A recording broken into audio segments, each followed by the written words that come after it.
Yaona found herself ensnared in the role of a deceitful female influencer within the cyber realm. The original owner of this persona was plagued by severe body image anxiety and, through exceptional hacking skills, transformed herself into a natural beauty, amassing a staggering 1 million followers online. Not only that, but she also engaged in online scams, ensnaring wealthy suitors for their money.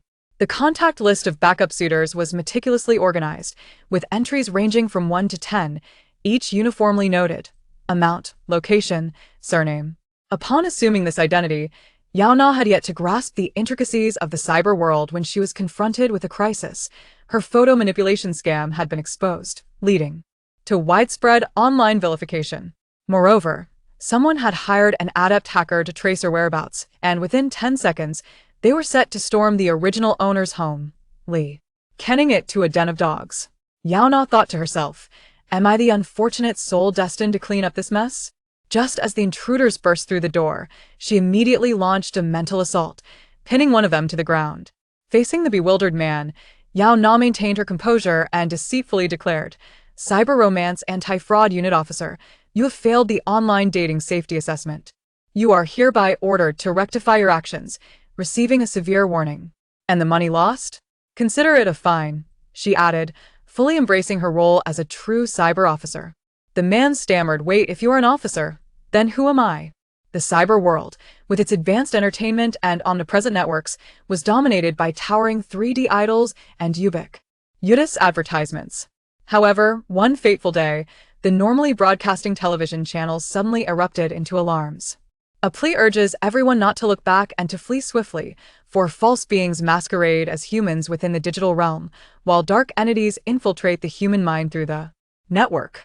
Yaona displays no concern for the notion of cybernetic beings with zero mental fortitude encountering chaotic anomalies in this world, her focus solely resting on the frozen reality that this wretched place forbids those without credentials. Access requires iris scans, and activation demands cerebral authentication. Despite Yaona possessing unparalleled mental strength capable of warding off all terrors, she finds herself unable to navigate life. Her gaze shifts toward the fabricated persona of the original owner, a wealthy heiress, a natural beauty devoid of cybernetics, a top student at the Cyber Technology University. In other embellishments, Yaona muses, very well, this false identity is quite appealing, I shall adopt it. All that remains is to transform this deception into truth. Meanwhile, the fleeing original owner discovers their account is still active and seeks out the imposter. Who is this person, and why are they usurping my identity? Moreover, how can someone resemble me so closely? Chapter 1, a new story begins. The most notorious online scammer and famed influencer, Yaona, exposes her true background and appearance after a fall that shatters her super dream. Heavens! Even from behind, she appears utterly unattractive. How dare she boast of being a natural beauty without enhancements? What does being a natural beauty even mean? She claims to be the daughter of a prestigious conglomerate, yet which heiress resides in a slum.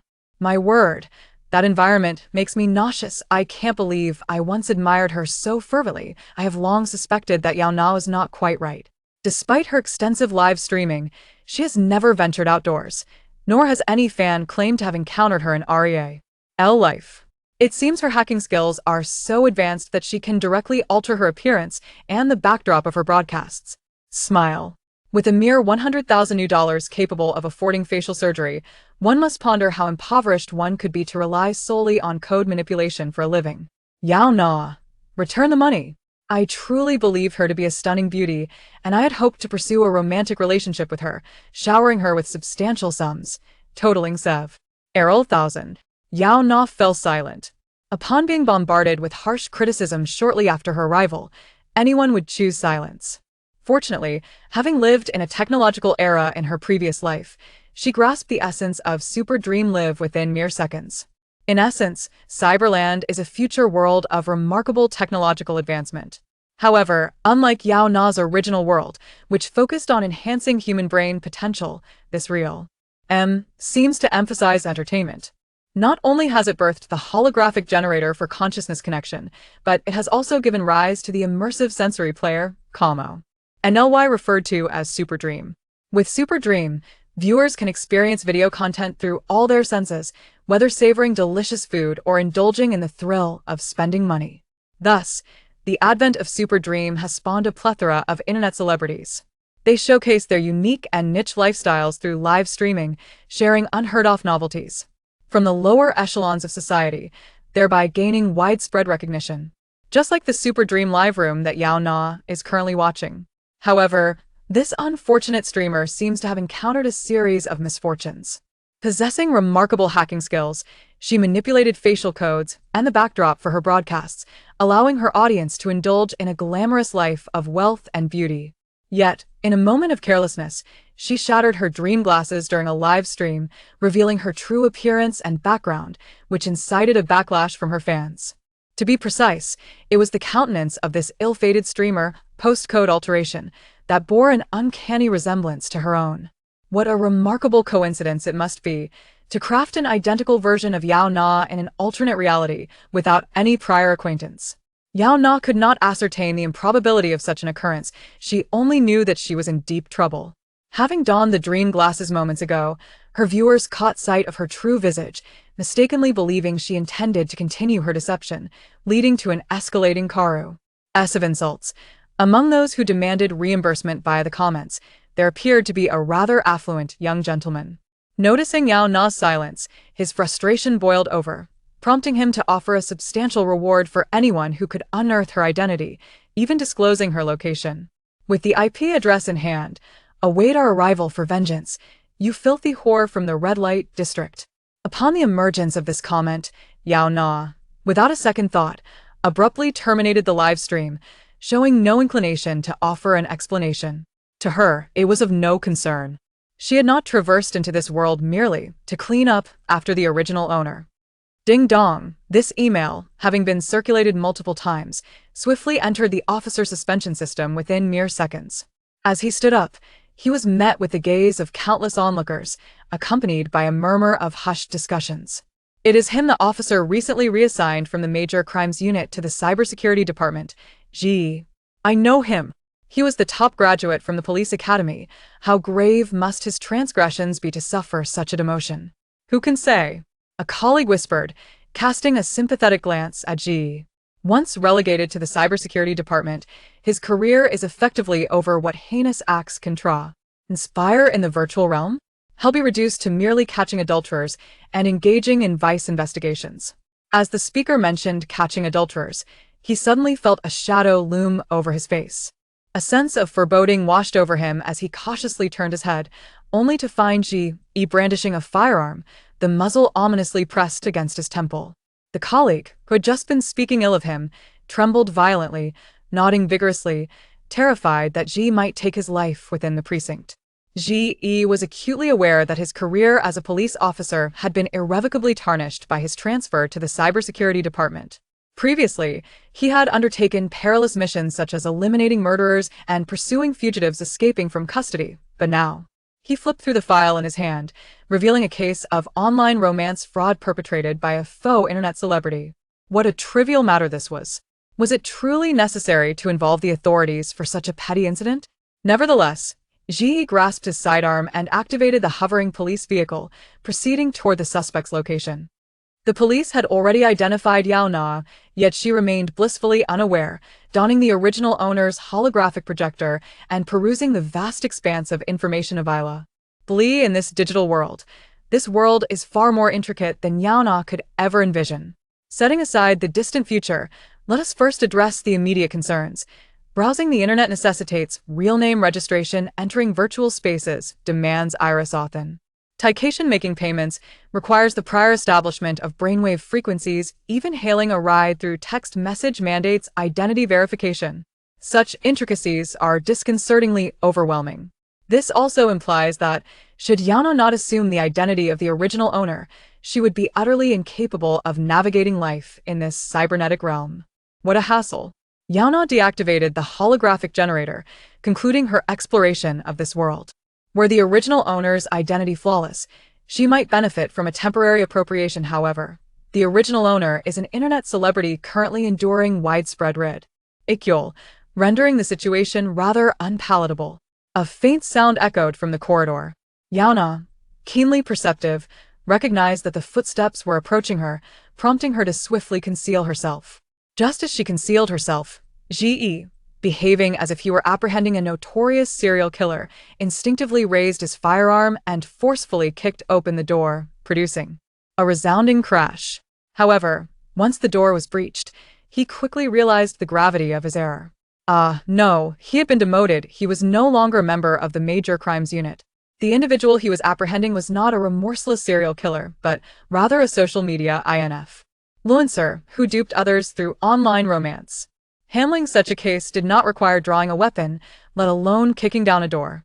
Ji cast his gaze upon the disheveled decor of the room, where outside lay a concrete barrier, the only illumination emanating from the glaring overhead light.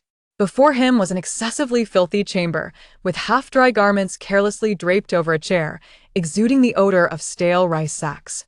Gazing further afield, the floor was strewn with takeout boxes, leaving no space to step. Bedbugs scurried about. Is anyone present? Has everyone fled? Ji lowered his handgun and picked up a shattered pair of glasses from the ground, only to find himself reflected in the lens, staring into a pair of stunning, unblemished eyes. In the next moment, he felt his hand, which held the gun, being twisted painfully, an unexpected surge of violence igniting his entire being's alertness. Ji fired at the intruder. As he shot towards the ceiling, he felt his hair being seized.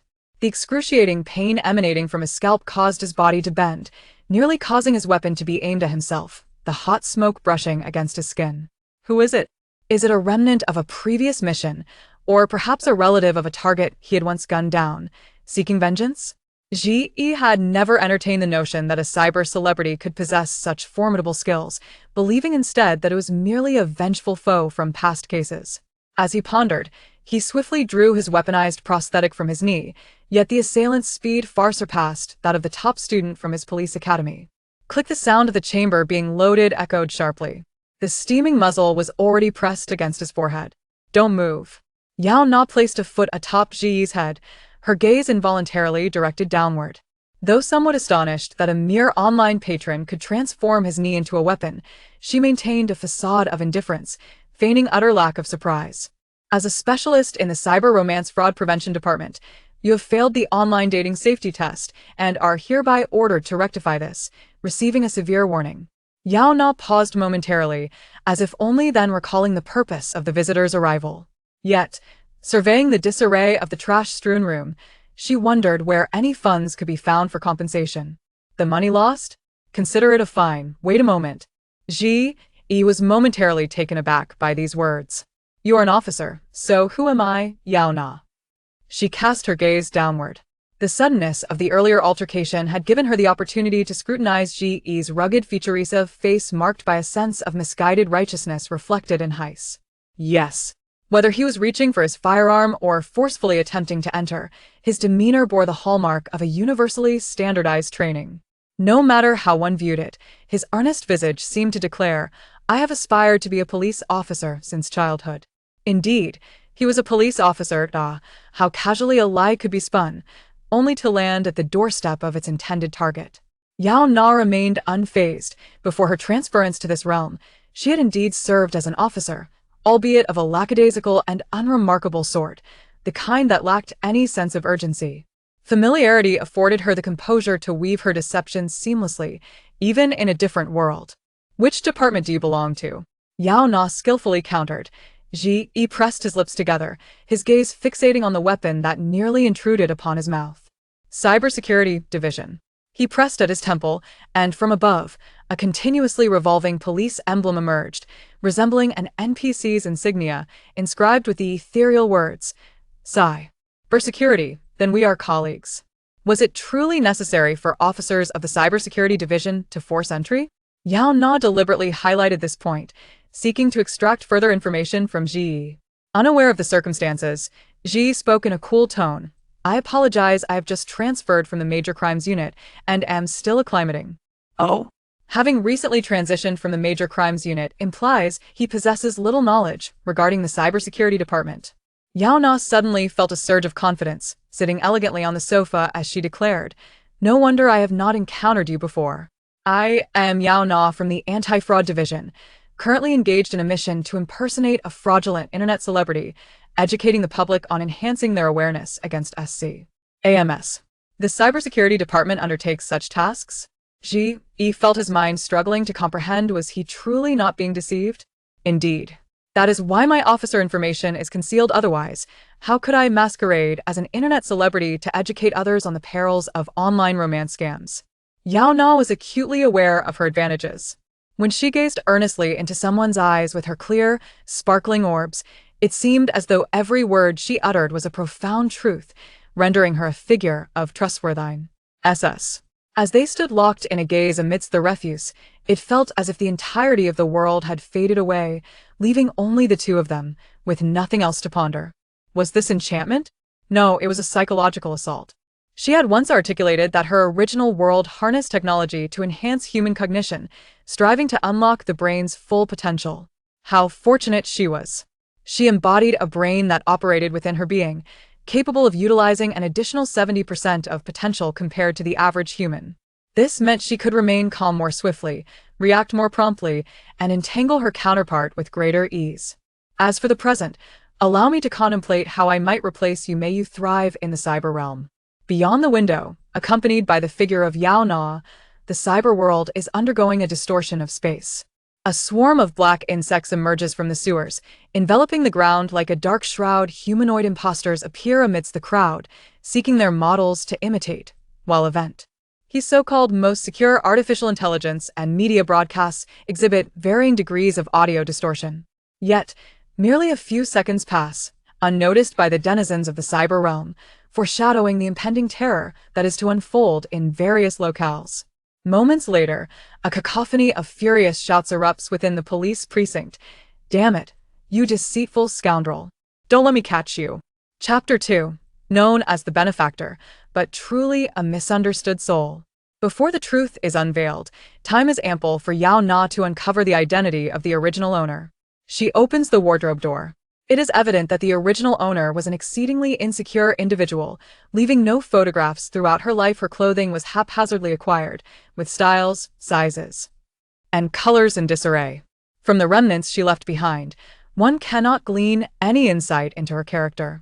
The sole item that attests to her identity is a high school diploma, bearing the name Yaona. Naturally, the photograph on the diploma has been excised. Her designated role was a communication girlfriend. As the title suggests, it involves calling lonely older men, feigning the role of their girlfriend, inquiring about their well-being, and earning meager tips in return.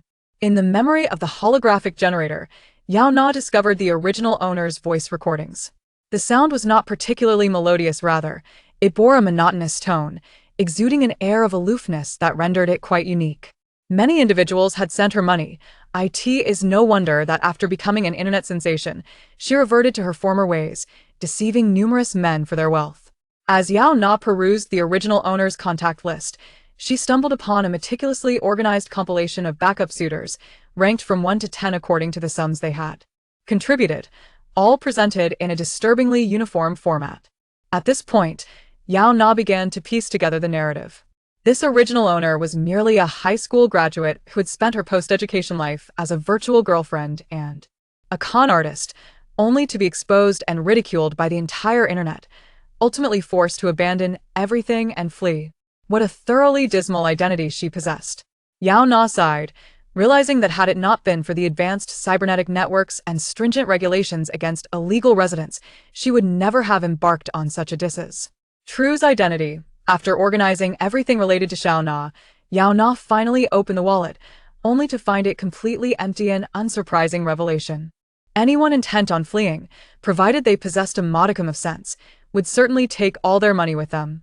Yet, it was perplexing despite the original owner having swindled a considerable amount through her dual identities as a virtual girlfriend and internet celebrity, her standard of living showed no signs of improvement.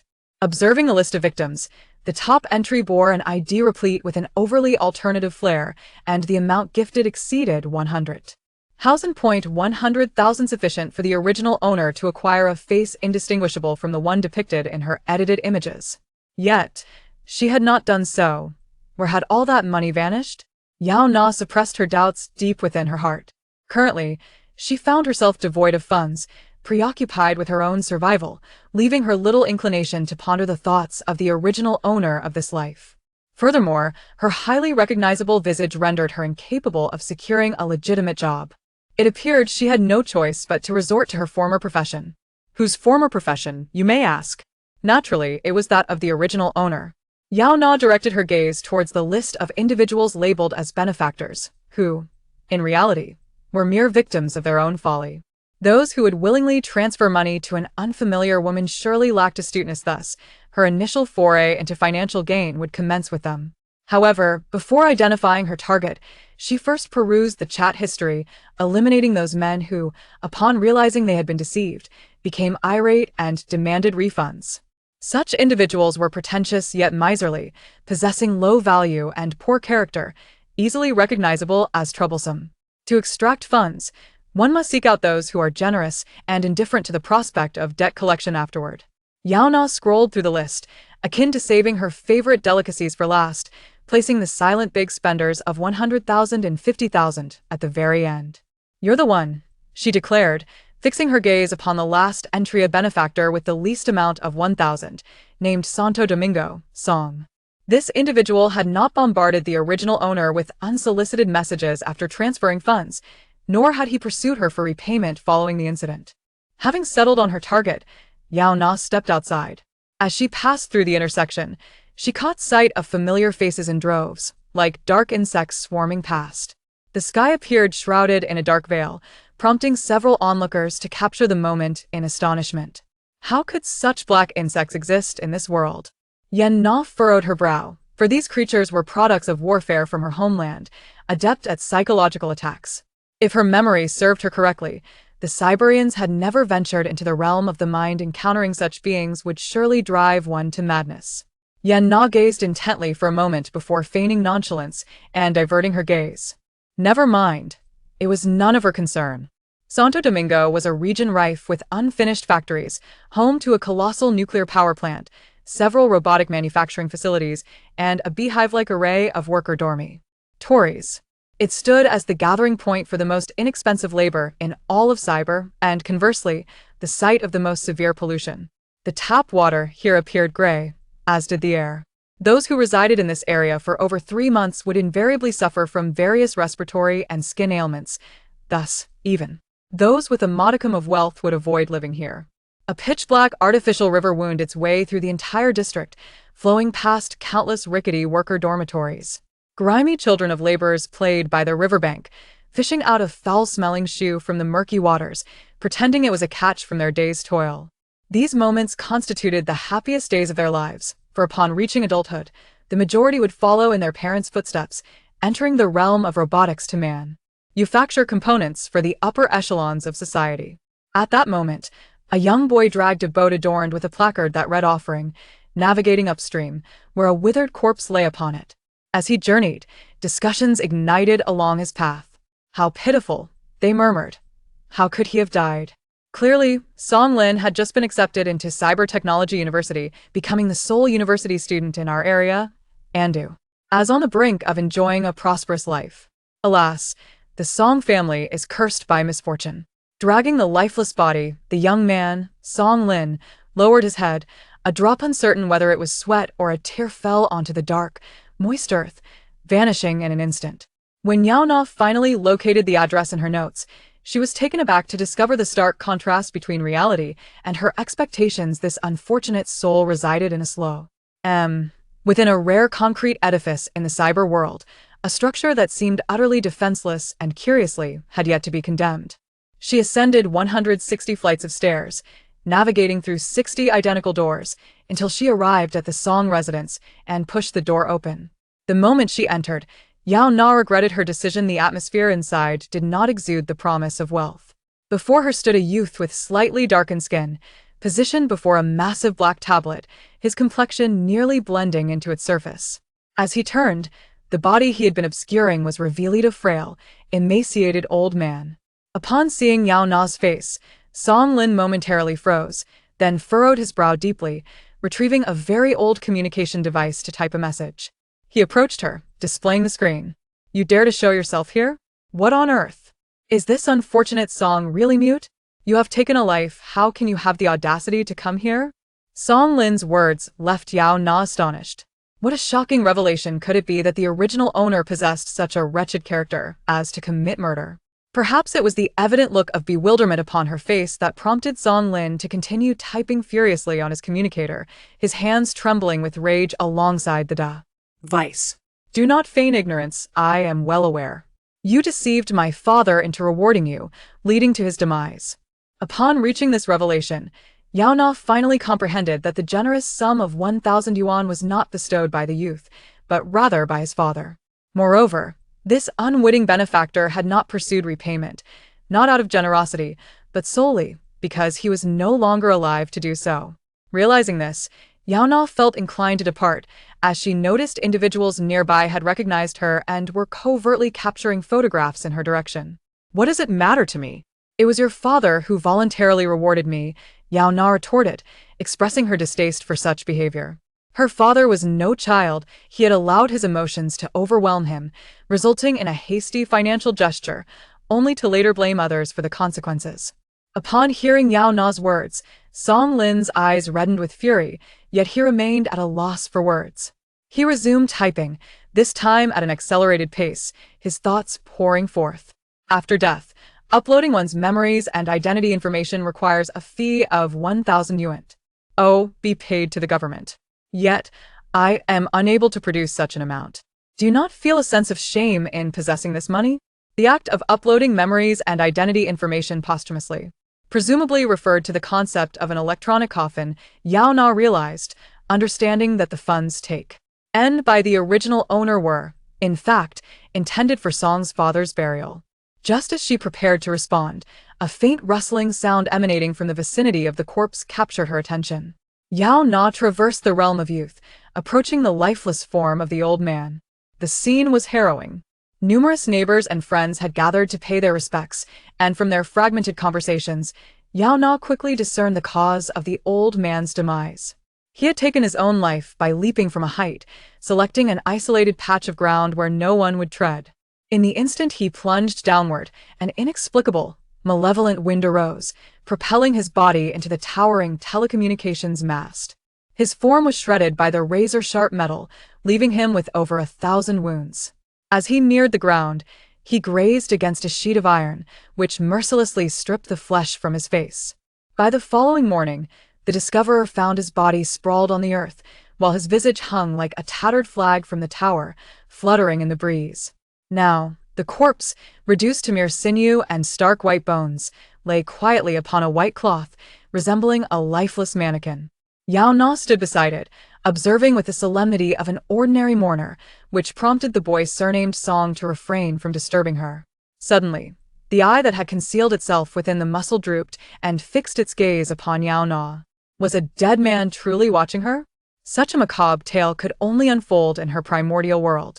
The matter of rewards is of no concern to me, Yaona remarked, glancing at the old man with a bemused smile. Moreover, your father is not yet deceased. Upon hearing this, the boy surnamed Song approached, his gaze landing on Song Laoda's eye. He mistakenly believed Yaona had deliberately manipulated the dead man's gaze, ensuring he remained restless in death, as she was indeed a wicked woman. The individual who appeared to be in such a wretched state, yet remained alive, was this merely a mockery of the Song family, who couldn't even afford a proper coffin. Song Lin, utterly infuriated, refrained from typing a single word this time, resorting instead to a blunt and forceful gesture toward the doorway. Get out. Very well, replied Yaona, who, in an unusual moment of candor, found herself on the receiving end of dismissal. Considering their shared plight as individuals lacking even a mere 1,000, she casually remarked, since you lack the funds to upload the data, you ought to incinerate the body MPTLY, otherwise, you will be utterly incapable of managing whatever may arise. Get lost. With a nonchalant shrug, Yaona departed. Shortly after her exit, a video surfaced depicting the internet sensation Yaona causing a ruckus at a fan's funeral. Unfortunately, the footage, captured by the impoverished residents, was of such low resolution that it resembled a muddled mess. However, Yaona's face could still be discerned. Upon the video's release, a wave of ridicule ensued. Is it true that Yaona's photo editing skills have declined? Her previous videos were never this low in quality. Perhaps, having been exposed for her editing, she dared not enhance it too aggressively.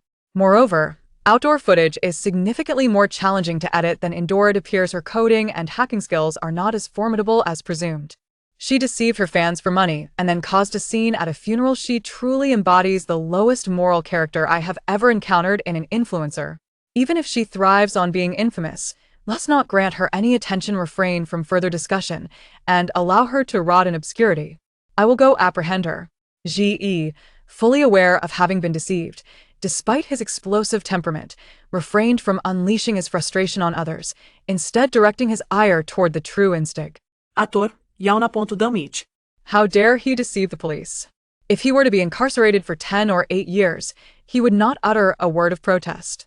After enduring a scolding from his superior for nearly half an hour, Ge immediately began to search for the source of the news upon entering the hovering police vehicle.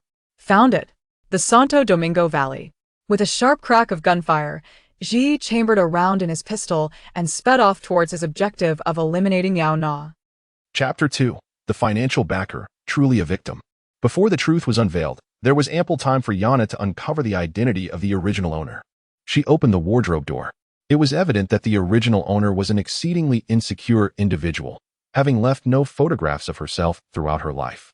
And her clothing was a haphazard collection, styles, sizes, and colors all mismatched. From the remnants she left behind, her character was entirely inscrutable. The sole piece of evidence verifying her identity was a high school diploma, bearing the name, Yaona. Naturally, the photo on the diploma had been removed. Her designated role was a virtual girlfriend.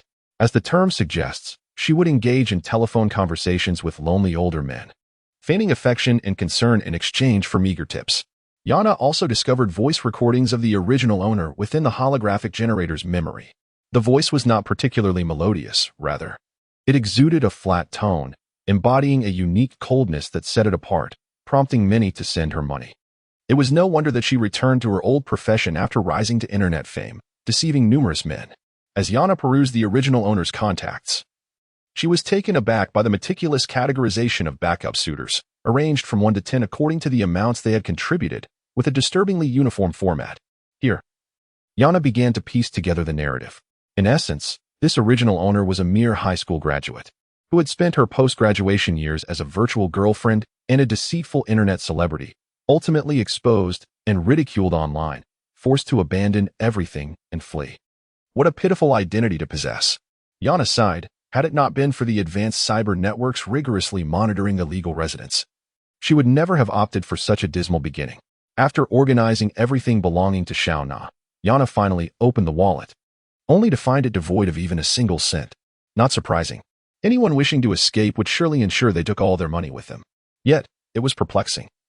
The original owner, having deceived many through her dual roles as a virtual girlfriend and internet celebrity, had not improved her living standards. Take a look at the first name on the list of unfortunate souls, an individual with a distinctly non-mainstream username, Prince, who had tipped over 100,000. 100,000, enough for the original owner to procure a prosthetic face identical to her edited photos, yet she had not done so. Where had all the money gone? Yaona buried this question deep within her thoughts. She was currently broke and preoccupied with her own survival, lacking the capacity to ponder the original owner's motives. Furthermore, her own face was so recognizable that it would be impossible to secure conventional employment. It seemed she had no choice but to revert to her former profession. Whose former profession? Naturally, the original owner's. Yaona focused her gaze on the list titled Financial Backers, comprised of those unfortunate souls willing to send money to a complete stranger, indicating a lack of intelligence. She would begin her quest for initial capital with them.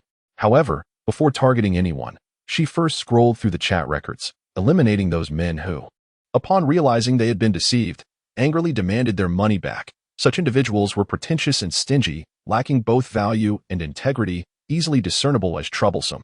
To successfully swindle, one must seek out those generous enough to part with their money without the inclination to pursue repayment afterward. Yaona scrolled through the list, akin to saving her favorite dish for last, placing those silent wealthy fools who had tipped tens of thousands at the end. You were the one. Yaona fixed her gaze on the last name on the list, the least amount of 1,000, Santo Domingo, Song. A person who, after sending money, had not bombarded the original owner with unsolicited messages nor demanded money after the incident. Determined, Yaona set out, and as she passed through an intersection, she spotted familiar faces. A swarm of black insects swarming through, the sky draped in a dark veil, prompting several onlookers to take photographs in astonishment. How could such insects exist in this world? Yaona furrowed her brow. These creatures were products of war from her homeland, adept at mental attacks.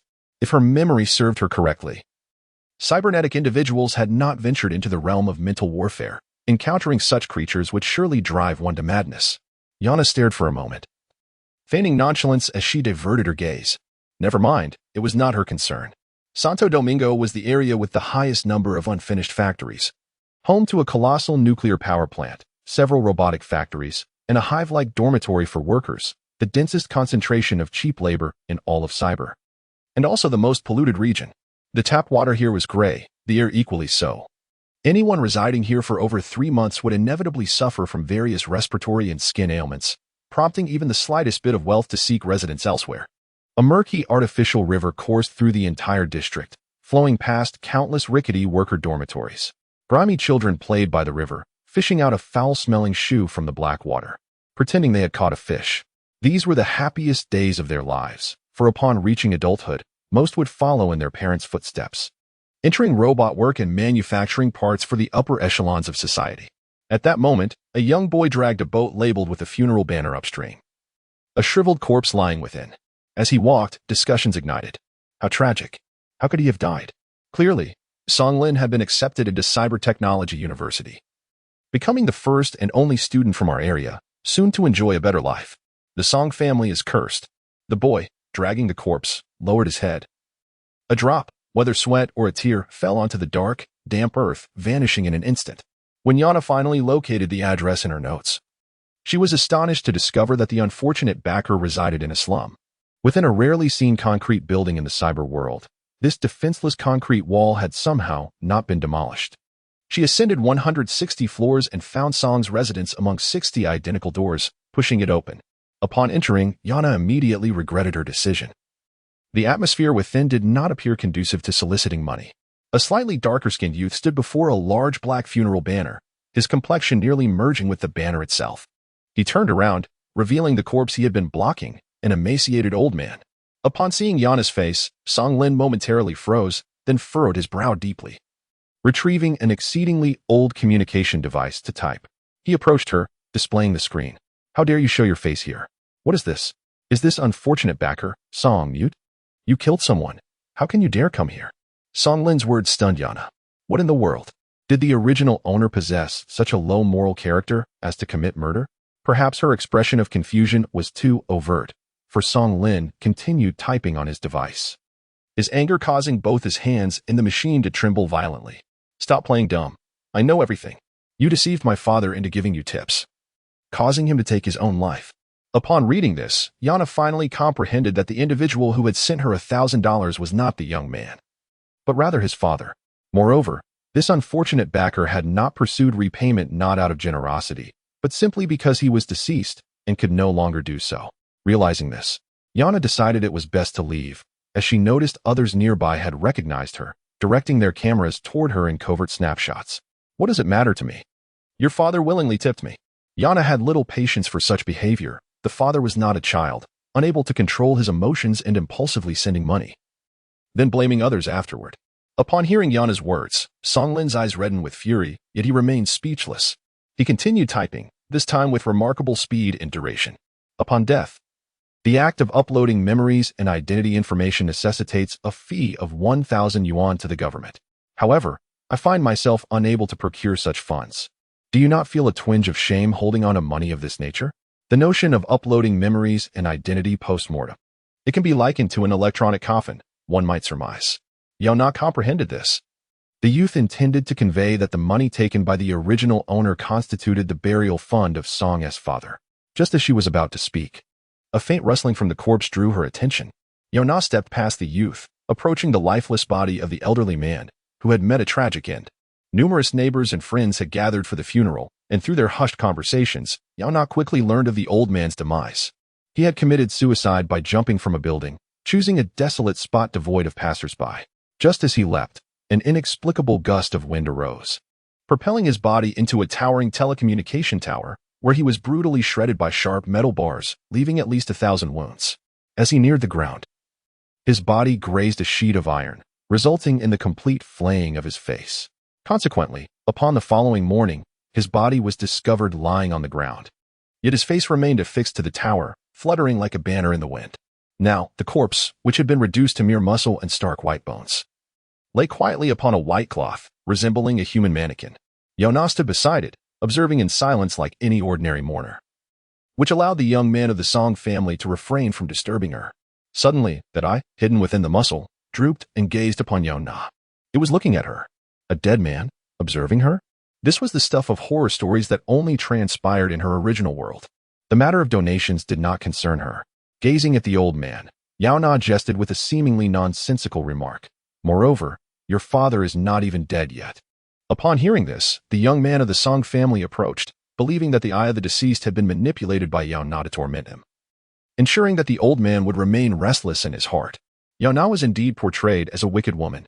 To assert that a person with such a tragic fate was not truly dead seemed to mock the Song family for lacking even a burial fund. Song Lin, irate, ceased to type and pointed towards the door, his gestures simple yet forceful. Get out. Very well, Yaona replied, uncharacteristically candid, yet it resulted in her expulsion. In light of their shared plight of lacking the 1,000 yuan, she casually remarked, since there's no money to upload the data, it would be prudent to incinerate the body swiftly. Otherwise, should anything occur, you will find yourself utterly ill-equipped to handle it. Get lost. Yaona shrugged and departed. Not long after her exit, a video surfaced online depicting the internet celebrity Yaona causing a commotion at the funeral of her fans. However, due to the low pixel quality of the impoverished neighborhood's recording, the visuals were as muddled as excrement, though one could still vaguely discern Yaona's visage. Upon release, the video incited widespread ridicule. No way, has Yaona's photo editing skill declined? Her previous edits were never this low quality. Perhaps she has been caught red-handed and dares not edit too aggressively. Moreover, outdoor videos are inherently more challenging to edit than those shot indoors, thus indicating her coding and hacking skills may not be as formidable as presumed. She deceived her fans and then disrupted a funeral. She truly embodies the lowest character of any internet celebrity I've ever encountered. Even negative fame is still fame. Let us refrain from giving her any attention or further discussion, allowing her to rot in the ground. I will apprehend her. Ge, realizing he had been deceived, despite his fiery temperament, refrained from misdirecting his anger towards others, instead focusing it solely on the instigator, Yaona. Damn it! How dare she deceive the police? If I don't lock her up for 10 or 8 years, I shall not be called Ge. After being reprimanded by his superior for nearly half an hour, Ge, once seated in the hovering police vehicle, immediately commenced a search for the source of the news. Found it. The Santo Domingo Valley District. With a crack of gunfire, Ge chambered a round into his handgun and sped off with the intention of eliminating Yaona. Chapter 3. The Resurrected Corpse on the Other Side. After the departure of Santo Domingo and Yaona, the memorial ceremony became remarkably simple. The guests attending the funeral, upon realizing there would be no dinner, left without a trace of nostalgia. Only the young man remained, seated alone in the house, burdened with unspoken thoughts. Could it be that my father did not perish? He glanced around. This was the home he had shared with his father for 18 years. Contrary to his imagined desolation, the cramped space brimmed with the possessions accumulated over the years, rendering it quite full. Yet, upon closer inspection, one would discern that most items had been meticulously mended by the old man, stitched and patched over many years. They possessed no photographs, as they lacked the means to access dynamic images. Fortunately, in recent years, Song Lin had earned numerous certificates, and by clicking on the names inscribed upon them, one could view the corresponding award videos, serving as their sole keepsake. Alas, the old man was less fortunate. They could not even afford the cost of uploading data, leaving him with nothing upon his demise. If my father truly lived, Song Lin approached the corpse, gazing intently, uncertain of the thoughts swirling within him. The body remained utterly still. Bang, bang, bang. A harsh knocking resounded at the door, shaking the entire hive-like structure, startling Song Lin. Hastily, he opened the door, only to find a tall man with deep-set features, seemingly of mixed heritage, standing outside. His expression was grave, clad in a tight black combat suit that accentuated his powerful physique, and shockingly, he wielded a handgun. Instinctively, Song Lin raised his hands, guided by the innate sixth sense of a poor man to avoid danger. The police. Where was Yaona? The officer, aware of Yaona's commendable skills, had not yet entered but had drawn his weapon, fully prepared, only to be informed that he had arrived too late. Yaona had departed a mere 10 minutes prior. Damn. I missed my chance. The officer silently chastised himself. Before leaving, he had cautioned Song Lin, that woman is a fraud. Do not believe a word she utters. Song Lin nodded, watching the officer depart. Although he was unaware of the reasons behind Yaona's apparent offense to this vengeful policeman, the warning resonated within him. Indeed. Why should he waver based on her words? She was a notorious internet celebrity, swindling even the elderly. How much truth could her statements hold? Clearly, it was a desperate grasp for hope. With a resigned sigh, Song Lin noted the late hour. As he walked through the darkness, passing the makeshift shrine, his peripheral vision caught a glimpse of a shadow standing by the window. Wait, there should only be one living soul and one corpse in the house. Why was there a third figure in the room? It appeared to resemble his father's distorted form after the fall. Song Lin swallowed hard, raising his right hand slowly to mimic the gesture of turning on a light. Buzz. The dim light of the shrine flickered to life, and the figure that had stood by the window vanished in an instant, as if it had been nothing but a figment of his imagination. What was happening? Was it merely an illusion conjured by his thoughts of Yaona? Instinctively, he approached the shrine, his gaze falling upon the altar that held the corpse.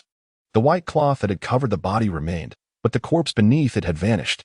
Song Lin gasped in horror and rushed forward to yank off the cloth, only to discover a sticky, black residue left behind. Where had the body gone? Could it be that the shadow he had just seen had stolen his father's remains? A sudden, harsh breath reverberated behind him. Goosebumps erupted across Song Lin's skin. Rendered speechless, his heightened sense of hearing discerned the proximity of the sound's origin. At that moment, he recognized that the owner of that breath was standing directly behind him, so close that they could easily sink their teeth into his vulnerable neck. The overpowering, cloying scent of blood enveloped him, as if embracing him from behind. The voice whispered, "Xiao Lin, I am so troubled, can you listen to me speak?" Song Lin finally recognized the voice, horrified yet incredulous as he turned to look. There stood his father, who had long since passed. His body a grotesque patchwork of mangled flesh, exposing stark white bone. The pressure of standing caused dark, thick blood to ooze from the gaping wounds. With a sickening splatter, a viscous stream of coagulated blood sprayed onto Song Lin's face, the acrid sensation overwhelming. "What troubles you?" he asked, forcing himself to maintain composure as he attempted to convey his thoughts through sign language. It was only because this was his beloved father that he could cling to the last vestiges of sanity, preventing himself from fainting on the spot. Yet, he was uncertain whether his father, with his nearly shattered brain, could even comprehend sign language. As Song Lin's gaze drifted downward, he caught sight of his father's abdomen, grotesquely gaping open, intestines and organs spilling forth, viscous yellowish-white tissue flowing downward under the influence of gravity. "What time is it, and you still haven't tea eaten?" His father turned and ambled toward the kitchen, as if intending to prepare a meal. How bizarre. He appeared to be dead, yet behaved like a living person. Igniting the stove, his finger touched the electric burner, and a portion of his finger, along with part of his hand, drooped lifelessly. He seemed momentarily bewildered by the strangeness of his own hand, staring at it in a daze. "I'm ill?" His father expressed confusion, glancing down at his battered body. He poked his finger into a hole in his body, and the sound of thick liquid gurgling emerged as he stirred. When he withdrew his finger, it was covered in shattered flesh, as if a realization dawned upon him. He was, in fact, not quite right. "I remember I need to go to work." What madness! Even in such a condition, he still intended to work? Song Lin wanted to stop his father, but feared that a rough shove might harm him. All he could do was helplessly watch as his father pushed the door open and disappeared in an instant. Right. The phone. He needed to seek help, to ensure someone protected his father. Unlike most people who had implanted communication chips in their temples, Song Lin opted for an antiquated pocket communicator. He dialed the central hospital's number, and an interpreter projecting sign language appeared before him. "Hello, this is Selby's First Hospital. How may I assist you? My father, who has been dead for a day, has suddenly come back to life. Please send a vehicle to take him to the hospital."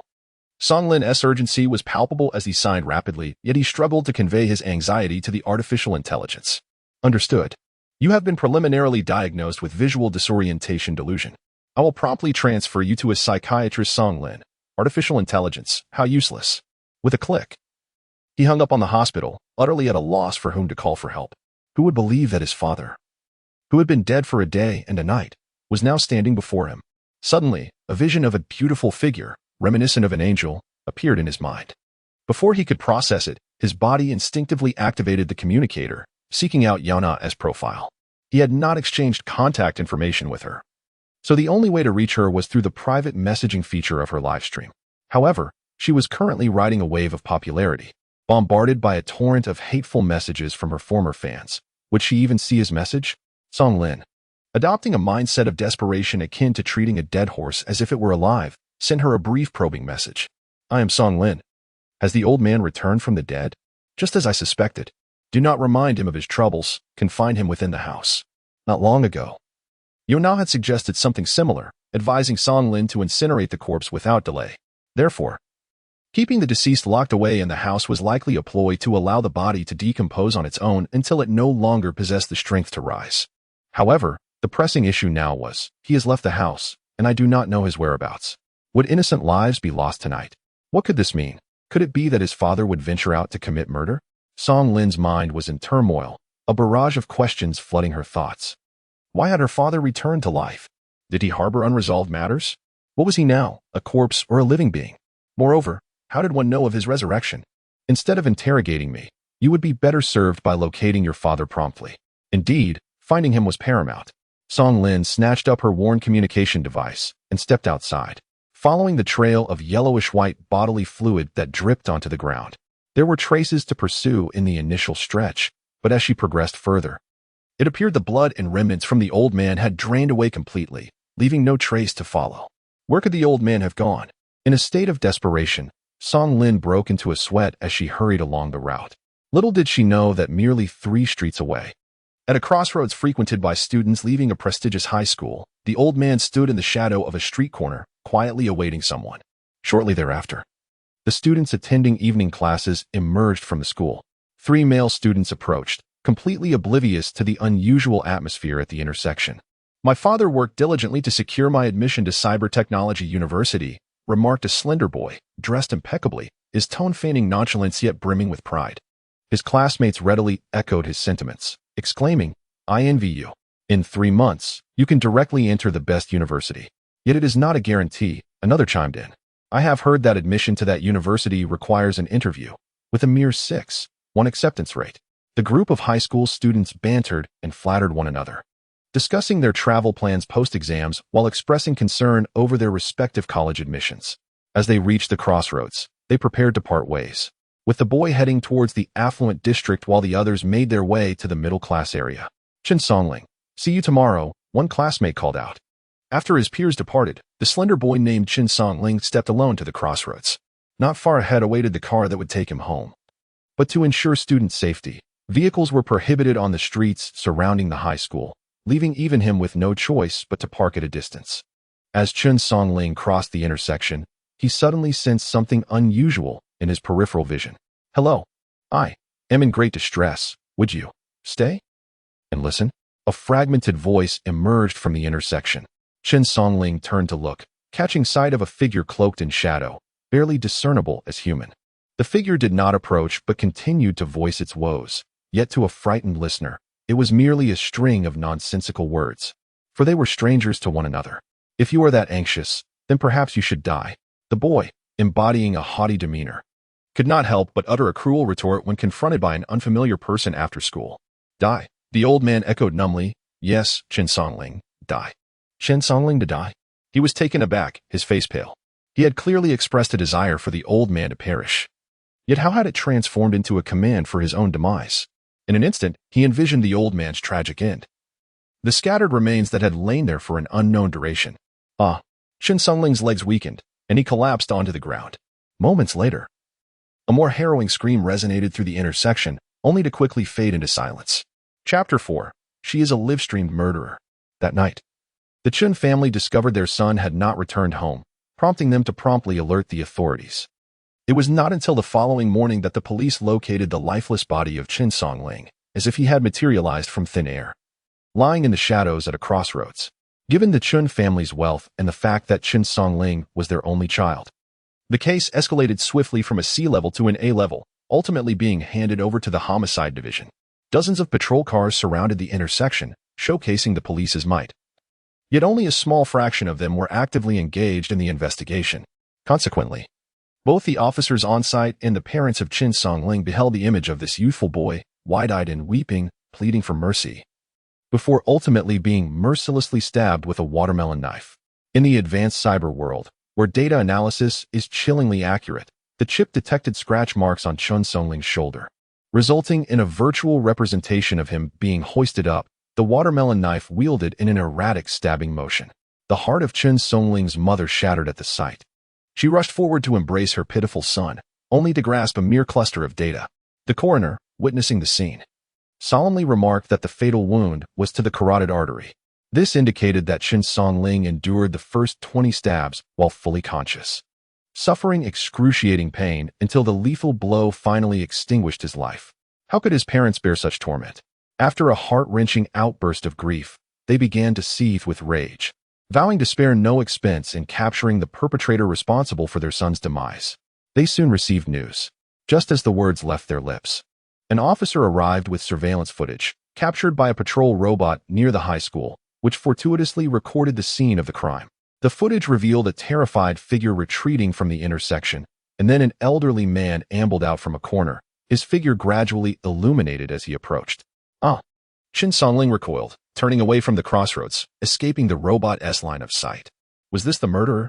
Chin's mother glared at the man who could have been her father, her eyes blazing with hatred, certain that he had pursued Songling to end his life. She urged the police to apprehend him. Moreover, the footage captured the old man in the same frame as Chin Songling, making him the primary suspect. However, the problem arose when the police retrieved the old man's identity data, their expressions darkening. The old man had been declared dead 2 days prior. How could this be? Could a man who had already passed return to life and commit murder? Such a notion seemed absurd. Indeed, they preferred to believe in the resurrection rather than question the citizen identification system, which necessitated a thorough scanning by life instruments to declare someone deceased. These life instruments are radiation tools capable of penetrating even the most resilient subjects, ensuring that a false death would be detected, resulting in immediate demise. The records indicated that Old Song had been confirmed dead by the life instrument, yet how could he now appear at the scene of a murder? Whether it was mere coincidence or something more sinister, the manner of Chin Songling's death bore a striking resemblance to that of Old Song. Both had been savagely mutilated, their bodies so mangled that their innards spilled forth. The officers at the scene exchanged bewildered glances, while Chin Songling's parents anxiously pressed for justice against the murderer. At that moment, a commotion arose nearby, accompanied by shouts of resistance. "Stop.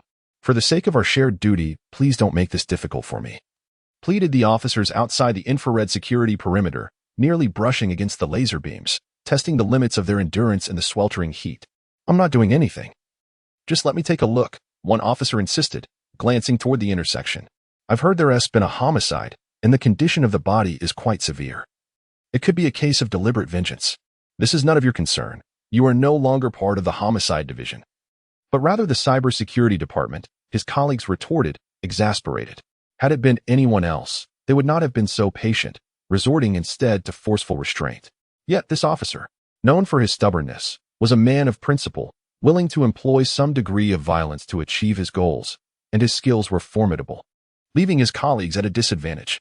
How infuriating, he glared at them, his gaze landing on the red glowing camera chip embedded in their right eyes, a device for recording evidence. "We cannot fight. Doing so might jeopardize even the cybersecurity division, forcing us to hand over the body to the cleanup department." Thus, after repeatedly convincing himself, he reluctantly suppressed the urge to strike and turned to leave. As he departed, his former colleagues' mocking remarks echoed in his ears. "So, attitude matters, does it? What does it matter if you're first? You still ended up as a network administrator." One team leader clapped his empty hands, suddenly realizing, wait, what about the suspect's data? Resurrected? The officer was struck by the astonishing yet verifiable truth, shaken to the core. The cybersecurity department lacked the high-level access of the homicide division to retrieve Old Song's identity information.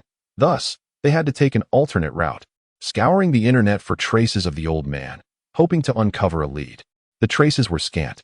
In this era of advanced connectivity, Old Song was a breath of fresh air, having never ventured into the virtual realm throughout his 50 years of life, devoid of any browsing history on holographic projectors. His last digital footprint was a live streaming channel belonging to Yaona. Upon seeing this familiar name, The officer paused, pondering how ubiquitous Yaona had become. What a remarkable coincidence that old Song had gifted her money, and she had caused a scene at his funeral, only for him to resurrect and commit murder. Chronologically, Yaona's presence was omnipresent, seemingly the catalyst for the old man's transformation. Suddenly, the officer sprang from his chair, the noise startling his colleagues, who stared at him in confusion. Where are you going? I.G.E. will not remain stagnant within this realm of introverted individuals, struggling endlessly. I refuse to allow it. He declared, I am going to apprehend the murderer. With that proclamation, he departed for Yaona's residence once more. Meanwhile, in the notorious red light district of Haywood Ridge, Yaona, having only arrived the previous day, had already mastered the use of an external communicator to contact a nearby housekeeping service, dispatching a robotic cleaner. After 3 hours of diligent effort, the robot transformed the former garbage-filled room into a semblance of cleanliness, the floor gleaming with a reflective sheen. Finally, it was habitable. Yaona inhaled the air, infused with a refreshing citrus scent. The dusty housekeeping robot approached her, extending its mechanical arm, which displayed a line of icy virtual text, 300 EB. The currency system here operated on a new unit, EB. Typically, phone bills amounted to around 100 EB monthly, while rent in Haywood Ridge reached 1,800 EB per month, making 300 EB a considerable expense, particularly since the impoverished seldom employed housekeeping services for cleaning. Of course, the notation EB is pronounced yuan, bearing no difference from the original world. This was the robot's inaugural assignment in the Haywood Red Light District, and it curiously scanned its surroundings. There were no windows, as the buildings were constructed in such proximity that neighboring households could not even shake hands, leaving only the dull metallic walls of a peculiar shade outside. Yaona glanced down at the robot, casually remarking, Hold on, the payment hasn't been processed yet. The robot, with a hint of human-like surprise, tilted its head and stated, Our company refuses to extend credit. Please transfer the payment promptly, or I shall notify the authorities. There's no need to rush, it added. No sooner had the words left its mouth than a loud, forceful knocking echoed through the trembling door, conveying the emotional intensity of the visitor.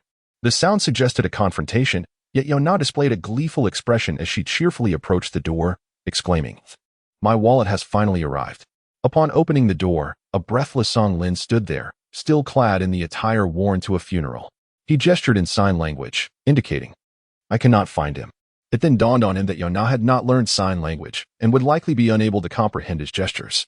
Just as Song Lin prepared to retrieve his communicator to type a message, Yaona, without even glancing at him, casually remarked, Of course, you cannot find him. A body can only be revived if it harbors unfinished wishes. He has gone to fulfill what he always yearned to do in life. Wait a moment. He hadn't even typed anything yet. How could you now possibly know what he was saying? Could she also understand sign language? I do not comprehend sign language or the written words here, yet my communication with others has never relied solely on language, but rather on this. Yaona tapped her temple, astonishingly aligning her thoughts with those in Song Lin's mind. This was utterly surreal. Communicating through thought was more bizarre than his father's resurrection. Song Lin widened his eyes in disbelief. Upon realizing this, he suddenly recognized that from the very moment Yaona had met him, she had never reacted like others who, upon discovering he could not speak, displayed pitying expressions. It was not due to Yaona's kindness, but because, in her presence, Song Lin felt no different from those who could articulate their thoughts. The absence of distinction naturally precluded any feelings of sympathy. Yaona had always regarded him with equality, and as Song Lin's resentment began to waver, she placed a bill in his hand. Please settle this invoice, 300 yuan. Song Lin? No. Why should he be the one to pay? Song Lin. He retrieved his external communicator and initiated a transfer to the domestic robot. Beep, transfer successful. After completing the transaction, Song Lin glanced at his balance, sighing in dismay. He was left with a mere 220 EB, insufficient even for a month's rent. Upon receiving the payment, the domestic robot displayed a cheerful electronic smile and said, Thank you for your assignment. Please consider me for future tasks. I can facilitate a backdoor arrangement, charging you only after your wallet arrives. Very well. Yaona chuckled mischievously as she bid farewell to the domestic robot. What did this mean? Song Lin paused, gradually realizing that Yaona had anticipated his visit, thus preemptively summoning the pricey domestic service, awaiting his arrival to pay. How infuriating. Song Lin glanced at Yaona, who wore a satisfied expression. He couldn't shake the feeling of having been manipulated. Chapter 5. A reward for good fortune, Yaona had not spoken, but since the phone call the previous night, she had already surmised that Song Lin was seeking her out. After all, the revival of old Song was due to the pollutants in their world. And no one understood her native realm better than she did. Indeed, how could he forget what his father had said? Old Song had been an employee at the nearby robotics factory for over 40 years, having started working there as a teenager. If he claimed he was going to work, it was highly likely he meant that place. Song Lin immediately called the robotics factory, only to be informed, "We regret to inform you that your father has not reported to our facility, and since 3 months ago, we have terminated all human employees. The assembly line is now entirely operated by robots." What? Song Lin had no idea that his father had been laid off 3 months prior and had never mentioned it to him. The front desk did not have a sign language interpreter, and in his anxious state, he fumbled, making it difficult for the receptionist to comprehend his meaning. Yaona took the communicator from Song Lin and leisurely remarked, "So, you're saying you are maliciously persuading older employees to resign without any compensation?" The receptionist chuckled lightly and replied, "This is cyber. Everywhere is like this. Individuals like Old Song, with no academic qualifications, voluntarily relinquished employee protections to secure a job for survival. In Santo Domingo, there are many older individuals like him who have been replaced by robots without any compensation." It seemed there were no leads from the factory. Song Lin hung up, his expression clouded with frustration. "Are there any other places?" Yaona retorted. He noticed that Song Lin still held onto Old Song's communicator. It was fortunate they couldn't afford the procedure for a communication chip implant, as it allowed him to see the contents on Old Song's device. Upon opening the message list, the first entry was a note from his father, "Remember to eat." It was filled with warmth, if only it had not been sent just before Old Song's tragic end. The mere thought of his father standing on the rooftop, barefoot, contemplating whether his precious son was eating well, filled Song Lin's eyes with tears. He continued to scroll down. The subsequent messages were inquiries to nearby factory owners, with his father's tone reflecting a humble plea for work, often offering to work for a third of what other human employees earned. At that moment, Yaona suddenly reached out, moving towards Song Lin, just as he mistakenly thought she was about to embrace him for comfort and prepared to reject her. Yaona grasped his collar, pulling him closer. "Eh?" Her exquisitely defined features filled his vision, and instinctively, he leaned back. His widened view allowed him to see the playful glint in Yaona's eyes, which was quite unsettling. The next second, the door to Yaona's room was violently kicked open with a loud bang, and a menacing figure burst in. Song Lin instinctively shielded Yaona, feeling the warm barrel of a gun pressing against his back. Yaona was not trying to comfort him, but rather using him as a human shield. How could a woman be so cold-blooded? Simultaneously, Song Lin recognized the intruder and quickly raised his hands, exclaiming, "Don't shoot. I'm a hostage." Cold sweat trickled down his back. Of course, she was composed. The gun was practically branding him. The intruder paused and said, "Charges? Suspected accomplice to the murder of a high school student. Does that suffice?" "What murder of a high school student?" Song Lin was taken aback, momentarily forgetting the gun pressed against his back, and gestured, "How could my dad possibly commit murder?" The holographic projector rapidly transformed, enveloping the wall in a lifelike display. It felt as though they were sitting in a vehicle, observing the scene through the car window. At 7 a.m. this morning, the police discovered the body of the victim, Chun Ling, lying lifeless as reporters stood at the crime scene. Behind them were the grieving parents of Chun, with a pool of blood that had already dried. One could only imagine the tragic fate that befell Chun Songling. Yaona's words flashed through Song Lin's mind. She had said, "Tonight, an innocent person will lose their life because of this." Song Lin clenched his fist nervously. The reporter continued. Cybersecurity officer Shi discovered that the last trace of suspect Song was in the well-known streamer Yaona's live broadcast, where he made a significant donation of 1,000 yuan. Furthermore, the day before the incident, Yaona had attended Song's funeral and had a confrontation with his son. The scene shifted to a secretly recorded video from Old Song's funeral, the quality suddenly deteriorating, regardless of the video's blurriness. Anyone who viewed the woman in the footage would undoubtedly recognize her as Yaona, albeit a heavily edited version. Yaona murmured, "Thank you. My anxious heart is finally at rest." Now all of Cyber was aware of her predicament. Noticing the comment button beside her, Yaona, unable to resist, clicked it. And suddenly, an avalanche of comments flooded the screen, uncontrollable and chaotic. Overall, the discussions fell into 3 distinct groups. The resurrection party. Did I just read that correctly? Are you saying the corpse came back to life and killed someone overnight? What the hell? Why does that sound so terrifying? Is technology really that advanced now? Impossible. The premise of technological advancement is the existence of prosthetics. Doesn't that imply human frailty necessitates replacements? If a person can resurrect, then the existence of technology becomes utterly meaningless. The doomsayers, I've seen that old man. Just yesterday, I walked out of a nightclub and saw him slowly emerging from the shadows, dragging something strange behind him. At first, I thought he was dragging a dead dog, but upon closer inspection, it turned out to be his own organs. Of course, the largest group was the anti-Yaona brigade. Why is it always Yaona? Can't she just take a break? This time she's using a dead person as a topic. Why did Yaona say the old man was not dead, only for him to resurrect and start killing? I suspect she's the mastermind. Huh? She's just an obscure internet celebrity. How could she have such power? To be safe, arrest Yaona.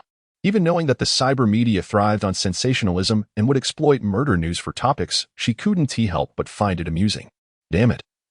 She had initially intended to stay out of this matter, but the more she thought about it, the angrier she became.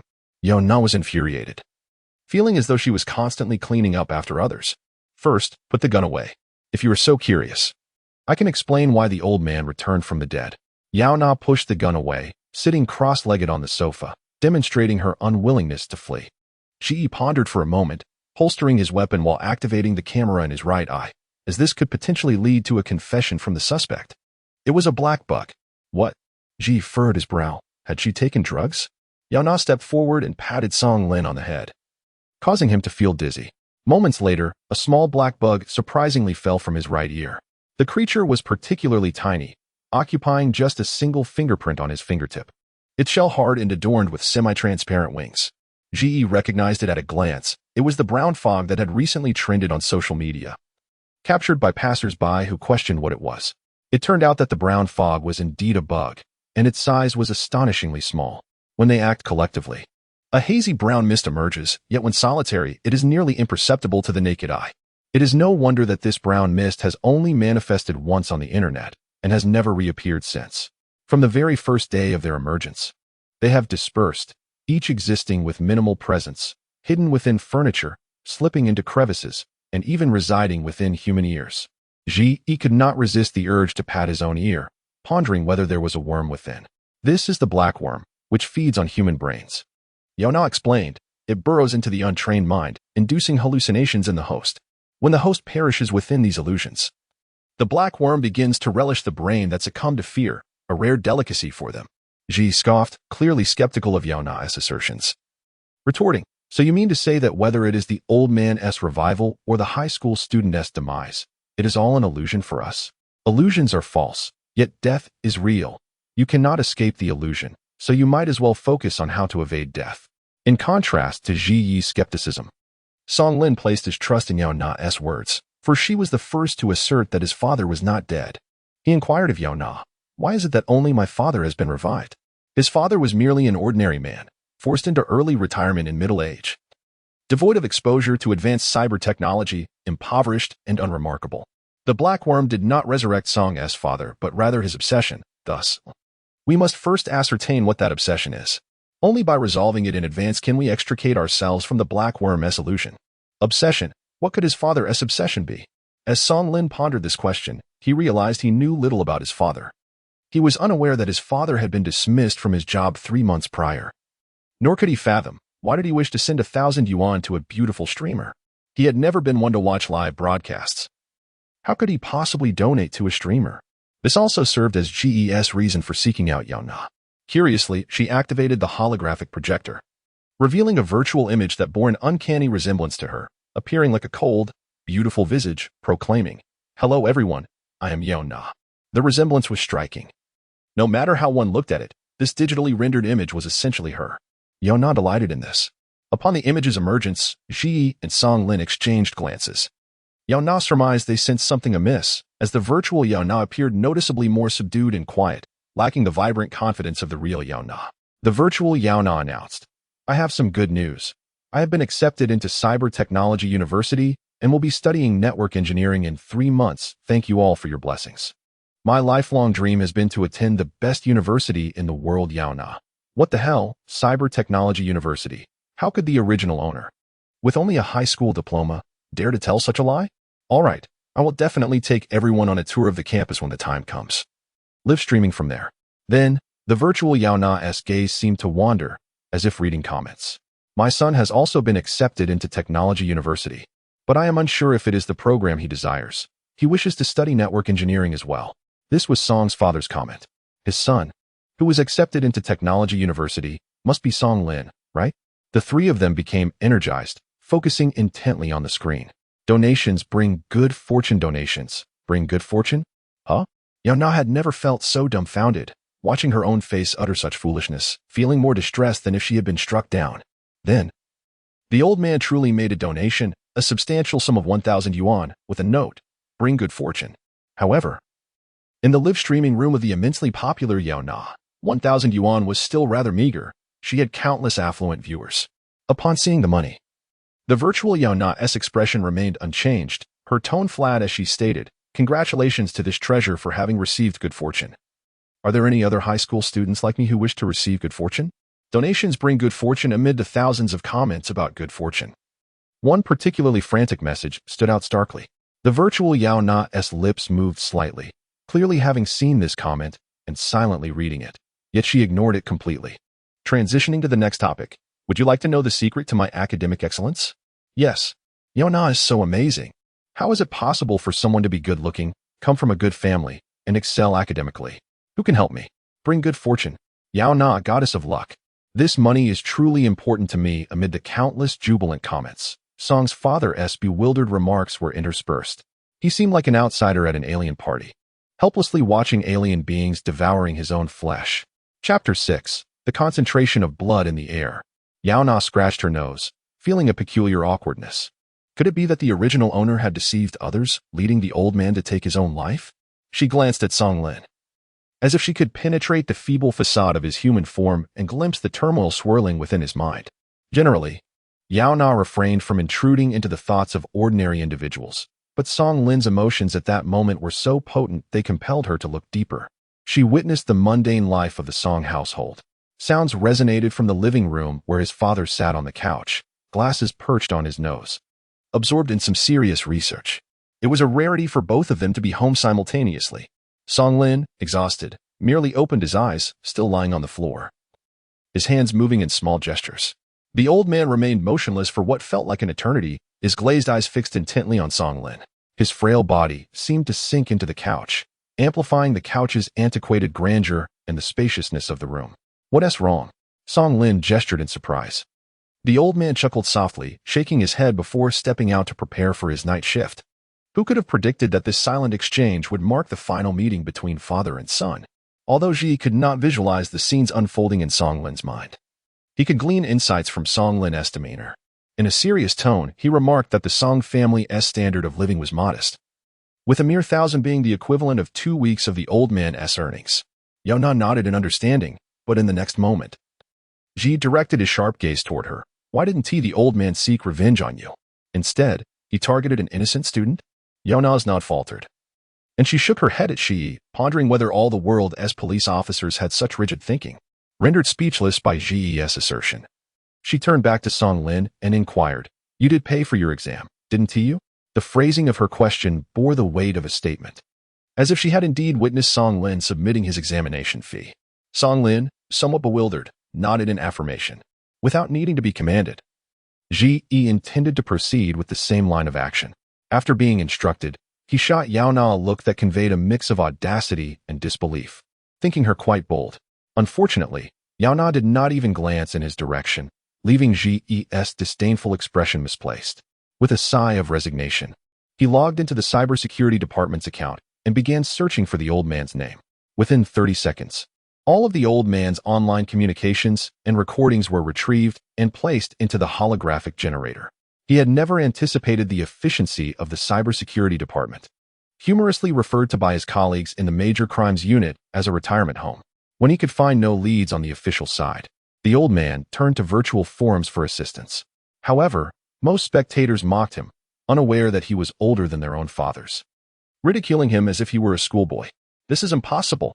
Ji quickly discerned the underlying issues in the comments. Cyber lawyers are exorbitantly expensive. The fees for a single lawsuit are in the thousands, and no lawyer would willingly take a case for free. Song Lin nodded in agreement. This situation was known to Ji Yi, who worked in the police department, and to Song Lin, who was still a student, but the old man, having spent his entire life working in factories, remained oblivious, believing he had found a kind-hearted individual. Upon realizing this, Yaona no longer regarded Ji Yi with disdain. In a rare moment of satisfaction, she raised an eyebrow and complimented him. Well done, Ji Yi. After praising him, Yaona turned her attention back to the chat interface. Unfamiliar with the Cyber Universal script, she was relieved that the dialogue was sparse. Of course, I'm a lawyer. I engage in these unprofitable ventures to accumulate experience. No need for that. It's difficult to explain online. Let us meet in person. The address is Haywood Scenic Area. Wait? Yaona paused, pointing at the address. ISNT Haywood right near my home? In such a poor area as Haywood, it was unlikely there would be any law firms. She remarked, this is strange. After committing a murder, the old man likely fled to this location. My father did not commit murder. Song Lin exploded in anger. Whether out of curiosity or some other motive, this time he did not even gesture in sign language. Yet, as soon as the thought crossed his mind, Yaona seized his hair and ruffled it vigorously. While she tousled his hair, she casually remarked, I understand. Song Lin. How infuriating. It seemed she could truly read his thoughts. Henceforth, he could not afford to entertain any wild ideas in her presence, lest they be overheard. Ji Yi, somewhat taken aback by their seemingly disconnected interaction, remained focused on the next clue's address. You're coming with us, he said. Intercepting Yaona as she prepared to rest, his tone somewhat stiff. You have a history of fraud. How can I trust you to lead us to this place and escape? Yaona shrugged. Let us go then. After all, she was curious about what the old man intended to do. No, more accurately, she was curious about how the nearly extinct black worms that once threatened humanity would make their mark in the cyber world. The three of them boarded the hover police vehicle, heading toward the destination indicated by the old man. Upon arriving and disembarking, they discovered that it was indeed an office building, its pale yellow plaster walls encasing bulletproof metal, with countless unadorned windows gazing out like eyes upon the street below. A chilling breeze wafted from the building, but the silence was unsettling. It was supposed to be lunchtime, yet there was an eerie stillness, devoid of any sound. As Yaona stepped into the office building, she detected a metallic scent of blood in the air. Ji scoffed. How could you, a social media influencer, possibly discern the scent of blood in the air? Before he could finish, his expression tightened as he too caught the faint whiff of blood. Reminiscent of deep-sea fish, Yaona shot him a disapproving glance. Regardless of her unreliability, she had once been a police officer and could instantly assess the situation within the building. Be cautious. The blood concentration in the air is at 65. A massacre is occurring within. The other two exchanged skeptical looks, as the building was eerily quiet, without gunfire or screams, seemingly disconnected from any notion of a massacre. Yaona paid them no mind. She had no obligation to explain, striding straight toward the source of the pungent scent. Blood concentration at 70. The air thick with the metallic tang. At 80, faint red droplets appeared on the metallic walls. At 90, the three of them were saturated with the stench of blood. Their hair dampened. Weavy arrived. The blood concentration pointed to one location, the company cafeteria. Could it be that the cafeteria was preparing fish for a meal? This was the only possibility Song Lin could fathom. He hesitated to associate his father with anything horrific. Furthermore, given the severe cyber pollution, the preparation of heavy metal fish for employee meals could indeed emit a foul odor. Before he could gesture, he suddenly felt a dampness beneath his feet. Looking down, he was horrified to see blood seeping from beneath the door, soaking into his ordinary shoes, devoid of any protective qualities. The white shoes were stained black with blood, causing him to recoil in shock, stepping back as the ground became saturated with crimson footprints. Before either of the two could fully comprehend the situation, Yaona forcefully pushed open the door. The scene before them resembled a living hell. Various grotesque manifestations of humanity lay exposed, their limbs contorted in inhuman postures. Expressions twisted in madness and agony. The nearest employee emitted a beastly roar, spewing blood, only to slip on the pool of crimson and crash into his fellow workers. It appeared as though they were competing to see who could bleed the most, their bodies entwined in a grotesque tableau of suffering. One individual, overwhelmed by pain, emitted guttural sounds as he stumbled through the cafeteria, vomiting blood and shattering chairs in his wake, the agony akin to having one's organs forcibly extracted. Help! I am in excruciating pain. Call a doctor. Their voices were hoarse, explaining why, moments earlier, those outside could hear no cries for help. Nevertheless, the sight of over 100 employees collectively bleeding in the cafeteria was an unprecedented spectacle. Upon opening the cafeteria door, an overwhelming stench of blood mixed with the bitter scent of bile assaulted the senses, creating a uniquely repulsive odor. Even the seasoned Ji found himself momentarily stunned, his instinct urging him to assist the afflicted. "Are you all right? Hold on, I will fetch a doctor." Yet, before he could finish his sentence, the man he had painstakingly helped to his feet suddenly erupted in a torrent of blood, splattering across Ji Yi's eyes, turning his vision a vivid scarlet. Momentarily dazed, Ji wiped the blood from his face, only to witness the man succumb to lifelessness, collapsing back to the floor.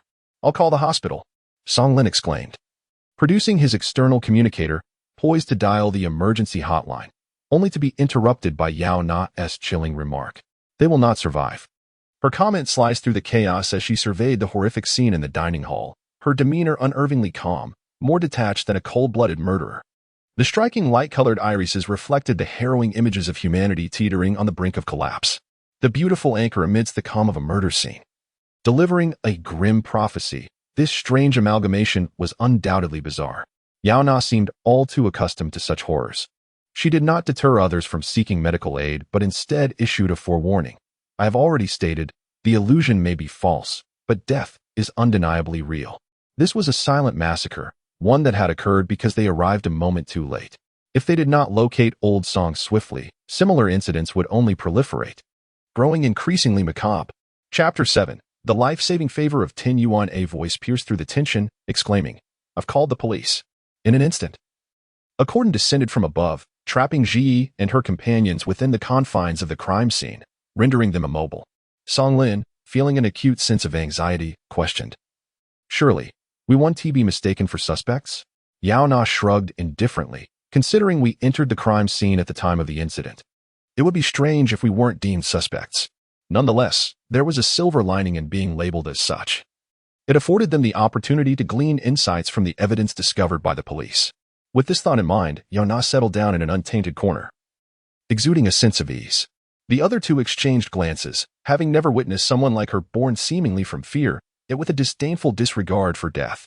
10 minutes later, the homicide team arrived, and by the time they reached the scene, those who were bleeding profusely had ceased their struggles. Lifeless bodies lay strewn across the cafeteria, the acrid scent of blood overwhelming every newcomer, inducing waves of nausea. Upon spotting Ji, the officer's discomfort intensified. "What are you doing here again?" "You're from the cybersecurity department," Ji affirmed. "Indeed, I am undertaking duties related to cybersecurity." This marked the first time she openly acknowledged her affiliation, which felt oddly unsettling. Song Lao, the last trace of his online presence, involved a meeting with someone claiming to be a lawyer, so I came to investigate. Her reasoning was sound, leaving the officers at a loss for words, particularly those who had intended to confront her. "Do not disturb the homicide team," their leader barked. Before commencing the investigation and requesting the surveillance footage, Yaona observed from her corner, absorbing the nuances of cyber knowledge. She witnessed the officers authenticate their identities through security clearance, as a massive server descended from the ceiling, containing the entirety of the building's surveillance footage. They connected a device to the holographic generator, and soon, irregular footage was projected in 3 dimensions. A virtual elderly man materialized at the entrance, Song Lao. His appearance suggested he had arrived at the office building after committing a murder. He was well aware of the back door, circumventing the security system to emerge before the witnesses in the cafeteria. Step by step, the old man advanced, his slow gait accompanied by a trail of his own internal organs scattered along the path. The officers instinctively avoided the route he had traversed, parting as if Moses had parted the Red Sea. The old man continued his terrifying march to the kitchen door, only to suddenly vanish. As the officers scrutinized the footage intently, they gasped at the sight of the suspect's disappearance. Was there footage of him exiting the kitchen? None. In an instant, the cafeteria, neither too large nor too small, turned chillingly cold. The footage showed Song Lao entering the kitchen, yet none existed of him leaving, suggesting that the resurrected elder was indeed present, lingering among them. Their gazes swept across the blood-soaked dining area, landing on the slightly ajar kitchen door. The gap was narrow, obscuring the contents within, but it hinted at shadowy outlines of objects, as if someone crouched there, intently observing their handiwork. Could he be inside? All swallowed hard. In an age of advanced cyber technology, a resurrected suspect was exceedingly rare. Who wouldn't he be unsettled? Except for one person, just moments ago terrified of the bodies. Song Lin dashed toward the kitchen, stepping boldly into the pool of blood. He forcefully kicked open the door, only to find several large cooking machines, oblivious and billowing smoke. Song Lin struck the metallic kitchen door with fervor. The others, perplexed by his actions, were only aware that Yaona understood his relief at not finding his father here, coupled with the anguish of his absence. Who is that? A voice unfamiliar to the police rang out. Yaona turned toward the speaker, noticing a gentleman, impeccably dressed yet awkwardly positioned beside the officers, curiously inquiring about Song Lin's identity. He appeared to be a member of the company's management, having escaped the ordeal in the cafeteria. Ah, I see now. No wonder his reaction was so intense. The man's glasses obscured his eyes, preventing Yaona from discerning his deeper thoughts. Just as she attempted to scrutinize further, a plump figure obstructed her view entirely. You're that internet celebrity. Yaona, the portly officer exclaimed, recognition lighting up his face. I had no idea you were so lovely. Everyone said your photos were heavily edited, but I never believed it. Yaona smiled, dismissing the negative reviews propagated by her adversaries. Now I understand. The plump officer recalled his purpose for approaching her. He produced a lie detector chip, placing it in her palm, and proceeded with the standard inquiry. Why were you present at the crime scene? She cast a glance at Yaona, her gaze lingering on the lie detector in Yaona's hand, a flicker of concern crossing her features. The homicide team's interrogation tools were no trifles. Should the subject lie, the device would unleash lethal voltage, with past instances resulting in fatalities. However, uttering the truth could also prove disadvantageous to Yaona. At that moment, Ji felt a wave of anxiety for Yaona, who had a history of fabricating tales before the police. And indeed, she spun a tale. Yet the most chilling aspect was that the lie detector remained utterly silent in her palm. Ji was taken aback. Could it be that Yaona was so skilled at deception that even her own mind was convinced, leading the device to believe she spoke the truth? Job application? The plump officer inquired, amusement evident in his tone. I've been unable to continue my Super Dream live streams due to the negative reviews. If I don't find something else soon, I want to be able to pay my rent next month. Yaona's lies flowed smoothly, as if the lie detector had malfunctioned. She even presented a business card from the company, emblazoned with cyber technology company, specializing in Super Dream, live broadcasting, holographic gaming. A social media influencer applying to a tech company seemed quite reasonable. Now it makes sense. The plump officer believed her, taking the lie detector from her hand. You've passed the suspect interrogation. Please proceed to your interview promptly. Thank you. Yaona exited the cafeteria first, while Song Lin continued his questioning, and Ji, being one of their own, was exempt from interrogation. Following Yaona, he trailed her to a secluded area before pressing her. How did you manage to pass the lie detector? Because I didn't lie? Yaona located the front desk robot and genuinely began to fill out her interview application. This company evidently harbored secrets. Without infiltrating their ranks, they would find no leads. And how do you know the company is suspicious? Because of this. Yaona brandished the business card once more, an item overlooked by all. It was a cyber technology firm. As long as one required internet access, identity registration was mandatory, granting them access to personal information worldwide. Acquiring Song Lao's data would be trivial. A person privy to personal information, cognizant of Song Lao's desperate financial situation, masquerading as a benevolent lawyer to lure the old man over. Such a scenario was undeniably peculiar. No wonder Yaona sought to join the company in search of clues. At long last, Ji comprehended the situation and, with a tone of relief, remarked, I never anticipated your fervent dedication to join the company in pursuit of unraveling the case. What could be said? Yaona, having secured her interview pass, confidently swiped open the door to the employee office and stepped inside. The office was deserted, of course, as everyone had met their demise in the cafeteria. Their belongings lay scattered across the desks, half-drunk coffee cups, torn packaging of stimulants, and computer screens still aglow, while the chairs retained the warmth of their previous occupants. Yaona nonchalantly took a seat at someone else's desk and began rifling through their possessions, unapologetically claiming any cash she found. This is theft, someone remarked. Yaona sighed in response, I am merely assisting in the quest to find their murderer. Surely, I am entitled to at least 10 yuan as a reward? A mere 10 yuan for saving lives is truly a paltry sum. Ji found himself at a loss for words, resigning to let Yaona rummage through the items while he sought clues at the filing cabinet. In his search, they indeed uncovered several valuable leads. numerous documents filled with information on the residents of Santo Domingo and Haywood, encompassing individuals of all ages, all sharing one commonality: abject poverty. Particularly dire poverty, the kind that made paying rent each month a struggle. Standing nearby, Yaona remarked wistfully, "This data is incomplete. It lacks the details of a poor soul like me." She felt her own financial struggles echoed those of these individuals, the only distinction being her indebtedness to various benefactors. While these impoverished souls, despite their circumstances, maintained impeccable credit without any debts, G pondered the purpose behind these individuals preserving such registration information. He tapped his left eye, which instantly transformed into a camera, capturing all the gathered information. Just then, he caught Yaona's inquisitive gaze fixed on his left eye.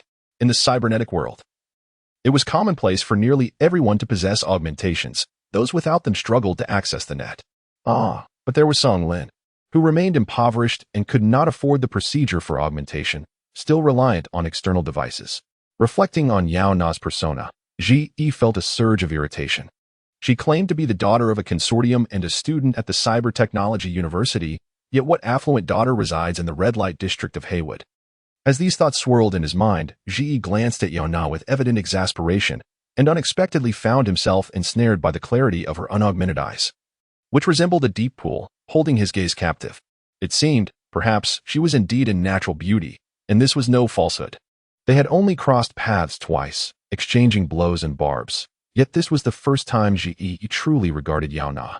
He felt an unfamiliar discomfort stirring within him. Just as he prepared to utter something, Yaona swiftly covered his mouth, exerting considerable force as she concealed him within the filing cabinet. "Someone is coming," she whispered, her voice clear in Ji's ears, or more accurately, in his mind.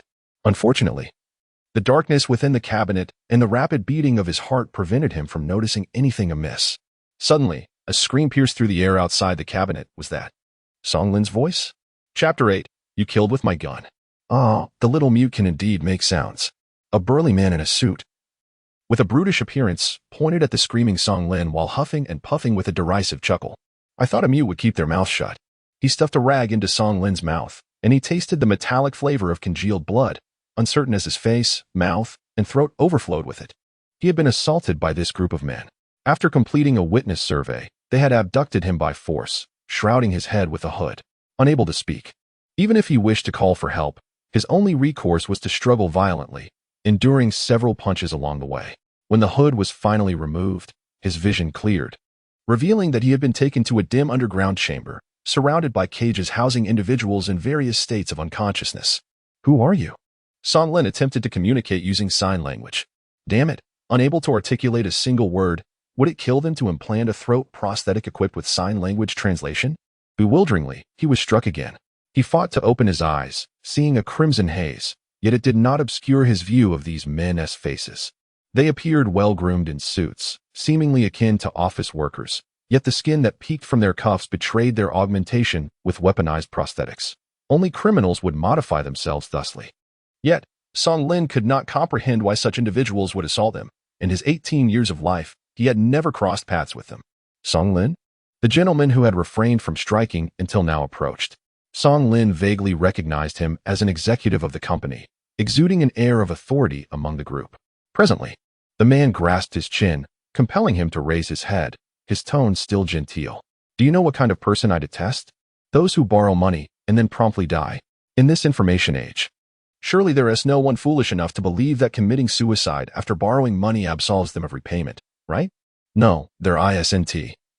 For I will pursue every person related by blood to the borrower based on the information in the identity system. What? For a fleeting moment, Song Lin was uncertain whether the man was addressing him. When did he ever borrow money? It soon dawned on him that it was not he who had borrowed, but his father, and he was the sole blood relative. Realizing this left Song Lin in shock, yet he had no time to ponder the implications, for the man was preparing to kill him.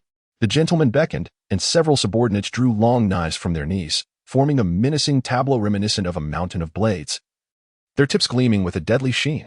Someone noticed blood on the blades, not their own, but that of a previous victim. They joked. I thought that boy from last night was the old man-ass child. Song Lin, those names are too similar. Recalling last night, the gentleman appeared somewhat speechless, fortunately. You chose a location without surveillance to commit murder. Otherwise, it would have been troublesome. he is the child of a wealthy family. After wiping the blood from the knife tips, they turned to find that Song Lin, who had been lying on the ground, had vanished. Where is he? The group looked around in astonishment, spotting the door of the basement gently swaying, and cursed in disbelief. They had assumed that, given his condition, Song Lin would be as immobile as a corpse, which is why they hadn't restrained him. Yet, this young man, despite being beaten to a pulp, had the presence of mind to seize the opportunity to escape. What if he made it upstairs and alerted the police? Realizing this, the gentleman's expression darkened. 10 minutes.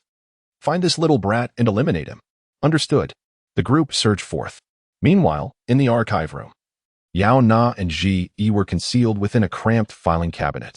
Ever since Yaona claimed to have heard Song Lin's anguished cries, Ji had initially doubted how she could hear a mute scream, only to belatedly realize that Yaona hadn't spoken aloud. Yet the voice resonated clearly in her mind. For instance, at this moment, Yaona, with a blank expression, stated, "You have something pressing against me." "Oh, that would be my firearm prosthetic." Yaona. She reached towards Ji's waist, but was halted by his shocked expression. "Where do you think you're putting your hand? Be careful, or I'll accuse you of assaulting an officer and attempting to seize my weapon." This man was quite peculiar. When a woman reached for him, he interpreted it as an attempt to ambush and disarm him rather than an expression of interest.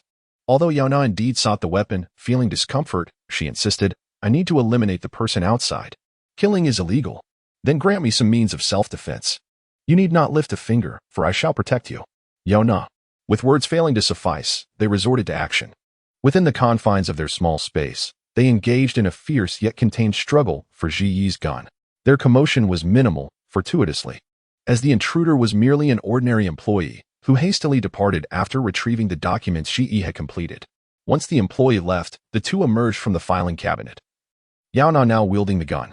Ji held his lower back, wearing a pained expression. "Next time, speak properly. Don't just reach into my pants." "Understood." Yaona replied absently, suddenly crouching to listen intently. Though the screams had ceased, she could faintly hear footsteps and the breaths of over 30 individuals. "Should we go down?" Ji dismantled another handgun from his arm, resembling a human weaponry, his tone laced with concern. "Song Lin still has come to find us. He might be in trouble. What purpose does descending serve, other than exposing our identities and complicating the search? It does not resolve the issues with old Song." Yaona followed the path taken by the employee, leading her to a room devoid of signage or mention on the navigation board. A solitary white metal door, standing at the corridor's end, untraceable without guidance. She attempted to swipe her interview access card on the door, but it remained unresponsive, blocking her entry. "I'll apply for a search warrant now and return later," Ji suggested. "There is no time." Yaona surveyed her surroundings, her gaze landing precisely on a hasty, intimidating figure. She swiftly approached him, and he, noticing her presence, warned her to leave immediately. "Who are you?" "This is a restricted area. Unauthorized personnel cannot approach." Before he could finish, Yaona pressed her gun against his chest and fired without hesitation. Bang! The sound echoed. Both Ji and the man were momentarily stunned. The man, with a look of disbelief, gradually crumpled to the floor, his body hitting the ground with a dull thud. Yaona ripped off his badge and swiped it to open the door to the restricted area. Ready to enter when his face a mask of incredulity, stopped her. "You've killed him? You shot him with my gun? Didn't we agree to use it only for self-defense?" 3 questions in succession. Ji had never encountered someone more violent than himself. How could he possibly still be alive? He turned to look at the man, whose blood pooled beneath him, his expression frozen in shock, unmistakably lifeless. Even in the era of cyber advancements, a bullet to the heart is invariably fatal, unless one can be rushed to a hospital within 10 minutes for a new prosthetic heart, which comes at an exorbitant price. In essence, the man's demise is inevitable. The firearm in Zi's thigh holster contains 7 rounds. Having just witnessed Yaona discharge her weapon, there should be 6 rounds remaining. However, upon rotating the magazine, Z discovers it still contains 7. This is but an illusion. Hence, I assert that you are powerless against such delusions. If we do not swiftly ascertain the fate of Old Man Song, the death toll will only rise. Yaona paused momentarily, then added, "I do not consume brains. So do not fret. He shall awaken unscathed after a slumber." The black insect fabricates illusions to relish the brains of those who perish from fear, resulting in corpses exhibiting the grotesque manifestations of their demise. Yet true death occurs only when the brain is devoured. She does not consume brains, at most. She can induce a faint through an illusion. What potency does that possess? Having articulated her point so clearly, Yaona deemed it unnecessary to further explain to Z and proceeded into the archives to commence a new round of investigation. Concurrently, the police uncovered new leads. They dispatched over 100 individuals from the cafeteria to the identity system for cause of death verification, while also updating the death information in the system, only to be informed that these individuals had all succumbed to brain death. Brain death? How could that be? They had all bled profusely. Such severity should indicate issues with the liver or gastrointestinal tract. The forensic expert found the conclusion exceedingly bizarre and requested a re-examination of the identity system. The extensive radiation scan of the corpses was performed repeatedly, yet the final medical report revealed their bodily organs were all remarkably healthy, with only the brains exhibiting problems. Dissection was deemed necessary. With a command from the Major Crimes Unit, over 100 brains were methodically extracted and laid upon the examination table. Upon inspection, it became evident that not a single complete brain could be assembled from the remains of over 100 individuals. Some brains were reduced to mere remnants. Others bore small gnaw marks, while some appeared normal yet were entirely hollow within. The state of their brains resembled that of apples ravaged by worms. To lighten the mood, the sheriff made a casual jest, prompting a solemn response from a rural-born officer, who remarked, "In our region, we have a saying, if one apple on a tree is infested, the entire tree becomes worthless." Why is that? Because the propagation of worm eggs is highly infectious, causing all apples to rot. Are these over 100 individuals merely a part of one tree's apples, or do they represent the entirety? Is this merely the harbinger of a series of horrific events, or the whole? Such ordinary souls remain in ignorance. Unbeknownst to them, they are perpetually trailing behind the internet sensation Yaona, always a step behind. Found it. Yaona extracted a thick handwritten dossier from the cabinet. The first page emblazoned with Old Man Song's name. Chapter 9. A tooth falls from the pipe. A lone record lay before her, its date relatively recent. Placed atop the outermost drawer of the confidential archive room, which proved convenient for Yaona. Upon perusing the documents, she gleaned the nature of the company, a facade of an information technology firm, yet in reality, it operated as a predatory lending institution, extending exorbitant loans to the financially destitute. The records indicated that Old Song had borrowed 1,000 yuan just a week prior.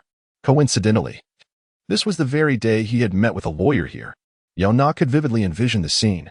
Old Song, deceived by someone posing as a lawyer, had been lured into the clutches of the loan shark, who sweet-talked him into borrowing 1,000 yuan for an urgent need. Who would have imagined that this sum would double to 2,000 yuan in a day, quadruple to 4,000 yuan in 2 days, and escalate to a staggering 10,000 yuan within a week? For the Song family, this was an astronomical figure. Old Song had been egregiously duped. Although he had promptly paid for Song Lin's examination fees, he could not repay the loan, which could easily balloon to 20,000, 30,000 yuan. The future of the Song family was bleak, irrevocably ensnared in the abyss of usury. Was that why he had taken his own life? Yaona murmured to herself as she examined Old Song's debts. Ji was also observing, yet the information he absorbed was starkly different. He remarked, handwritten records, daily compounding interest rates, all cloaked under the guise of a legitimate company. It's no wonder the Major Crimes Unit failed to uncover this, nor did the Cybersecurity Department have any records. Had these documents been typed, they would undoubtedly have left traces on the internet, easily traceable by cyber police. It appears these criminals possess a keener awareness of loopholes than the authorities, crafting a lawless realm online. While he chastised his previous arrogance, he meticulously photographed the loan ledgers. Yaona roamed the archive, occasionally pausing to delve into a book. A dim light enveloped their figures, creating an atmosphere of serene stillness. Suddenly, a faint voice echoed in her mind. Unsure whether it was a signal from her brain or an actual sound, she half-cupped her ear and tentatively inquired of Ji. "Did you hear that?" "It's Song Lin's voice. He's calling for help." Ji listened intently for a considerable time but discerned nothing. "I didn't hear anything. Besides, isn't he mute? How could he call for help?" At that moment, however, Yaona's mind was undeniably receiving a muted plea for assistance, intense enough to shatter barriers. "Who will save me? I am truly frightened. Yaona, where are you? Please help me." Song Lin wandered through the unfamiliar underground passage, engulfed in trepidation. The criminal organization, akin to sewer rats, had designed their layout with intricate complexity. Several times, he had inadvertently burst into employee break rooms, igniting a greater pursuit. Little mute. You cannot escape, surrender now. Ignoring them, Song Lin found himself pursued by armed thugs, trapped in an unfamiliar, directionless corridor. His only recourse was to flee. If he could run swiftly enough, he might afford himself more chances to navigate through this nightmare, increasing his odds of survival. A strange sound emanated from below him. Before he could react, he stumbled and fell, a surge of agony erupting through his legs. It was no wonder he had fallen so hard. An incomprehensible volume of blood spilled forth, fanning out beneath him like a mermaid's tail. The gentleman's cultured voice drifted from behind him, still some distance away, yet lacking urgency. After all, in the cyber realm, one could distrust their subordinates, but not technology. This modified blade was a testament to that. The gentleman's leisurely footsteps echoed as he approached, each step reverberating in Song Lin's heart. He vowed not to be captured. He had to survive to inform the police of his father's innocence. Gritting his teeth, with legs rendered useless, he resolved to crawl, believing he could escape this nightmare. He propped himself up on his arms, laboriously dragging himself down the corridor, leaving a trail of winding blood behind him. After an arduous effort, he finally rounded a corner, only to hear the gentleman's mocking voice in the distance, quite resilient. Aren't we? Even with both legs severed, you still managed to crawl. Then don't blame me for being ungracious. The blade came flying again. And although Song Lin had braced himself to roll away, he was still met with the agonizing severance of his hand. Pain exploded throughout his body, blood gushing forth. His complexion shifting from crimson to pallid, a symptom of severe blood loss. He resembled a specter emerging from a pool of blood, the harrowing scene devoid of sound, akin to a red-tinted silent film. The gentleman finally reached the corridor where Song Lin lay, yet only blood remained, not a trace of the boy. He couldn't help but feel a twinge of admiration for Song Lin. Rarely could someone endure such excruciating pain for so long. Indeed, most would perish in the basement. But Song Lin was different. He had audaciously feigned weakness to escape, darting through the underground passages, toying with these desperate criminals. Now, retribution had come. With his hands and feet severed, he ought to have been more compliant. Thus, the gentleman strolled leisurely towards Song Lin's location, expecting to find him resigned to his fate. To his astonishment, he witnessed the gravely injured Song Lin propping himself up with his elbows, inching towards the underground kitchen, kneeling beside a massive water tank. This tank served as the company's water reservoir, linking the clean water manufacturing plant of Santo Domingo with the sewage treatment facility. If refuse entered, it would likely be identified by the sewage system, yanking him from Haywood to Santo Domingo. At that moment, Song Lin knelt beside the tank, observing them. What on earth? The gentleman was taken aback. Song Lin, with his bloodshot eyes, glared fiercely at them before toppling forward, plunging into the tank. The gentleman and his cohorts quickly surrounded the tank. The burly subordinates peered inside, but all they could see was the unfathomable depths of water. Boss, should we go down and check? Are you looking to die? The gentleman retorted, slapping his subordinate. Forget it. He's too injured to swim. We'll cover it up. He wanted to survive anyway, but that meant they would have to drink the water he drowned in. The gentleman could only shake his head in disbelief. A bloodbath in the cafeteria, with over 100 casualties. Do you truly believe this company is safe? Let us find another location to establish a new business. This office can be abandoned. In this manner, Old Song's quest for vengeance would be thwarted, leaving him to wander this dilapidated office building. Reflecting on Old Song's tragic demise, even those who walked the edge of the law felt a chill, instinctively huddling in their garments, fearing the next person to spew blood would be themselves. The group sealed the tank and placed a heavy instrument atop it, ensuring Song Lin could not escape before departing. Once he perished, the sewage system would classify him as waste, ultimately transporting him to the sewage treatment plant in Santo Domingo. So in a way, Song Lin would die in his hometown. They left, chuckling, just a wall away. Song Lin was submerged in the water, his body sinking and rising with the ebb and flow of the tank. Overwhelmed by pain and devoid of strength, he found himself unable to swim to the surface or draw a breath. Just as he believed he was on the brink of death, a bloated figure slowly floated up from the depths, appearing before him. It was his father. After enduring countless hardships and persistently striving for self-rescue, Song Lin burst into tears upon seeing the lifeless body of the old man emerge. His tears mingled with the water of the tank, rendering it impossible to discern whether they were tears or merely drinking water. The corpse, swollen and waterlogged, blurred his vision, yet no matter what, Song Lin's gaze remained fixated on his father, unwilling to look away. He yearned to clearly behold his father's visage before his demise. Underwater, words were futile, but fortunately, the bond between father and son had never relied on language. Facing the ghastly corpse, Song Lin gestured with half a hand, employing sign language. The thought of those terrifying loan sharks sent shivers down his spine, and he couldn't help but imagine how his frail father had been coerced into borrowing money. Forced onto the path of repaying exorbitant debts. You suffered so much. Why didn't you tell me? We could have faced it together. Perhaps it was the water that stung his eyes, leaving them sore and aching. The scenery around him shifted. By the time Song Lin regained his senses, he realized that his father's corpse was guiding him upwards, enabling him to breach the surface and inhale the fresh air. Though he lacked limbs, he could lean against his father, reminiscent of the days they had shared together. As long as his father supported him, he would not plummet into the abyss below. How absurd. Even in death, he continued to worry about me. Take care of yourself. Clutching his father like a piece of driftwood, Song Lin wept silently, his sobs echoing in the vast water tank. The two, one living and one dead, nestled against each other in their watery refuge. Outside the tank, the police, having just received the conclusion of total cerebral failure, persisted in their futile investigation. That very afternoon, the relevant authorities released the findings of the food inspection, asserting that the cafeteria's food posed no issues whatsoever, merely exhibiting slight nutritional imbalances, insufficient to cause such severe reactions. The Major Crimes Unit's speculation regarding the old man poisoning the kitchen was swiftly dismissed, rendering their efforts seemingly fruitless. The chief was bewildered. Furthermore, they had yet to locate the suspect, Old Song. Since entering the kitchen, he had vanished without a trace, evading both on-site searches and surveillance.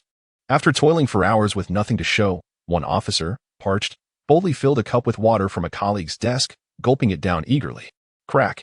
Inadvertently, he bit down on something peculiar, jolting him with pain.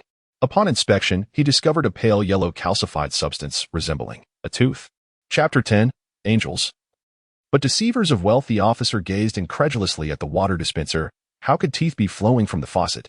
He approached the water tank connected to the dispenser, pressing his ear against its surface. Initially, only the sound of flowing water could be heard, but suddenly, a resounding bang echoed, causing him to collapse in shock. Bang. The officer stared in astonishment as the tank trembled. Bang. The noise attracted the attention of other officers, who cautiously gathered around. The sound, it resembled someone knocking from within. Could it be that Old Song was concealed inside the water tank?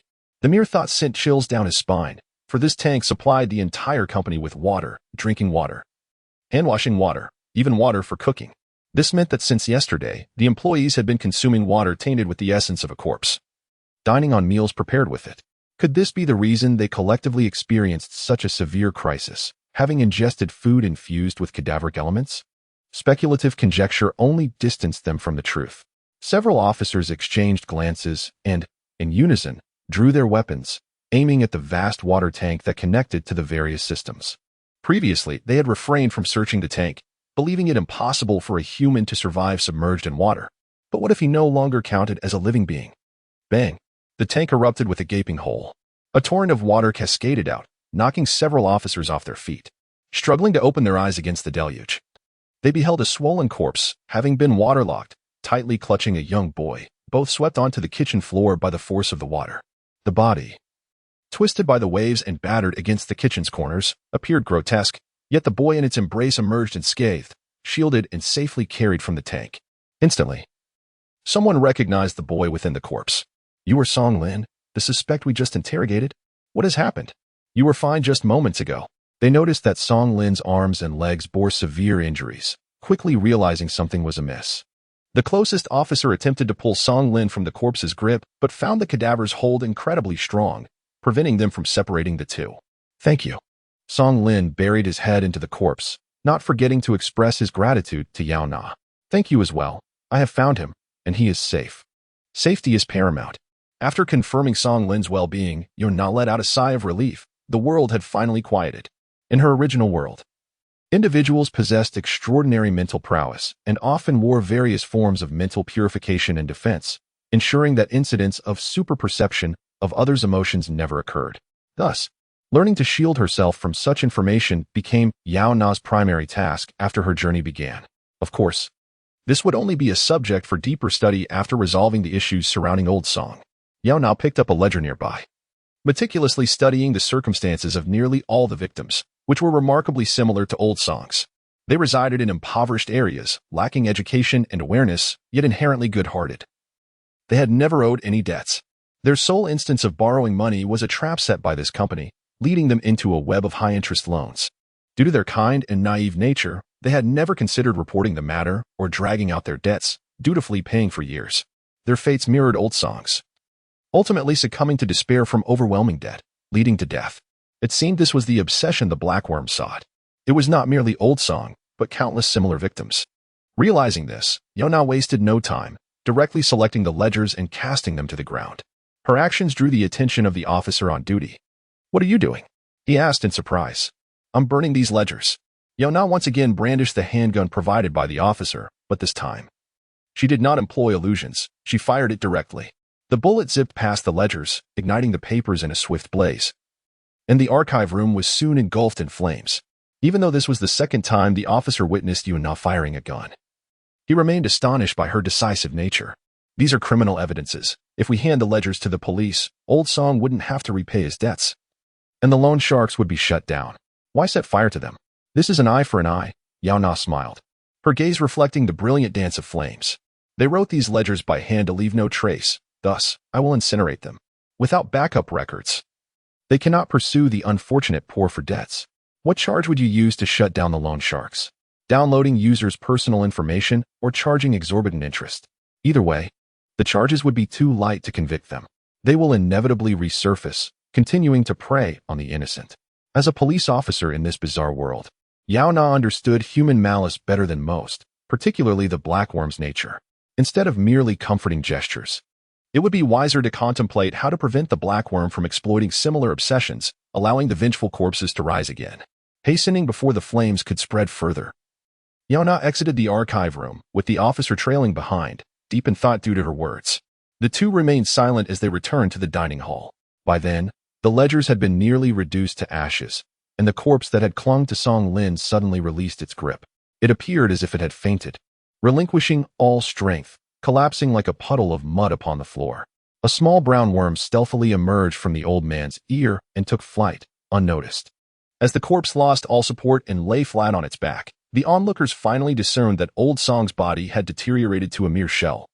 His once gruesome state had worsened after 2 days and nights of turmoil, reduced to white bones and remnants of flesh, with skin scraped almost entirely away, leaving only tattered muscle fibers and nearly drained organs.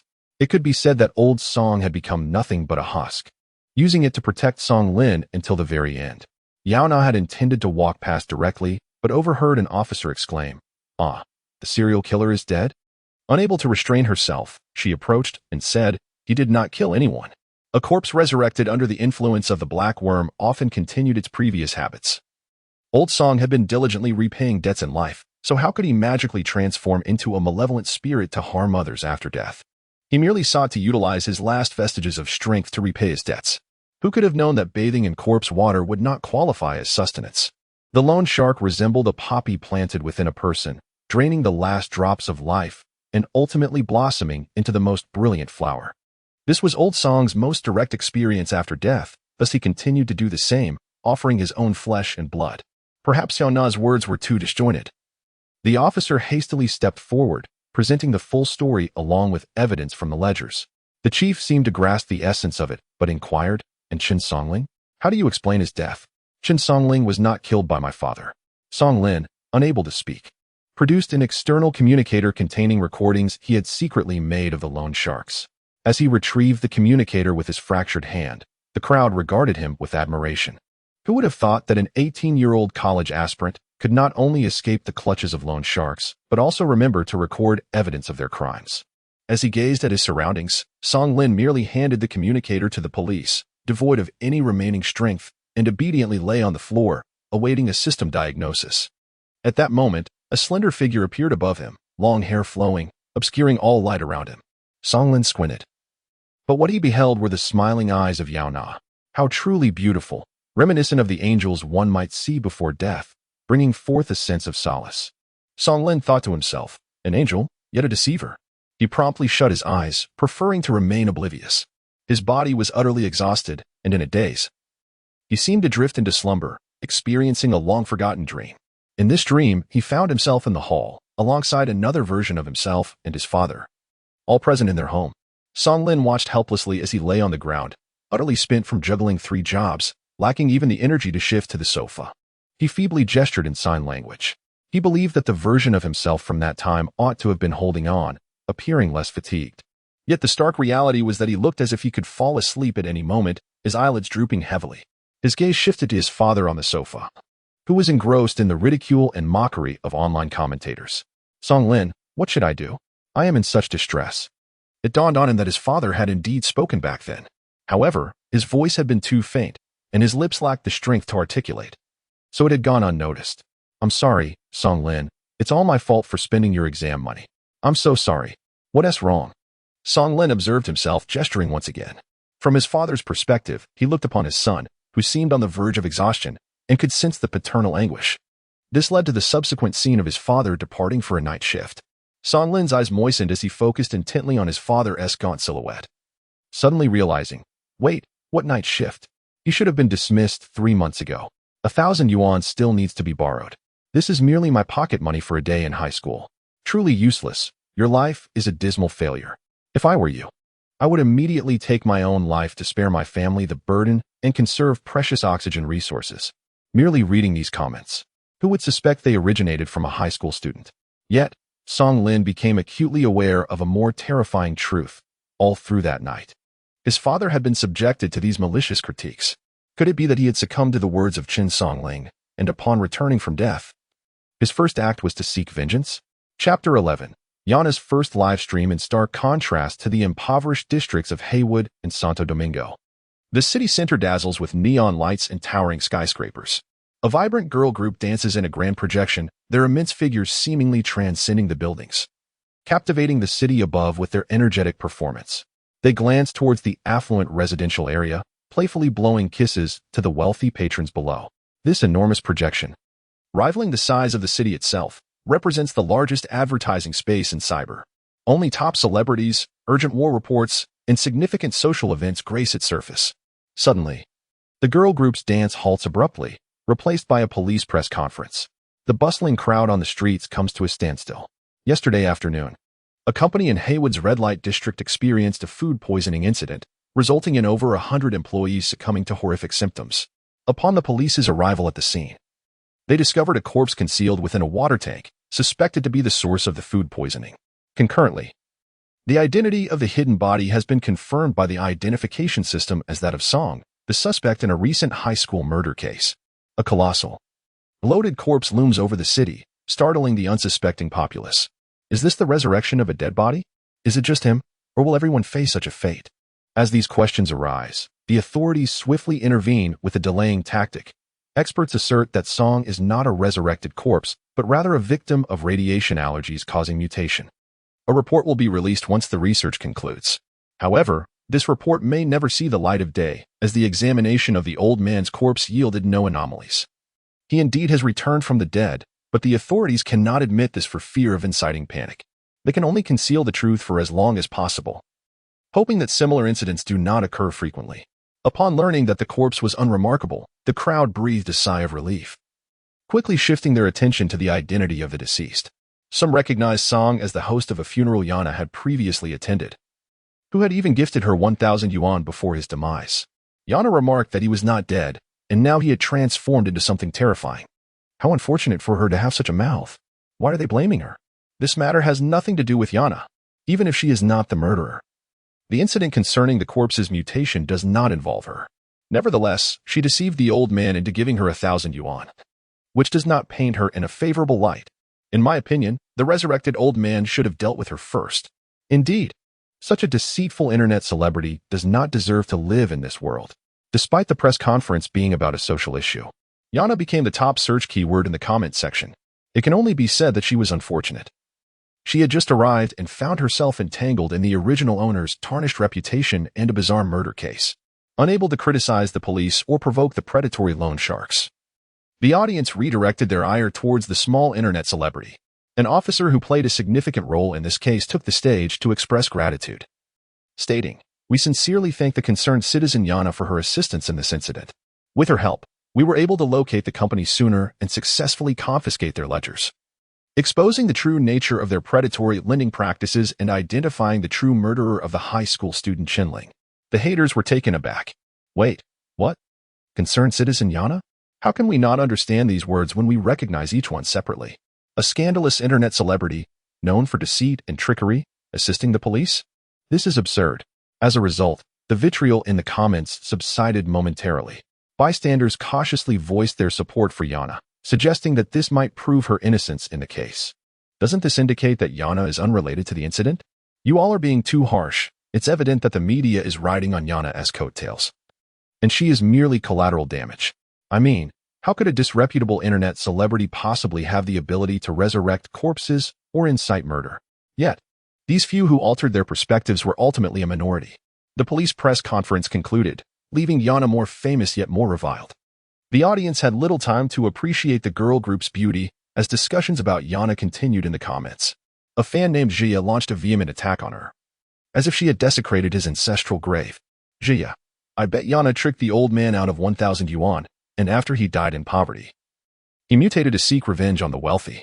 Jia, I heard the victim, Qinling, came from a particularly affluent background, which is why she was targeted. Jia, why would a concerned citizen assist the police without any reward? It's not out of kindness, it's because she's guilty. 3 consecutive comments garnered countless likes. The largest advertising space in cyber was not to be underestimated. In an instant, nearly half the city recognized Yaona as this deceitful internet celebrity. Jia seemed to have discovered the formula for virality, relentlessly stepping on Yaona, a figure he hardly knew. At this moment, all those who followed Yaona for entertainment, indulging in insults and gossip, received a notification about her live stream. Would this stream reveal her true face or merely a digitally altered version? Different individuals harbored varying curiosities towards Yaona.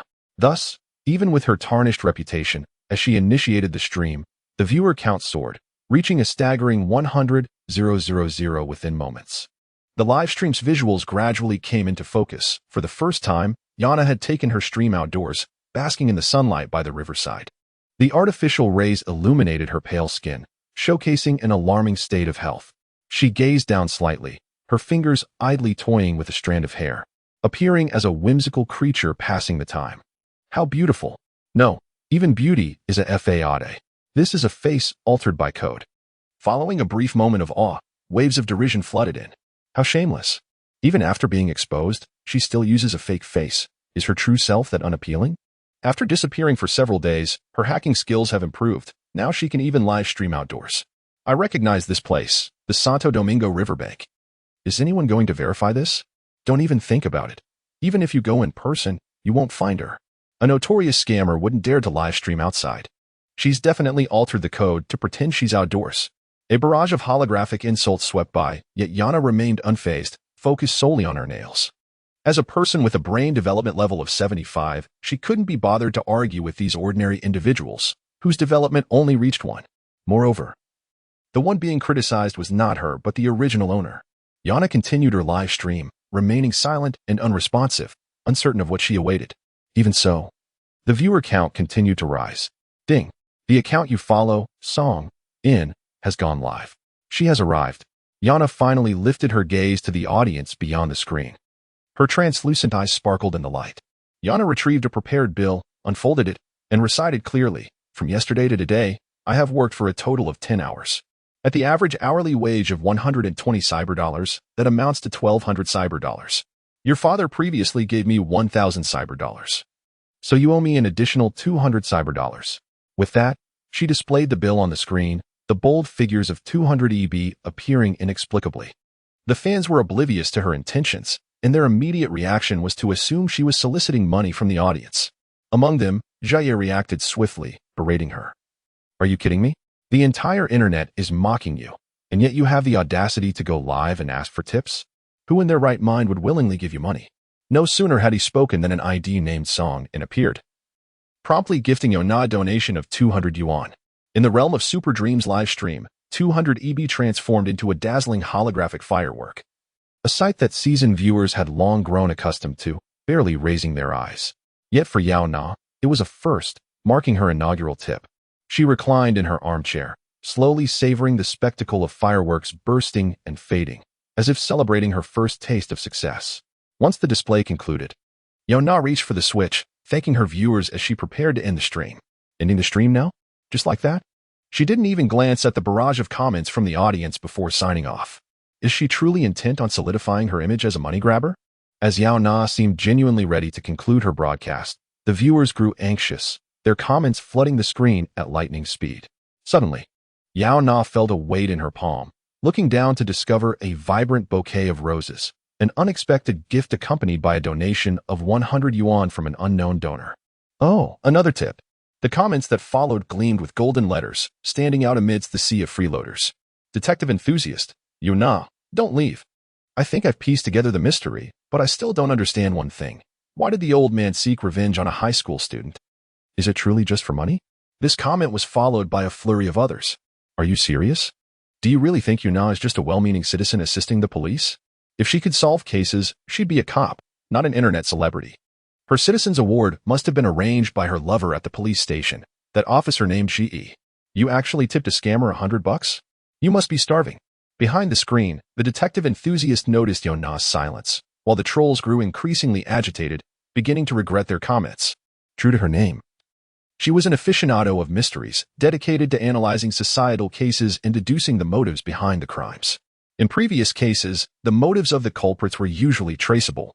Yet this particular case involving the old man's song was shrouded in enigma. Why had he targeted a high school student? If it were for money, he could have easily kidnapped Chen Songling and extorted the Chen family. Driven by curiosity and unable to directly contact the police, she resorted to questioning the well-meaning citizen Yaona.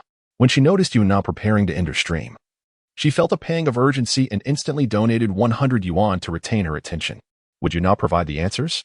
The detective enthusiast, amidst the mockery of countless trolls, felt both regret and a glimmer of hope. Though they were of the same gender, it inexplicably made her blush. As Yaona reached in Songling's comments, she adopted a tone that was disturbingly harsh. The cold words, written without any emotion, bore a terrifying impact when perceived as a third party. Each word sliced through the heart like a sharp blade. How could one speak so cruelly to an elder? Everyone has parents. Merely imagining one's own father being insulted online stirred an overwhelming sense of compassion. No wonder the old man's song sought revenge. As Yaona finished her thought, the detective enthusiast visibly froze, quickly inquiring, so it wasn't for money, but rather for revenge? Upon reading this comment, Yaona couldn't help but chuckle. It was too amusing. Yet she understood why the detective enthusiast would think this way. Not just her, but most of the audience, including Song Lin himself, shared the same sentiment. However, the reality was that Old Man Song intended to convey that suicide would not yield compensation, urging Chin Songling to avoid making foolish decisions that would lead to regrettable outcomes. As Yaona concluded her statement, the viewers behind the screen were left in stunned silence, and the vitriol directed at her diminished significantly. Old Man Song was neither a money seeker nor a vengeful spirit. He merely aimed to remind Chin Songling, even in death, that he was concerned about the people who insulted him online. Everything began to make sense. If the debt collector hadn't mistaken Chen Songling for Song Lin, he would never have met such a tragic end. You're welcome. This is the answer you purchased with your 100 yuan. In an instant, the comments in the live stream shifted focus, with discussions swirling around Old Man Song's kindness, and no one paid heed to hurling insults at Yaona anymore. In a hospital ward, having just completed surgery through an official loan arranged by Ji, Song Lin awakened from the effects of anesthesia, finally grasping the answers he had pondered during his unconsciousness. Lying in his hospital bed, tears welled in his eyes but did not fall. It was a relief. His father was innocent. He had always been a good person. At last, he could find peace. As Song Lin closed Yaona's live stream, feeling a sense of calm wash over him, an idea that had gained popularity by disparaging Yaona was infuriated to see their comments refuted, with others chiming in mockingly. They wondered, how could Yaona, who wasn't even a witness to the crime, possibly know why Old Man Song sought out the high school student? With both parties now silent, the truth remained open to Yaona's arbitrary interpretation. With this line of thinking, they unleashed a barrage of vehement comments, expecting Yaona to ignore them as she had before. To their surprise, she paid attention this time, even offering a sardonic smile. It seemed oddly familiar. Yaona highlighted their comments, enlarging them for all to see, declaring, regardless of Old Man Song's intentions, the victim perished due to careless negative remarks. And now, you are doing the very same thing to me. With that proclamation, Yaona abruptly ended the stream, leaving the audience with a chilling ultimatum. continue to insult me, and I wouldn't hesitate to take drastic measures against you. Chapter 12. The appearance of the original host. What does it mean? When Yaona concluded her live stream, the audience left in her room remained utterly perplexed, unable to comprehend her abrupt departure. Was she criticizing us? No, this unscrupulous internet celebrity, who had deceived her followers, actually dared to scorn the patrons of her live stream. In an instant, except for those curious about the incident who left feeling satisfied, the group of critics, including Ji, were thrown into disarray. Although they feared the implications of Chen Songling's death, human nature often leads one to believe misfortune will not befall oneself, and thus they remained indifferent. With the live stream ended, they took to other platforms to vent their frustrations. The boundless realm of cyberspace offers no shortage of outlets for emotional expression. Consequently, from the press conference to the conclusion of the live stream, Yaona garnered ample attention, capturing everyone's gaze. Even passers-by engaged in discussions about her. Had Yaona found a financial backer? She now seemed a completely different person. With her appearance, how could any wealthy heir possibly take an interest in her? It was absurd. Two pedestrians had just exited Yaona's live stream and were engrossed in conversation as they walked forward. Suddenly, a timid voice broke through. "Excuse me. Are you referring to Yaona, the internet celebrity who recently faced backlash for photo editing?" The two were startled, realizing they had not noticed someone standing behind them. Turning around, they found the speaker to be a frail young girl with long hair obscuring her face, her skin so pale it almost seemed translucent. She appeared uncomfortable under their gaze, lowering her head. Indeed, there was no other internet celebrity currently in the limelight besides her. As the young girl spoke, her complexion grew even paler, and upon closer inspection, she was visibly trembling. One kind-hearted passerby inquired, "Are you all right? Do you need assistance getting to the nearest hospital?" The girl hurriedly distanced herself. She was essentially a ghost, unable to seek medical help. Once she had escaped the crowd, she swiftly accessed a public network, adeptly altering her IP address before beginning her online search.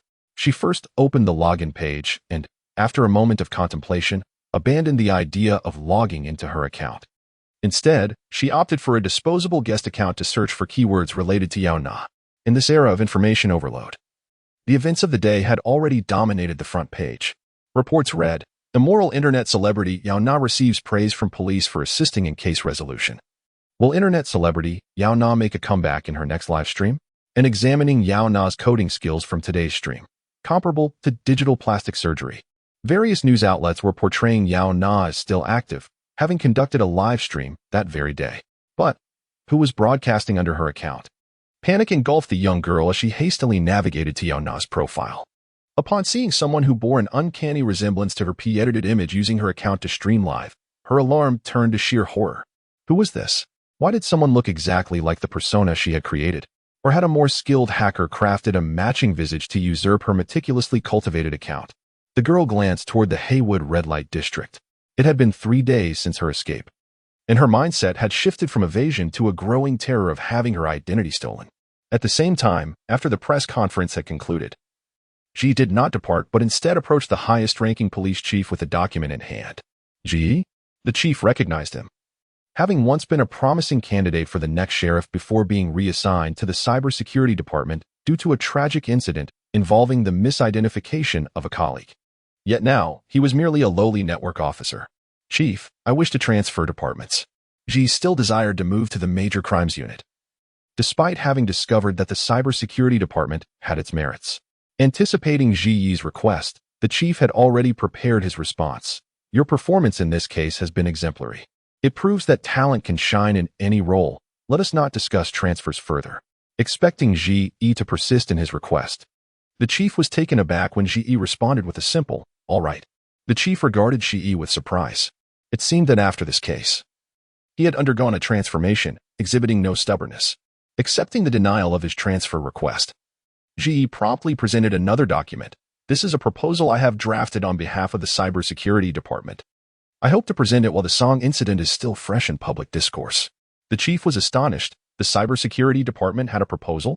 Moreover, he sensed that Ji's request for a transfer was merely a pretext to garner support for the proposal. The chief accepted the document, and after a brief review, he handed it to the public relations secretary, draft a formal notice immediately, and disseminate it to the intelligence systems of all citizens. "Thank you."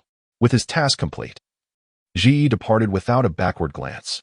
Before leaving, he heard the chief's remark, You truly belong in the cybersecurity department. He thought to himself, belong? Spare me the grandiose illusions. Ding dong, ding dong, ding dong. At that moment, all citizens received a formal notice from the police department. Of course, this included Yaona, who had assumed the original host position. With the help of her newfound status as a concerned citizen, she successfully replaced her identity system chip. However, due to a lack of funds for the implantation procedure, she could only wear it as a necklace, which had the benefit of preserving her persona as a natural beauty. She activated the chip, and the document's information projected before her, composed of intricate virtual blue codes. Starting today, the cyber network will launch an interface designed for senior citizens. All individuals who pass the senior certification through the identity system will receive a more detailed internet interface and a simplified operational process. Simultaneously, the cybersecurity department will enhance personal information protection, eliminate online loans, and increase scrutiny and public education. Cybersecurity Department, GE. Yaona mused. Ah, how commendable. This will undoubtedly reduce the influx of malicious entities preying on those driven to despair by loans, thereby mitigating incidents akin to the Song case. Yet, to be candid, Yaona was indifferent to how many lives were lost in the cyber realm. What fascinated her most was pondering the implications of her next comment. If Yaona recalled correctly, she had only disclosed the cause of Chun Songling's death in her live stream. This meant Ji had indeed been watching her broadcast. The mere thought of this resolute man, with his stern demeanor, tuning into a female internet celebrity's stream amused her greatly. With this in mind, Yaona promptly sent Shi a message. Next time, don't be a freeloader. Remember to tip. She could only imagine the profanities he must have uttered in private. Yaona relished the rare amusement she found in ordinary people. It was then that she redirected her attention to Song Lin. She examined Song Lin's limbs and hands, whole and in excellent condition. After all, we were now in a future interstellar era where limb loss was regarded as commonplace, akin to a cold or fever. Post-surgery, Song Lin appeared as if he had never been injured, with not even a scar in sight. One might have thought the old Song Lin had been discarded, replaced by an entirely new version. Song Lin communicated with Yaona using sign language. I have implanted a sign language chip. I can now speak. As long as he gestures the corresponding sign language, an electronic sound will emerge from his throat. It seems increasingly robotic. Quite well, indeed.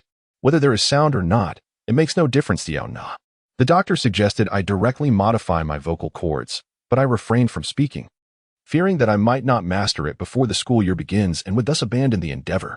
Speaking of this matter, Yaona finally recalled why she had come to visit Song Lin. She produced a photograph of the admission letter from Cybertechnology University. Since I saved you and allowed your father to rest in peace, shouldn't you repay me handsomely? Did I not shower you with gifts in the live stream?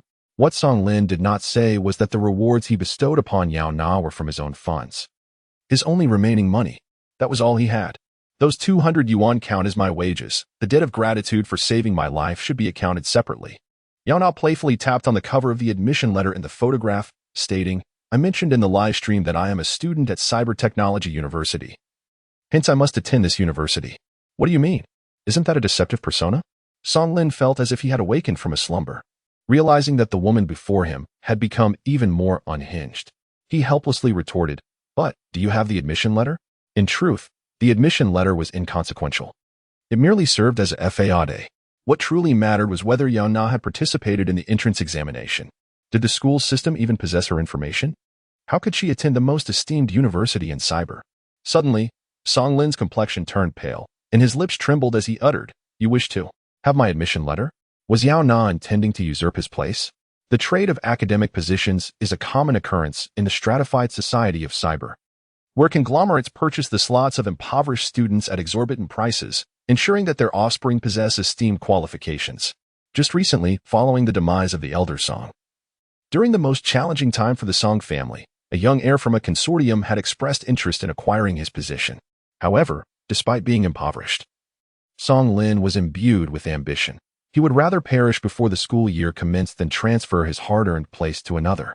Consequently, that matter faded into obscurity, and Song Lin had heard that the consortium heir had angrily shattered several expensive natural crystal goblets. Now, Yaona sought his position. She was, after all, his savior, and it seemed only reasonable to grant her the admission letter. Yet, Song Lin was reluctant to part with it. Gaining admission to Cybertechnology University was his dream, as well as the greatest joy of his father's life. Lost in thought, He found himself in turmoil, his fists trembling slightly at his sides. "I will give you the admission letter."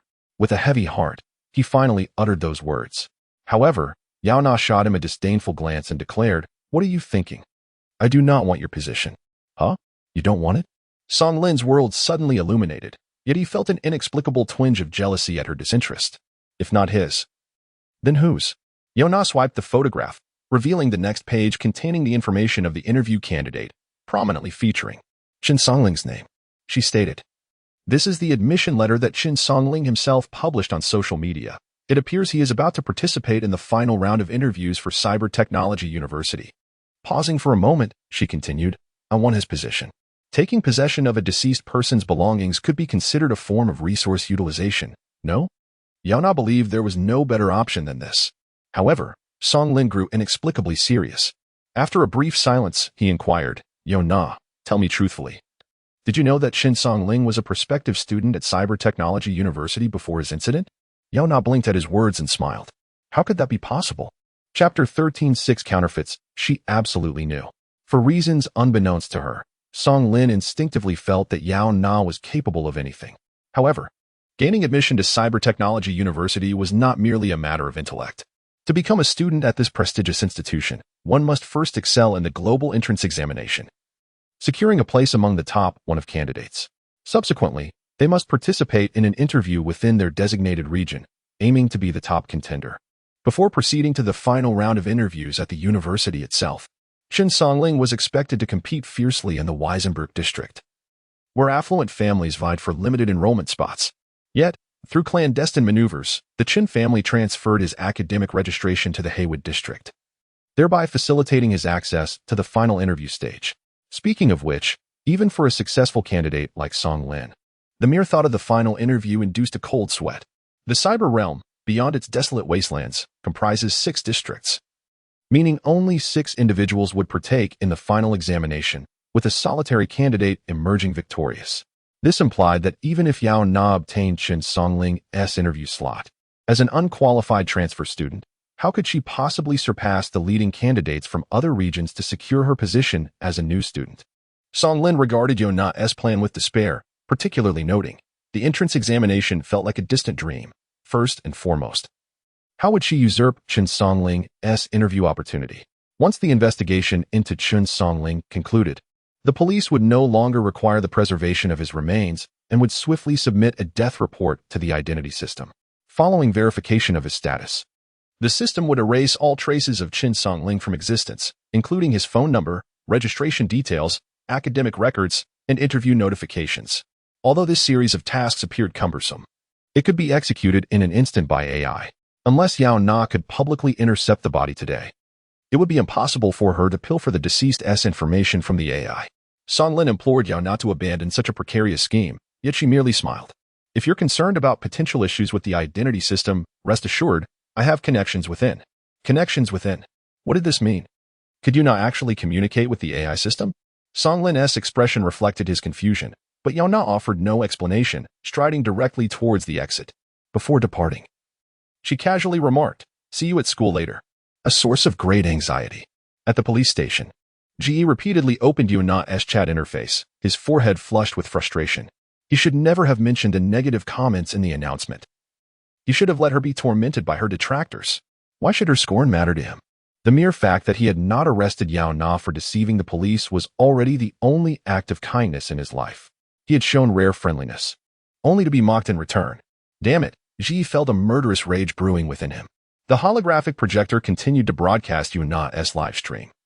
And just as Ji intended to switch it off, he noticed an excessive comment in the chat. Let us not forget, after the Photoshop, Yao Na's face is actually quite beautiful. She could easily audition for virtual celebrity roles. Crowdfunding to support Yao Na, 2,000 a month. Who's interested? Yao Na has agreed to meet me at the university CAF. I'm so excited. What should I wear? GE. A gaggle of delusional fools. Why doesn't T-Cyber have laws prohibiting the mentally ill from accessing the internet? GE attempted to ignore the comments, but found himself unable to resist. Countering each one beneath the posts, transforming into a moderator in Yao Na's live stream. A nearby otaku colleague noticed Shi's actions with delight. astonished that the police station's popular figure shared his interests. Ji glanced at Cji's short-sleeved shirt, adorned with a typical fan design, emblazoned with a large heart and love honey, undoubtedly another internet celebrity. Ji mused that he would never embrace otaku culture in his lifetime. Ji remained nonchalant. Though he feigned disinterest, he inadvertently focused intently, oblivious to the commotion outside. Wow, she is so beautiful. Is she really a person? The ruckus at the entrance intensified, finally capturing Shi's attention. He looked up and, through the modest crack in the door, glimpsed numerous officers, both male and female, surrounding Yaona, escorting her towards the seldom-visited cybersecurity department. Wait, why was Yaona here? How dared she appear at the police station? Moreover, one must not betray the principles of law enforcement. Yaona entered the cybersecurity department, turned around, and smiled while locking her fans outside. Striding directly towards Ji's desk, she opened with, "Ji, help me breach the identity verification system." Ji remained silent, the admonitions from Cji still echoing in his ears. Thirdly, do not overlook criminal behavior. Yet, he could not concern himself with his colleagues at that moment. Stunned into a response, what purpose does breaching the identity verification system serve? Because I need Qin Songling's admission notification. Yaona effortlessly took a seat at the officer's desk, turning the tables. You simply need to help me erase Qin Songling's name online. Ensuring the identity verification system bypasses this notification when deleting personal information. As long as Cyber Technology University's system did not indicate that Qin Songling was deceased, she would have ample room to maneuver. Having traversed this realm for only a few days, Yaona had already grasped the survival dynamics of the cyber world. Leveraging connections with everyone she knew, Song Lin was tasked with navigating the school's internal processes, while Ji managed the external online aspects, making it difficult to doubt that her efforts to cultivate relationships with them were all aimed at fabricating her identity as a university student. Cji's words lingered in Ji's mind, prompting him to reject her outright without a second thought. Have you lost your mind? Asking a police officer to assist you in deceit? His resolve was as unyielding as stone. Yaona anticipated Shi's reluctance to assist her, yet she remained unperturbed. Aware that, with so many personnel in the cybersecurity department, she need not rely solely on him. For instance, that officer who had just fainted appeared to be quite the capable candidate for her needs. Just as Yaona prepared to leave, she caught sight of a three-person photo on Ji's desk. Her gaze lingered momentarily as she picked up the picture for a closer inspection. The photo featured three young men in police uniforms. While Ji's appearance in the image resembled his current self, he bore the youthful smile characteristic of university students. This seemed to be a snapshot taken during his police academy days with friends. Yaona remained unfazed by the tumultuous emotions of Ji. Instead, she calmly pointed at one of the individuals in the photo, stating, "He is dead. I know, I killed him." Ji's expression hardened, offering no explanation to Yaona. However, she had heard that Ji had recently been demoted to the cybersecurity department after killing a colleague during a mission. The reason for his demotion was not accidental homicide, but rather, it was a case of brutal murder. He had slaughtered his close friend. Yaona observed Ji affix a white flower to the photograph of his friend, speculating that the young man on the right side of the image was his victim. However, curiously, Yaona watched as Ji placed the flower on another individual, saying, "You've placed it incorrectly. The one who died was someone else." Someone else? Ji asked in disbelief, lowering his gaze to the photograph of his friends, the colleague who had perished before him 3 months prior. His memory was vivid. How could it possibly be another survivor? Perhaps in a state of desperation or recalling Yaona's peculiar circumstances. Ji's steadfast commitment to his principles began to waver, yet he remained hesitant to divulge the events of 3 months past to her. After a brief moment of hesitation, Ji relented. "I can assist you in removing Qin Songling's interview notification and replace it with your information. But this is the final time." Pausing, as if to reinforce his stance, he added sternly, "There will absolutely be no next time." Of course, Yaona smiled. Her gaze drifted towards the 3 individuals in the photograph, already foreseeing how many times Ji would be forced to eat his words in the future. With no one from the cybersecurity department around, it was the perfect opportunity for clandestine maneuvering. Ji accessed the police system and began modifying the information. Fortunately, they worked swiftly. In just half an hour, Qin Songling would be confirmed deceased, and all traces of her existence would be erased from the internet. By tomorrow, the second round of interview lists would be submitted to the Cyber Technology University system, leaving no room for further alterations. Ji intervened just in time. replacing Chun Songling's name with Yaona's before the list was sent to the university system. Following the identity system's confirmation of death, Chun Songling's social media presence would be obliterated. The next morning, Yaona successfully received her interview notification from Cybertechnology University. Ready to embark on her first journey out of the Haywood slums and into the opulent heart of the cyberworld. However, once outside, Yaona realized her oversight. No one would willingly leave the slums for the city center. Standing by the roadside and finding no willing hover taxi, she opted to call the police.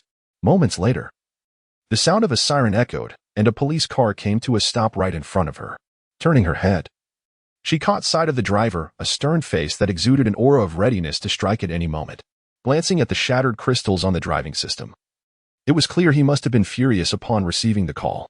Yet, despite his anger, he complied and drove Yaona to the school. For they were complicit in this matter. As they departed Haywood, incidents of extortion and violence became increasingly rare, the dark and cramped back alleys gradually diminishing. Slowly, the police car ascended onto the broad, illuminated aerial highway, where the dilapidated houses gave way to towering neon skyscrapers. They arrived at the city center. The university was divided into two halves, the real campus and the virtual campus, making full use of holographic projectors. Sitting in the police car, Yaona watched with keen interest, captivated by a cityscape that starkly contrasted her original world of Haywood. The vehicle halted at the school entrance. GE, having disengaged the driving system, coincidentally encountered other students arriving for their interviews. As he added Yaona to the list, he glanced at the other candidates' information to familiarize himself with them. He pointed out the other 5 individuals to Yaona, saying, "Look, these are your competitors."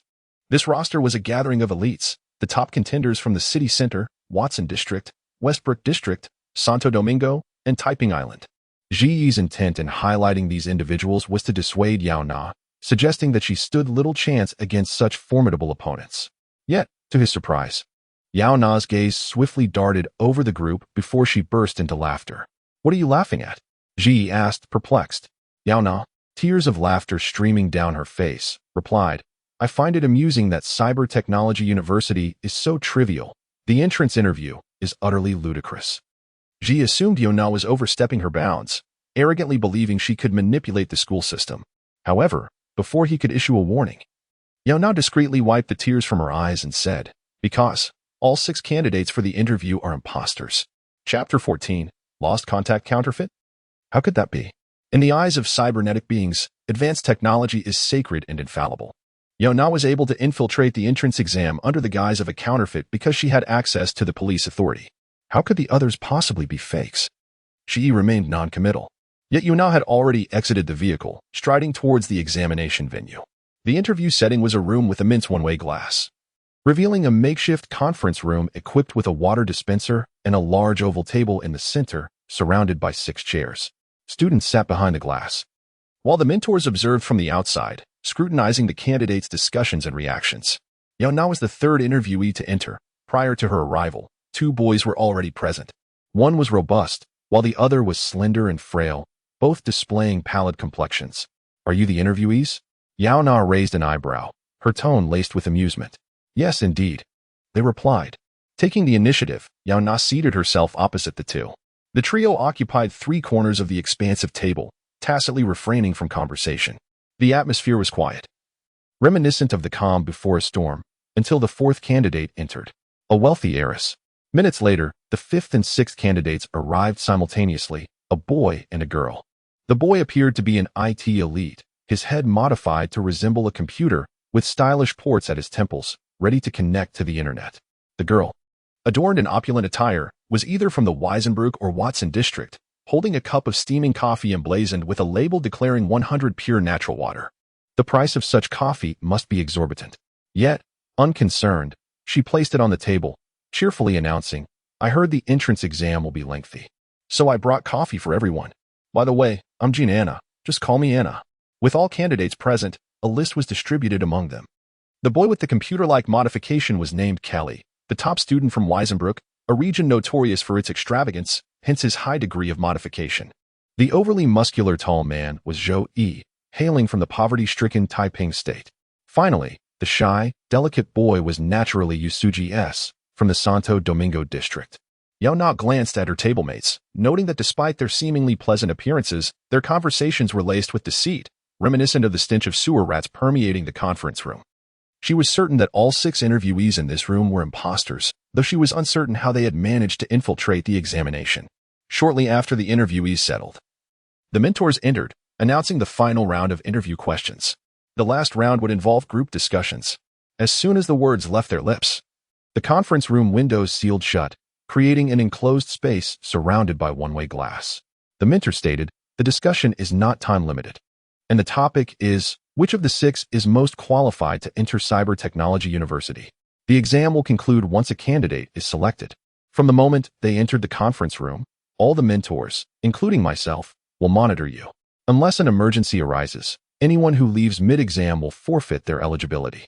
The other candidates exchanged glances, but Yaona merely smiled. Indeed, this was the most challenging technology university for admissions, allowing 6 candidates to choose the qualified one among themselves.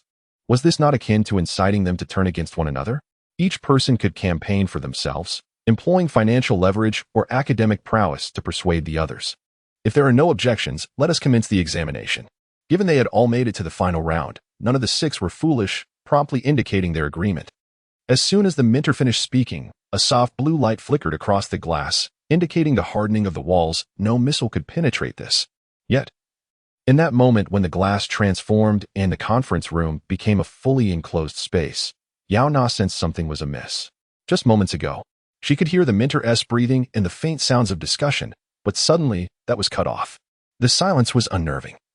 As if the entire world was oblivious to anything outside of Yaona's gaze fixed upon the glass, for it was one way, she could not see the mentor's conditions. Only her own pale reflection. After a brief silence, she realized she felt no emotional resonance from the mentors and remarked, "Something feels wrong. It seems we are completely isolated." "Why bother advising her?" Kelly sneered. "She has gone, leaving us with less competition." Yet, Zhang Yingying felt an inexplicable reluctance towards her. Yaona remained indifferent to their scorn, recognizing that withdrawing was far better than risking her life. After a prolonged search, she finally located a button on the wall labeled forfeit and pressed it without hesitation. Strangely, however, the glass that should have immediately retracted showed no response, nor did any mentors enter to escort Yaona away. The room was eerily quiet. Nothing happened. Yaona furrowed her brow, sensing an ominous 6th sense creeping in. In her original world, black insects were merely the lowest tier of terrifying creatures, manageable with relative ease. The real challenges lay in the parasitic, the pseudo-beings, the rules, and the disarray of time and space. Who knew what kind of malignant entity she had now encountered? It was best to escape as soon as possible. Seeing the forfeit button unresponsive, her gaze shifted to the door. She recalled that the door was not locked. With a sudden pull, she yanked the door open. The scene outside rendered all 6 candidates dumbfounded. Before them lay an expanse of dense white fog, so thick that one could not see their own hand in front of their face, a stark contrast to the previously pristine conference room.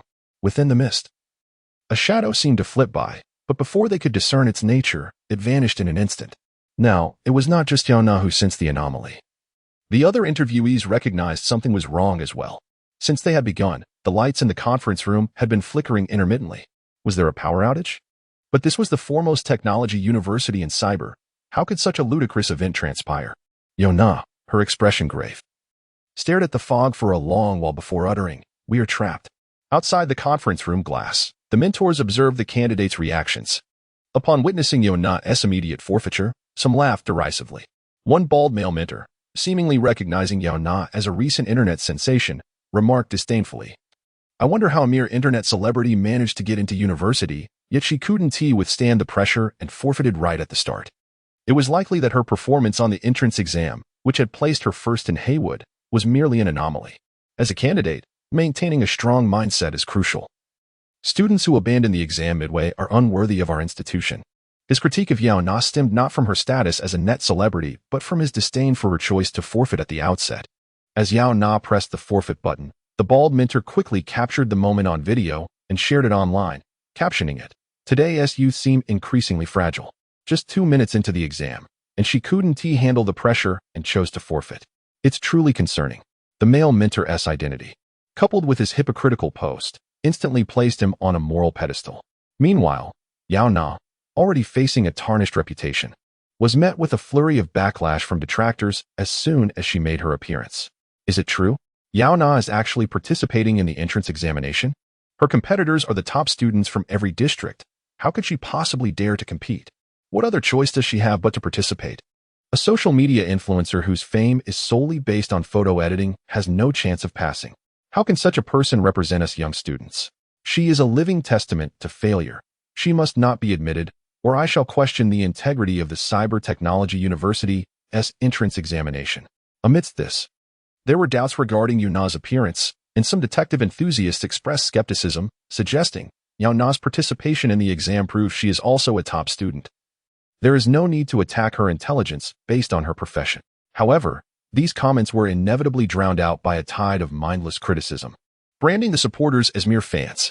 The mentor, reveling in the adulation from fans and the surge of attention, looked up to see the staff drenched in cold sweat. What transpired? We are the foremost university in the cyber realm. The number of aspiring students wishing to enroll is countless.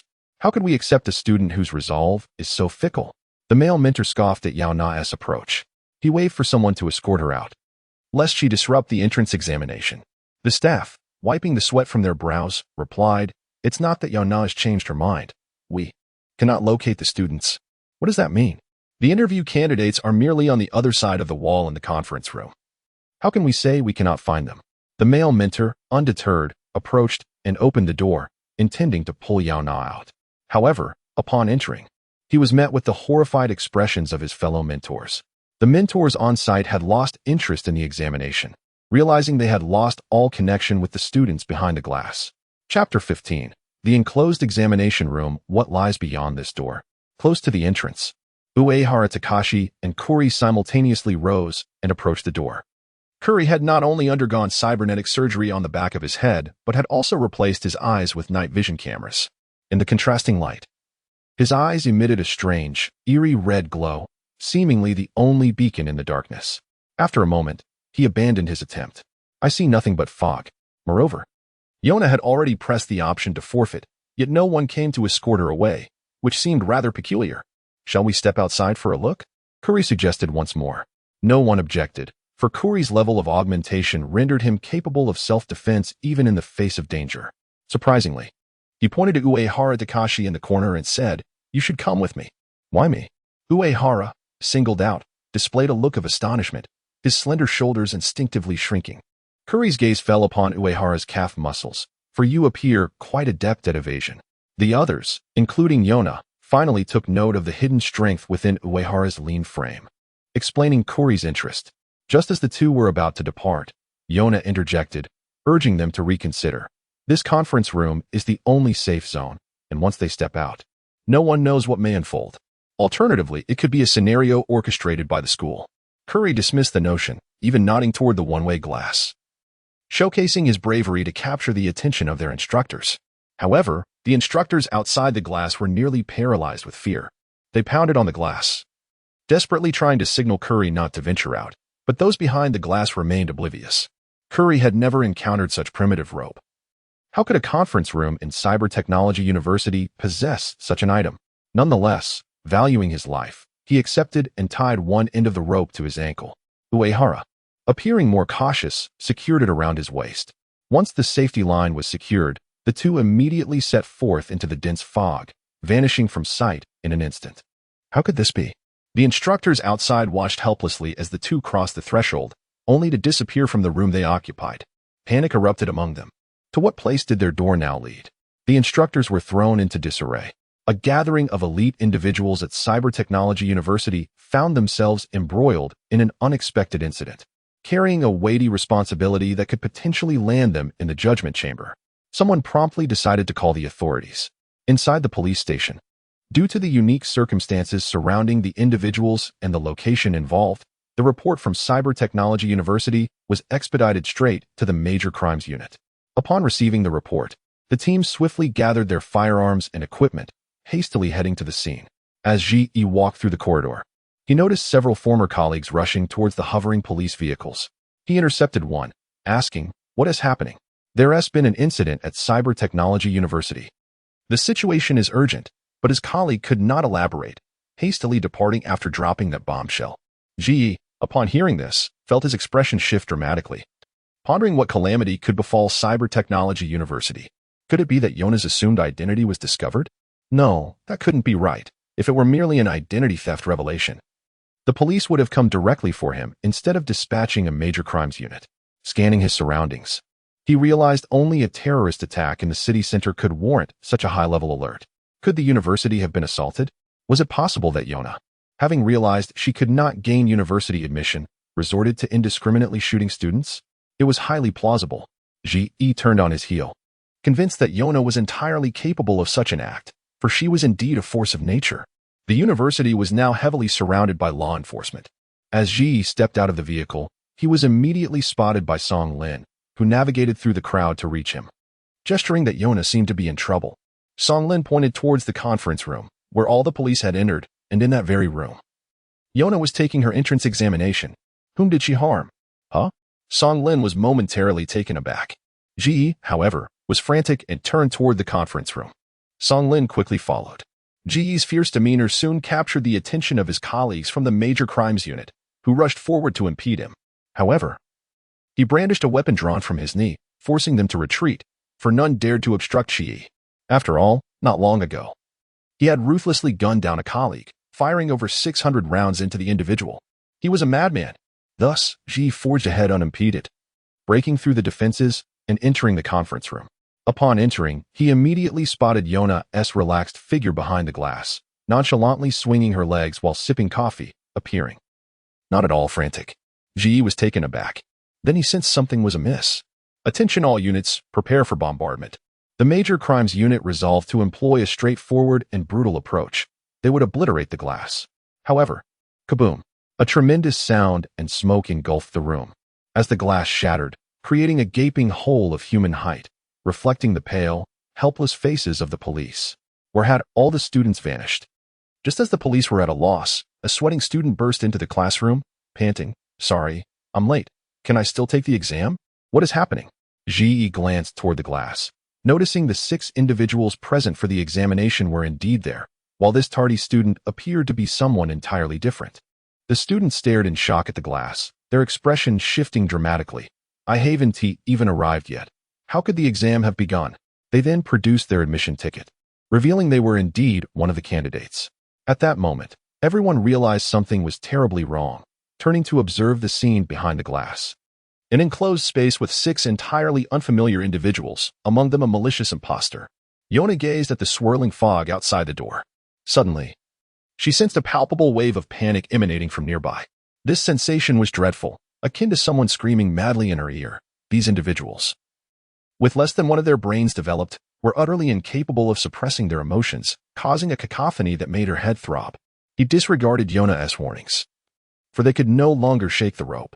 As he tugged on the rope, his muscles bulged with a steel-like rigidity, making him appear even more imposing. When the rope reached its limit, an anomaly occurred.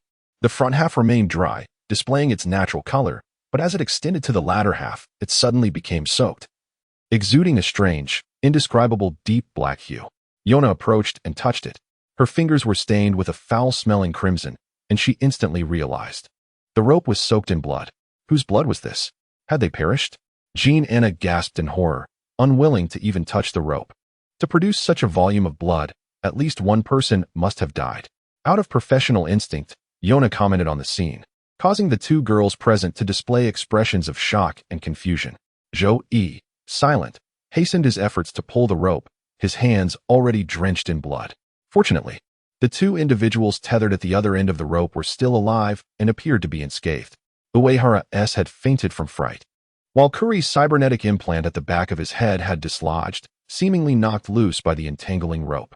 As Kuri opened his eyes, Anna, relieved to find no fatalities, exhaled quietly and inquired curiously, "What did you see after you emerged?" At the mention of this topic, Kuri's relaxed demeanor vanished, replaced by an immediate tension as he spoke gravely. "You may find it hard to believe, but outside the conference room, I saw us. No, to be precise, I only saw another Uehara.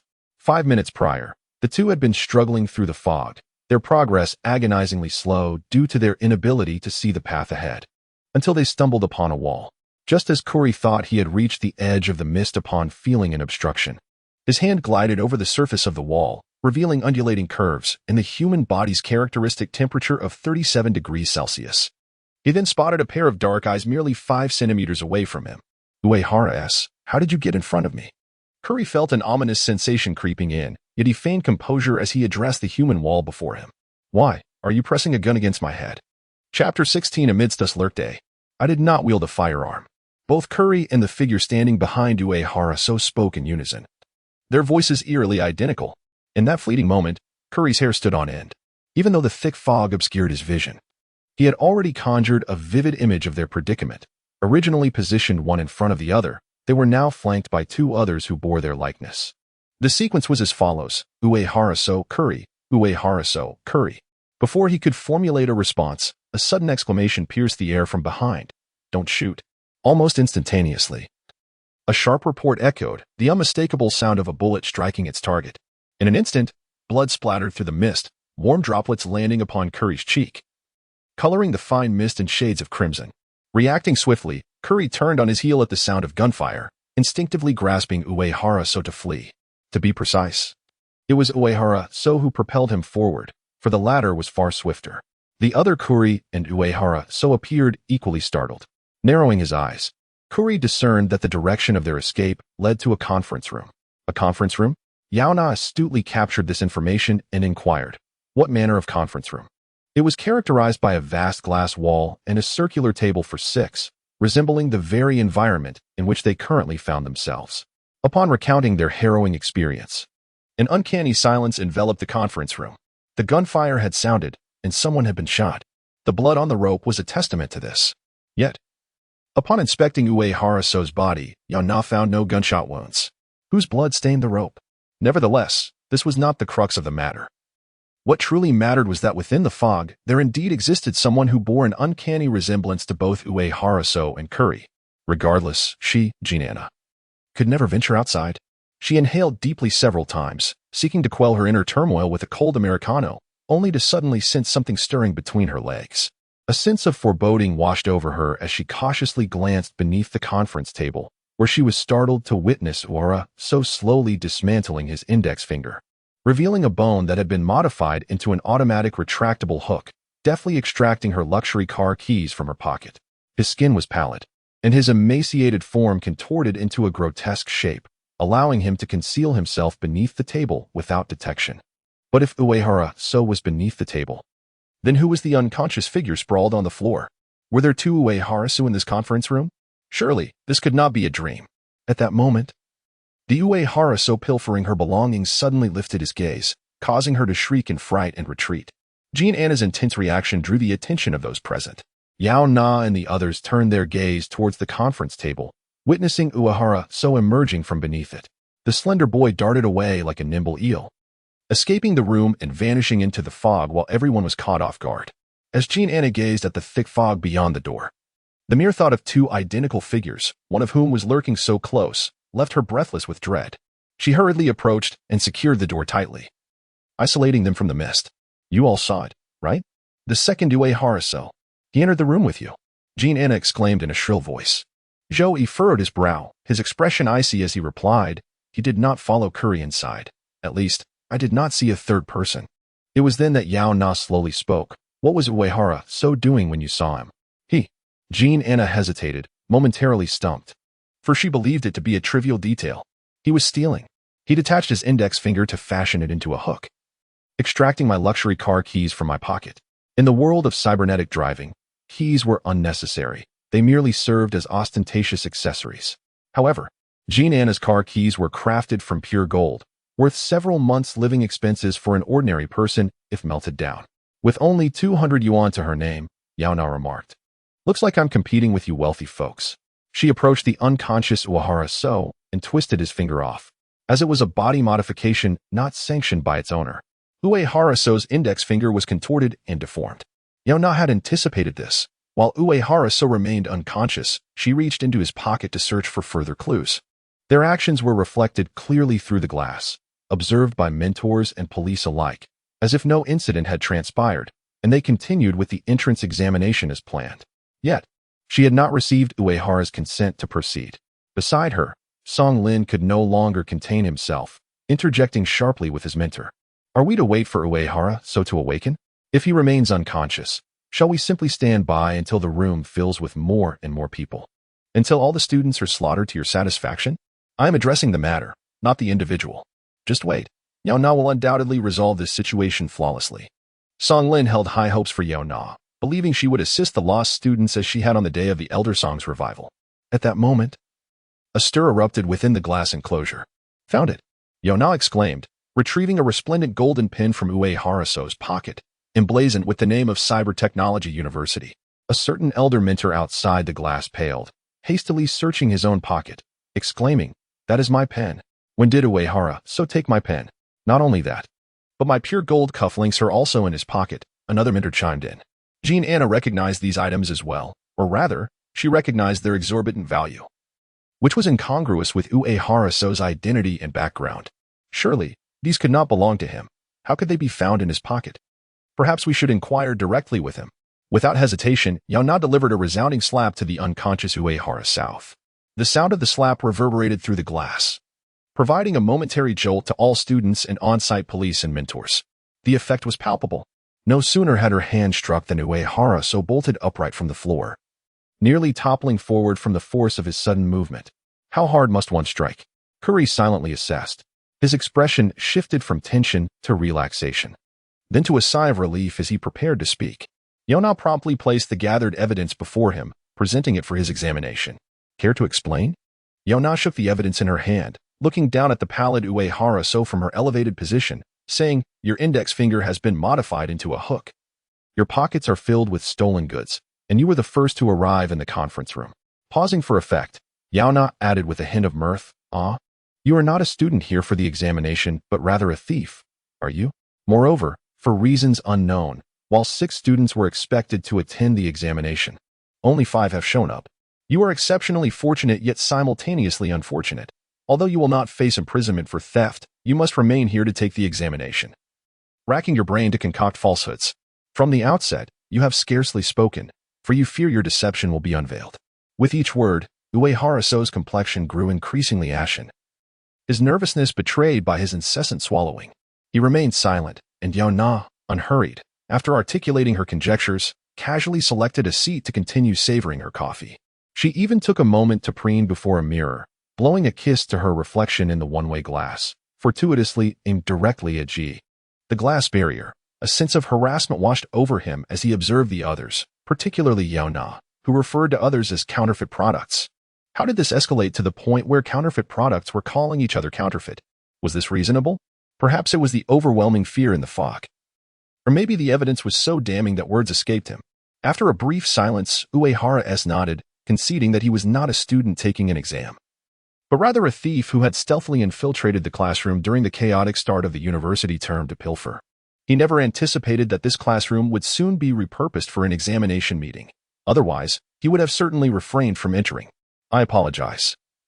I did not intend to deceive anyone. Please forgive me," Uehara knelt, offering his apologies. The pressing issue was no longer theft, but rather the behaviors within this room were being replicated. To be precise, the fog connected a multitude of parallel meeting rooms, each inhabited by parallel versions of ourselves. Yaona retrieved a set of colored pins from the bookshelf, likely used previously for simple marking during meetings. She placed 6 white pins in one corner. "This represents us." She then produced 2 yellow pins, signifying a second parallel universe with a timeline akin to theirs, which had also dispatched Curry and Uehara to explore. Regrettably, the 2 groups collided. The white and yellow pins intersected. Following this, Yaona produced a red pin, placing it between the 2 converging groups, and shared her hypothesis. This was a third universe, where the explorers were not Curry and Uehara, but another individual. Pausing for a moment, she speculated that it was likely herself. In the next instant, Yaona calmly extracted a gun with a siren from her pocket, stating, "Because I have a gun." She had brought a firearm, and her counterpart from another universe presumably did as well. Her propensity for indiscriminate violence felt eerily familiar. Thus, Yaona surmised that her counterpart had ventured into the fog but had inexplicably resorted to gun violence. Since Yaona retrieved the weapon as if it were a snack, chaos erupted among the mentors and police behind the glass. Indeed, in this cyber age, vending machines could dispense bullets, but those were mere disposable tools, lacking significant lethality. The firearm in Yaona's hand, however, was a high-tech weapon specifically designed to target municipal officials. Uehara was taken aback, rummaging through his pockets only to find them empty. To his astonishment, there were two thieves present. Yaona's explanation continued from behind the glass. She produced a fourth color, a blue pin, placing it in their designated area, representing a fourth universe's Uehara's. In his realm, he would have fled the meeting room immediately after committing theft, oblivious to the fact that the door led to other universes, thus unknowingly continuing his thievery elsewhere. In summary, it could be said that even if all parallel universes converged, their stories would unfold differently. The only constants were each individual's identity, character, and the actions they would undertake. It was akin to a box containing a cat and a vial of poison. The same cat, the same poison. Yet various outcomes could arise. The cat consumes the poison and dies. The cat consumes the poison and survives. The cat abstains and survives. The cat abstains and perishes. Even more bizarre endings could emerge. What nonsense are you spouting? Have you lost your mind? Joey seemed unable to grasp the concept of parallel universes, perhaps due to a lack of intellectual capacity. Curry, standing nearby, also expressed skepticism towards Yaona's words, then explained why this convergence of parallel universes occurs, and why precisely in this meeting room. Yaona, unfazed by the doubt, smiled and remarked, "Everyone present is a counterfeit, aren't they?" As her words echoed, an eerie silence enveloped the room. Not only those behind the glass, but even the mentors and police outside were taken aback by Yaona's assertion. What did it mean that everyone present was a counterfeit? Were they not all students participating in an interview? The sheriff pondered whether to investigate the identities of those inside. At that moment, the door swung open, and Jean Anna's parents arrived, having received news about the situation. Upon seeing Jean Anna behind the glass, they immediately burst into tears. "My daughter, how could she be trapped in there?" Uehara approached them, regarding them with skepticism. "Are you Anna's parents? Can you provide proof of her admission to the University of Science and Technology? Are you questioning my daughter Anna?" Jean Anna's mother exclaimed, her eyes wide with shock and confusion, seemingly incredulous that the police were not rushing to rescue her daughter, but instead demanding proof of her admission. Angrily, she produced documents and thrust them at Uehara. "My Anna was legitimately admitted through examination. No child is smarter than her." Uehara scanned the documents, noting the electronic stamp is valid and compliant, without any issues. Had Uehara not encountered Oldsong's case, he would have dismissed Yaona's words as mere sensationalism.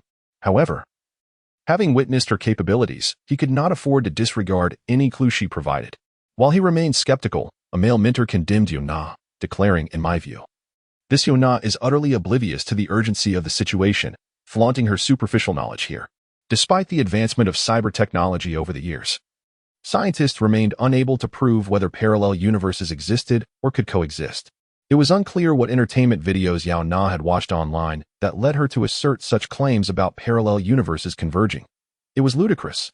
"Since you question me, explain the current situation," Uehara and Yaona uttered simultaneously, their words echoing from both sides of the glass, leaving the doubters momentarily speechless. Their synchronicity was astonishing. The rebutted individuals were equally at a loss for words, rendered silent. Yaona found amusement in the collective silence, contemplating the thoughts of these counterfeits while pondering a way to escape.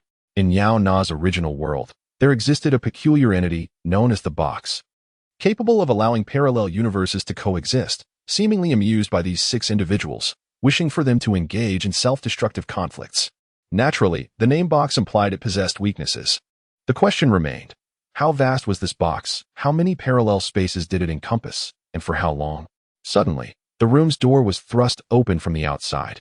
The prolonged silence within had become so profound that one could hear a pin drop, and when the door unexpectedly swung open, everyone was startled. A cacophony of screams erupted from the crowd, followed by a chaotic dispersal. To their astonishment, another Uehara-s emerged. This marked the 4th instance of Uehara-s. Strangely, the newcomer appeared significantly older, clad in tattered clothing, exuding a faint, unpleasant odor as he entered. The 13th. Upon entering, he swiftly assessed the room's condition and voiced this number. It was utterly meaningless. "Why do you look exactly like me?" This was the first time Uehara-s had encountered someone who bore an uncanny resemblance to himself, having missed witnessing the earlier versions of Uehara-s while unconscious. He was equally impacted by the revelation. He stared wide-eyed and asked in a daze, "Are you a mimicry robot or merely virtual data?" 35 years have passed. Outside, Uehara S. had clearly lost his sanity, his mind frayed, his eyes brimming with tears as he lamented, "I have been trapped in this space for a full 35 years. And no matter how I try, I cannot escape. I long for death, yet I am terrified of pain." It is likely that only Uehara S. could comprehend the feelings of another Uehara S. existing in a parallel dimension. He was remarkably adept at fleeing. Perhaps it stemmed from his profound fear of the agony that awaited him if captured. But for Yaona, this presented quite the conundrum. 35 years. This is a colossal box. How could it possibly confine a person for 35 years and seemingly, after all this time, still not allow for an exit? The elderly Uehara S. outside scanned the group with weary eyes, then suddenly lowered his voice, saying, "I have been trapped for 35 years, traversed over 100 conference rooms, encountered over 100 of you, and I have come to realize that we are ensnared at the intersection of parallel dimensions." Yaona had expressed the same sentiment before. But the aged Uehara S., lacking any apparent signs of aging, commanded greater credence. "Ever since I discerned that this is a realm of parallel dimensions, I have understood how to escape this hell." Suddenly, Uehara S. drew a handgun, aiming it at the younger version of himself, and without a moment's hesitation, pulled the trigger. Bang! A deafening sound echoed as the younger Uehara S. collapsed. Zhang Yingying trembled in fear, her face pale, yet she reached out to comfort Anna. Uehara S. is dead? He was the only one among them to reveal his identity as an imposter, and now he lay amidst them, a pool of blood forming beneath his head. After firing, the old Uehara S. waited a moment, then, in disappointment, remarked, "This person is not me either." He turned to leave, but was stopped by Yaona, who inquired, "Wait, are you searching for yourself in the same dimension but a different timeline?" In response to her probing question, he flashed a toothy grin, saying, "Yes. I am truly afraid of pain, which is why I do not dare to take my own life, but I am bold enough to shoot my past self. After all, I cannot feel the pain. If my past self dies, then I, 35 years hence, will cease to exist." The words of the old Uehara S. sent a chill through the students in the conference room. None could be certain whether their future selves were outside, hunting them down, or if they might meet the same inexplicable fate as Uehara S. Yaona furrowed her brow and retorted, "Are you certain that there is a version of yourself in a different timeline within the same dimension?" "Why?" "Because I have seen it," Uehara S. pointed at Yaona. "I saw you, younger, coexisting in this very space. It was you who handed me the gun." "She? Why would she give a firearm to a stranger?" Upon hearing this, Yaona took the gun from Uehara S., who willingly relinquished it. He understood that the Yaona of this dimension also possessed a gun, rendering any dispute unnecessary. It must be said that the 35 years older Uehara S. appeared more astute than the others in the conference room, well versed in the nuances of parallel dimensions. Yaona examined Uehara S.'s gun, noting that the serial numbers matched, confirming it was indeed the same weapon as hers. She opened the magazine and discovered it was missing 14 bullets. Remembering Uehara S.'s earlier shout of the number 13, it dawned on her that this was likely the 13th self he had killed. This implied that another version of Yaona in a parallel dimension had fired the gun and expended a bullet. Who could she have shot? Was there a common person in this parallel dimension worthy of her personally pulling the trigger? Yaona raised an eyebrow. She knew herself well, thus. She could not help but suspect that her parallel counterpart had handed the handgun to Uehara S. to alert the other Yaona of the necessity to shoot someone. Most likely someone of her own kind. "I understand now. Thank you." Yaona returned the handgun to Uehara S., who grinned and remarked, "It's always like this. Every version of you, in every dimension, meticulously checks my gun before returning it." "Indeed," she replied. The old Uehara S. departed, soon vanishing into the mist. After his departure, a deathly atmosphere lingered in the conference room as Kelly furrowed his brow and shouted, "You just let him walk away? And returned his gun? You must be in cahoots with him. What else could I do?" Yaona replied with a perplexed expression, "He killed himself. Suicide is not a crime, is it?" Kelly visibly faltered at that realization. Indeed, killing oneself is not a crime. What right did they have to judge Uehara S.? They were not even from the same world. So what do we do now? Jean Anna crouched at a distance from the corpse, weeping until her makeup began to run. She dared not remain in the room where death had occurred, nor venture outside, leaving her at a loss for what to do. G.E., overhearing Jean Anna's parents lamenting, quietly took note. "We have only two choices. Stay here or venture out," Yaona said, gesturing toward the fog outside. "Kelly, you mentioned there are other conference rooms within the mist, correct?" "Yes, they look identical." Kelly instinctively followed Yaona's line of thought. Though there were two options. Hadn't they noticed? Other versions of themselves in parallel dimensions had chosen to exit the conference room and successfully killed one among them. The group instinctively glanced towards Uehara's lifeless body, horrified by his unblinking gaze. They could no longer remain idle. They could not afford to die. Yaona felt gratified that everyone's reasoning had aligned with hers. This was no simple feat for an ordinary mind. Thus, I believe we must leave. The memory of Uehara's death was still fresh. They had no grounds for dissent or hesitation. Then let us leave a mark. That is indeed a good idea. And this mark should not be easily altered, preferably something firmly affixed to the conference room. Given that Yaona had previously illustrated the concept of parallel dimensions using colored pins, with white representing the individuals of this dimension, Kelly pursed his lips, picked up a white pin, and found a non-metal wooden wall. He used the leg of a chair to drive the pin into the wall. Thud, thud, thud. The wall emitted a strange sound, not the dull thud of a solid wall, nor the hollow ring of a fragile one. Before Yaona could call for him to stop, Zhou Yiming sharply exclaimed, "Wait." It was too late. The pin had pierced the wall and began to ooze blood. It first appeared as a small dot, then gradually expanded, flowing down the smooth surface of the wall. Kelly, astonished, pulled the pin out to find that the half that had been embedded in the wall was coated with yellowish-white tissue, along with an abundance of fresh blood. How could there be blood? Kelly stepped back, gazing at the wall. Could it be that this house is alive? Otherwise, there would be no explanation for why blood flowed from the wall upon the pin's insertion. There was another possibility. Perhaps this was not a wall at all. Yaona reached out to pat the wooden surface, the sound crisp and clear. How peculiar, in this seemingly high-tech room of metallic composition. There stood a wall imbued with a distinctly retro charm. Yaona exerted all her strength to push against the wooden barrier. As expected, it was not a mere wall, but rather an antique cabinet of considerable scholarly worth. However, the entrance had been cleverly concealed against the wall, facing away from the onlookers. Realizing she could not budge the cabinet, Yaona resolutely delivered a powerful kick, disregarding the potential monetary value of the antiquity. The cabinet toppled to the floor. Its double doors flung open, revealing half of a body dangling from within. Alas, there was someone. Jean Anna was the first to react, letting out a startled cry as she jumped back, only to discover that the half-figure that had fallen was utterly still. As Yaona approached for a closer look, she realized that the nail which Kriza had driven in had pierced through the wooden cabinet, precisely embedding itself in his skull.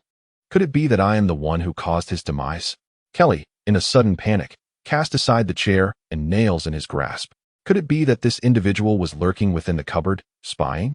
Yet, it appeared that he had inadvertently sealed the man within the wooden cabinet, leading to his demise. No, surely he had been deceased for several hours. The corpse still oozed blood. However, within this confined space, it seemed to have lost its recognition as human, merely retaining the freshness of its possessions.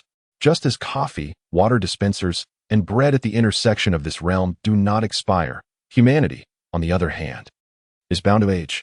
In terms of treatment, the conditions imposed upon humanity by pollutants are utterly severe. Her son took a deep breath. At least the perpetrator was not him. But the question remains, how could there possibly be a corpse here? Zhang Yingying's complexion was equally dismal. Anyone who discovered they had been in the presence of a corpse for several hours would feel, as she did, nearly retching. Uehara, the thief masquerading as an examinee. Could he perhaps be the genuine student after all? Carrie speculated. No sooner had the words left his lips than the officers eavesdropping outside the glass were nearly compelled to exclaim, "No. The student who replaced Uehara is now seated here, while the body in the cabinet is indeed that of a genuine student, merely supplanted by another individual. Who could it be? Who has taken his place? And who has committed the heinous act of murdering him, concealing his lifeless body within the confines of the conference room?" The detectives, fully aware of the truth, are in a state of urgency, yearning to burst in and reveal that their assumptions are utterly misguided. This corpse bears no connection to Uehara, and amongst them lurks a dangerous individual. His identity may be 1,000-fold, even 10,000-fold more perilous than that of a mere thief. Regrettably, the sounds from outside the glass could not penetrate within, leaving them as mere spectators to the student's acceptance of this erroneous information. Even the most seemingly reliable among them, Yaona, refrained from refuting it, instead offering a vague response. Perhaps. Afterward, with a playful smile, she jested, "It seems there are 7 individuals in this conference room. Hence, in every replicated parallel dimension, there exists a corpse over 100 nameless male bodies." The others were left speechless. How could Yaona articulate such a horrifying matter in such a whimsical tone? Only Song Lin and Ge, along with a group of individuals who had previously dealt with the case of the old man Song's resurrection, could discern the subtext in Yaona's words. Fortunately, this place is the convergence of parallel dimensions, where the contest between time, space, and individuals prevails, ensuring that the occurrence of corpses transforming and reviving is non-existent. Otherwise, the likelihood of these students' survival would be significantly diminished. Yaona paid no mind to the fallen cabinet. After all, it served as a testament that not all versions of Yaona across different spaces would resort to kicking cabinets. Shall we set off then? The crowd nodded in unison. Everyone followed Yaona as she stepped outside. The mist was not as suffocating as they had anticipated, on the contrary. It enveloped them in a serene sensation akin to a steam spa. A group trailed behind Yaona, moving forward. It was perplexing. Although the dense fog obscured their vision completely, Yaona seemed to navigate it with remarkable clarity, her footsteps unwavering. After approximately 5 minutes of walking, they arrived at the nearest conference room. Yaona pushed the door open, and the others hurriedly followed suit. Just as they entered, the light bulb flickered, plunging them into darkness. In that obscurity, a nauseating stench pervaded the air, making it difficult to keep their eyes open.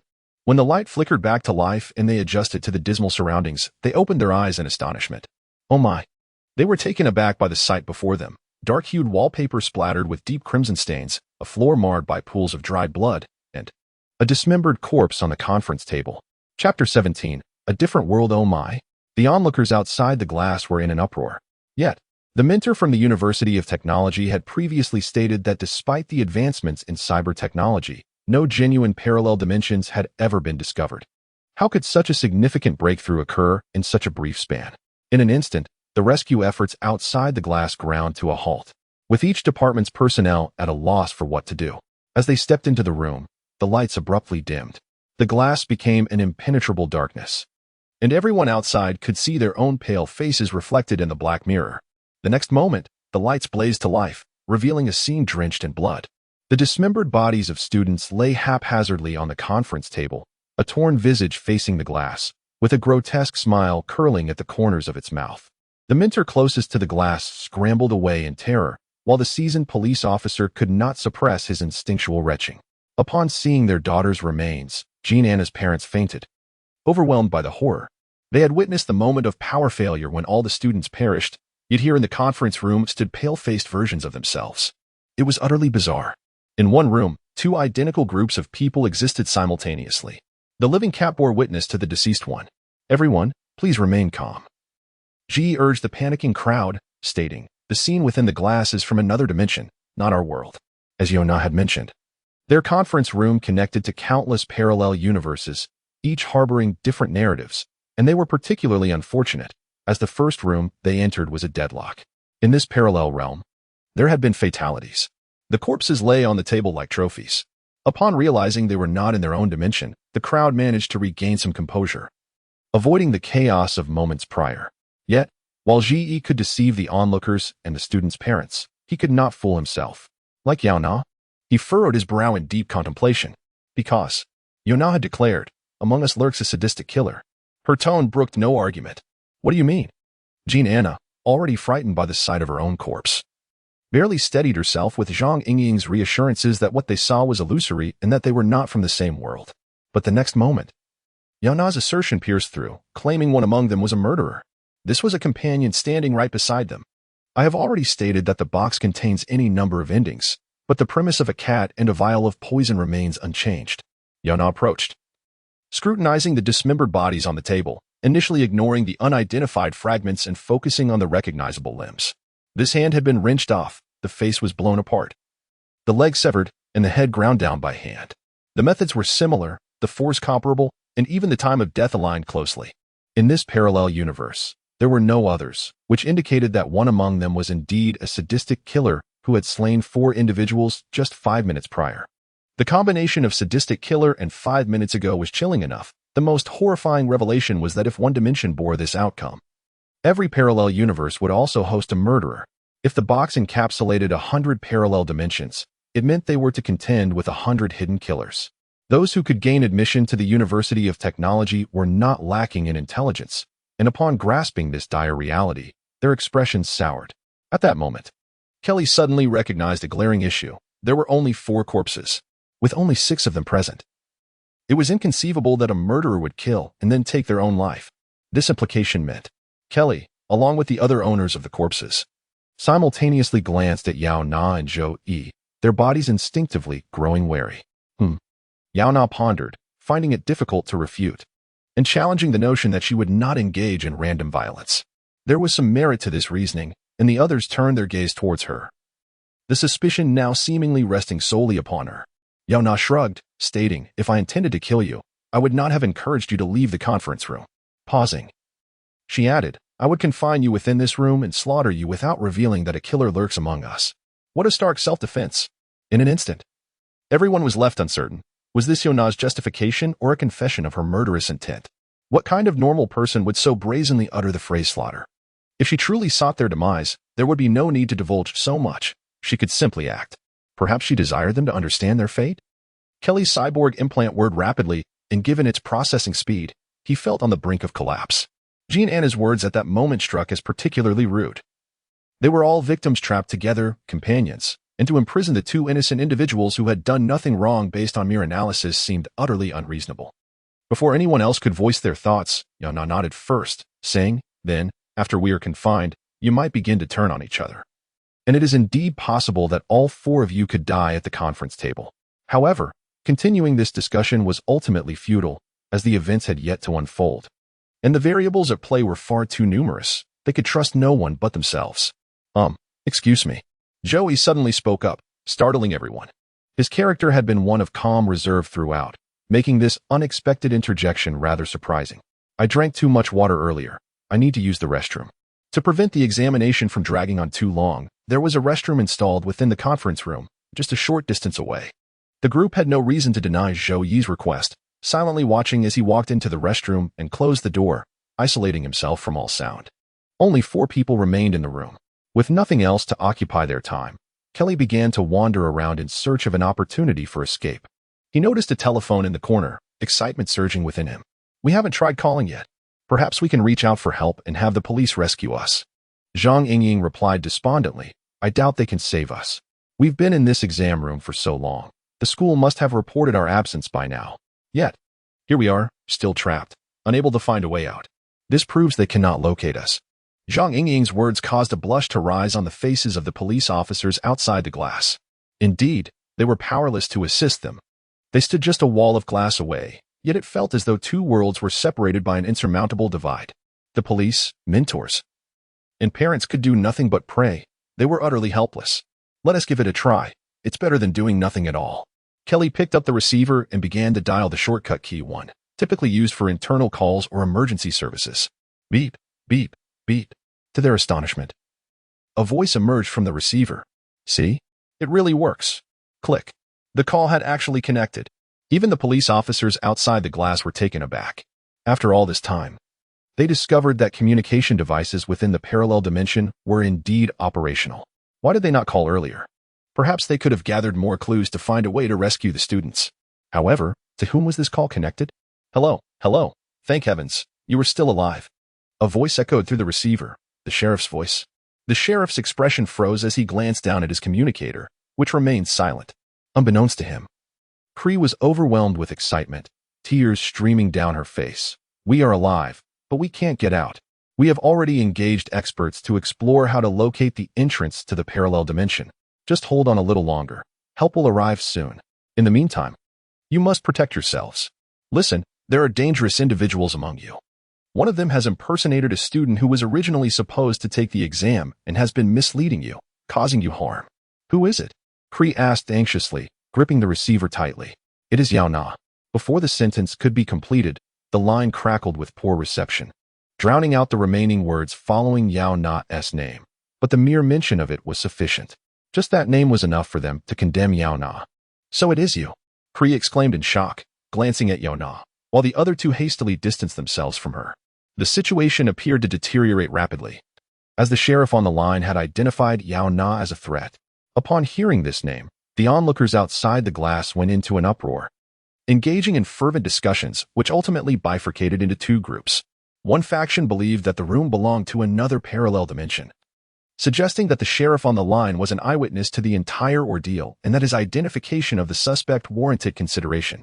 The other group, primarily comprised of Shi-e, Song-lin, and several mentors who had previously collaborated with Uehara Takashi, argued that references from different dimensions were unreliable due to the myriad of variables involved. One mentor interjected, "Regardless, Yaona has indeed been admitted to Cyber Technology University. I have reviewed her credentials." At this, Ji-e and Song-lin visibly stiffened. Ji-e, Song-lin, what should we do? An overwhelming urge to switch allegiances washed over them. After all, among the 6 candidates, no one had a more dubious identity than Yaona. Outside the glass, the call from the parallel dimension had ignited chaos, while inside, the atmosphere was equally tense.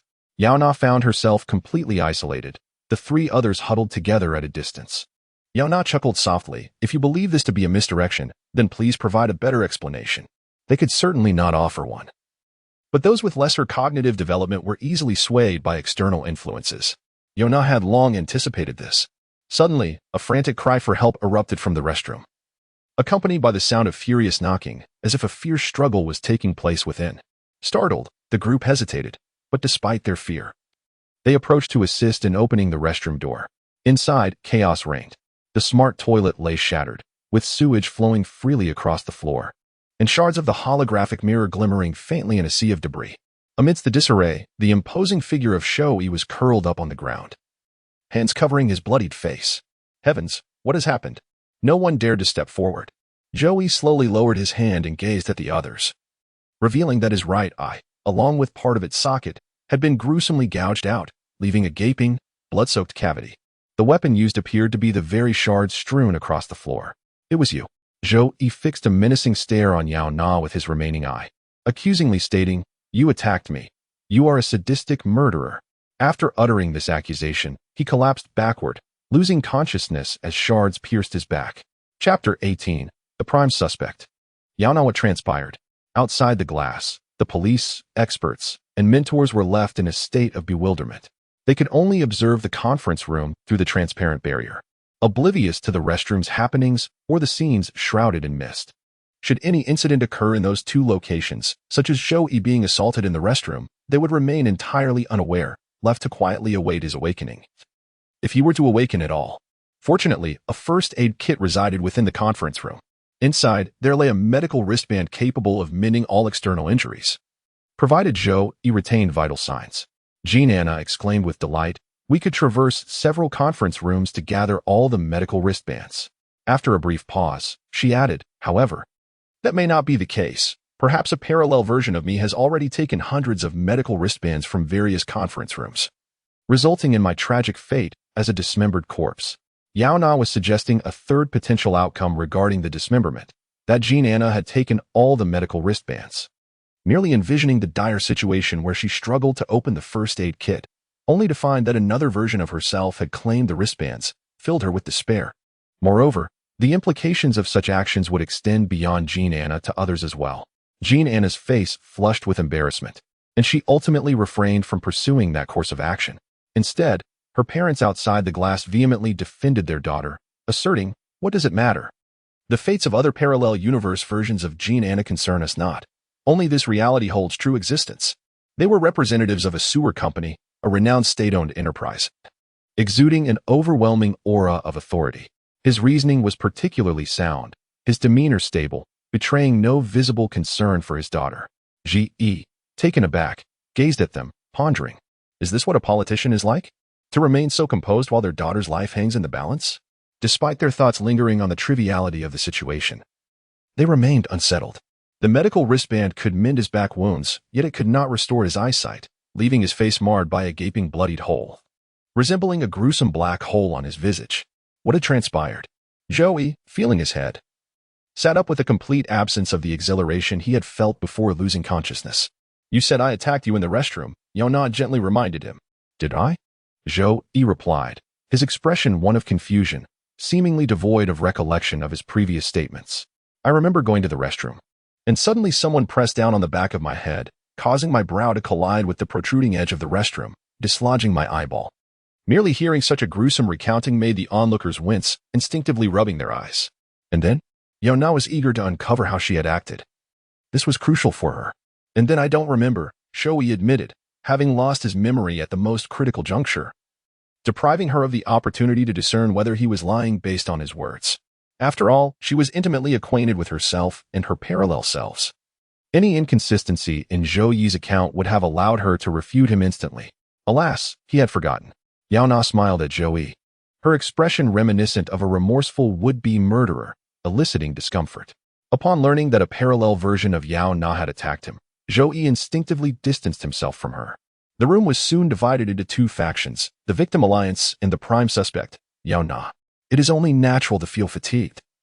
My records indicate that we have been lost in the fog for 26 hours, one remarked, having spent over 24 hours in the conference room.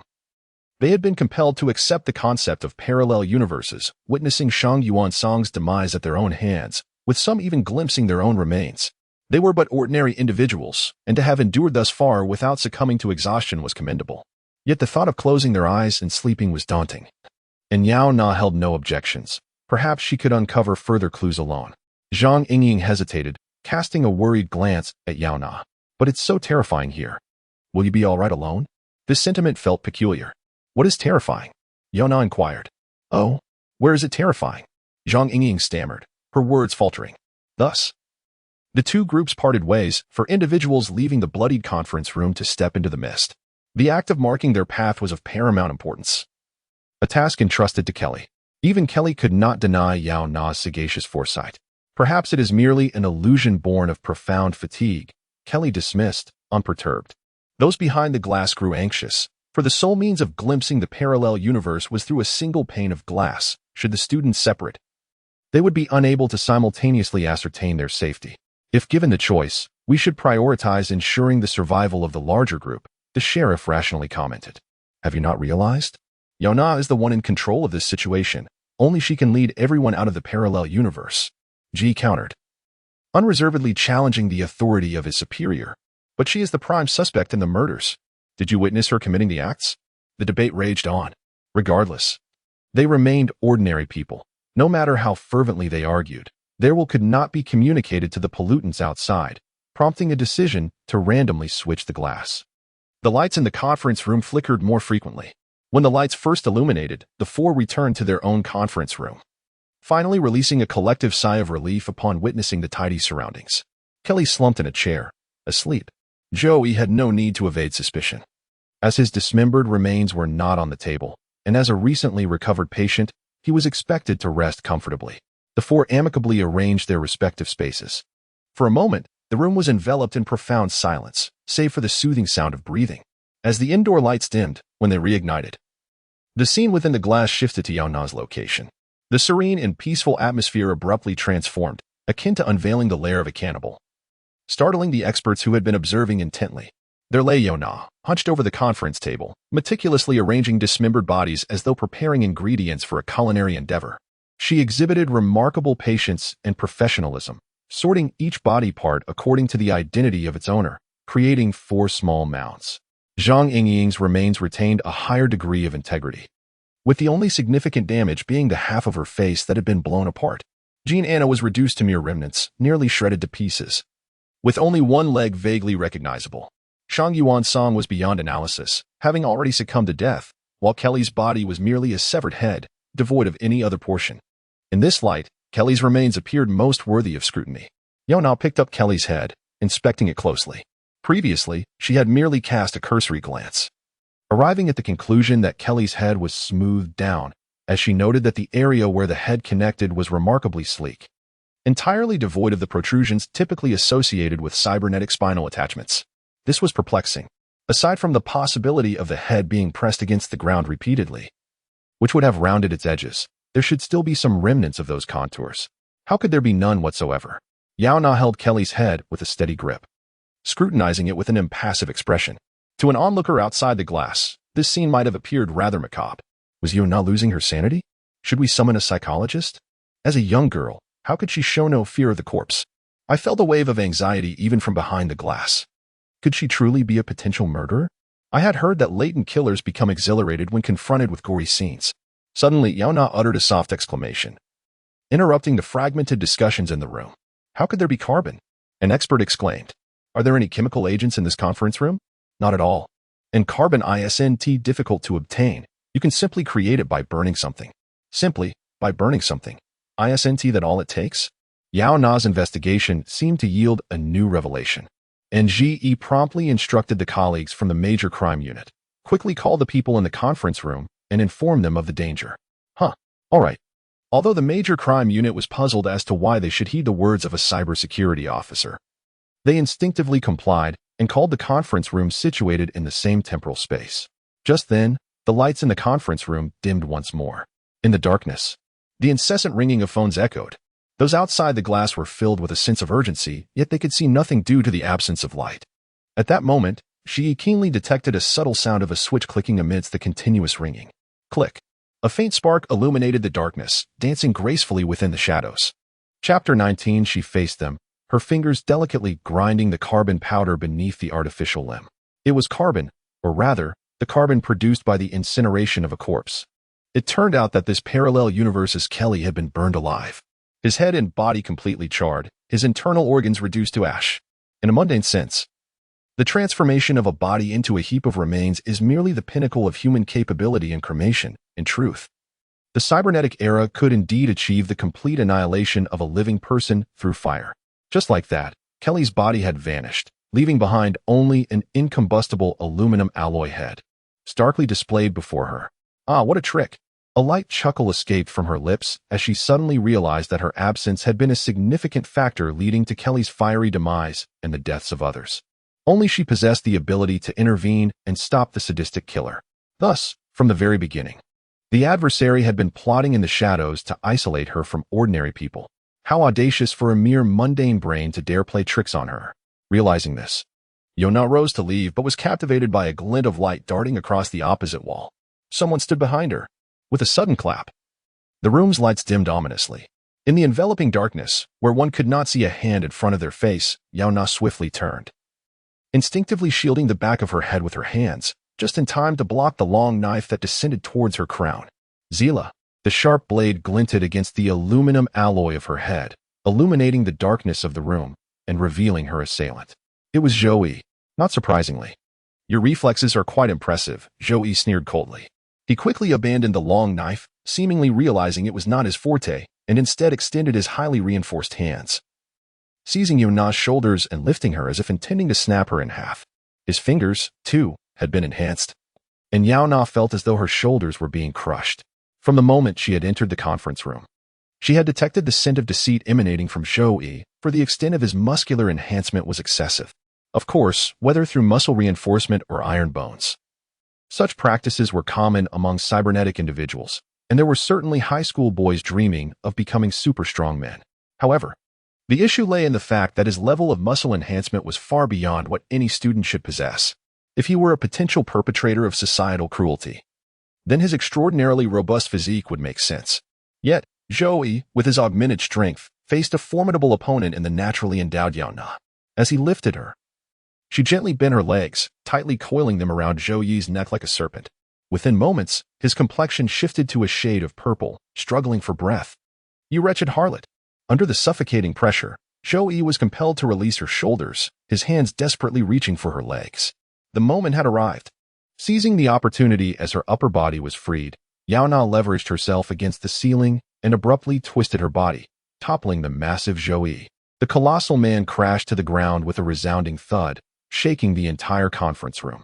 Outside the glass, the police, who had initially been concerned for Yaona, were rendered speechless at the sight. They had been prepared to mourn her, believing she could not possibly overcome a man of such formidable size. Yet in the blink of an eye, she had pinned him to the ground, achieving a swift resolution with remarkable efficiency. Such a feat would have been impossible for anyone else. The brief time between Joey releasing her shoulders and grabbing her legs was mere seconds. A normal person could not possibly react within 5 seconds to leverage their body to bring down an opponent. Blood dripped from her sleeves, and upon glancing down, she saw her shoulders were smeared with crimson. The inherent flaw of a naturally endowed body was its inability to withstand the force of enhanced muscles with just one strike. Joey had inflicted a shattering fracture on her shoulder, the delicate skin abraded. Her clothing was soaked in blood. How many more times could she endure this? Yaona silently rejoiced in her decisive action that had swiftly incapacitated Joey. Otherwise, this grueling battle could have dragged on indefinitely. Unfazed, she slowly walked to the corner. Picking up the knife Joey had originally wielded, and mockingly remarked, "Before enhancing your muscles, you ought to strengthen your mind. When that person entrusted you with the long knife, you should have utilized it properly rather than discarding it in favor of your foolish judgment." Joey, who had just been lying on the ground cursing, fell silent in an instant, taking a moment to respond. "What person? What knife? Don't play dumb with me." In retaliation, Yaona plunged the long knife into Zhou Yi's shoulder, avenging her shattered bones. "This knife was given to you by your parallel universe self, wasn't it? Did he not inform you that I would be a formidable opponent, necessitating your immediate attempt to kill me upon our first encounter?" Her statement was assertive. She was utterly convinced that Zhou Yi had indeed met his counterpart from the parallel universe. Because, she flipped the muscular man over, and the onlookers outside the glass noticed something amiss. Zhou Yi's face was entirely unblemished, the injury from the bathroom that had cost him an eye, along with the glass shard wounds on his back, had inexplicably vanished. Gazing into Zhou Yi's perfectly intact eyes, Yaona remarked, "If you are foolish, so be it. At least heed your own advice." Zhou Yi's expression darkened. "I don't understand what you're saying." "Don't understand? That's fine. I can elaborate further. I suspect you encountered your parallel universe self in the restroom, who told you he, too, was a sadistic killer. However, in his timeline, he failed to eliminate me and nearly jeopardized his murderous plans. Hence he hoped you could assist in separating me from others, allowing him to strike again." "Oh, wait." Yaona observed Zhou Yi's face twisted with resentment and suddenly realized something was amiss. "If you have already been defeated by me twice, you shouldn't be displaying this expression. Nor should you be so complacent in my presence." She fixed her gaze on Zhou Yi, simultaneously conveying a message to the police outside the glass. The Zhou Yi with the damaged eye was the one who had completed the act of cruelty. The one before her now was the Zhou Yi from her timeline. Zhou Yi paused for half a second before bursting into laughter. He seemed unperturbed by the revelation and straightforwardly admitted, "You're right. He lost an eye to you and lacked the confidence to continue fighting, so I exchanged identities with him in the restroom. The robust me remained to assassinate you, while he, who had already committed an act of cruelty, would deal with the others. Having completed an act of cruelty once, he would only grow more adept." The individuals in the other room had become mere fodder in a can, imprisoned and slaughtered at will. The two Zhou Yis were fundamentally the same, seamlessly reaching a consensus and smoothly exchanging identities. The one-eyed Zhou Yi feigned an assault from the other timeline's Yaona. Fully aware that individuals from parallel universes shared similar personalities and fearing that fabricating lies might give rise to suspicion in this timeline's Yaona, he opted to pretend amnesia. To ensure the healthy Zhou Yi could successfully kill Yaona, the one-eyed Zhou Yi had even provided him with the long knife he had acquired from an unknown source. What a pity. Even across different timelines, with the guidance of predecessors, Zhou Yi was destined to possess an intelligence level that would repeatedly succumb to Yaona. Lying on the ground with a toothy grin, Zhou Yi exclaimed, "Are you certain you wish to squander your time on me? I suspect that my counterpart in another dimension has already succeeded." Just as his words fell, the lights in the conference room dimmed ominously once more, and the scene behind the glass transitioned to yet another meeting room. Before the lights could illuminate the space, the police officers in front of the glass were the first to hear the harrowing cries, a heart-wrenching plea for help from Kelly. In that fleeting moment of flickering light, a small flame erupted into a massive inferno, engulfing everyone's vision. It danced wildly in the darkness, and Kelly's anguished expression, contorted by immense pain, became particularly pronounced. "Ah, it hurts. Please, spare me." Carrie screamed in agony, struggling futilely as his body remained firmly restrained to the chair. Zhou Yi commenced his second act of sadistic cruelty. This time, unimpeded by any obstacles, his murderous intentions would reach unprecedented heights. Gradually, Carrie fell silent. He was bound to the chair, subjected to a slow and agonizing demise by fire, a process akin to patiently simmering a broth. With a dull thud, Carrie's cranial prosthetic clattered to the floor. The metallic implant, impervious to flames and resistant to detonation, detached from his gradually melting form. The smooth, rounded brain rolled across the ground, eventually coming to rest in the corner occupied by Anna and her companions. Startled, Anna let out a shriek and instinctively kicked away Carrie's brain. Upon hearing her cry, Zhou Yi's attention shifted towards them, advancing with an ominous intent. "Stay away from me." Anna cried out in anguish, "If you dare to take my life, my mother will undoubtedly seek retribution. The school possesses your information. They can easily locate you and have you imprisoned. Yet, what does it matter? We are fundamentally beings from different worlds. With a maniacal grin, Zhou Yi, who has but a single eye, trembles with laughter, questioning. I am not even a student of this examination hall. From where do you procure my information? I am merely a driver operating an unlicensed taxi on the road. Zhou Yi narrowed his eyes, revealing himself to be a clandestine taxi driver in Santo Domingo. During his rounds, he encountered a student who had just arrived from Santo Domingo to take an examination in the city center. In response to the student's earnest plea, he consented to transport him to the school, listening intently to the youth's aspirations for a bright future. A sense of resentment brewed within Zhou Yi. Why was it that, despite being a fellow refugee from Santo Domingo, this student could transition from their homeland to university life in the city while he was relegated to a monotonous existence, eking out a meager living from his illicit taxi fares? Thus, Zhou Yi delivered the student to Cyber Technology University, feigning a desire for knowledge as he accompanied the original occupant into the conference room.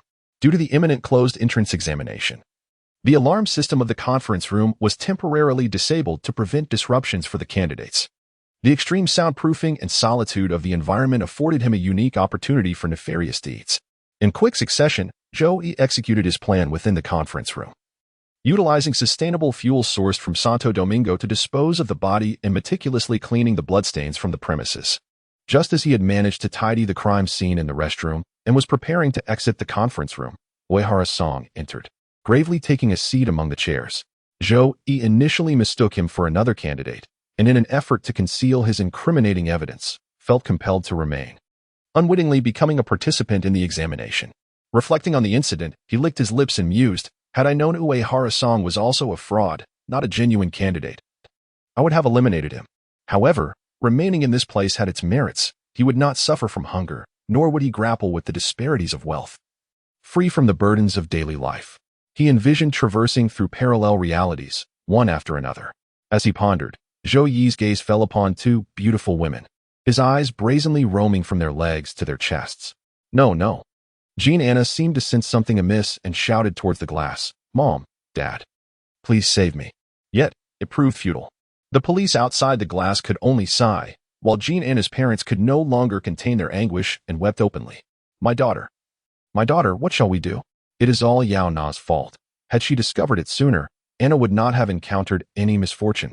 The parents of Jean Anna were struck at their most vulnerable point, primarily because everyone had witnessed her insistence on spending the night apart. There were eyewitnesses and video evidence, leaving them no choice but to abandon any attempts to shirk responsibility. Noticing their silence, Song Lin let out a sigh of relief. Fortunately, this glass barrier allowed them to observe the events unfolding within. Otherwise, how much blame would Yaona have to bear? Let us not dwell on him. Even the ordinary audience felt a twinge of sympathy for Yaona after her encounter with Jean and his parents.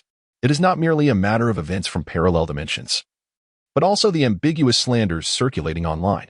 Who can fathom the extent of the criticism Yaona has endured, or the unjust burdens she has been forced to bear? At the very least, the majority of mentors have revised their opinions of her. Only a small faction continues to harbor skepticism and disdain due to her background and her seemingly indifferent demeanor. Is she, perhaps, intending to bring harm to others? Isn't this tantamount to complicity? The entire sequence unfolded with seamless fluidity, devoid of even the slightest hesitation or superfluous words. The crimson fountain gushing from the neck happened to splatter perfectly across the glass, obscuring all view. Outside the glass, the frantic officers burned with impotent urgency, their desperation to breach the barrier almost palpable. Then, a hand slapped against the bloodied surface. 3 deliberate wipes, then 2. Methodically clearing the sanguine stains to reveal Yaona's glacial gaze reflected in the glass. She stared through the transparent barrier at those spewing callous remarks. Extending her arm, she drew a single finger across her throat in a silent, lethal promise. Chapter 20. When counterfeits encounter authenticity, Yaona, Zhang Yingying, and Jean Anna huddled in a corner, their faces and bodies smeared with blood, a grotesque tapestry of red and white. Perhaps it was this very sight that imbued their eyes with a peculiar luminescence. A tremor of terror intertwined with a subtle thrill. Yaona diverted her gaze towards them. Those outside the glass feared that Yaona might unleash her wrath upon the innocent girls, for her demeanor was decidedly unsettling. Her garments were drenched in crimson, and her expression bore the chilling countenance of one who had grown accustomed to slaughter. She spoke slowly. I am not the Yaona of your world. What? She pointed at Zhou Yi. He is not your Zhou Yi either. He belongs to our timeline. His eyes and the wounds on his back are testament to that. Yaona did not elaborate further, but the astute individuals present immediately deduced that the two Zhou-Yis had clandestinely exchanged places. Moreover, the Zhou-Yi who had mercilessly slaughtered a significant portion of the conference room had followed them here, poised to enact a second massacre. However, just as the murderous plan commenced, it was interrupted by the Yaona from his timeline. They had narrowly escaped the path of death, perhaps in my timeline's conference room. You dealt with your Zhou-Yi? Zhang Yingying and Jean Anna exchanged glances, bewildered by the implication, yet instinctively followed Yaona as she turned to depart. The images of Kelly, burned to nothingness, and Shang Yuan's song, lying lifeless with a bullet to the head, alongside Zhou Yi's headless corpse, compelled them to leave this place. Given the current circumstances, the Yaona, who was shrouded in suspicion, appeared to be their most reliable option. They yearned only to accompany her, for it seemed their survival hinged upon it. As the parallel universe's Yaona had stated, the true Yaona was indeed preoccupied with addressing Zhou Yi's situation. Since the Zhou Yi in this timeline had yet to commit any heinous acts, she lacked the authority or justification to impose any form of punishment upon him. Thus, she undertook a singular task to strip Zhou Yi of his clothing and bind his hands and feet in preparation for his expulsion. Let me go, you cold-hearted woman. Why do you not go to save anyone? Zhou Yi exclaimed in disbelief, his gaze darting toward the door. What do you mean? How do you know he is dead? You cannot possibly believe that you, Zhou Yi, are so clever as to collaborate with your parallel self? Yaona found this amusing, her eyes catching sight of a woman who bore an uncanny resemblance to herself, accompanied by two trembling girls surveying their surroundings. Over here, Yaona called out to her counterpart, though she should have addressed the four corners, as there were also police and experts outside the glass. Although they were aware of the clandestine exchange between the two Zhou-Yis, the event had transpired in a restroom, beyond their view.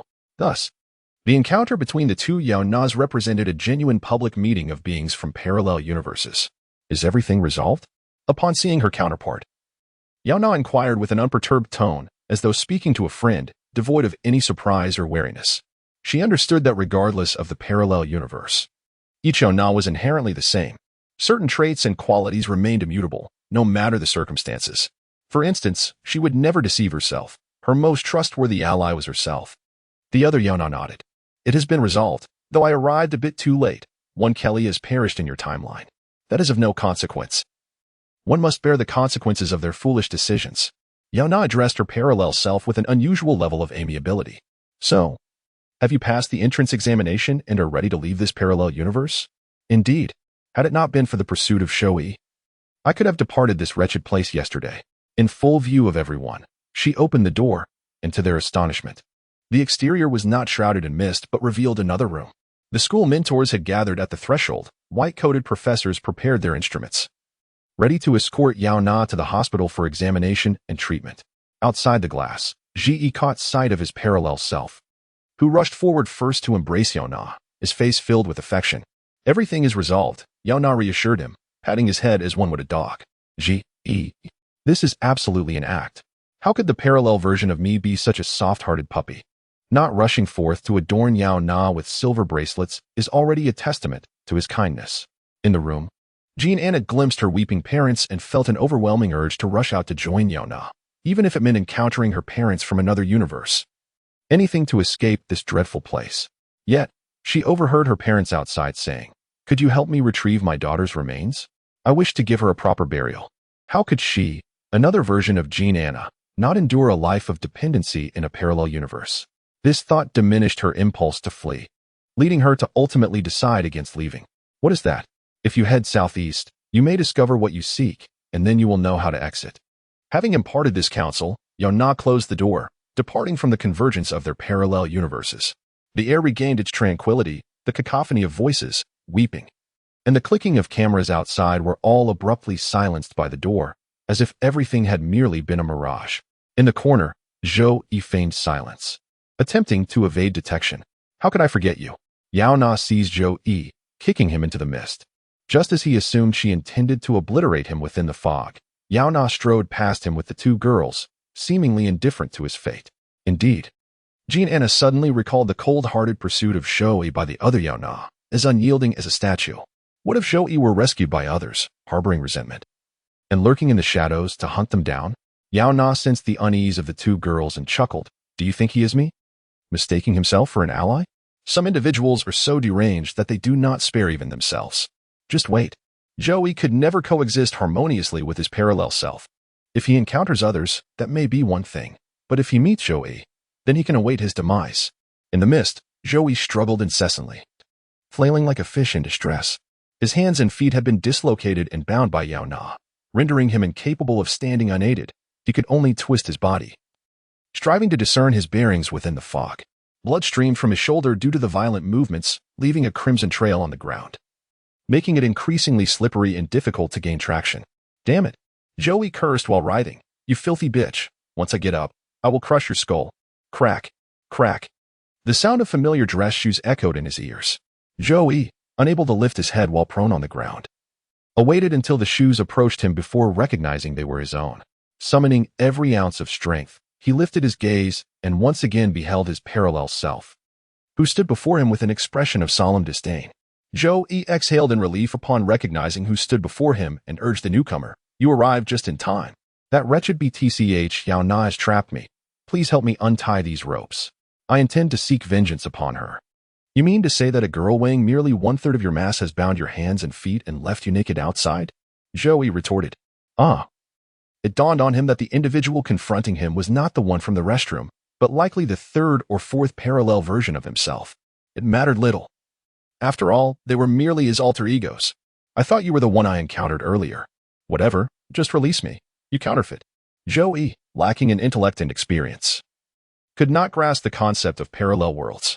He remained convinced that he was the authentic Joey, while others were mere imitations or projections. Counterfeit? Joey's counterpart chuckled, producing a firearm from his pocket, Yaona's gun. The mere fact that he had managed to either seize or negotiate for Yaona's weapon in his own timeline indicated that this version of Joey was formidable, infinitely stronger than the bound and naked Joey on the ground. Click. He pressed the gun's muzzle against the back of the grounded Joey, chambering around. Are you mad? You intend to kill me? I am Joey. I am you. Though Joey could not see, he felt the cold metal pressed against his bare skin, causing his heart to race with terror. He was afraid. The prospect of a parallel self willing to take his life was bewildering. Why? In stark contrast, the parallel Yaona could interact with him like a friend, offering mutual support when necessary. Why, then, did this encounter devolve into such a grotesque scenario? How much humanity could a sadist possess if they would not even spare themselves? You cannot kill me. I can assist you. Joey shouted in desperation, but was met with the deafening crack of a gunshot. Bang. Do not claim to be me. I have never shamed myself like this. It is impossible in my lifetime. You, worthless counterfeit. Chapter 21. Influencers should not expect rewards. Another gunshot rang out. Was it Yaona who fired? Or had she relinquished her weapon, allowing another to shoot? It was unclear. The variables in parallel dimensions were too numerous. However, whether it was Yaona or the Jean family outside the glass wall, the officers heard everything. Thanks to the open conference room door, they could discern the dialogue shrouded in fog, as well as the confrontation between Joey and his parallel self. Is this Jean entity ranged?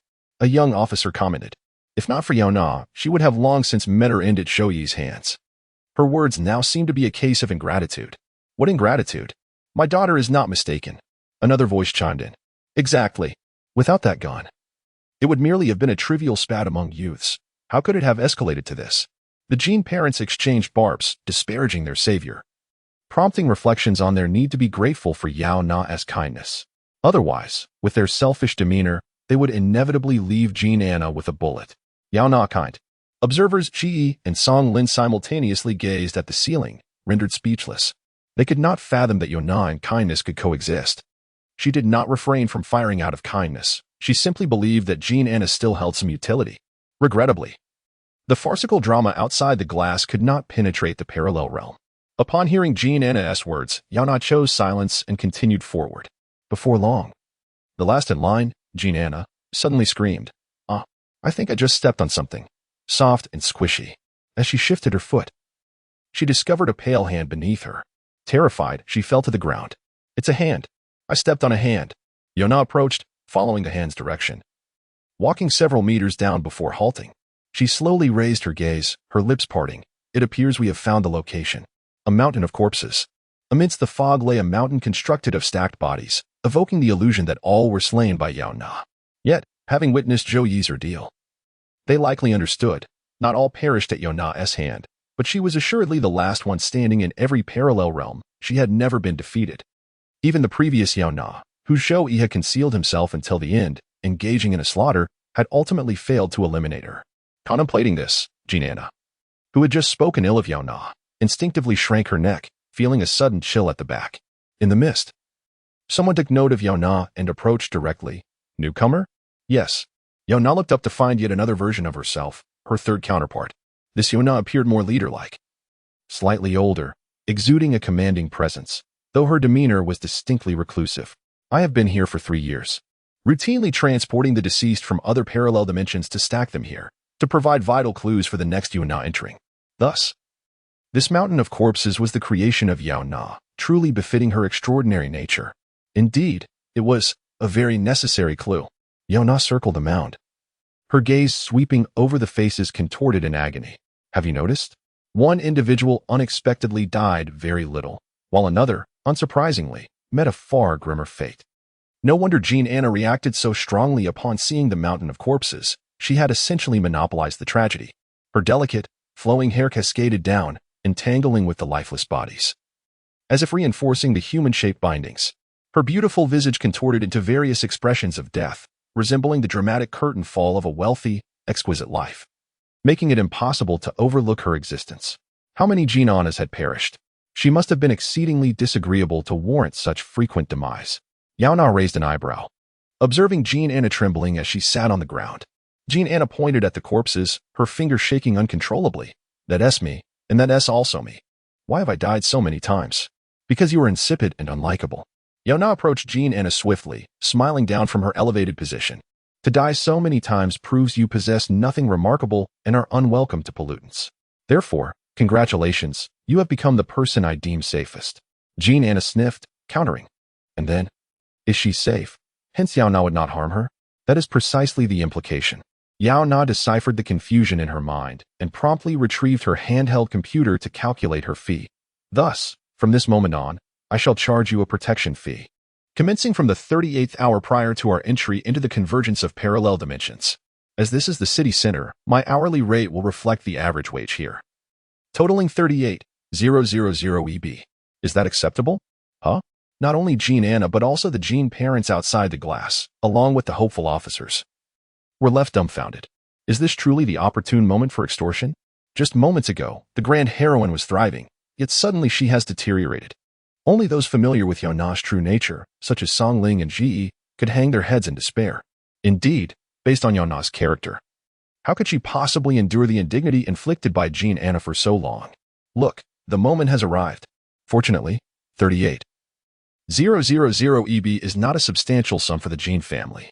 On the contrary, it might merely equate to the cost of an ordinary piece of clothing for Yaona, a mere trifling price for a human life. Had it been the old royal family's arrogant and conceited wealthy descendants, they would likely have exclaimed, "Is my life worth only 38,000? I would offer 380,000 to ensure not a single hair on my head is harmed." Alas, Yaona is merely an ordinary second-generation affluent individual, depriving Yaona the opportunity to exchange wealth for life. Although the Jean family was aware that Yaona would pay, they could not help but scoff. All parallel dimensions have survived, and yet they think themselves so remarkable when it is merely for the sake of money. Well, let it be. 38,000 shall be deemed a charitable contribution. Ji frowned. The Jean family's parents were insufferable with their remarks, had you not heard them. She would certainly have wished to impart some lessons. Yet, to everyone's astonishment, Yaona actually refused. Her tone carried a hint of uncertain levity. You cannot demand protection fees from me, as you have not truly protected me. Indeed, my daughter is clever, realizing she cannot be extorted. If protection fees are to be collected, let it commence from this moment. The Jean parents basked in their pride, as though their daughter had accomplished something extraordinary. Little did they know that since Yaona's refusal, Yaona's smile had visibly turned frigid. If she was unwilling to pay for protection, then let her meet her demise. Yaona pressed the gun, which she had long prepared, against Yaona's forehead. Wait. Bang. Yaona's voice intertwined with the gunshot, resonating simultaneously. What? Yaona has perished just like that? Refusing to pay the protection fee led to her death at Yaona's hands? The crowd was in disbelief, Even the previously smug Jean parents stood frozen in shock. A voice rang out. You killed Anna? Indeed. I found her displeasing. What are you still waiting for? Dispose of her in the mountain of corpses. Chapter 22. The true entrance examination begins. Yaona has actually committed murder. In the blink of an eye, the body was disposed of with chilling efficiency. How could this be? Even she, who was well aware that Yaona was not a paragon of virtue in the conventional sense, was taken aback by her ruthless methods of killing. Even Song Lin, who understood Yaona better than most, stood frozen in shock. Let alone those who were unfamiliar with her. The parents of Jean Anna, who had just moments ago worn expressions of smug satisfaction, were now frozen in horror. Tears streaming down their faces as they screamed, I will kill her. How dare she lay a hand on my daughter? Yaona is a murderer. We are all witnesses. Please arrest her. Even Jin's father, who was usually taciturn, wore a grim expression as he declared, if Yaona is released, my family will be at odds with her. Calm down. Song Lin attempted to defend Yaona, but his voice was drowned out by the outraged crowd. Calm down. Yaona has committed murder. Premeditated murder. Initially, they thought she was merely manipulating images for deceit, but who would have imagined she would stoop so low as to kill? Surely she does not presume we are blind or deaf, wielding her handgun and wreaking havoc in this parallel universe. That would indeed be utterly despicable. Inside the glass enclosure, there existed a disparity of information. Yaona and her group could not see the others, yet they were able to observe the students undergoing interviews.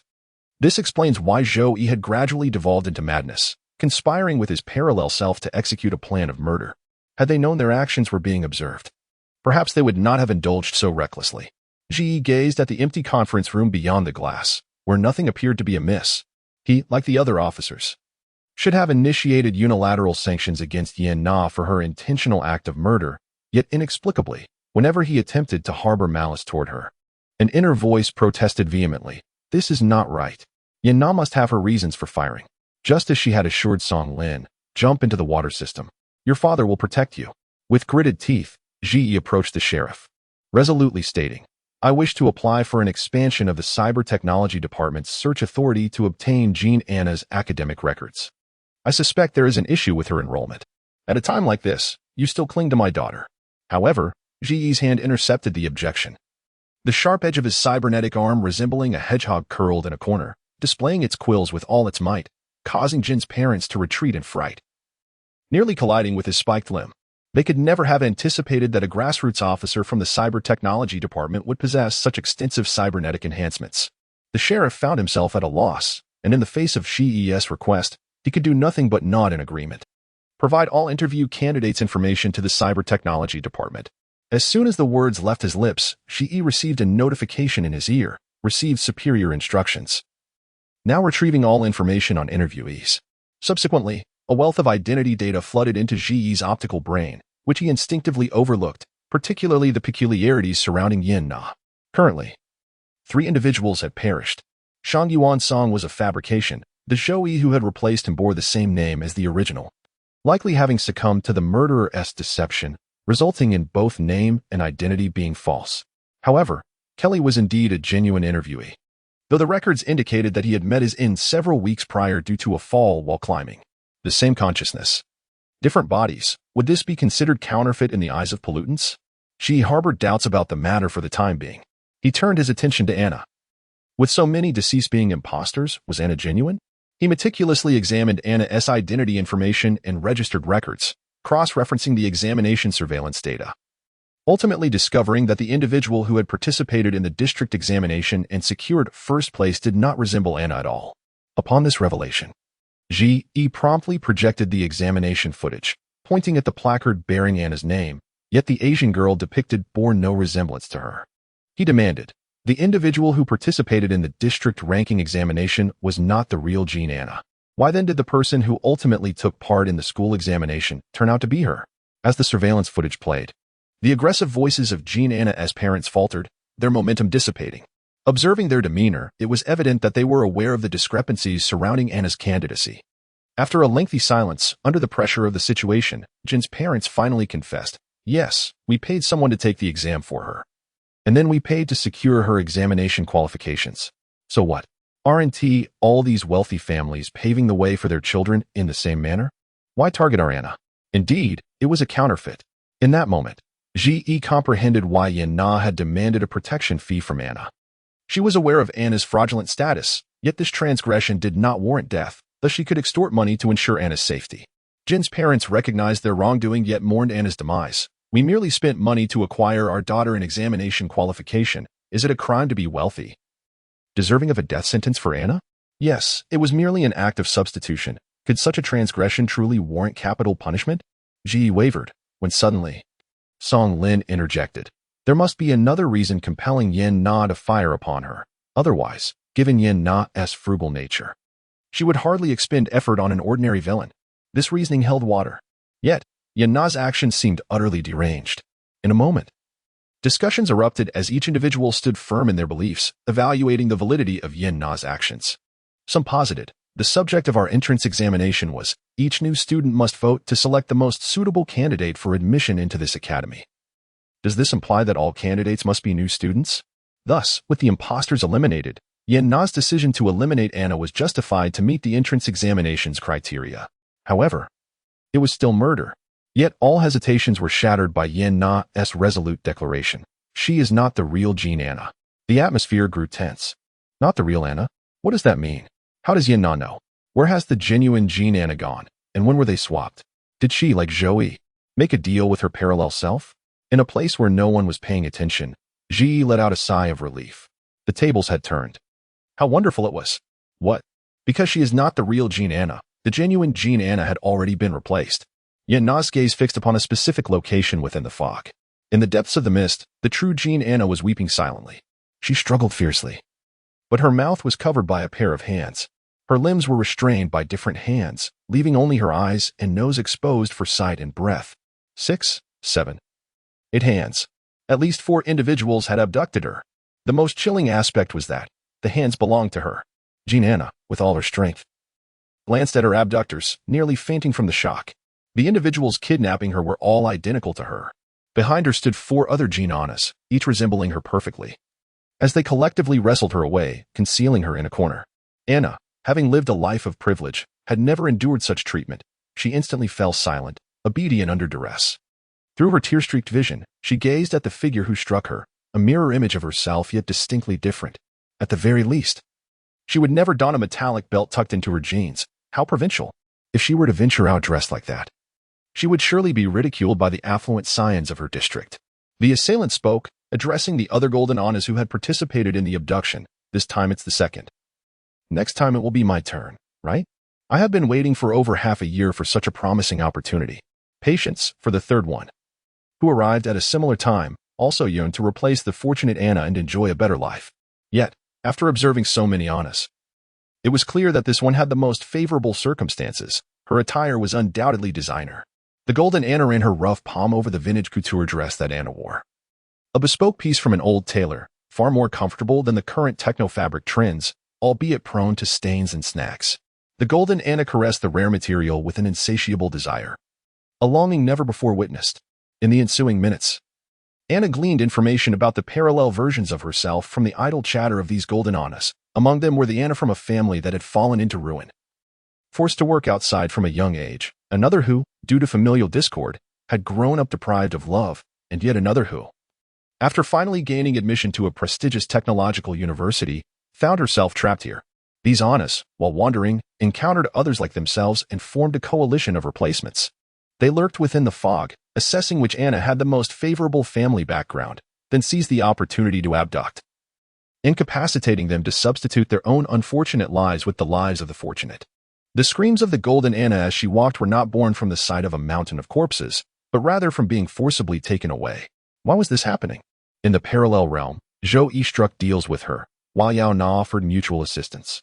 Why then did her parallel self seek to abduct her, attempting to usurp her place in a better time? It was utterly selfish.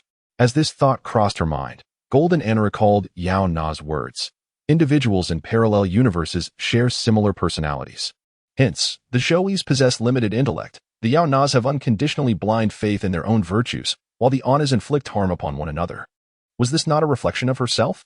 Was she not, in fact, excessively selfish? Thus, after being rescued, she had secretly criticized Yaona for bringing a gun, dismissing the gratitude owed to her savior. Realizing this, Anna found herself weeping uncontrollably, tears streaming down her face. Especially upon witnessing one of the others produce a dreadfully dull knife, attempting to sever her airway. Just shoot me already, spare me this torment. With all her strength, Golden Anna recoiled. Yaona would not come to her aid. After speaking ill of her, if she were in Yaona's position, she too would not intervene. Despair engulfed her as she watched the knife press against her neck, the blunt edge grinding against her delicate skin, inducing an enduring yet excruciating pain. 5 minutes later, the knife finally breached her skin, a sharp sting coursing through her as it embedded itself deeper. No, this hurts terribly. Gazing at the multitude of her doppelgangers, fixated on how to end her life, she felt desolation wash over her, the kaleidoscopic imagery of murder enveloping her in an absurd dreamlike state. If this were a dream, surely there should be a Prince Charming, or even a princess. As Golden Anna closed her eyes, a piercing scream filled her ears, not her own. Upon opening her eyes, she beheld Yaona's beaming face, declaring, "Found her. This simpleton with a foolish demeanor is the true Anna." It turned out that her savior was not a princess, but rather a devilish queen who berated her as a fool yet moved her to tears. "Yaona," she cried, her voice muffled by the filthy rag in her mouth. The moment Yaona appeared, the malicious Annas retreated in alarm, as if they had learned through countless encounters that, indeed, the parallel realm was not lawless. "You haven't replaced anyone from our timeline, so I shall not lay a hand on you. However, should you dare touch our Anna, do not expect kindness," Yaona warned with a smile, her gun aimed at them, perhaps making her seem more menacing than gentle. Unsurprisingly, the Annas fled in terror. Yaona removed the filthy cloth from Golden Anna's mouth, squatting to meet her gaze. Her first words were, "Hey, are you willing to pay for protection? Based on the average salary downtown." Before she could finish, Golden Anna fervently nodded, "I will." The Central District's minimum wage was hardly a concern. If Yaona sought the Jean family's fortune, Anna would gladly offer it to her. At this, Yaona chuckled. Now that is the true Anna. Those counterfeit versions, having replaced wealthy heiresses, didn't he even bother to pretend, revealing their flaws in an instant. Yaona fell silent, while Golden Anna had much to express, eager to convey her thoughts. Her first utterance was, "I'm sorry." She should not have been so disrespectful to her savior. She should have realized that not everyone is obligated to come to her rescue. Her second statement was, "Thank you." Yaona regarded the two remaining individuals before her, stating, "We find ourselves at the intersection of parallel timelines to conduct a vote for new beginnings, requiring all voters to be genuine newcomers. I vote for Yaona." Anna interjected eagerly. Yaona is the only one suited for the technological university. Terrified, Anna thought that after this examination, she would never dare to set foot in this land again. Zhang Yingying echoed, "I choose Yaona." "Ah," Yaona remarked playfully. "It seems we still have some imposters among us." Chapter 23. The bug. It seems that there are indeed counterfeit goods among us. As Yaona's casual remark fell, the enforcers outside the glass were left in a state of shock. How dare she? How could Yaona have the audacity? Wasn't she the most counterfeit of them all? For a fleeting moment, the enforcers began to doubt whether Yaona had lost her memory. Had she forgotten that her own examination qualifications were obtained through covert manipulation and deceit? If one wished to depart from the convergence of parallel dimensions, they must eliminate all fakes and complete the entrance examination as fresh participants. To achieve this, Yaona would need to voluntarily confess and leave in order to escape this enclosed space akin to a sealed chamber. Yet now, having failed the examination, the most counterfeit candidate in the room had the audacity to point fingers at others, pretending to be a bona fide prospective student. All of this was known only to the enforcer assisting Yaona in her deception, who was the only one feeling anxious. Stealing a glance at the others, the enforcer noted that no one opposed Yaona's words. Unknowingly, everyone's thoughts were aligning with hers. Inside the glass enclosure, Jean Anna exclaimed, "Is it because Yingying has paid her protection fee? I have money, I can pay for her." With a sudden jolt, she stumbled away. In the seemingly silent atmosphere, a dialogue was taking place, a silent exchange conducted solely through mental communication. The tension mounted. "Are you with the Legion or the Federation?" "Indeed. We are no longer in our original world." Zhang Yingying, her eyelashes curving upward, appeared to be controlled by the entity occupying her body. She stated, "I have observed you for quite some time. From the moment you entered the conference room, I recognize that your brain is highly developed, capable of contending against any terror." She concluded, "Only those of the Legion possess such formidable mental strength."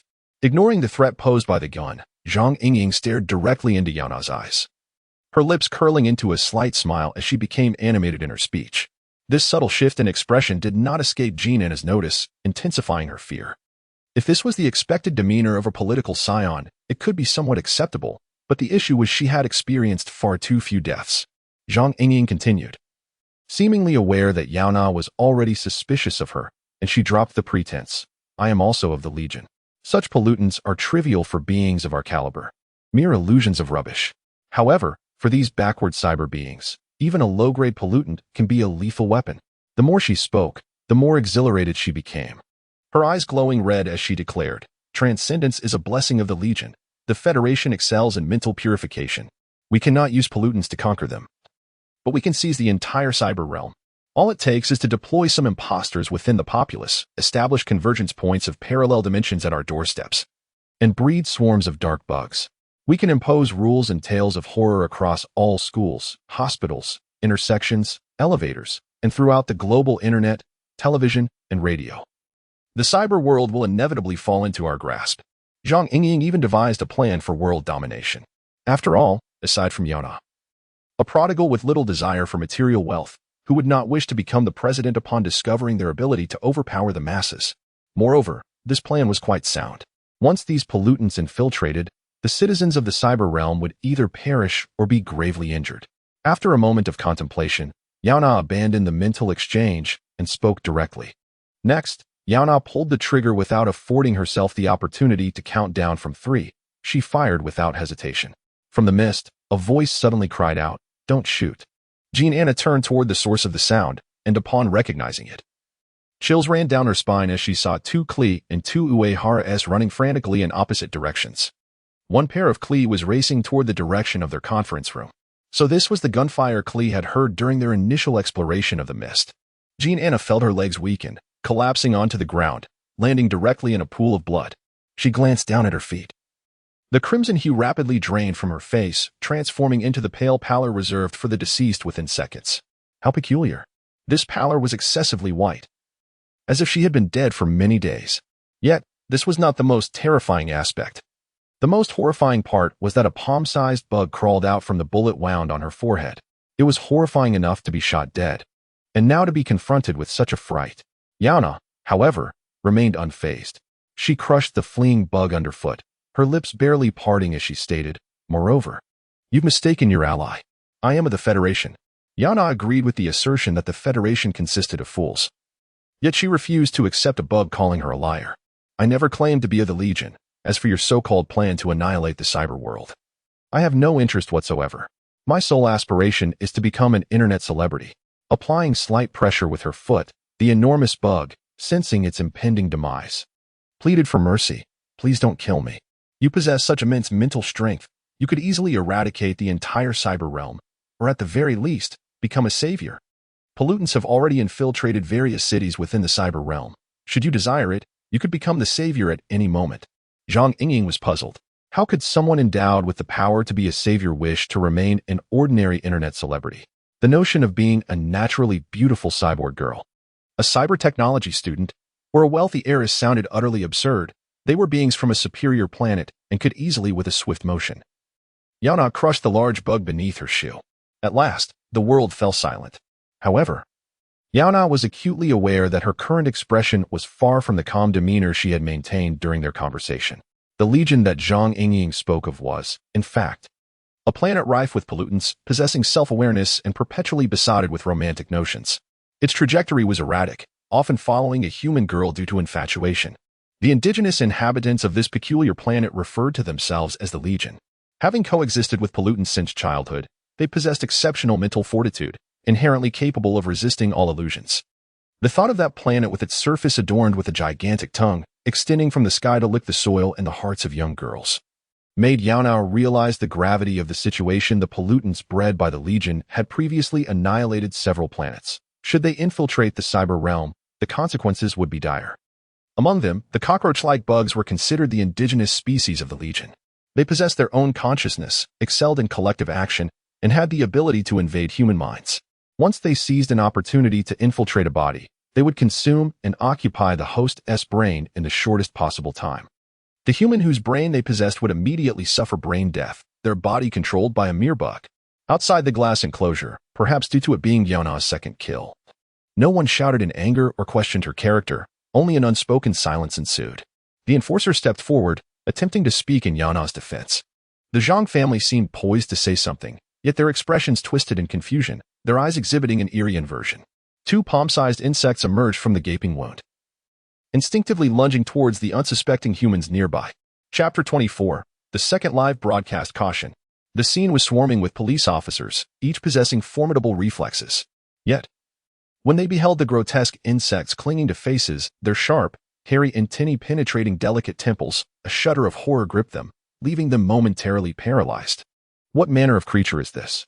Why is such a colossal insect emerging from a human brain, its visage bearing even anthropomorphic features? Currently, these two insects, each larger than a palm, were firmly affixed to the faces of Jean and his parents, obscuring their features entirely. Help!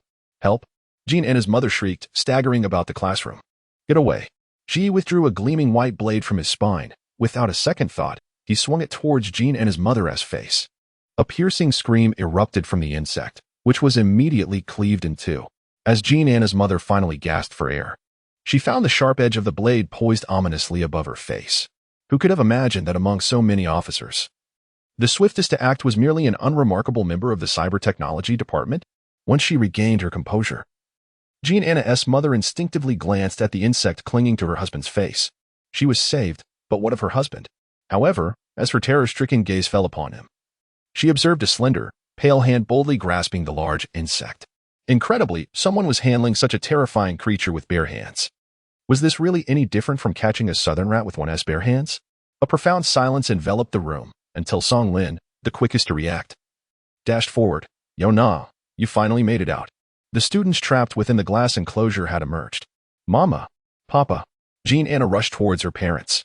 The overwhelming panic of surviving surged forth. Her tears flowed uncontrollably as she embraced them, weeping profusely.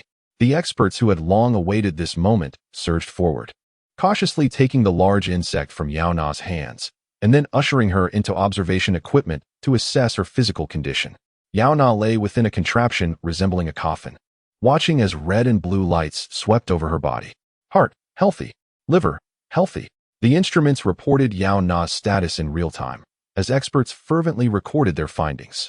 Feeling somewhat bored, Yaona tilted her head towards the glass-encased conference room, where armed officers had already entered, probing for suspicious items and attempting to re-enter the parallel dimension.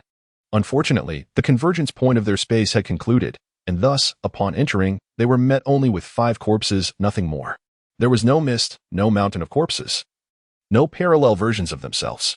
A forensic expert stepped forward, conducting a cursory examination of the bodies, only to be horrified to discover that this family had perished a month ago. Yet, merely 3 minutes prior, they had been standing here, conversing, expressing emotions. How could they be dead? This bizarre autopsy report immediately linked the parallel dimension incident to the recent phenomenon of resurrection.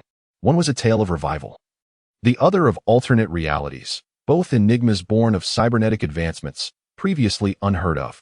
Their only commonality? They were both intertwined with Yaona. The police chief took a drag from his electronic cigarette, beckoning the psychologist to join him as they approached Yaona, sitting beside her directly. How did you manage to escape? Yaona smiled faintly. We took an entrance exam. Anna chose me to be the new student at the school, and thus we emerged. He turned to the psychologist. Is she lying? As soon as the words left his lips, the room fell silent as everyone leaned in, intrigued by this question. Indeed, Yaona was just an ordinary internet celebrity, infamously known. Why would she be more familiar with parallel dimensions than the experts? While she frequently indulged in popular science videos, often encountering discussions on parallel universes, Yaona maintained her serene demeanor as she replied, Is it illegal to enjoy entertainment videos, esteemed officer? The male instructor, feeling a twinge of shame, discreetly averted his gaze and deleted his post. Afterward, he pondered. How could Yaona, seemingly encased in glass, have heard his derision? No. The chief felt a strong conviction that Yaona was deceiving them, yet the lie detector continuously registered green lights. This device was a product of advanced judicial technology, capable of achieving 100 accuracy even against the most heinous criminals. Surely this freshly admitted college girl could not possess a deeper cunning than even a serial killer. Adept at disguise? The chief scrutinized Yaona. This was the third encounter the police had with this infamous influencer. The last 2 instances had involved significant cases, Years of investigative experience told him that this influencer was peculiar, truly peculiar. After a fierce exchange, the chief relented, stating, "Thank you for your insights. Rest well." "You're welcome." "It is the duty of a concerned citizen," she replied, perhaps realizing that Yaona was a formidable opponent. The police abandoned their inquiries and turned their attention to the visibly distressed Yaona. The only memory that lingered in her mind was, "I want to choose Yaona. She is the most suitable candidate for Cybertechnology University." With an overwhelming advantage, Yaona successfully gained admission to Cybertechnology University, becoming a new student. She was quite content with this outcome, closing her eyes to rest.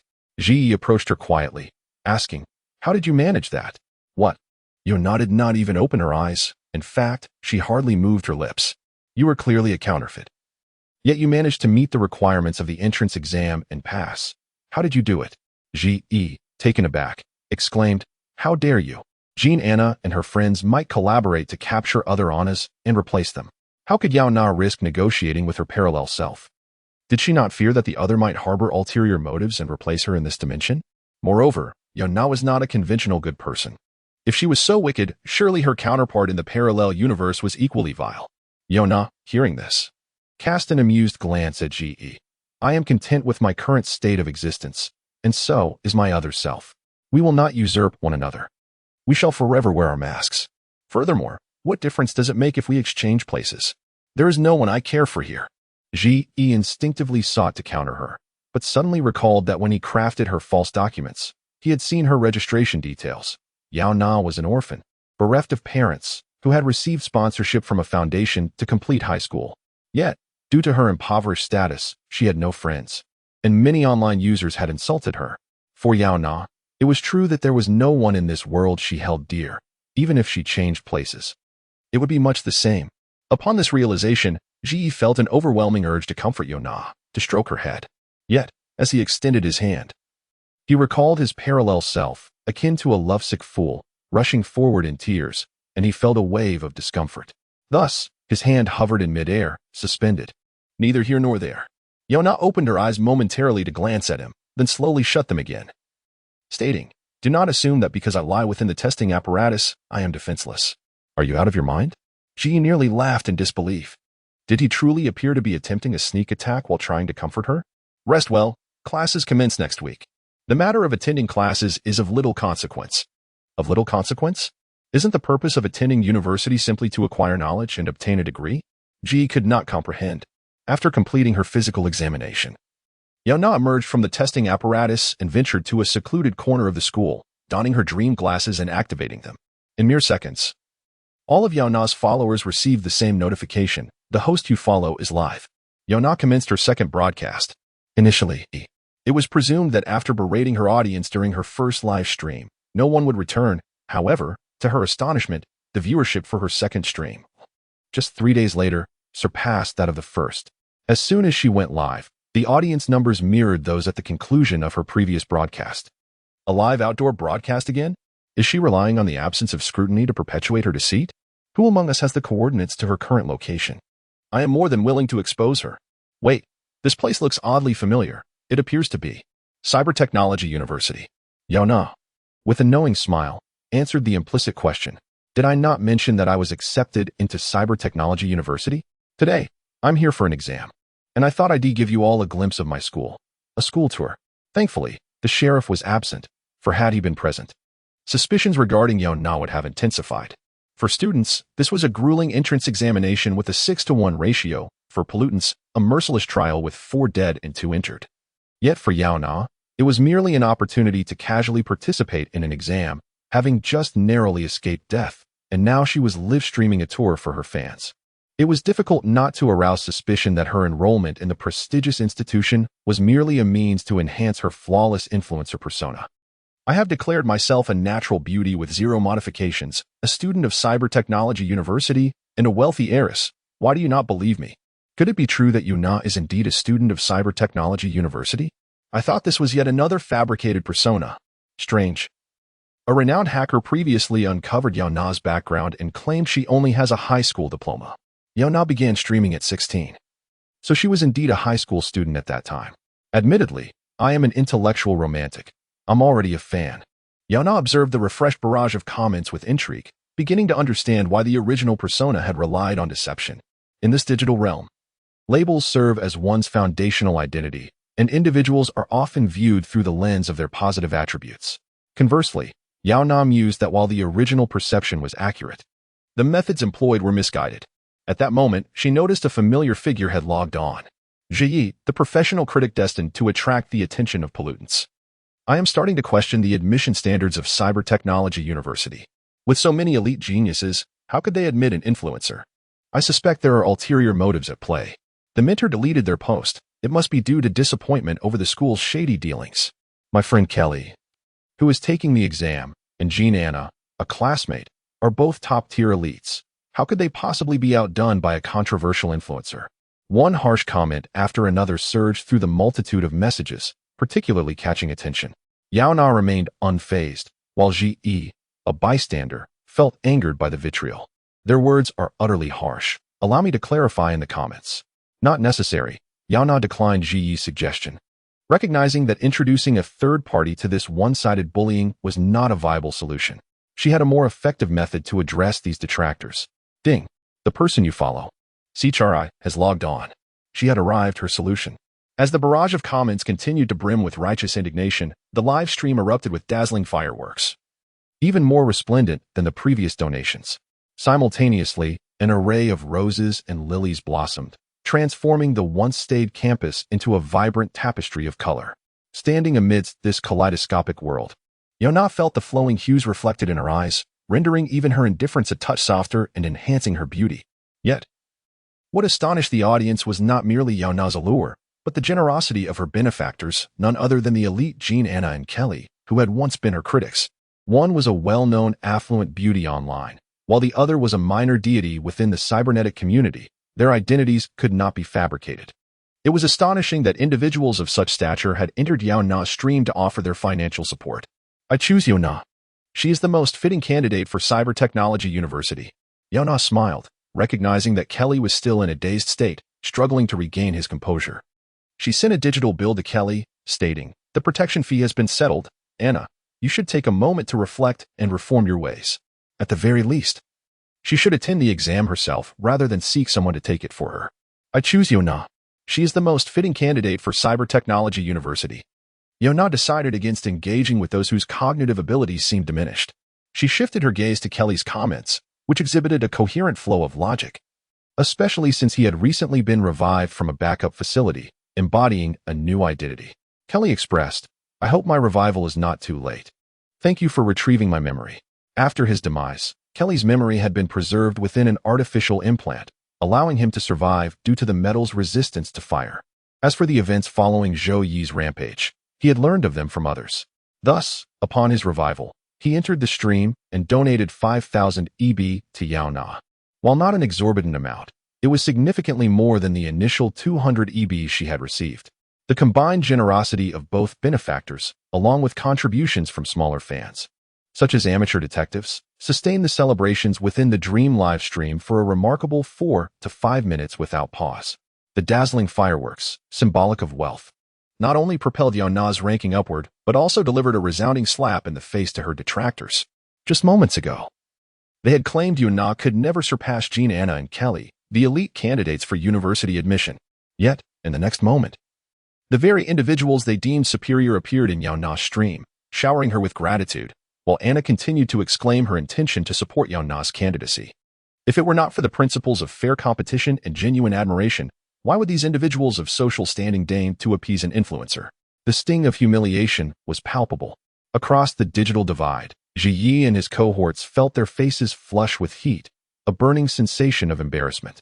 Among them, one skeptic, undeterred, sought to privately message the mentor in an attempt to uncover insider information about the entrance examination, only to stumble upon an apology letter addressed to Yaona from the mail mentor.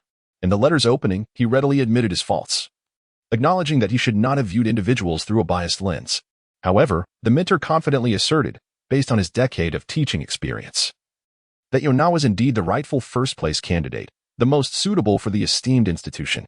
Even faculty members echoed this sentiment, leaving no room for the detractors to argue against the reality of being outshone by an influencer. What was particularly perplexing was the sincerity with which the mentor wrote. His tone respectful and almost pleading for Yaona's forgiveness, despite the fact that he was the teacher and she was the student. How strange. What connection could there possibly be between an entrance examination and a confidentiality agreement with the police? Nevertheless, the confused detractors decided to abandon their inquiries for the time being. Under the relentless barrage of misfortune, they finally ceased their tumultuous presence, quietly vanishing from the live stream. As a result, Yaona's streaming room became considerably cleaner. Initially, it was thought that after fulfilling her persona, Yaona would linger a bit longer, yet she waited until the fireworks and roses faded. And when there were no more protection fees to collect, she reached for the button to end the stream. With the protection fees all collected, she signed off. Wait. No. Your purpose in live streaming is to earn tips. How could you be this kind of internet celebrity? Now you've solidified the persona of a fraud. Are you no longer even pretending? In an effort to encourage Yaona to continue her broadcast, a few small fans began to send tips, albeit modest amounts. Without a doubt, Yaona's artificial beauty was truly captivating. With her features and face shape perfectly proportioned, neither a fraction more nor less would suffice. Furthermore, inexplicably, since the exposure of Yaona's artificial face incident, her reappearance was even more enchanting than before. Previously, she would sit rigidly before the camera, devoid of significant movement. Now, she lounged casually anywhere, her every gesture exuding an ethereal beauty, untouched by the mundane world. Naturally, this was attributed to her superb photo editing skills.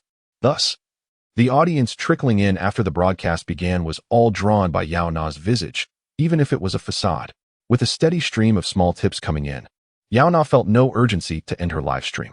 She meandered through her tasks, browsing information on the holographic network, occasionally casting a glance at the barrage of comments. At that moment, one particular comment floated by, strikingly prominent, capturing her attention immediately. It read, "Yaona, please end your stream soon. I'm eagerly awaiting to meet you at the CAF by the university entrance."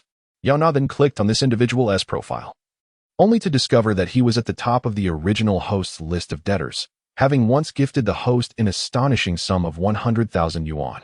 However, that was not the crux of the matter. What truly mattered was, Yaona opened the chat history between herself and this generous benefactor and found that 2 hours prior, during a moment when she was unable to contact the outside world at the convergence of parallel timelines, she had used this account to reach out to the benefactor and had even suggested meeting for coffee.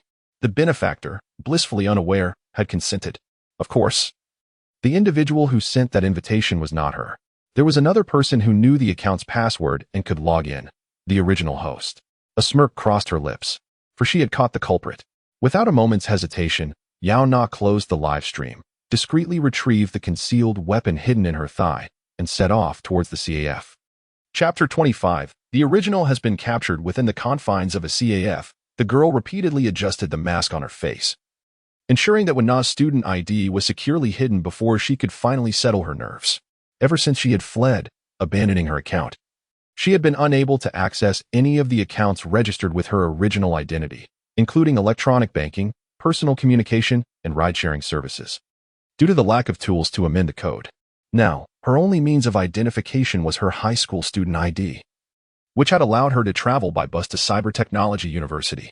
The reason for her arrival at Cybertechnology University was to seek out a specific individual, someone who had supported and comforted her during her early days as an online influencer. Ding dong, welcome. The electronic greeting sounded as she nervously glanced toward the entrance.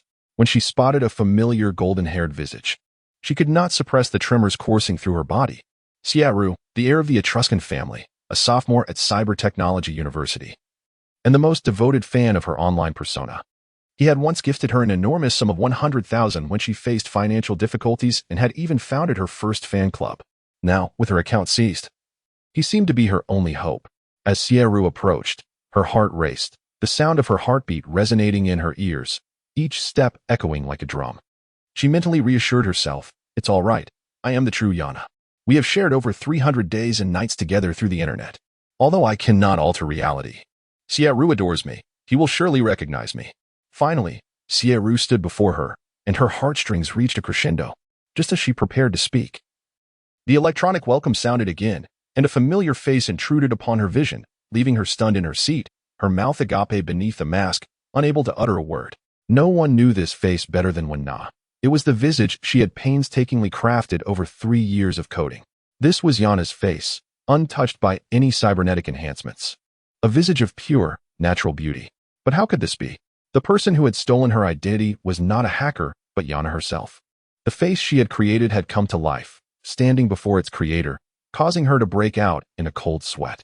Noticing Yaona scanning the CAF with an indifferent gaze, Wen-Na quickly averted her eyes, feigning interest in the holographic web. Her heart raced more violently than when she first saw Sierra. Remaining here felt as if she might explode at any moment. Yet, it was not the presence of Yaona that shattered her composure. Rather, it was the moment Yaona appeared that Sierra turned his gaze away, striding directly toward the false Yaona, who truly was the original. Yaona narrowed her eyes, her sharp gaze sweeping across every patron in the CAF, finally landing on a young man with golden hair. She noted him not for his handsome features or athletic build, but for the palpable admiration radiating from his eyes. Compelling attention. Yaona.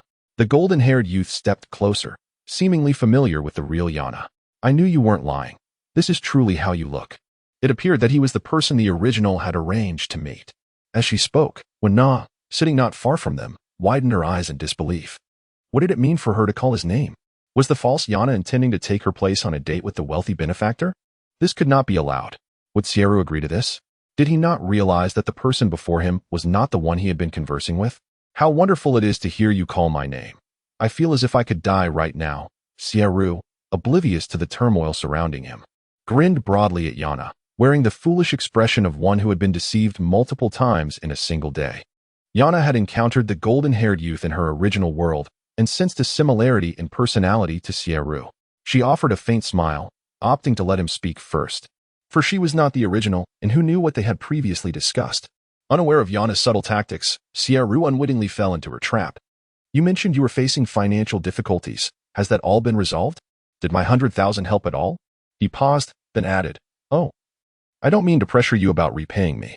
That sum is merely a drop in the bucket for me. Just focus on living well. It was evident that this golden-haired youth genuinely knew the original and was kind-hearted. He was one of the few on her list of benefactors who had generously given without demanding repayment. This was further evidenced by his previous statements and his casual tip to the waitress, indicating that Sierra came from a comfortable background. A benevolent young heir indeed. Yaona discreetly assessed Sierra, pondering. This individual appears easier to deceive than Ji or Songlin. Things have been tough lately. You know how people are spreading rumors about me photoshopping and lying. Now, no matter if I stream or share my admission to Cyber Technology University, I cannot alter public opinion. Heaven bore witness, Yaona spun a web of lies so convincing that even the original might almost believe her. After all, the live stream during which she had encountered trouble had been so realistic that even she had nearly convinced herself that she had been deceived for an entire year. Suffering in silence at home for quite some time, Sierra sighed heavily, then turned to lighten the atmosphere. But truth cannot be fabricated, and lies cannot become reality. Now that you have finally been admitted to Cyber Technology University, opportunities to appear will only increase, and soon enough, people will uncover the truth behind the photoshopping and false persona.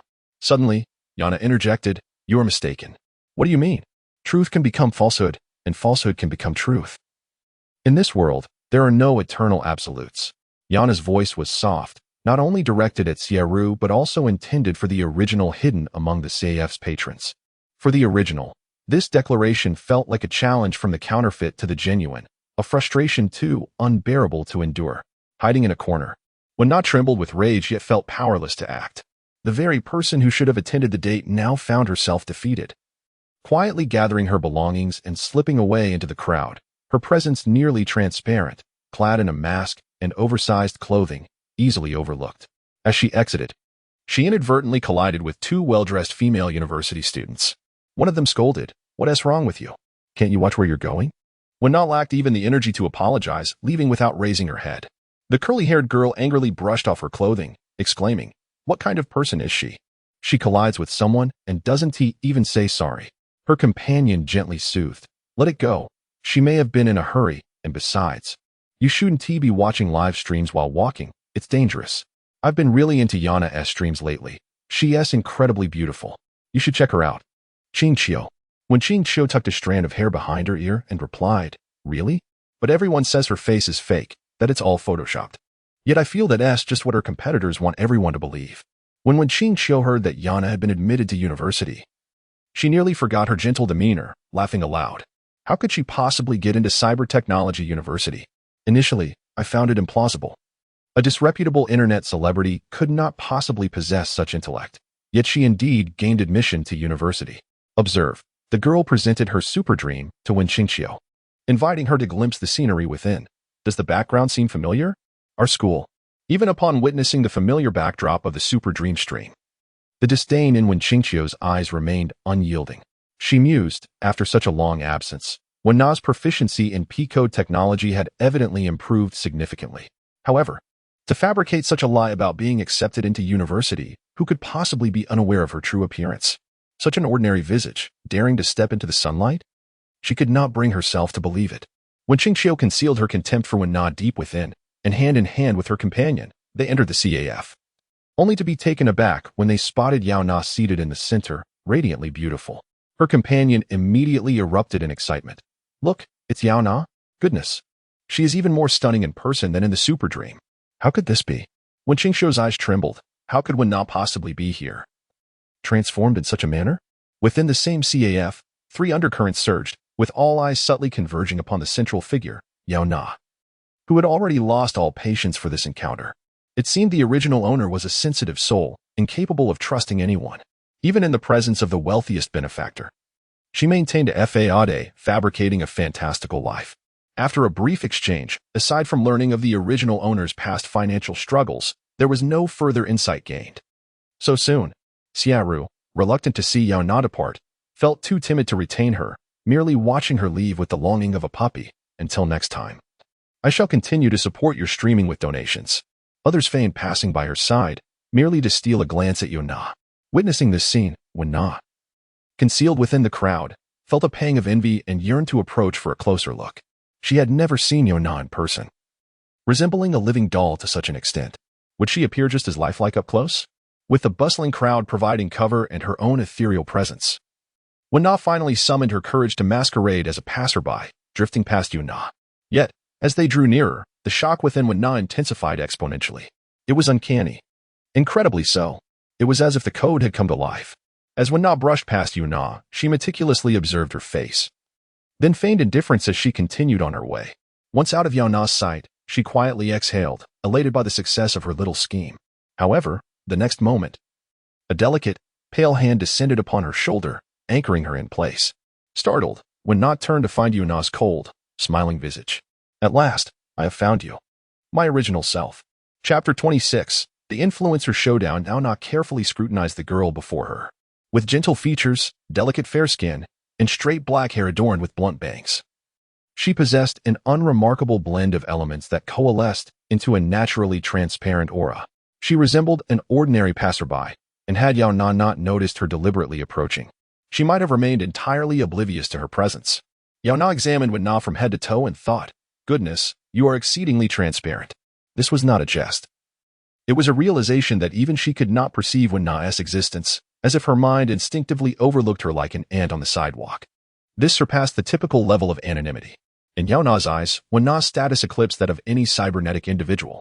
In Yaona's original world, she could easily bypass public examinations and descend to a covert role within the federal government as an intelligence officer. However, such an opening statement, when heard by Na, felt like a mockery of her plain appearance. The Cyber Technology University featured metallic pavements that gleamed with cleanliness. And the image of Yaona and Na standing together was reflected, a striking contrast between vibrant and delicate.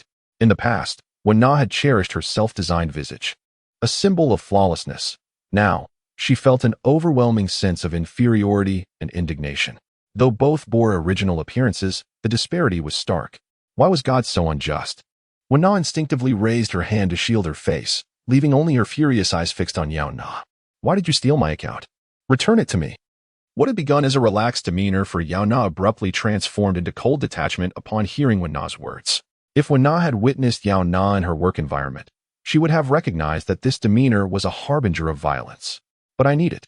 In the present, Yaona's visage was one that everyone sought to condemn, yet Na could effortlessly modify the code to adopt another face and start anew. Given that an individual identical to the registered information existed, It was evident that the household registration office would refuse to alter Yaona's details. Since their paths had crossed and the masquerade had been unmasked, Yaona decided to be straightforward. "Return my account." Yaona's icy demeanor intensified. Her right hand silently gathered strength, and with no warning, she struck Yaona, rendering her unconscious with a swift blow. In the bustling crowd, Yaona fell lightly against Yaona, neither crying out nor attracting any attention. Yaona swiftly changed her mind, carrying the unconscious Yaona toward the police car. Inside the police vehicle, Ji should have departed earlier. What does it matter? He thought, yet he remained seated, delaying the engine's ignition until dusk, waiting for the person he was to escort. Why is this taking so long? Huh? Ji adjusted the rearview mirror, catching sight of the girls nestled against each other. How did she become friends so quickly? In the next moment, Yaona flung open the back door and unceremoniously tossed Yaona into the rear seat, taking her place in the passenger seat. Ji was taken aback. What was that? Did something just get thrown into my car? Is this a garbage truck? It was as if Old Man Song had risen from the dead. Isn't that so? Yaona glanced at Ji, pondering if he relished pollutants so much that he was eager to see them again. Ji, resigned, closed his eyes and took a deep breath before inquiring, "So, is she a serial killer?" Yaona replied, "Am I some kind of saintly do-gooder, constantly dealing with societal outcasts?" Ji's heart, previously in turmoil, finally found solace. "So, you have indeed embarked on a path of crime. Are you out of your mind? In cyber, murder is illegal. You could be sent to interrogation and suffer greatly." Ji was on the verge of exploding. In the past, he would have slapped on handcuffs without hesitation, never allowing for lengthy discussions with a potential criminal. In cyber, Yaona repeated, then cast a cold gaze at Ji. "You've realized that my identity is problematic, haven't you?" This was undoubtedly a death threat, causing Ji to instinctively lean back, feeling a twinge of panic. After a brief hesitation, he nodded solemnly. "Yes, I figured it out." When Ji prepared false documentation for Yaona, he had perused her registration details, noting that she had grown up in an interstellar orphanage, expected to work as a waitress after middle school. As an adult, she had been fortunate to receive support from a charity, attending a prestigious high school. However, upon failing to gain university admission that year, the charity ceased its sponsorship, leading Yaona to debut as Yaona and rise to prominence within a year, thanks to her flawless appearance. Logically, such a life should not have fostered Yaona's strong-willed nature, yet she was undeniably that person. Moreover, her profound knowledge of pollutants led Ji to suspect that she was indeed one of them. Under immense pressure, he voiced his analysis. When he suggested that Yaona was a pollutant, she could not suppress her cold demeanor and burst into laughter. "You are correct. I am not the real Yaona. But I am not a pollutant either. I am a genuine human being." "Wait a moment. I haven't finished." Ji pursed his lips and said earnestly, "Regardless of who you are, I harbor no animosity toward you. If I intended to expose you, I would have revealed this discovery to the chief during the meeting. He is already suspicious of you. With my testimony, he could easily have you apprehended and sent to the research institute." Ji spoke sincerely, as his strong sense of justice would not allow him to lie to a criminal. Consequently, Yaona believed him. She genuinely needed a police ally, which would greatly aid her in navigating her identity as an undocumented individual. With this thought, she quietly released her grip on the handbrake. Ji thought, "Goodness, what a dangerous woman. If I had misspoken even slightly, I could have met my end right here. I am not well versed in the cyber world, so congratulations. I am willing to accept you as my companion." Since they were to be companions, Yaona had little to conceal, thus pointing to the unconscious girl in the back seat. "She is the real Yaona. I need her identity, so I cannot allow her to be seen. She is the one behind the online scams." Ji slammed on the brakes, bringing the car to a halt in a secluded corner. Of course, part of his decision to stop was the fear that Yaona might trigger the vehicle's destruction. Ji turned to scrutinize the girl in the back seat, realizing she bore no resemblance to the notorious online Yaona. No wonder everyone labeled her as the top scammer. Ironically, the Yaona now assuming her identity looked identical to the one etched in the collective memory of the internet. Isn't it remarkable? She managed to replicate my likeness from light years away. Thanks to her, I can remain here. That is why Yaona must take Yaona away. One identity cannot serve two individuals, but you cannot silence her. Ji was nearly frantic. His innate sense of justice left him restless. Was partnering with a criminal the right decision? Yaona shrugged. "I was joking. I won't kill her. If one were to commit murder, from the very moment the two individuals met, Yaona would have possessed a myriad of methods to discreetly eliminate Yaona. The fact that she merely rendered her unconscious suggested that there remained room for negotiation. So what do you intend to do? To imprison her in Haywood's residence. Their relationship was defined solely by Yaona's overt presence, allowing for the resolution of the situation without resorting to murder. With this thought, Yaona couldn't help but reflect on her own benevolence, exclaiming, "Goodness, how kind I am." Nearby, Ji mused, transitioning from murder to unlawful confinement. Was this truly an improvement? Nevertheless, as long as the person was still alive, who could predict what the future held? Thus, under the subtle influence of Yaona, Ji drove back to the Haywood red light district, even assisting her in carrying the unconscious Wena into a dimly lit room, locking the door himself. Ji thought to himself, justice has crumbled. You should leave, Yaona instructed, not offering Ji even a sip of water, signaling him to depart. She will awaken soon, and I will clarify everything with her.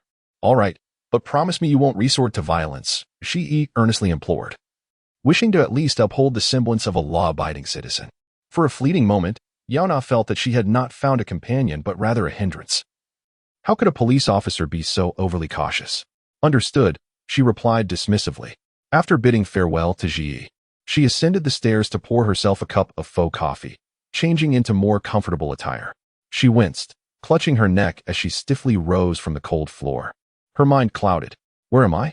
This is your home. Have you forgotten? Yaona's voice stirred Wena's memories from her unconscious state, and she gazed in terror at the barred windows and the locked room's decor, goosebumps rising on her exposed limbs. Let me out. Wena trembled as she looked at the woman before her, finally realizing that she was not a resurrected code. She was a demon. Wena lifted her gaze to Yaona. What are your terms? Defeat me. The moment those words left her lips, Wena lunged at Yaona. Perhaps she had misunderstood. Their similar frail appearances had emboldened her to attack. Wena aimed to embrace Yaona's waist and push her against the wall, but she never even got the chance to make contact. Yaona delivered a swift kick to her abdomen, causing the world to spin for Wena. In pain, she collapsed to the floor, retching. Not bad. I'm starting to like you, Yaona remarked, observing the fallen Wena with an unusual smile. Direct attacks and ambushes count. I can relax my requirements a bit. As long as you can touch me, you win. Those familiar with Yaona understood that she had significantly lowered the stakes of the contest. Just touch me, even a sneak attack counts. Her words ignited Wena's fighting spirit and the will to survive. Oh, here, take this. Yaona casually tossed a pair of glasses. The cracked lenses struck the ground with a thud, not shattering. Yet her action resembled tossing trash into a bin. These are my dream glasses. Wena instantly recognized her belongings, the very first pair of dream glasses she had owned. Due to their worn style and frequent use, the lenses had suffered damage, leading to the unfortunate incident. But what did Yaona mean by giving her the glasses? Was it an act of humiliation? I can afford new dream glasses now. Yaona had no intention of using broken items, having earned tips through hard work. She promptly ordered the latest version online, leaving the old pair for Wena to avoid her growing boredom. After uttering those words, Yaona rose and exited the room, leaving Wena alone with the dream glasses in the pitch-black silence. Tentatively, she activated the dream feature. Discovering to her delight that Yaona had not disabled the network, she could reach out for help. As Wena prepared to seek assistance online, she realized she had no acquaintances and no one who could rescue her. The only person who could save her, Sieru, had become Yaona's subordinate. She found herself utterly alone in this world, devoid of family or close friends, unable to even call the police as an unregistered individual. Her sole means of self-rescue was to log into Yaona's live stream and appeal to her familiar followers, if they still considered her a friend.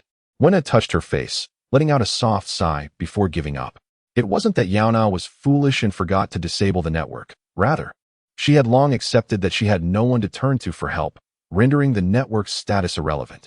Wena, your existence is truly lamentable. Wena silently reflected, seldom closing the entertainment section of the Dream platform, the only place she frequented since entering the realm of Dream influencers. After exiting the entertainment section, the Dream official homepage appeared, showcasing various Dream experiences. There were knowledge dreams that immersed viewers in learning, medical dreams that comforted those battling depression, culinary dreams that indulged in virtual gastronomy, and the exceedingly niche dark dreams, which simulated the thrill of killing and being killed. This was Wena's first time not live streaming. Viewing the Dream homepage from the audience's perspective, it was overwhelming. Soon, her attention was captured by Martial Arts Dream. This interactive experience allowed participants to set a virtual opponent and unleash their full strength to defeat them, learning techniques for attack, ambush, defense, and strategy in the process. Direct attacks and ambushes count. If you can touch me, you win. If you defeat me, I will set you free. Hopefully, I won't be deceived. Wena bit her lip and entered the martial arts dream. She set Yaona's flawless visage as her virtual target and proceeded to the first level to learn how to strike. The dream commenced. She feigned an attack towards Yaona's face while secretly planning to strike at her shoulder.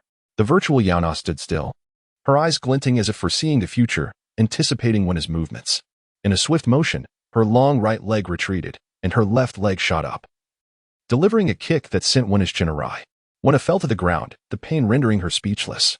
Her desire to defeat Yaona burned intensely, and the pain sensation was fully activated, making her experience the agony of fractured bones within the dream. Your intentions are too obvious. The virtual Yaona observed Wena on the ground, stating, "Your eyes have been fixated on the target. Those who despise you will easily discern what you desire in an instant." Damn it. Wena struck the ground, taking a brief respite before swiftly proceeding to the second round. Complete defeat. This time, Wena managed to control her gaze, but her rapid breathing betrayed her intentions, and the virtual Yaona was already prepared for the third, fourth, and fifth time. Wena could no longer recall how many defeats she had endured in front of the virtual Yaona, nor how many times she had been struck. However, she was certain that on that particular night, her endurance against Yaona had lengthened, and the distance between her hand and Yaona's body had diminished significantly. Finally, just before the arrival of the midnight hour and after countless resets, Wena found herself once again cornered. Ignoring the pain coursing through her body, her gaze instinctively shifted to her right hand. She had just brushed against Yaona's hair. The silky sensation lingered at her fingertips, momentarily eclipsing the agony that enveloped her. The virtual adversary before her bowed slightly, paying homage to Wena, marking the first time she had received a gaze filled with admiration from another, although merely a novice opponent. Next, she was about to embark on a journey of combat, facing a level 2 Yaona. The first virtual adversary vanished, replaced by an entirely new Yaona, exuding a chilling aura that starkly contrasted with her predecessor. Yet, regardless of whether it was the first or the second virtual Yaona, neither could compare to the real Yaona. The tangible Yaona was powerful and intelligent, with reflexes far superior. Wena knew she had a long way to go if she wished to escape this realm by overcoming her challenges, at the very least. She needed to defeat a level 100 Yaona in the Ultra Dream. Sitting in the hall, Yaona, while painting her nails, caught wind of Wena's fierce voice reverberating through the room, and a subtle smile graced her lips. She presented her freshly painted nails before her, murmuring to herself, "This is more like it." Such a transparent temperament, yet hiding in this dim room. Donning a false facade to become an internet sensation, it's truly a pity. Nearby, the mute servant, quietly attending to household chores, glanced up at Yaona upon hearing her words. Song Lin was not simply idling away his time by doing chores at Yaona's home. Rather, he was wary of her summoning a domestic robot, which would incur a hefty fee. Better for him to handle the chores personally than to pay for the expensive robot service. Robots were costly, while he, Song Lin, was inexpensive and could be easily commanded. "Thus, you confine her for the purpose of honing her combat skills?" Song Lin inquired. He instinctively cast a glance at the central control system in the room, hoping that the incompetent cyber government did not habitually monitor the activities of its citizens. Otherwise, he would not be surprised if the police burst into the room to arrest Yaona at any moment. At that moment, the Ultra Dream glasses suddenly illuminated with a cascade of vibrant colors, captivating the attention of everyone in the room, accompanied by a repetitive and irritating broadcast. "Anchor Yaona, you have been summoned for an internet celebrity PK competition. Please log in promptly to engage." PK competition? What on earth is that? Chapter 27. The Death Livestream PK Match. What is that? Goodness, Yaona has been caught off guard. The victorious streamer not only walks away with all the rewards from the PK match, but also has a chance to gain the opponent's fans. In short, it requires putting on a live show to please the audience, which does not align with Yaona's character at all. As she is known for her confrontational demeanor towards her fans, I think you should refrain from participating. Although it is said that streamers who do not engage in PK matches will face ridicule from their followers, those who revel in watching PK matches often possess a certain brutality. Who knows what demands they might impose on other streamers? Song Lin could hardly imagine Yaona. In a submissive tone, trying to appease other fans, it felt like she would be helplessly overwhelmed in the next moment. Just as he finished speaking, he turned to see that Yaona had already accepted the PK challenge. Finally, peace returned, It had been so noisy. She found the system notifications excessively loud. After the opposing streamer initiated the challenge, if the host did not respond, the system would continue to ring incessantly, giving her a headache. Normally, she was already bothered by the overwhelming emotions she received. Now even her ears were not at peace. Yaona did not use the dream glasses. Instead, she entered the live stream room with a holographic generator, curious to see who had issued the invitation. As soon as the holographic projection activated, it revealed a woman with a mouth that split to her temples, sitting before a precision instrument table, wielding a sharp surgical knife. She poked at the flesh of her cheeks while chatting with her fans. The viewers, including Yaona, could see her throat moving as she spoke, her appearance quite bizarre. Finally, someone has accepted the challenge. The woman exclaimed, her swollen eyes fixed on Yaona. Folks, this is the first streamer to respond today. Didn't Yaona just finish her stream yesterday? How will she live again today? She can't be making a comeback, can she? Wait. It's actually a PK match? Isn't Yaona known for never participating in PK matches? How audacious. She dares to compete with a top-tier beauty who has undergone extensive cosmetic surgery. Her historical win rate is astonishingly high. Oh my. Isn't this just a natural beauty versus a fully cosmetically altered streamer? This is quite the spectacle. Cosmetic surgery? Yaona redirected her gaze to the woman, realizing that her appearance was indeed the result of cosmetic procedures. Once this type of dream emerged, it swept through the dream market. As long as enough money was donated to the cosmetic dream, the streamer would transform into whatever the audience desired. However, not all viewers wished to see beauty. Some were intrigued by monstrosities. For instance, the streamer was currently transforming herself into a creature. Her benefactors below were clamoring, "Make your mouth even bigger. I want to see your internal organs through your throat." Donation of 20,000 EB. She resembles a human now. Let us try changing her skin to green. Donation of 4,000 EB. In that case, let us incorporate frog genes into her DNA. I want to see the result of a frog-human hybrid. Donation of 20,000 EB. In an instant, the donation amount for the cosmetic dream surged to an astonishing 100,000.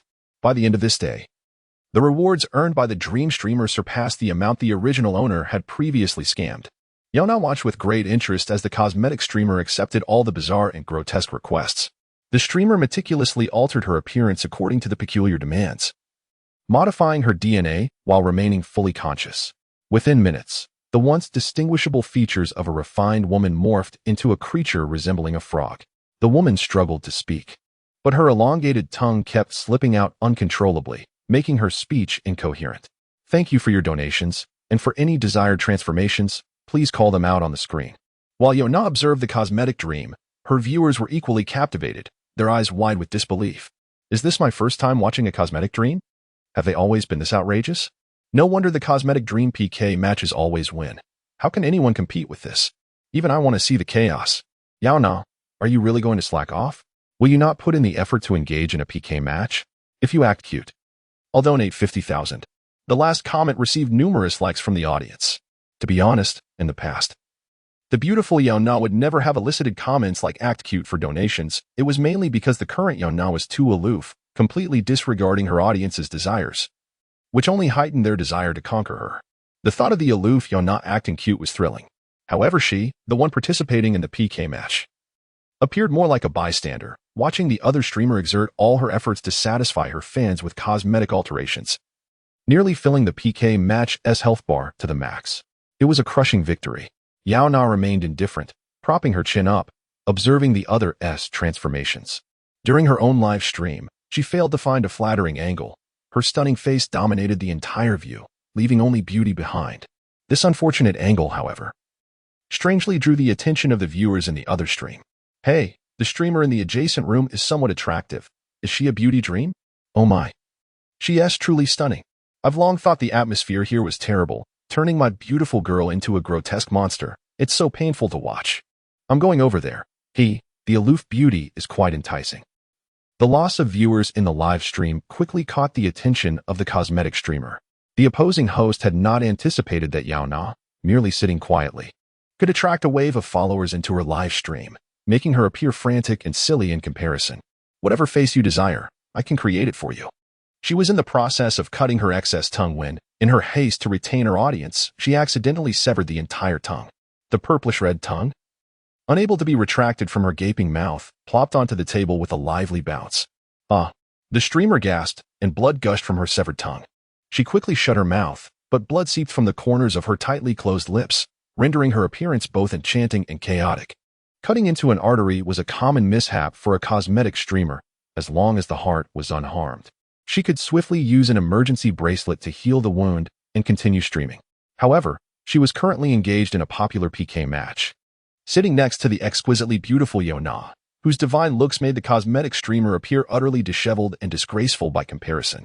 She glanced at the viewer count and, sure enough, she had just lost more fans, although her donation amount was already sufficient, ensuring her victory in the PK match. The loss of viewers to her rival was undeniably displeasing. The cosmetic streamer bit her pale lip, feeling a tinge of resentment towards the composed Yaona, and decided to unveil her trump card. Folks, the streamer opposite is so beautiful. Would you like to see me transform into her? The cosmetic streamer suggested. As expected, after she made this malicious proposal, the declining viewer count abruptly halted and then began to rise again. Transforming into the appearance of her opponent was the cosmetic streamer's secret weapon, primarily used to prevent viewers from drifting to her rival's stream, while also attracting the rival's fans into her own. The audience, who had just been eager to witness the beauty on the screen, abruptly halted their departure, leaving excited comments. Wow, I want to see. Is the beauty in the opposite live stream truly stunning, or is she a natural beauty? The host must also strive to be equally beautiful. Viewer ID 8501 generously gifted the host 2,000 EB, while Idcio contributed 1,000 EB. The cosmetic surgery stream became lively once more, with the host picking up a scalpel to commence her second round of surgery. Upon witnessing this, Yaona raised an eyebrow, intrigued, and sat up straight to observe the spectacle in the opposite room. Was she attempting to transform into Yaona's likeness? Was this not akin to the emergence of a third Yaona in the world? While she remained composed, it was the fans below who expressed their displeasure, stating, "Ugh. These cosmetic surgery freaks are so repulsive. Who wants to see them transformed into Yaona's appearance? Have they even compensated for her likeness rights? Honestly, they're looking more and more like her. It's as if I'm watching a monster morph into a beauty. I never imagined that the uncanny valley effect could be applied to a living person. It's giving me goosebumps."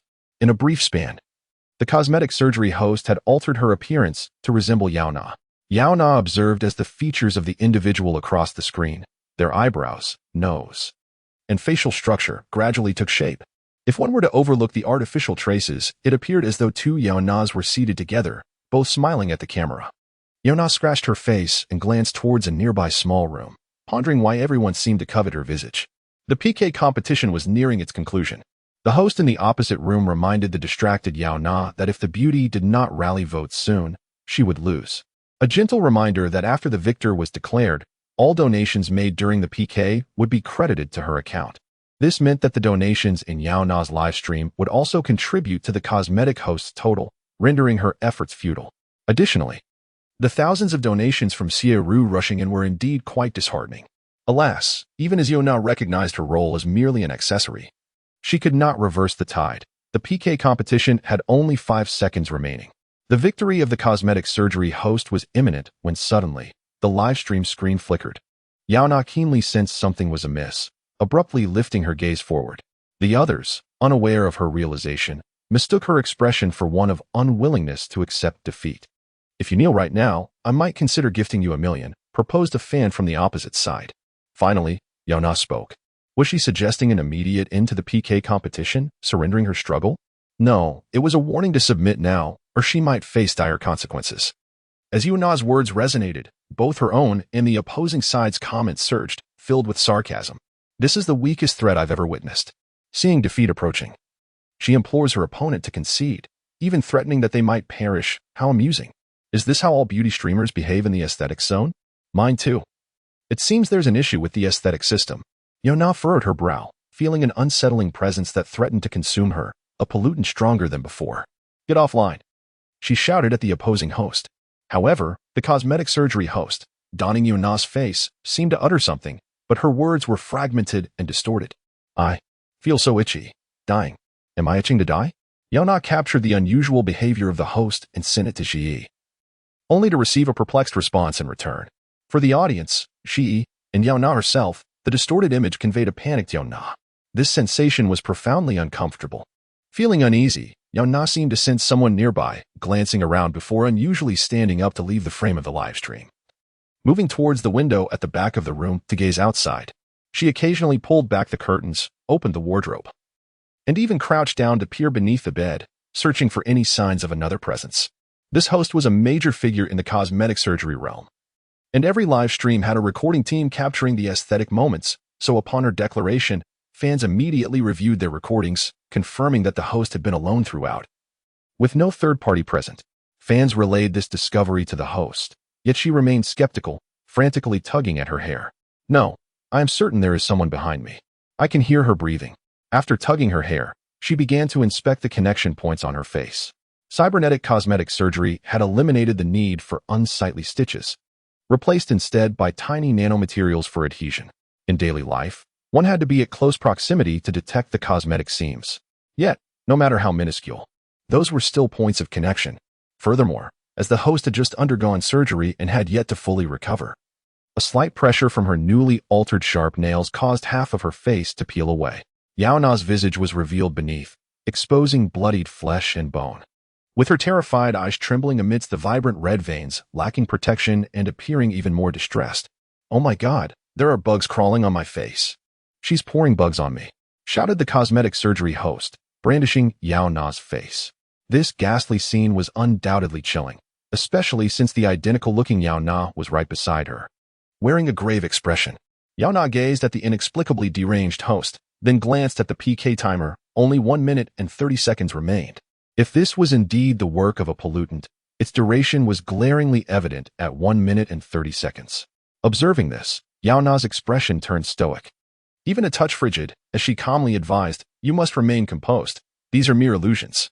As soon as she spoke, the cosmetic surgery host seemed to regain some semblance of calm.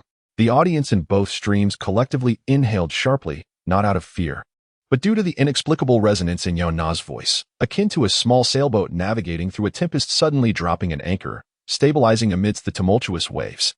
Those viewers who had been agitated by the host's peculiar behavior found solace in Yaona's words, and they began to flood the comments with reassurances for the opposing host. "Indeed, your face is beautiful. There are no bugs. Has the host been streaming too long? It's been 128 hours. Perhaps you should take a break? Please.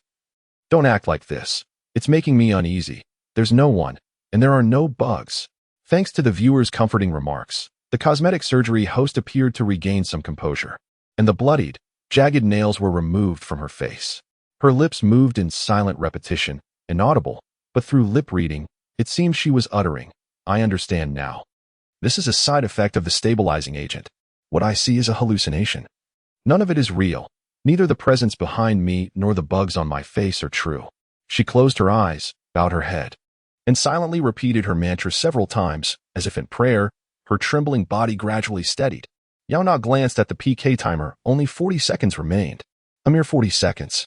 After the opposing host had regained some semblance of calm, she reopened her eyes, yet her gaze, filled with terror, pierced through the camera, fixated on the emptiness behind her. Clearly, there was nothing there, yet the host wore an expression of pleading, as if a dreadful entity loomed behind her. Yaona cried out, "Close your eyes. Do not look." But it was too late. She watched helplessly as the opposing host trembled, grasping 2 scalpels, their sharp tips aimed at her own face. "No, no." The opposing streamer wept and begged for mercy, her body instinctively retreating as if compelled by the primal urge for survival, seemingly blocked in her desperate plight. At this moment, the PK match had entered its final 30 seconds. Due to the significant disparity in donations between the two streamers, the PK system automatically recognized the opposing cosmetic streamer as the highest donor, bestowing upon her the winner's background frame and a queen's helmet.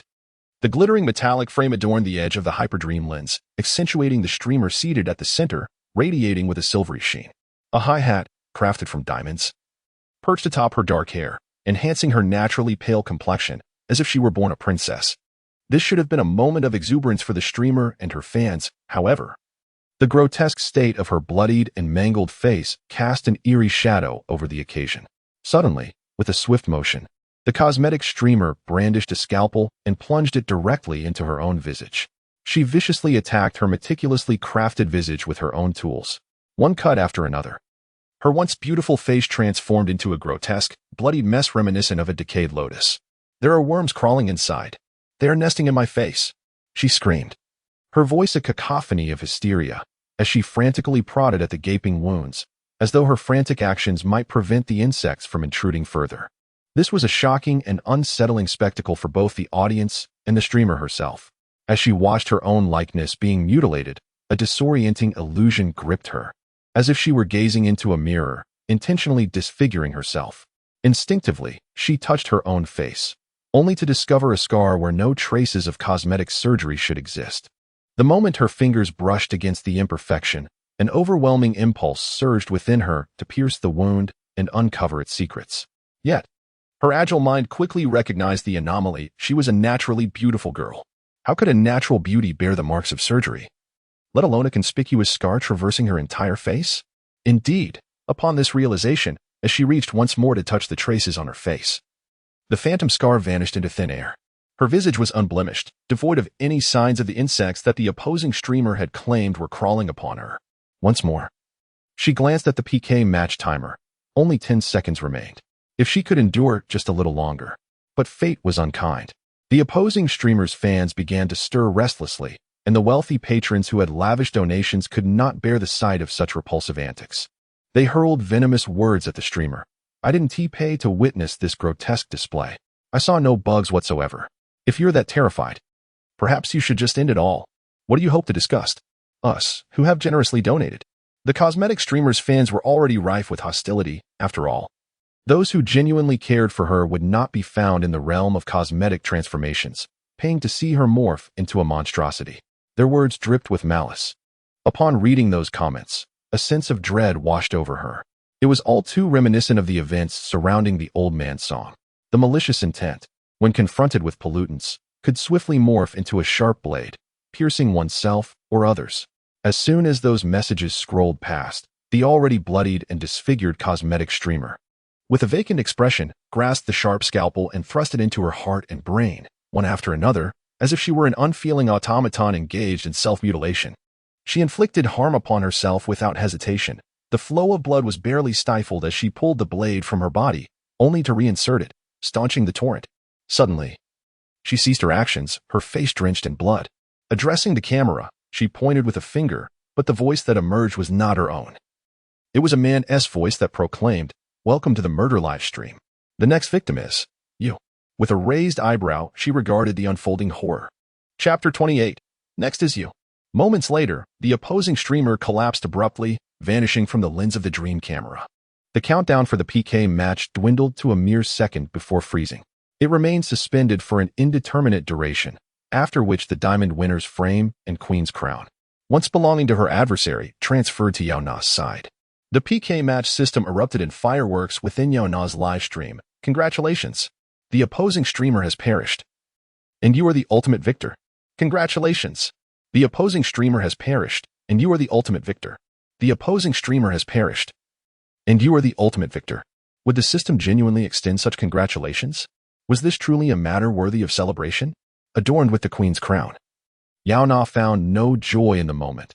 Dread settled over her. This would inevitably draw the attention of law enforcement. The tragic demise of the cosmetic surgery streamer had captured the attention of both the police and the cybersecurity department due to the overwhelming number of viewers, which exceeded 1 million, coupled with the rampant dissemination of recorded footage by the Dream system. Just a second before the incident, she had wondered why Yaona had sent him screenshots of her live stream. Was she soliciting donations? The next moment, he received a notification from the system's Alice, alerting him to a report regarding the death of an internet celebrity, urging Officer G.E. to respond promptly, accompanied by a holographic video. Upon opening the video, he was confronted by the sight of Yaona's exquisitely beautiful face, marred by countless wounds inflicted by a scalpel. Despite her disfigurement, he could still recognize her. And it startled him. However, upon closer inspection, he noted peculiarities. Yaona's eyes appeared unable to fully open, her eyelids drooping lethargically, suggesting a disinterest in the world around her.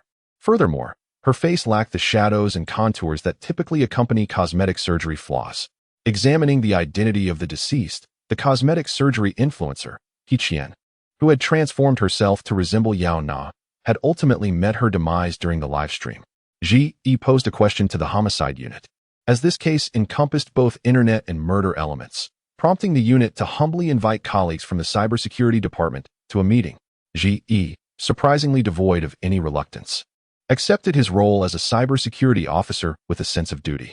Moreover, the homicide unit provided a more complete recording. It revealed that Qian had been engaging in a PK match with Yaona at the moment of her death, losing her life right under Yaona's nose.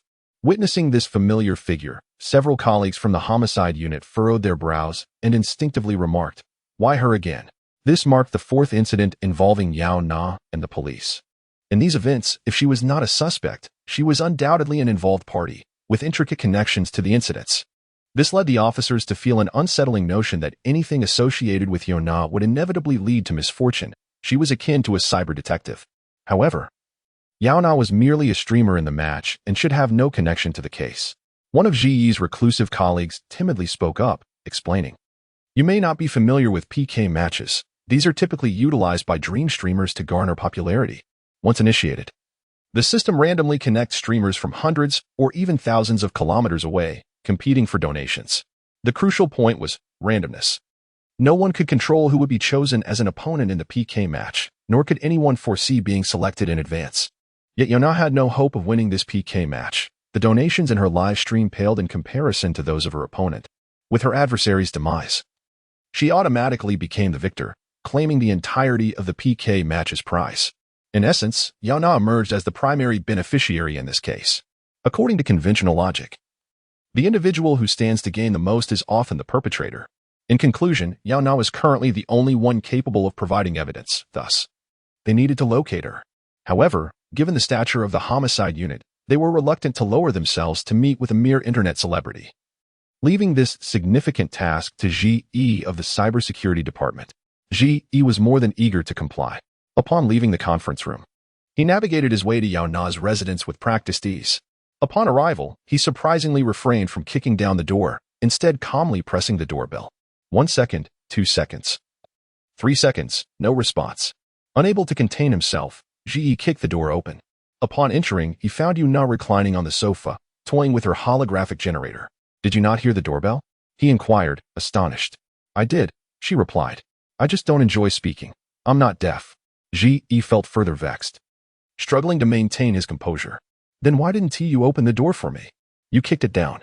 Next time, just come in directly instead of engaging in such pointless theatrics, all right?"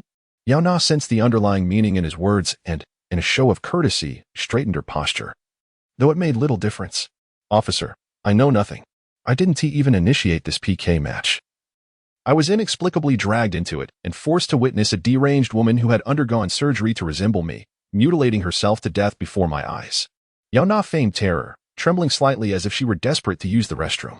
She initially claimed that someone was behind her, but both she and the audience had seen that there was no one there. Then she began to assert that insects were crawling on her face, burrowing beneath her skin along the surgical seams. In her frantic attempts to capture these insects, she began to peel back her facial skin, stabbing at her own flesh with a scalpel, rendering herself a grotesque sight.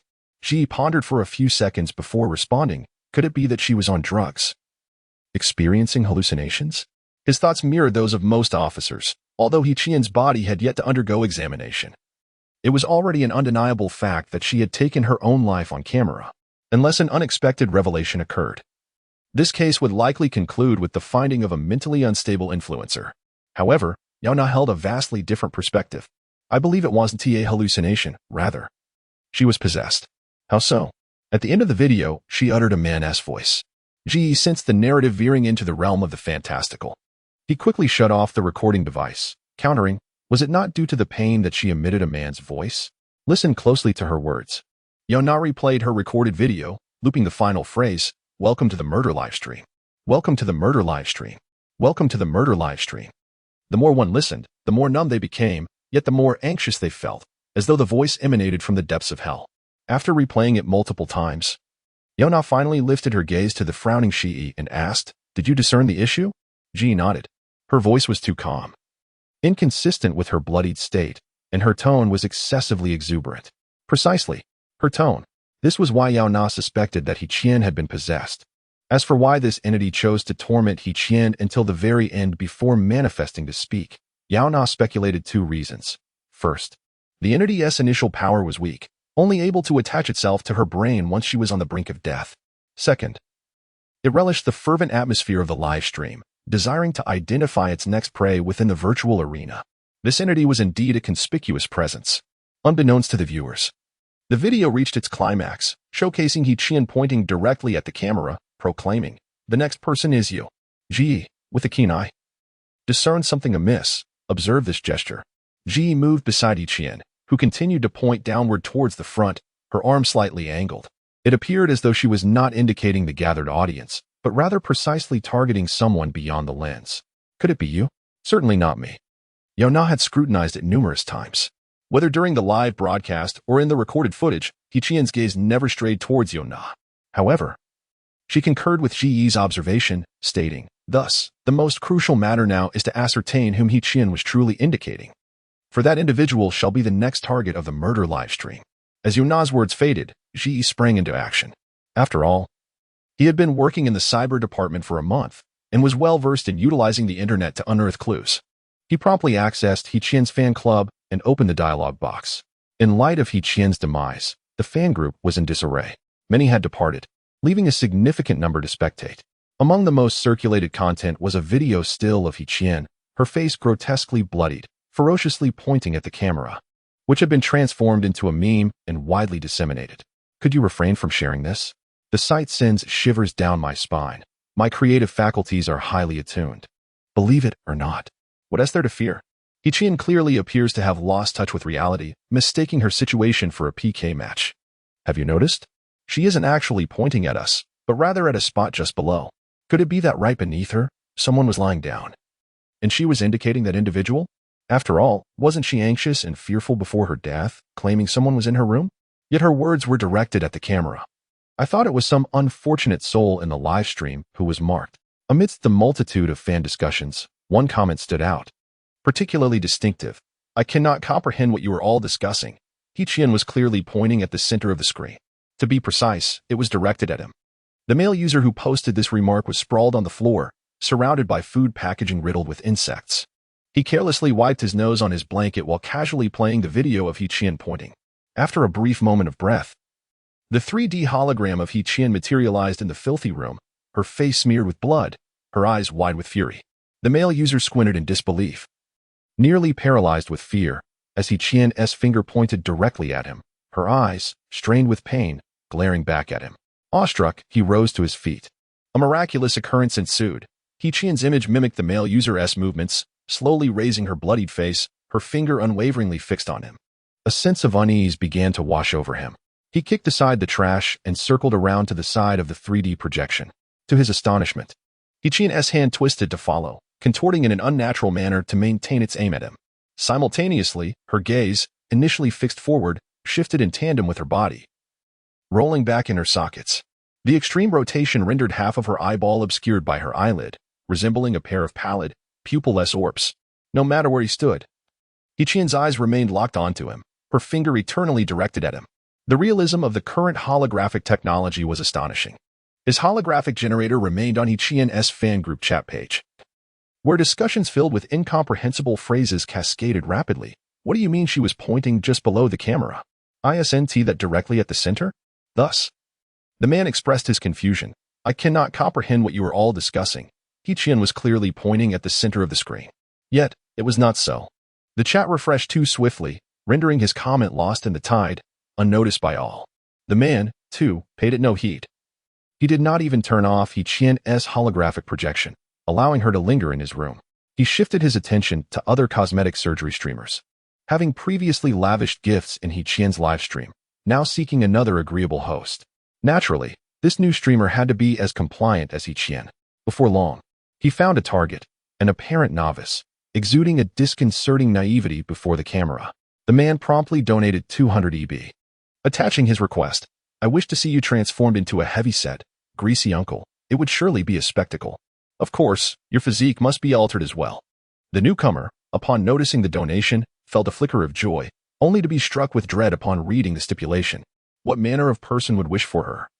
A fresh-faced girl, to be transformed into a grotesque uncle? Could you possibly request something else? She pleaded, clasping her hands in front of the camera, her voice a melodious whine. The term greasy uncle seemed to strike a nerve with Ji, who, having not bathed for several days due to financial constraints on utilities, was overwhelmed by the acrid sin of his own body odor, igniting a fit of rage within him. If you do not comply with my request, I shall leave a low rating for your stream. Ji unveiled his trump card. Streamers were judged by two primary criteria: viewer ratings, determined by audience scores, and the amount of donations received. Those with low scores would suffer reduced promotion, leading to a lack of viewers and, thus, no income, a fate fatal for full-time streamers. Consequently, upon Ji's threat, the novice streamer turned pale, hastily acquiescing. All right, I will do it. Please grant my stream a high rating. Why didn't you just say so from the start? Ji did not impose the same outrageous demands as he had on He-Chien, deeming himself remarkably benevolent. He cradled the holographic generator, reveling in the sight of the beauty, complying with his wishes for a mere 200 EB. Just as he was enjoying the moment, something in his peripheral vision caught his attention. What was it? Ji swiftly turned to look. In that corner, only He-Chien remained, her eyes wide with rage, as if she were about to exact vengeance upon him. He had not activated the holographic video. Logically, the projection should remain static. Was it merely an illusion? Ji, perplexed, extended his hand to measure the space between himself and He-Chien. Why did he sense that He-Chien was drawing closer, her bloodied form seemingly enlarging as the distance between them diminished? In the instant he averted his gaze, a crimson shadow flickered once more at the edge of his vision. Ji abruptly turned his head, and upon realizing the unfolding horror, his heart nearly ceased to beat. He-Chien had indeed come closer. Their once separate distance of 3 to 4 meters had shrunk to merely an arm's length. Should He-Chien choose, she could effortlessly reach out and pluck out Ji's eyes. Good grief. Ji sprang from his bed. What sort of new technology was this, capable of advancing step by step? It was utterly terrifying. In a state of panic, Ji hastily shut off He-Chien's holographic video. As the video concluded, logically, the projection should have ceased to exist. However, when Ji sighed in relief and lifted his head once more, he was incredulously confronted by the presence of He-Chien, who remained steadfastly at the center of his room. Her finger pointed directly at him. Do you perceive something amiss? Yaona inquired of Ji. No, the chat group is filled with idle chatter. Yet there is no serious discussion at hand. Unbeknownst to them, both Yaona and Ji had simultaneously blocked Ji, rendering them oblivious to his frantic messages. This predicament was troublesome. Yaona stroked her chin, pondering for a moment before suggesting, at this juncture, let us first have a meal. After all, whether she lives or dies bears no consequence to me. Yaona adjusted her demeanor, adopting a stance of disinterest. Yet, a mere glance from Ji revealed her underlying disdain for the deceased influencer, indicating that her reluctance to assist in the investigation stemmed from the lack of a reward for her efforts. Under ordinary circumstances, Ji would have disregarded Yaona entirely. What police officer would allow a potential criminal to manipulate them? Yet, in the current situation, Ji's response betrayed his capitulation. I shall give you my salary for this month. The remuneration for a cyber civil servant was not to be underestimated, especially since Ji continued to receive the salary of a major crimes unit officer despite his transfer to the cybersecurity department. Though it did not match in his earnings, it certainly surpassed what Song Lin provided. To Ji's astonishment, Yaona waved her hand dismissively. Not enough. For heaven's sake, even a mute could manage this. Why can't I? Ji retorted through clenched teeth. Then how much do you desire? Transfer to me the funds from that deceased influencer's account. Yaona confessed that she had long coveted the rewards amassed by the cosmetic surgery influencer, with millions in rewards from a single night of competition. How much wealth could He-Chien, who had worked for over a year, possibly possess? Perhaps, with this sum, Yaona could bid farewell to Highwood and relocate to a spacious apartment in the city center. Ji, exasperated, laughed incredulously. You won't even spare the money of the deceased? The origins of this pollutant were significant. During a live stream, he had nearly succumbed to its taint. Truth be told, Yaona felt that even a modest sum was insufficient compensation for her risks. Were it not for her responsibility to both the original owner and herself, she would never have dared to tread such dangerous waters. Yaona was quite cautious of her own life. Ji, taken aback by the gravity of the pollutant that even Yaona found challenging, pondered briefly before yielding to the forces of evil. Understood, provide me with the leads, and I shall discreetly transfer the funds to you. Excellent. With the promise of money, Yaona felt a surge of motivation. She straightened her posture and began to elucidate the origins of the pollutant to Ji. This pollutant was born from humanity's negative emotions, thus binding its existence to a specific individual or even a collective obsession. The first two cases involved online usury and information leaks. Therefore, the incident surrounding Hichien must also have its own roots. The task at hand was to uncover the cause of this pollution. Once resolved, the pollutant would dissipate.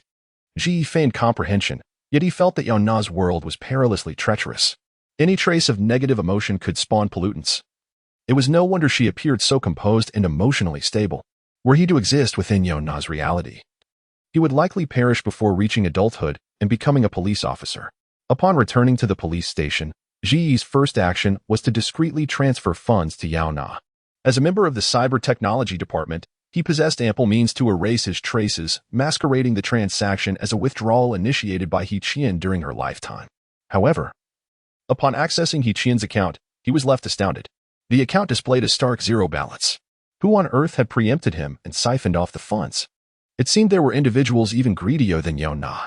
Delving into the transaction history, Ji discovered that nearly every time Hichien received a reward, she immediately transferred the funds to a designated account. Consequently, despite being a top influencer amassing tens of thousands daily, her account often reflected a balance of mere cents. This was exceedingly peculiar. Following this lead, Ji conducted an investigation, ultimately tracing the flow of funds to an account affiliated with Hichien's influencer agency. Chapter 29. The second live murder apologies, but you do not possess the necessary permissions. The cybersecurity department has no need to investigate a mere company, and the homicide division colleagues would hardly concern themselves with the demise of a minor internet celebrity. Thus, the following morning, Yaona encountered Shi once more, who stood at her doorstep early in the day. The heavy dew dampened his hair, rendering his previously neat hairstyle disheveled and wet. He casually swept his hand back, gathering his hair behind him, revealing a smooth forehead, beneath which lay a pitiable expression born from his inner turmoil. What is going on? Why this early morning charade of a drenched puppy? Yaona immediately checked her account balance, only to feel a visible sense of disappointment. She had not received any tips from Hichien either. All her funds had been transferred away by the company representing her. A talent agency? Yaona vaguely recalled having seen messages from such companies in her private messages, offering enticing terms for her to join. However, neither the original owner of the account nor Yaona herself had any interest in joining an organization. They seemed to excel in solitary endeavors. To her astonishment, after Hichien's death, her assets did not revert to her family, but instead flowed entirely to her management company. But what concern was that of Yaona's? No remuneration meant no remuneration. What was the point of playing the pitiful role here so early in the morning? Unable to restrain herself, Yaona stepped forward and playfully scratched Ji's chin, completely disregarding his astonished wide-eyed reaction. Ah, men are truly amusing. I cannot acquire a search warrant. How about you accompany me to this company? You are a celebrity. They will undoubtedly welcome you with open arms. Ji, seemingly at a loss, had come to assist a social media influencer he had previously looked down upon. He clasped his hands together, his normally stern brow relaxing, and a subtle plea emanated from his deep, hybrid eyes as they gazed at her. Yaona replied, not a chance. Her coldness was impenetrable. Ji gritted his teeth, lowering his stance once more. Once we are inside, I will not question your actions. His implication was clear. Whether Yaona chose to pilfer or commit murder before him, he would remain indifferent. Lowering his standards to such a degree now, what would become of him in the future?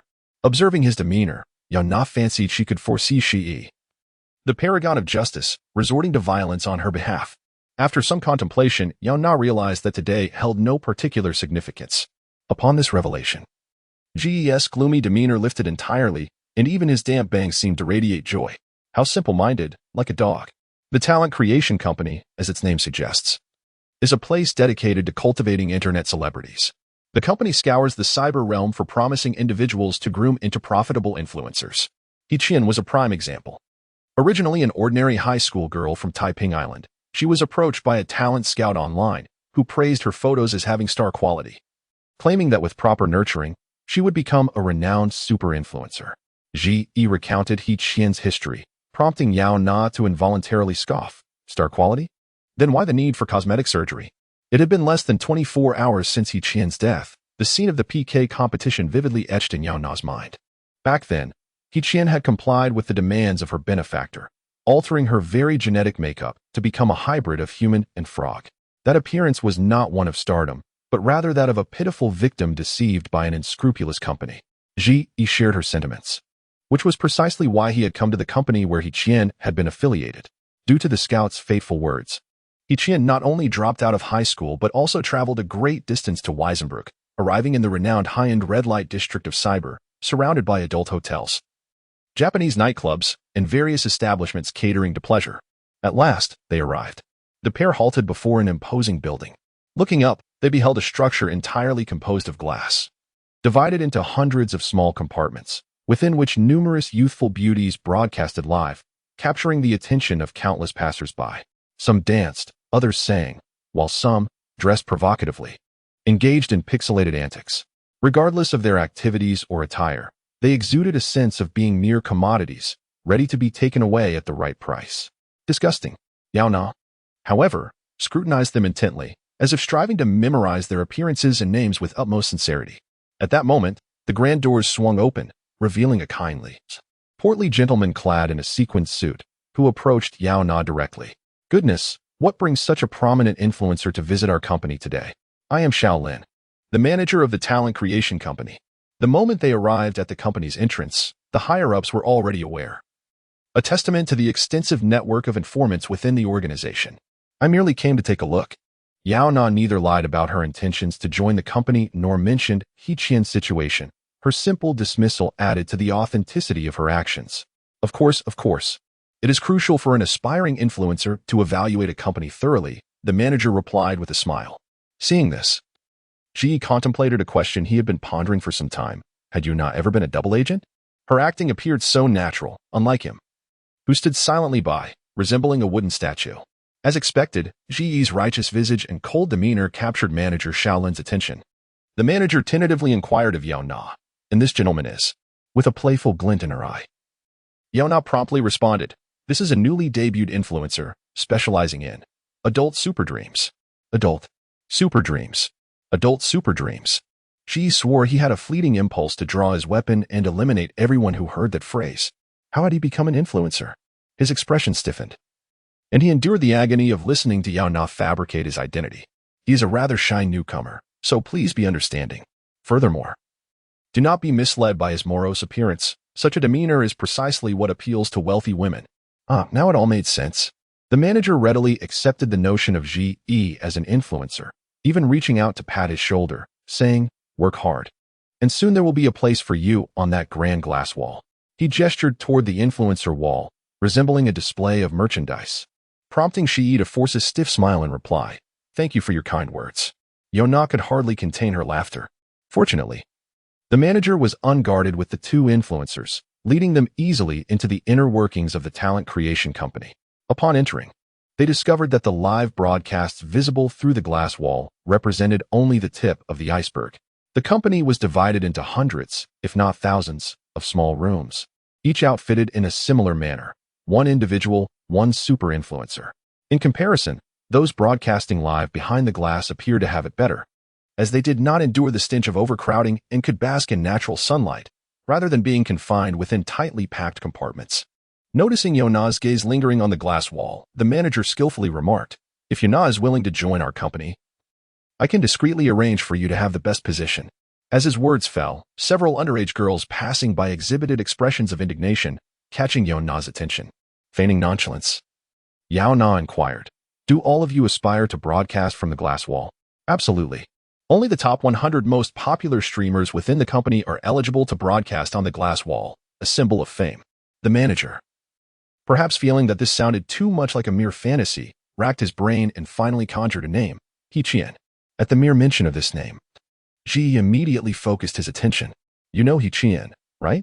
She had previously endured 480 hours of continuous streaming just to reach the glass wall, broadcasting even while sleeping and using the restroom, ultimately securing the last spot on the wall. For 180 hours, was that not akin to 20 days without a break? Such dedication is astonishing. Yaona swiftly seized the crux of the matter and retorted, why does she desire to be on the glass wall so fervently? The manager hesitated momentarily before lowering his voice and elaborating, I have no qualms about sharing this with you. For our company's amateur streamers, the revenue split is an abysmal one, 9 in favor of the company, leaving them with negligible earnings. Only those who achieve some level of fame, such as appearing on the glass wall, qualify for a more equitable 5-5 split. A 1-9 split, One might as well be laboring for free. Yaona couldn't help but chuckle in disbelief. Suddenly, she realized a grave concern and urgently inquired, when did Qian appear on the glass wall? The manager's expression shifted to one of skepticism. Yaona naturally clarified, not long ago, I competed against her in a PK match, and I noticed her generous tips, which piqued my curiosity. Ah, that explains it. The allure of beauty-themed streams consistently pales in comparison to the more sensationalized ones. In this hyper-stimulated cyber realm, audiences are drawn to the more exhilarating spectacles. As for Qian's appearance on the glass wall, let me think. Was it back in February of this year? That would mean she has been sharing the 5-5 split with the company for over 6 months. Yet, why does her account reflect no earnings? Where has her money gone? Or perhaps the company has other mechanisms for withholding the streamer's wages beyond the 5-5 division. This was not a question to pose directly to the manager, as it might raise suspicions. Thus, Yaona smiled and said, thank you for your insights. We can explore further on our own. Of course, feel free to browse, and don't hesitate to reach out if you have any questions, the manager replied before turning away, likely preoccupied with his own duties. Yaona wandered down the company corridor, glancing into the rooms on either side. To her surprise, these spaces appeared less like streaming studios and more akin to pens housing livestock awaiting slaughter. She had not anticipated that so many internet celebrities emerged from such conditions. Ji, quick to react, transformed his right eye into an electronic lens, capturing the scene before him, a stark glimpse into a societal underbelly he had never encountered as a law enforcer. Legal, yet insidious. Yaona discerned further discrepancies. This company had few adult-themed streamers. Adult-themed streams are the most lucrative, yet the company seemed disinterested in that revenue stream, indicating that their primary income could not solely derive from the 1-9 split of streamer tips. Ji suddenly grasped the situation. Indeed, which company would neglect the more profitable streams in favor of nurturing less lucrative ones? Black-themed streams, cosmetic surgery streams, extreme sports streams. These 3 categories appeared to be the company's core focus. Yaona surveyed the corridor lined with dual-doored streaming rooms, places where newcomers were broadcasting. Most of these novices were engaged in those 3 types of streams, with only a few exceptions. Why, she pondered. Would the company forsake the more profitable adult-themed streams and instead concentrate their efforts on these 3? Yaona tucked this question away in her mind. Toying with a pure gold lighter she had surreptitiously lifted from the manager's pocket. Wait, when did she acquire this gold lighter? Ji widened his eyes and slowly diverted his gaze, desperate to erase the sight from his mind. This lighter, after all, was something Yaona had picked up while following the manager. Surely that was not illegal. As they exchanged furtive glances, an unexpected commotion erupted. While passing by yet another room, Yaona suddenly heard a scream emanating from within. She peered inside to discover a child, no more than 12 or 13, performing a cosmetic surgery-themed stream. Following the audience's suggestions, he was altering his already youthful features to resemble those of an even younger infant. The sight of a teenage body paired with an infant's head was grotesquely surreal. Likely due to his inexperience, the boy accidentally severed his own carotid artery, and the infant visage was instantly transformed into one of panic, an expression entirely out of place on such delicate features, akin to a contorted mask of horror. He hastily pressed his hands against his neck, yet blood continued to spurt forth. Having transformed into an infant, his neck was too fragile to withstand the sharp blade's incision. Within moments, the twitching body lay still. The room fell silent, save for the incessant barrage of comments flooding the screen. Ji felt compelled to rush in and render aid, but Yaona restrained him. The life within that body had already fled. No amount of emergency assistance could revive him, yet his demise could yield valuable clues. After uttering this thought, Yaona darted into the very room where the tragedy had unfolded, concealing herself in a corner obscured from the streaming camera and prying eyes. Ji glanced at the lifeless form on the ground, contemplated Yaona's words, then, biting down on his molars, ultimately chose to remain silent, mimicking her stillness in the shadows. Soon after, the streaming company received word of the incident, learning that one of their streamers had died live on air. 3 or 4 middle-aged men entered the room, initially offering apologies to the audience before swiftly shutting off the camera. Once the lens was dark, their smiles vanished, and they hoisted the still-warm body of the boy as though carrying a side of pork, proceeding to methodically clean the room, wiping away the blood and retrieving insurance policies. Yaona narrowed her eyes, gesturing for Ji to observe the stacks of paper in the men's hands. Ji quickly adjusted his electronic eye, magnifying the image until it was clear. There were over 3,000 life insurance policies, each inscribed with the names of various streamers. It seemed that practically every streamer in the company held 3 or 4 different policies from various providers. Have we found it? One of the burly men inquired. Another man extracted 3 sheets from the neatly stacked yellow policies, presumably belonging to the deceased youth, and spoke with blatant disrespect, fortunately. He finalized his hiring and signed all the necessary insurance documents yesterday. We almost missed out on a cleanup opportunity. The men carried the boy's body away, disappearing from sight in an instant. Yaona emerged from her hiding place, reflecting on the conversation she had just overheard. Life insurance, was it? Is this the reason the company encouraged streamers to engage in high-risk broadcasts? Their primary income stemmed not from the streamers' tips, but rather from insurance payouts. The moment a streamer perished, the company would reap substantial rewards, a far more lucrative endeavor than countless small donations.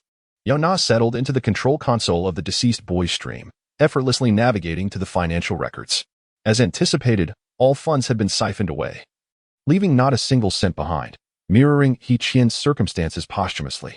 Thus, it appeared that He Qian's demise was not due to external pollutants, but rather a consequence of the company's machinations. When she mentioned that there was another person in the room, was she referring to someone from the company? Not necessarily. Yaona was not ready to draw conclusions just yet. Glancing at the clock, she noted it was already 6 p.m. At this hour, a peak time for viewership. Internet celebrities begin their live broadcasts. Suddenly, a pop-up appeared in the lower right corner of the Xiaomeng website, reading, "Welcome to the Murder Live Room. You may be the next," accompanied by a pale blue link. Yaona and Ji exchanged glances. For the wording of this announcement was eerily reminiscent of what He Qian had said at the time of her demise, "Welcome to the Murder Live Room. You may be the next." It was plausible that someone was merely playing a prank, so Yaona clicked on the link to the live room. Before them lay a pitch-black screen, and in the blink of an eye, both Yaona and Ji found themselves in the live room. Indeed, they had entered the holographic broadcast studio without donning the Xiaomeng glasses. They were seated in the audience, as more and more individuals filled the surrounding seats. Presumably new arrivals. The live room seemed to safeguard the privacy of its viewers. Yaona could not discern the faces of the other attendees. Only a swirling mass of indistinct shadows. The other viewers could not see Yaona either, or else they would have recognized her immediately. After a few dozen seconds, the audience seating was completely filled. The stage, encircled by the audience, was illuminated, revealing a man clad in a suit and topped with a bowler hat. In the center of the stage appeared a large spinning wheel, upon which a person was bound in a manner reminiscent of ancient variety shows, with the man in the bowler hat serving as the host and the figure in the center as a participant. The audience erupted in a cacophony of voices. What had transpired? I merely clicked a link. How did I end up here? The Murder Live Room? Is this the dark side of Xiaomeng? Yet why was I seated in the audience, witnessing such an unprecedented spectacle of Xiaomeng? It seemed the audience was equally perplexed, questioning how they had been drawn into this predicament. Suddenly, a resounding chime echoed from below, interrupting the discussions among the audience. The man in the bowler hat bowed slightly, his head swiveling 360 degrees towards the crowd, offering the most sincere of greetings. Welcome everyone to the Murder Live Room. Chapter 30, The Next Lucky Audience Member. Where am I? Upon awakening, Jie discovered himself bound hand and foot upon a colossal circular platform, utterly immobilized. Before him stretched a row of seats filled with spectators, engaged in hushed conversations. However, due to the considerable distance from the stage, Jie could not discern their words. Judging by the decor, he surmised that he was in a recording studio for a long-standing variety show, where he was the guest, and they were the audience. Oddly enough, did I mistakenly activate some sort of super dream? His initial thought was to question whether he had inadvertently triggered an experience that transformed him into a participant in a variety show. There exist numerous types of super dreams, including immersive viewing experiences akin to the cosmetic surgery live streams GA usually watched, as well as those that allow viewers to fully embody the protagonist, engaging all 5 senses in synchronization. Such experiences are primarily utilized in thrilling narrative broadcasts. For instance, adult-themed super dreams, extreme sports simulations, and dark super dreams. Fortunately, although he accidentally activated the latter, it was merely a live stream aimed at experiencing life as a variety show guest, a rather safe situation. What a ridiculous super dream, Jie exclaimed, bound upon the giant wheel, shouting towards a man nearby. Who would want to experience being a one-day variety show guest? That is utterly foolish. The man in the dome hat at the center of the stage turned at the sound of his voice. In that moment of eye contact, Jie felt an involuntary shiver run down his spine, for the man bore an unsettling appearance. Though he possessed human features, the expressions he displayed were anything but human. His eyes arched into exaggerated curves, and his lips stretched into a grotesque grin, nearly reaching his temples. It was an exaggerated, almost eerie smile. Yet in the context of a variety show host, it seemed quite ordinary. Let me guess, are you the offspring of a human and a bridge? Ha ha. Jia chuckled at his own jest, and a few scattered laughs erupted from the audience upon witnessing his interaction with the man. Their confusion began to dissipate, and their attention shifted to this peculiar exchange, resembling a comedic duet. Although they were uncertain of the circumstances, it appeared to be entertaining, did it not? As Jia continued to engage in banter with the man in the dome hat, the audience gradually joined in laughter. They resembled spectators, save for the two seated at the center, Yaona and Chi, who could not bring themselves to laugh. They exchanged worried glances, their eyes filled with concern. Ji whispered, "Is that man in the dome hat a pollutant?" Indeed, Yaona quickly discerned that the man was not human. She had not anticipated that Qian's words were true. There was indeed someone in her room. However, he was not a company employee, but rather a pollutant. The gravity of the situation weighed heavily on Yaona. This pollutant had killed Qian without form or sound. Only after fixing his gaze upon a target did the intended victim experience the sensation of being watched. Yet now, he possessed both form and voice, capable of interaction. Though merely a virtual manifestation in a live stream, it was nonetheless alarming. After all, he had already killed Qian, achieving a physical upgrade. What might he become after claiming another life? Would the scale of his murderous live streams expand? What was the essence of his evolution? Yaona felt overwhelmed. Such an evolutionary pollutant would be exceedingly challenging to confront in her original world. Who, she wondered, was this fortunate genius on stage? She muttered under her breath. If he does not rein himself in, he may not even be left with a complete corpse. On stage, Jia declared, "This is utterly boring. I'm going to sleep now. I shan't play with you any longer." He intended to exit the Super Dream live stream, but suddenly realized that there was no exit button in his field of vision. Moreover, even the usual sensory controls, the anti-addiction system, and the pause button were conspicuously absent. The emptiness before him heightened the sense of reality, momentarily blurring the line between the virtual and the real. For reasons unknown, Jia felt an unexpected wave of anxiety. At last, after a brief silence, the man in the dome hat broke the stillness, emitting a sharp, jarring laughter. Ha ha ha. Such exaggerated mirth in the absence of humor felt unsettling, rendering Jia and the audience unable to laugh. They found the laughter grating, as if a knife were scraping against their eardrums. "If you find this place dull, shall we play something more entertaining?" The man in the dome hat was not addressing Jia, but rather the entire audience. With arms outstretched toward the spectators, he revealed a control panel before each of them, strikingly retro in design. Lastly, he emphasized a critical point. All votes shall remain anonymous. We will only record the final tally, ensuring that the identities of the voters remain undisclosed. Please cast your votes according to your true desires. Yanni gazed at the control panel before her, the antiquated glass surface taking on a yellowed hue, a relic from who knows how many years ago. Could it be that the man's evolution was temporal? After killing Qian, had he perhaps evolved to a state reminiscent of the 1990s, thus explaining the decor of the variety show? This notion piqued her interest further. If he were to kill many more, to what heights would his evolution ascend? Would he surpass humanity itself? It seemed everyone was in agreement with my rules.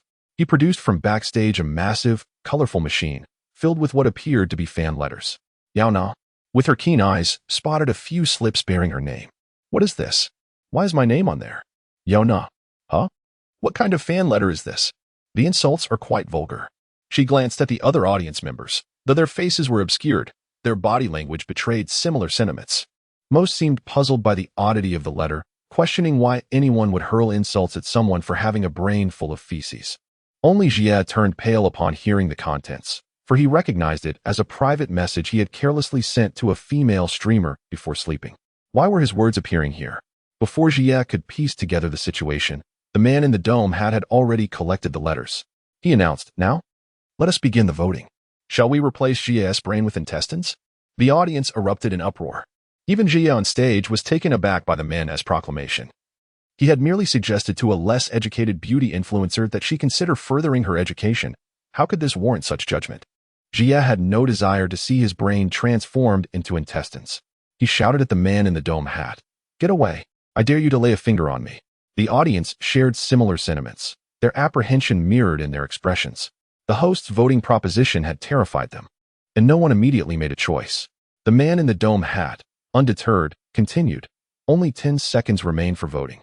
Those who do not participate will be expelled from the live stream before the next round of voting. No other penalties? Such a pollutant could not possibly show mercy. Thus, Yaona's acquaintance with the man in the dome had stemmed from the fact that he had devoted all his energy to this murderous live stream, rendering him incapable of retaining any viewer in the audience.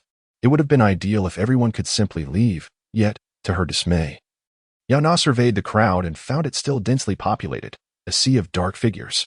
With 8 seconds left on the countdown, the man in the dome hat joyfully waved his arms, mimicking the action of pressing a button. Bound tightly, Ji could only glare at each person in the audience. Every spectral form, and loudly rebuke, I dare to see who would dare to agree. Once I am free, I will post online to denounce them. I refuse to partake in such a dull game. It was evident that the audience believed that guest Ji and the man in the dome hat were accomplices, performing a scripted act for the viewers. Gradually, individuals began pressing the buttons, but due to the anonymity rules, Yaona was unable to ascertain whether they voted in favor or against. She could only discern that most were inclined to enjoy the spectacle and chose to stay in the live stream. Unbeknownst to them, the voting approached its conclusion. The man in the dome had commenced the countdown. 3, 2. Just before the final second arrived, Yaona exchanged a glance with Ji and simultaneously pressed the button for disapproval. They were determined to obtain clues, knowing they must remain until the end of the live stream, thus necessitating their participation in the voting. 1.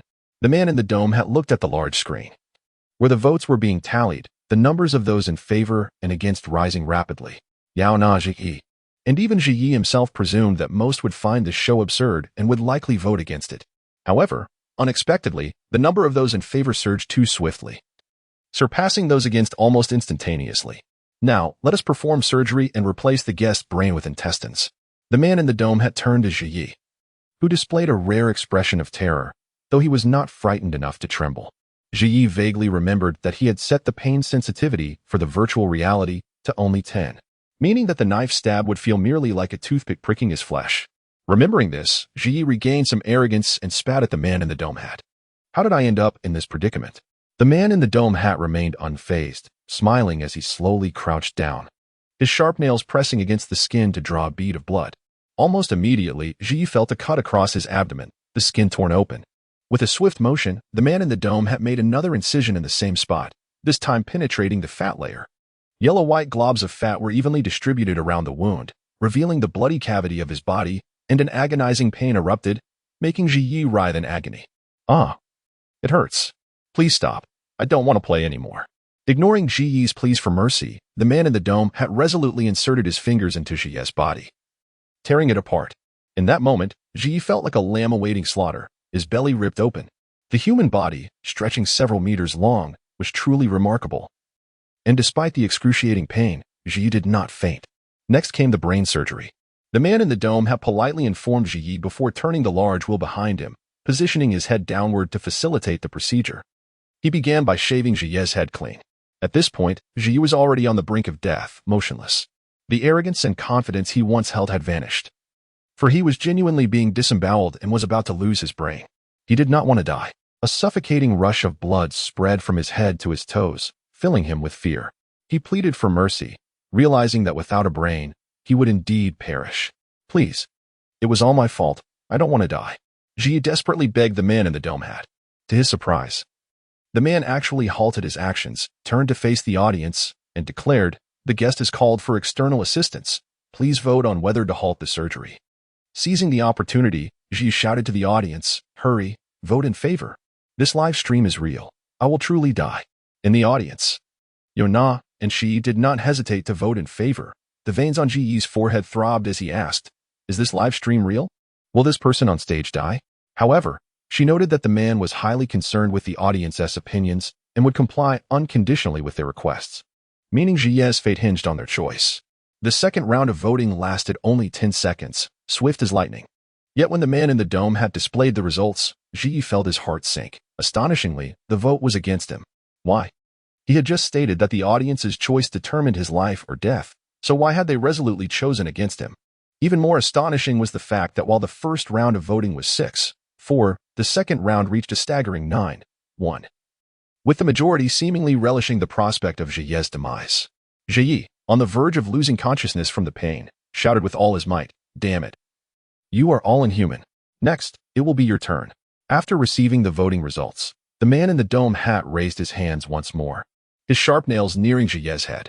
With the hair gone, Jie's gray scalp became particularly pronounced, the veins bulging from the pain as the man effortlessly traced a circle on his head and began to slice through the top.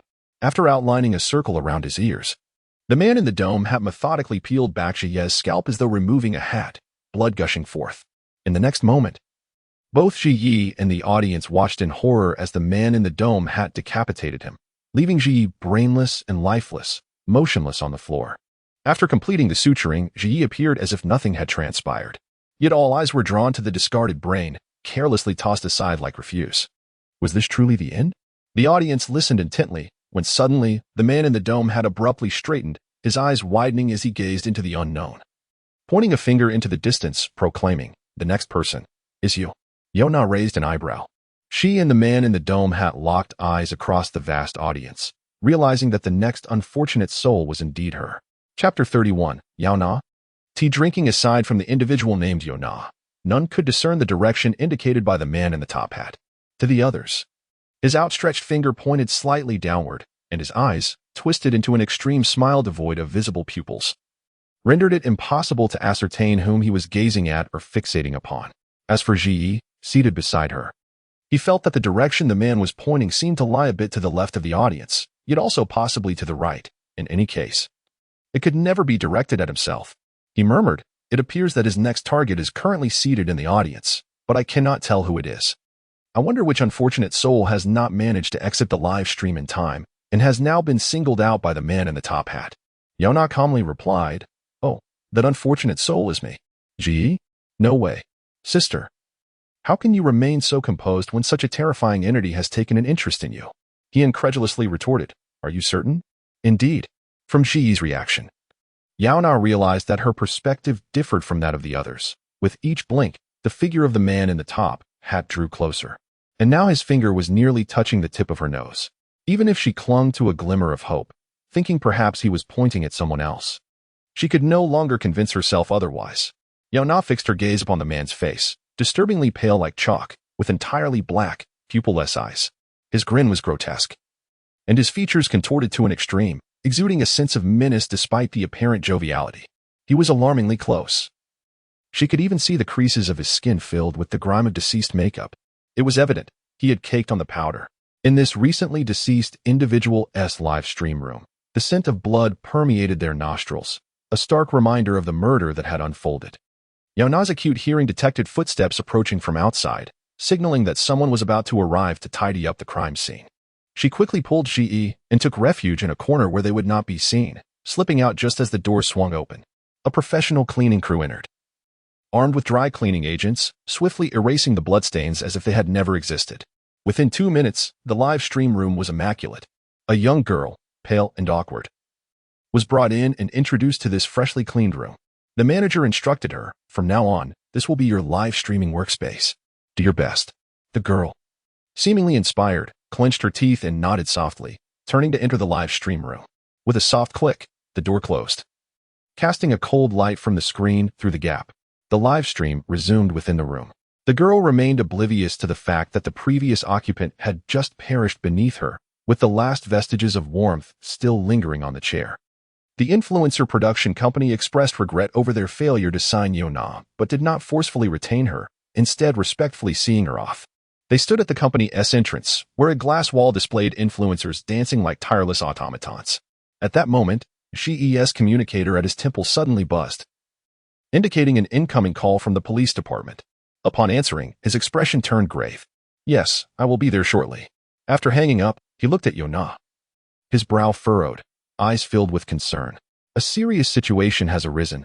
A guest from the live stream has been located. He was discovered dead in his home by a delivery person, wearing a Super Dream headset. If it were merely a case of ordinary death, Ji would not be so troubled. His apprehension stemmed from the nature of this individual's demise, which bore an uncanny resemblance to the deaths occurring in the murder live stream. Crack, crack. At Ji's residence, police and forensic experts moved in and out, their protective gear inevitably stained with blood. His home was awash with it. The delivery person, pale with fright, recounted the incident to a psychologist 30 minutes ago. I received his order for a dish of brain flour. When I arrived at his home, I knocked but received no answer. I placed the food at his doorstep. And just as I was about to leave, I noticed blood seeping from the crack of the door, soaking the delivery bag. The polygraph test indicated no deceit. And the police recorded his statement before allowing him to leave. Before departing, they returned the food to him. Unfortunately, upon seeing the words brain flour, the delivery person felt nauseous, waved his hand in dismissal, and fled, leaving the takeout behind. The scene was one of a quintessential otaku's room, replete with VR equipment. Ji lay naked on the mattress, bald, with a rough stitching along his temple indicating that blood had flowed from his head, soaking the mattress beneath him.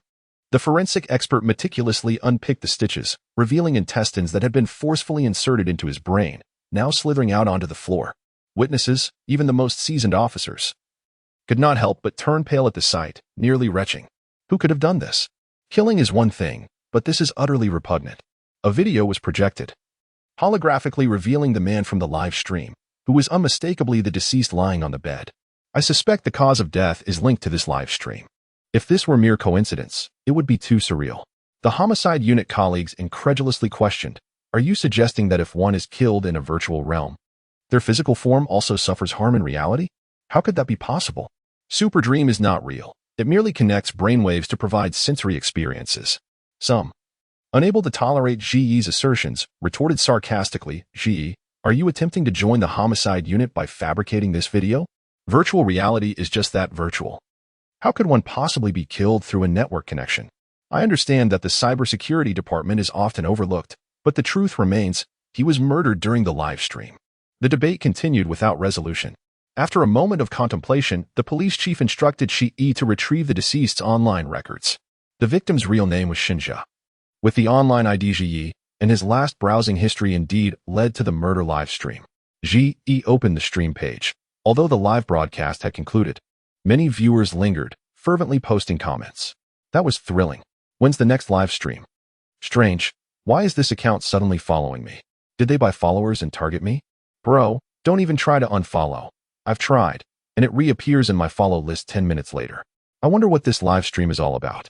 It seems capable of manipulating the Super Dream site. It has some serious backing. Ji had long investigated this live stream. It bore no registration date, no affiliated company, and lacked any identifiable information. It seemed to have materialized from thin air, lurking within the vast expanse of the Super Dream site, insidiously evolving in the shadows. He had previously contacted Super Dream in an attempt to delete this account, only to be informed that his efforts had failed. The data from the murder live stream was entwined with the entirety of the Super Dream site, akin to a parasite drawing sustenance from its host, rapidly proliferating. To eliminate the murder live stream, one would have to reset the entire Super Dream site. However, with revenues exceeding millions every minute, how could the owner possibly afford to initiate such a reset?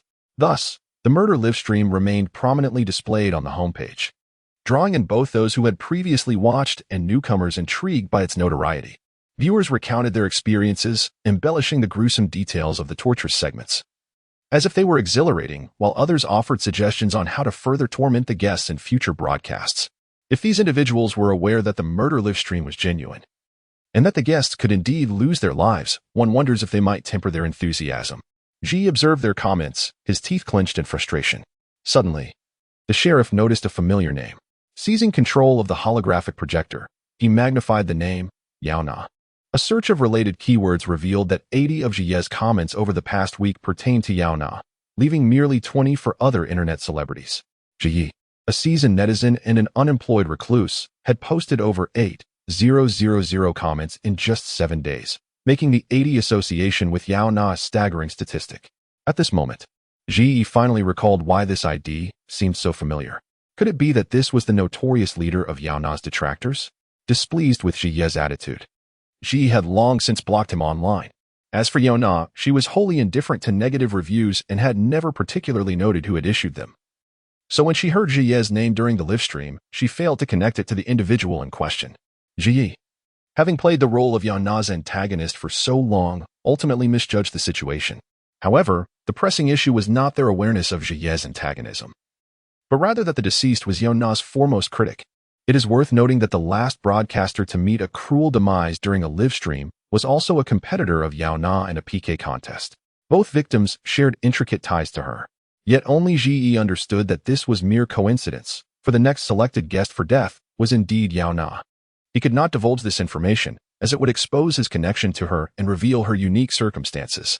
Thus, Ji could only watch in frustration as both online commentary and the police on-site began to cast suspicion on Yaona.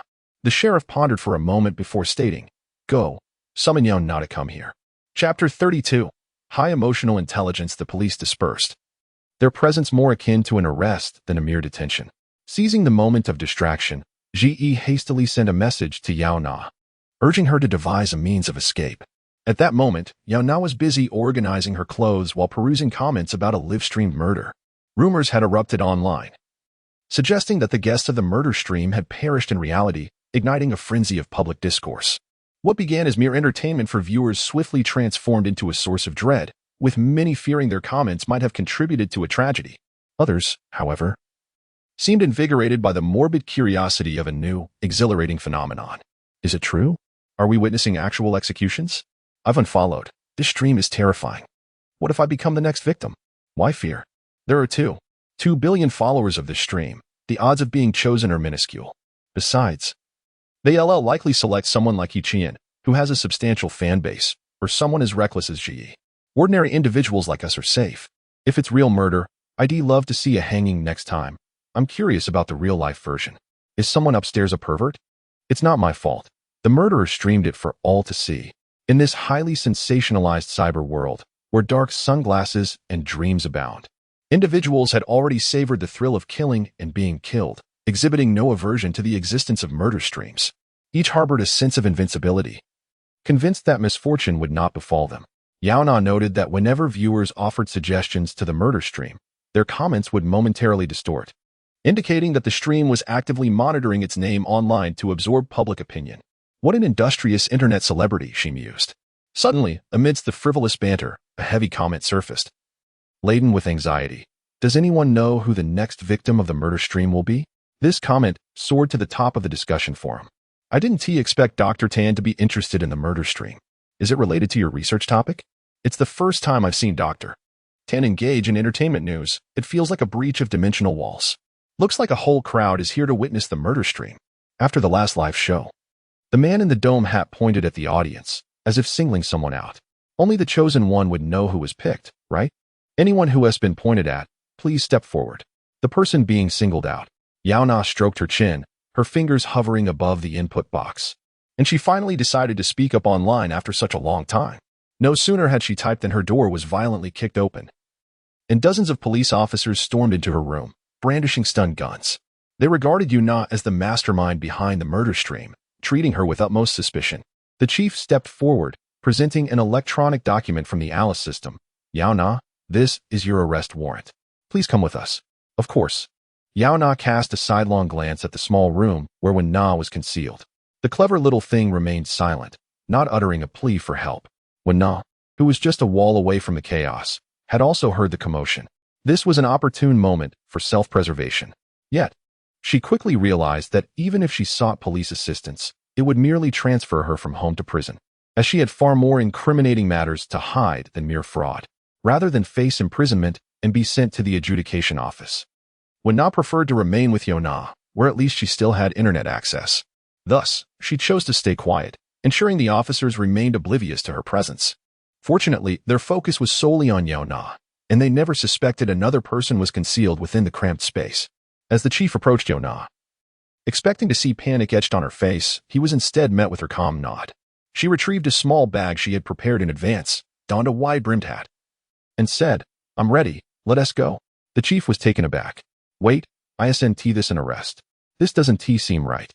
How could a suspect appear so relaxed, as if embarking on a leisurely holiday rather than being taken to the police station?" He couldn't help but inquire, "What are you wearing?" Yaona looked down at her attire, a floral long dress paired with lace-up sandals, chosen after receiving Shi's message. This cool and loose outfit facilitated a quick change for escape and allowed her to hide a weapon within her thigh. Above all, it ensured she looked stunning on camera. With cyber gossip reporters lurking everywhere, it was uncertain whether her arrest photos would leak. As a dedicated internet celebrity, even her arrest photos had to outshine those of other suspects.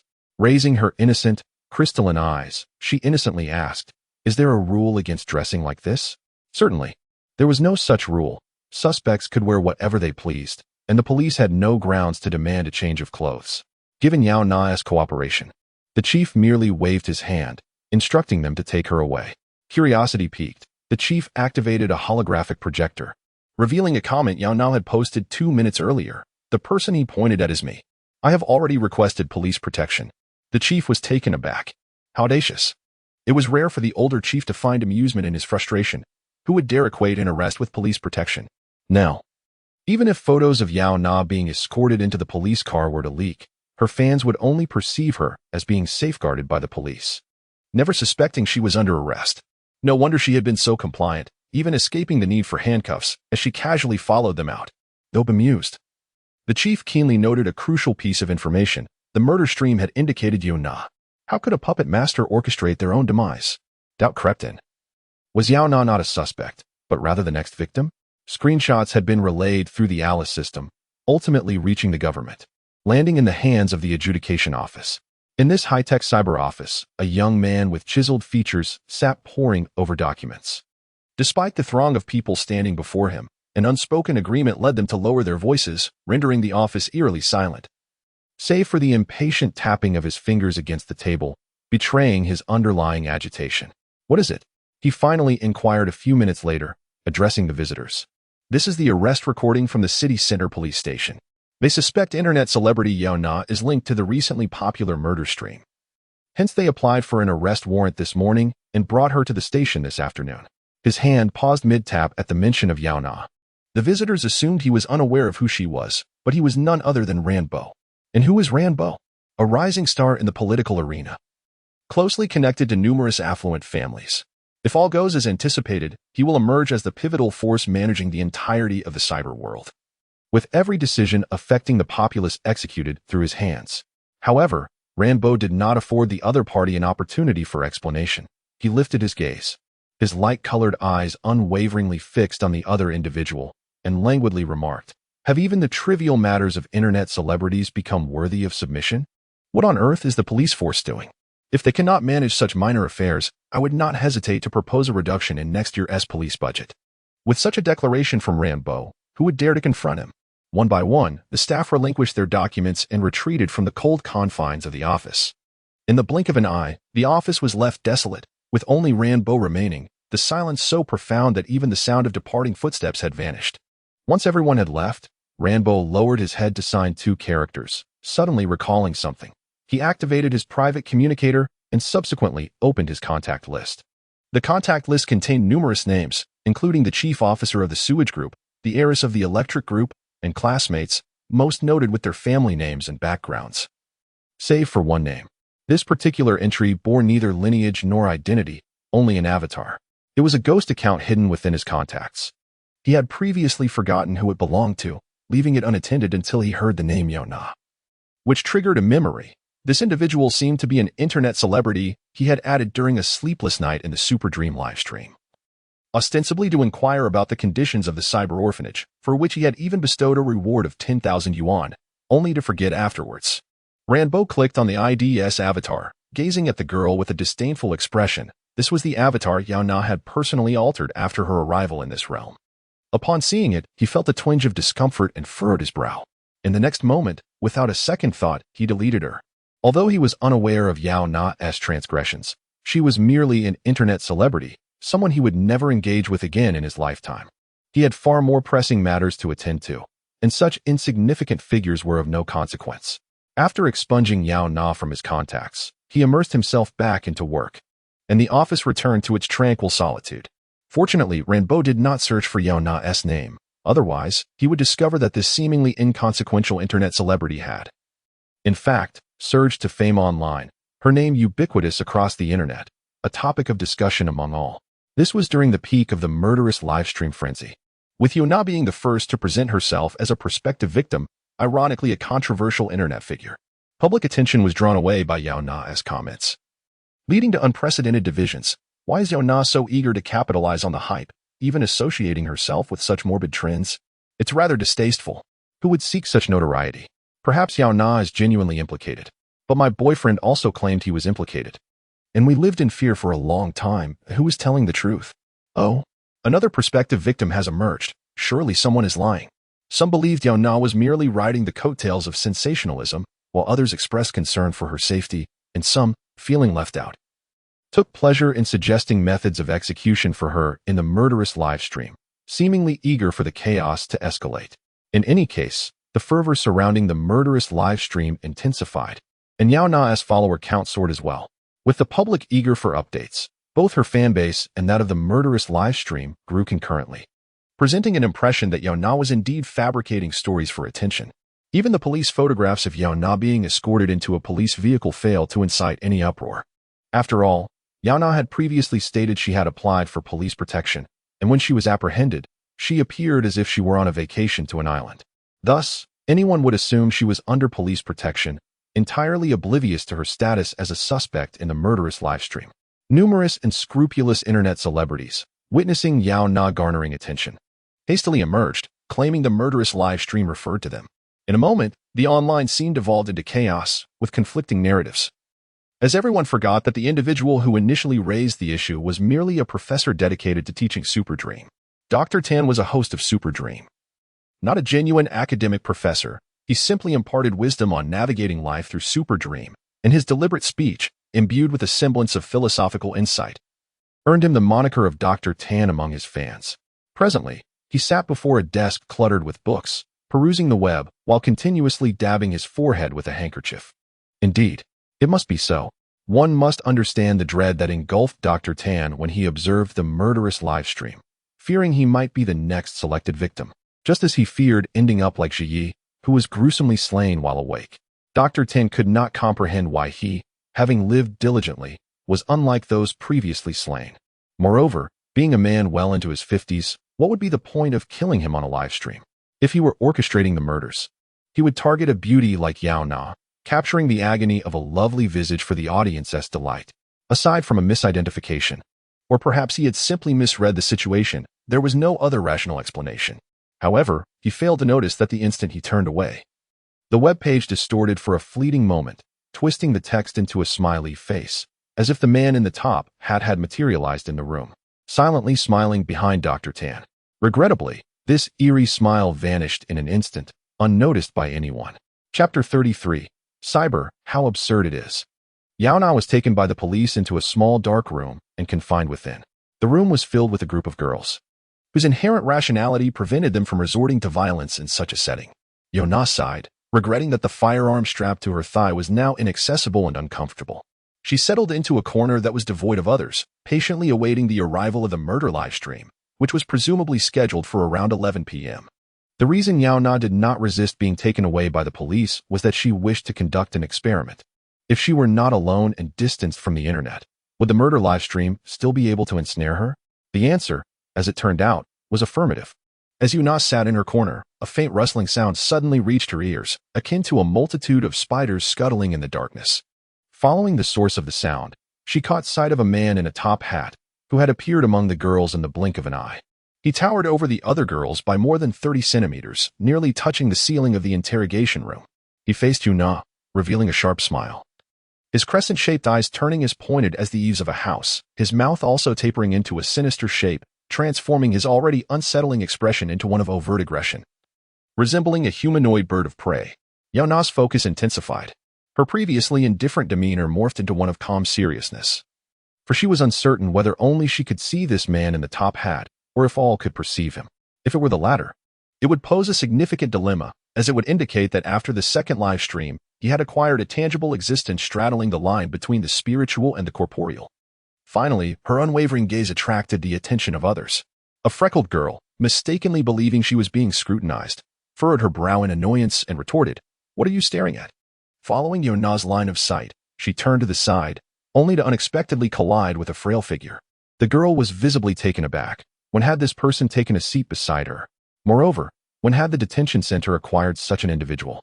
Her gaze trailed up the gaunt figure clad in evening attire until it reached the neck, which was bent at a 90-degree angle, finally revealing the visage of the person. A pallid face leaned closer with a smile, its lips unable to fully close, allowing thick drool to cascade down, splattering onto the girl's face.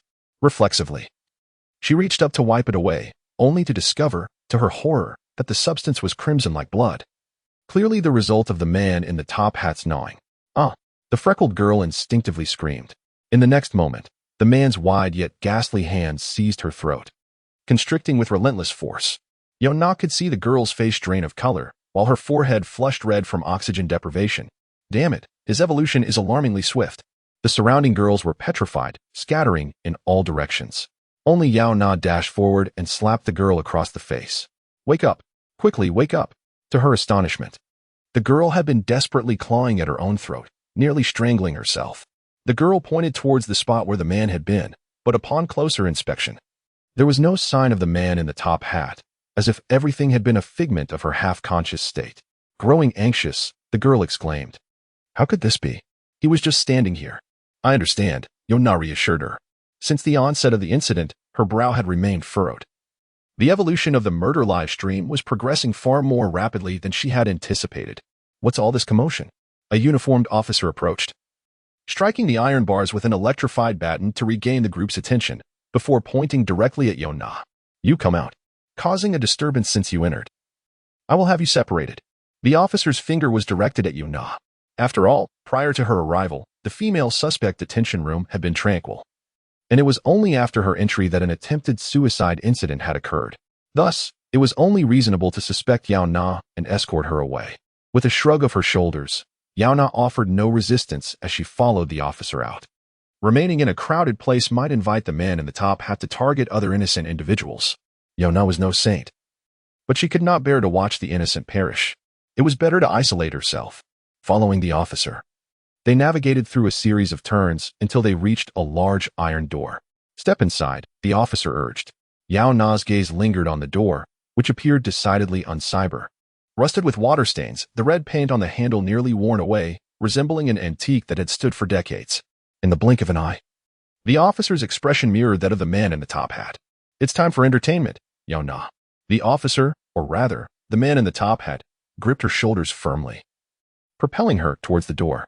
Yaona instinctively retaliated, kicking the iron door with her leg in an attempt to break free, only to find the door surprisingly fragile. Swinging open with a single kick, her body, lacking a point of support, toppled headlong into the room, landing flat on her back. Though not painful, it was bewildering. A spotlight illuminated Yaona, casting a glow upon every strand of her hair, accompanied by a smattering of applause.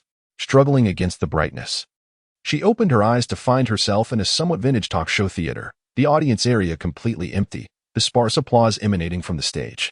The man in the top hat stood at the host's position not far away, smiling as he welcomed her arrival. "Welcome to the murder live stream."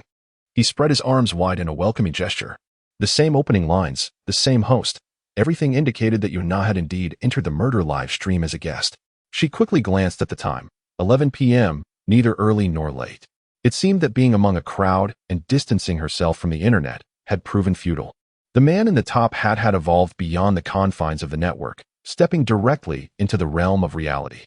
Even if Yaona had not been deceived and taken away by the impersonating officers, the man in the top hat had countless methods to draw guests into the murder live stream. Realizing this, Yaona ceased her struggles and cooperatively made her way to the center of the stage. There were 3 bar stools on stage, presumably meant for the guests of this talk show. 2 of the stools were occupied by a middle-aged professor with a face full of wrinkles and a couple bound together. The professor and Yaona enjoyed relatively good treatment, each having their own stool, whereas the couple was not so fortunate, forced to sit together on the same chair, nearly toppling off. Strangely, although all 3 on stage appeared to be in distress, they maintained forced smiles. Once seated on her bar stool, the girl from the couple immediately alerted Yaona, her voice strained as it emerged from her quivering lips. "What?" Yaona did not quite grasp the urgency. The girl was on the verge of breaking down, tears streaming down her cheeks, yet she still tried to maintain her smile. "That person said he is broadcasting live on television, so we must always keep smiling." "Television broadcast?" Yaona turned her gaze forward and finally noticed a massive camera aimed at the stage. No wonder the audience was absent. No wonder there were no spectators this time, because the man in the top hat had evolved from an online live stream to a television broadcast. He no longer craves the faint applause of a few. What he seeks is the resounding cheer of the entire world. Is it possible that Yaona now graces our screens as a guest on a television variety show?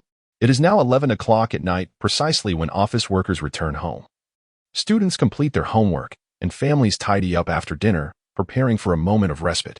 Suddenly, without warning, the household screens flicker to life. What is this? It appears to be a comedic skit. No wonder the expressions of the three individuals are so peculiar, their laughter strained. Not everyone is familiar with Super Dream. Nor does everyone stay abreast of entertainment trends, including the novel concept of a murder live stream. Yet nearly every household possesses a screen, and at this very moment, families are gathered in front of their televisions, intrigued by this seemingly spontaneous variety show. Since it has manifested on its own, they might as well watch. Some accept this unexpected program with an air of resignation, while others attempt to change the channel. However, for reasons unknown, whether they switch channels or turn off the screen, they find themselves unable to escape this bizarre murder-themed variety show. The screens of the entire world have been commandeered. Ji quickly spots Yaona on the program and is taken aback. He leaps from his chair in shock. Yaona? How could she be here? Shouldn't she be in the detention room? On the screen, Yaona is still clad in the dress she wore at the time of her arrest, calmly approaching a high stool and taking a seat. In stark contrast to the other tear-streaked guests, her composure seems to place her in an entirely different realm. Only those familiar with Yaona can detect the tension in her muscles, poised for a counterattack at any moment. She is in danger, a mishap from the police station. The chief raises his walkie-talkie and inquires, "Is Yaona still in the detention room?" The officers exchange incredulous glances. The chief has remained in the conference room since arriving and has not left. How could he have possibly taken Yaona away? Furthermore, where would a solitary detention facility exist within the police station? Among the crowd, only Ji reacts swiftly. He immediately contacts the police system, Alice, urging her to retrieve the surveillance footage. The murder live stream occupies the large screen in the conference room, and Alice, unable to control the household screens, can only project the footage directly to the officers. As a result, everyone is confronted with the same ghastly pale face, its eerie grin plastered across the surveillance screen, echoing with an unsettling cackle. A collective gasp fills the room as everyone instinctively removes their communicators from their temples, tossing them onto the table. Yet that ghastly smile seems to linger, refusing to fade. Fortunately, the surveillance footage reveals the truth. Yaona was taken away by the man in the dome hat, who managed to evade all systems and monitoring, brazenly extracting her from the heavily guarded police station and transporting her to the live stream location. Is this even possible? One officer mutters in disbelief. Among all present, only Shi fully comprehends the gravity of the situation. Since the resurrection from death began, it has transcended human comprehension. The most terrifying aspect is not the enigmatic pollutants themselves, but the ever-expanding impact they wield. It began with the downfall of a single company, swiftly followed by the upheaval of the university examination system, culminating in the current chaos. The screens of the entire city, the entire nation, no, indeed, the entire world, are broadcasting the content of the murder live stream. He intends to commit murder before the eyes of the entire world. Ultimately, Ji is the first to regain his composure.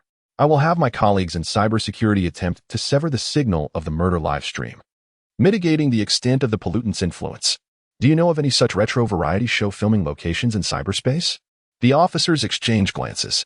Such a quaint filming site would likely rule out the affluent areas of the municipal center and Weisenbruch district. The remaining undeveloped regions consist of wastelands. How are we to locate it? Regardless, we must bolster the police force for a search. The chief concurs with Ji's assessment, since this is a television broadcast. There must be a recording site, and this is our only opportunity to locate the murder live stream. After 3 episodes of the murder live stream, astute individuals have recognized that the man in the dome hat is evolving. If we fail to deal with him this time, it will not merely be a matter of television broadcasts in the future. Our chance is singular. Ji purses his lips and ultimately proposes. Perhaps we should notify the media. Are you out of your mind? A colleague from the Major Crimes Unit immediately retorts. We don't even know who the murderer is. And you want to inform the media? Do you wish for the police's reputation to plummet even further? However, only the media possess the knowledge of such a filming site and the setup of the variety show. We require their assistance, Ji counters. A brief silence ensues. No one can make a decision, and ultimately, a notification from the Municipal Center's Adjudication Office arrives. Notify all media outlets to search for the filming location and cut the live stream before its influence expands. The edict from the Adjudication Office brooks no dissent. It is a final decree. Concurrently, nearly all media outlets receive the police's notification, demanding collaboration to locate the filming site of the murder live stream. Returning to the live stream said, Yaona does not immediately laugh. The man in the dome hat does not force her into laughter, possibly considering that she is a newcomer and has yet to grasp the rules of the show, thus granting her a moment of understanding. The man in the dome hat amiably explains, a good variety show must be filled with laughter. Come, let us smile. He gestures with his fingers, stretching his mouth to the height of his temples, revealing his pale, gummy smile. Perhaps the man in the dome hat's kindness towards Yaona emboldens her boyfriend, who, no longer feigning a smile, directs his frustration towards the man in the dome hat, shouting. Yaona's arrival confirms a fact. All 4 guests on stage are well-known streamers on Super Dream. I told you. The man in the dome hat turns to the boyfriend, who stands like a pillar, his toes pivoting with a commanding presence. Smile. Smile now. The girlfriend, anxious, urges her boyfriend, what are you pretending for? Haven't you seen the online discussions? The last guest selected for the murder live stream is already dead. The police have not issued a death announcement. Who can discern if it is genuine or fabricated? Even if it is real, it may not necessarily be connected to him. Aren't you aware of how to hype such matters as influencers? The man's expression turns serious, and he begins to struggle against his restraints. Let me go. This is illegal imprisonment. I can call the police to arrest you. Before he can finish, the man in the dome hat suddenly raises his hand, making a gesture as if strumming a guitar. A peculiar twang resonates. A sharp guitar string slices through the air, and in an instant, the man's ear is severed. The bloodied string comes to rest center stage, the severed ear tumbling to the floor. The abruptness of the incident leaves the girlfriend momentarily stunned, while the boyfriend, in disbelief, touches his side face, feeling the spurt of blood, his veins visibly throbbing. Moments later, he emits a hoarse scream, shouting, a murder. Help. The man in the domed hat, who had initiated the ear-cutting command, maintained a smile as he addressed the boy, urging him, this is a live broadcast. Smile. Come on. Smile. The rumors circulating online were indeed true. The killing broadcast was a reality. The girl insisted. Even the middle-aged professor, who appeared utterly distraught, clutched his chest while forcing a smile to warn the boy. It's just a smile. Must you wait until the second ear is severed before you comply? Furthermore, is the next punishment truly another ear? Or could it perhaps escalate to severing limbs or legs? The unknown breeds terror, compounded by the incessant flow of blood from the unstaunched wound. The boy's complexion paled in an instant, and under the weight of impending death, he reluctantly managed to conjure a forced smile. Several times, the pain caused his lips to droop, but upon noticing the man's gaze, he would grimace and force a smile anew. The severing of the ear was merely the thinnest string of a guitar, corresponding to the lightest punishment. A thick guitar string loomed ominously near her neck. Should it slice through the air, her head would plummet to the ground, rolling away like a ball. Truly, the scenarios were myriad and astonishing. Yaona marveled at the spectacle.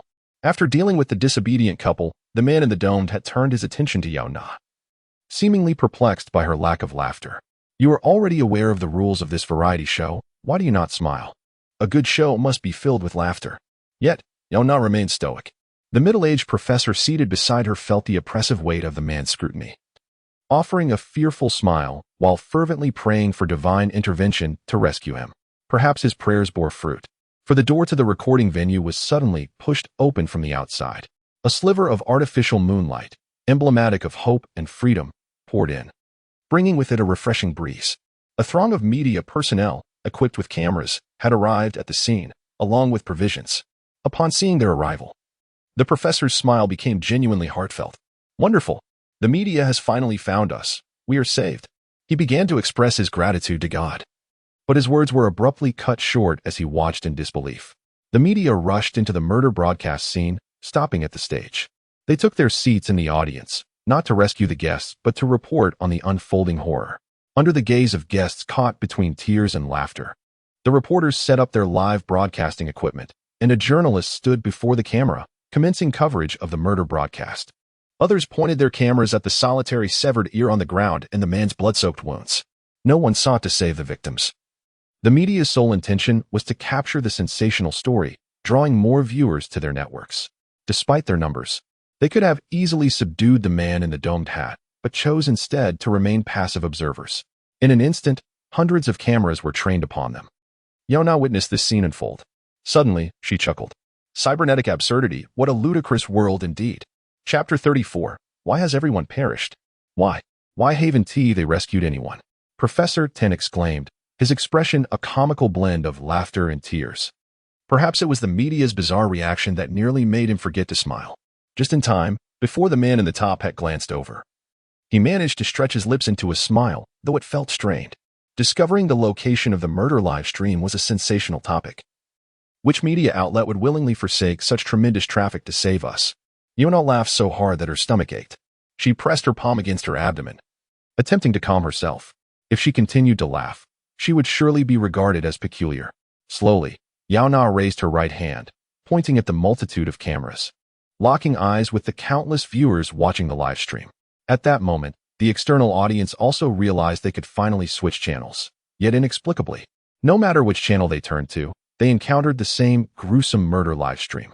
Media outlets worldwide were broadcasting or relaying the murder live stream, a phenomenon that, while initiated by the outlets in pursuit of viewership, inadvertently achieved the very effect that the murderers sought. The influence of the murder live stream permeated every household's view. Welcome to our show. Though these media representatives stood not far from the recording site, they did nothing to rescue the victims.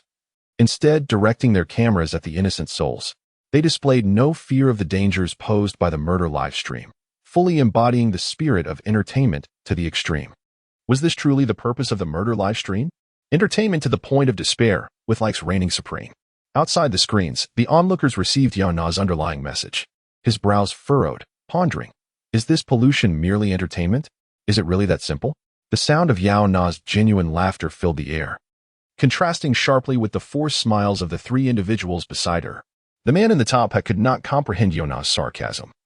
He merely perceived her as sincerely entertaining, thus feeling quite pleased with her. He performed a gentlemanly bow, doffing his hat, and said, "You possess an admirable dedication to entertainment. Let this murder live stream commence with you." Yaona replied, "Ha, I can't laugh anymore, alas." The other three visibly exhaled in relief. No longer concerned about the misfortune that surrounded them, a rather grim situation, Yaona shrugged, attempting to lighten the mood. "All right, what do you wish to do? I hope you can entertain everyone as you usually do." The man in the top hat presented a rather perplexing request, yet Yaona, without a moment's hesitation, nodded in agreement. "All right." She then adjusted her flowing long dress and settled onto a high stool, remaining still. "What are you doing?" It was not the man in the top hat who asked, but Professor Tan, wary of the potential for Yaona's blood to splatter onto him. The elderly man was not well equipped to handle such stimuli. "I am entertaining everyone as I usually do," Yaona replied, tousling her hair, stunning all the cameras with her flawless beauty. "I am a beauty streamer. My method of entertaining everyone is to let them gaze upon my visage and appreciate my allure." Leaning back against the high stool, her eyes narrowed slightly, she envisioned that, at this very moment, her face would grace the screens of every household, ensuring that both acquaintances and strangers alike would remember her vividly. Even those familiar with Yaona, who knew that she was the true internet celebrity, would witness Yaona, the imposter. Oh. The man in the top hat slapped his forehead, his pale smile aimed at all the cameras. Having forgotten to announce the rules of this murder live stream, the voting channel had been opened by sending the number 123 to 44,444. Viewers could cast their votes for the three participating guests. Suddenly, the man in the top hat's expression darkened, his smile growing increasingly sinister. The participant with the highest votes would face immediate execution, while the one with the lowest votes would exit the live stream. Immediate execution. My heavens. Aside from Yaona, the other guests fell silent, clasping their hands in silent prayer. The man in the top hat looked at Yaona, offering a slight bow of apology. Additionally, the entertainment value of the performance is linked to the number of votes. Yaona, you little rascal. Did you deliberately wait until after her performance to mention this? Why not simply inform her after the voting concludes? Yaona pondered. Since the votes were tied to the performance, she would sit up a bit straighter. Suddenly, the large screen behind the guests illuminated.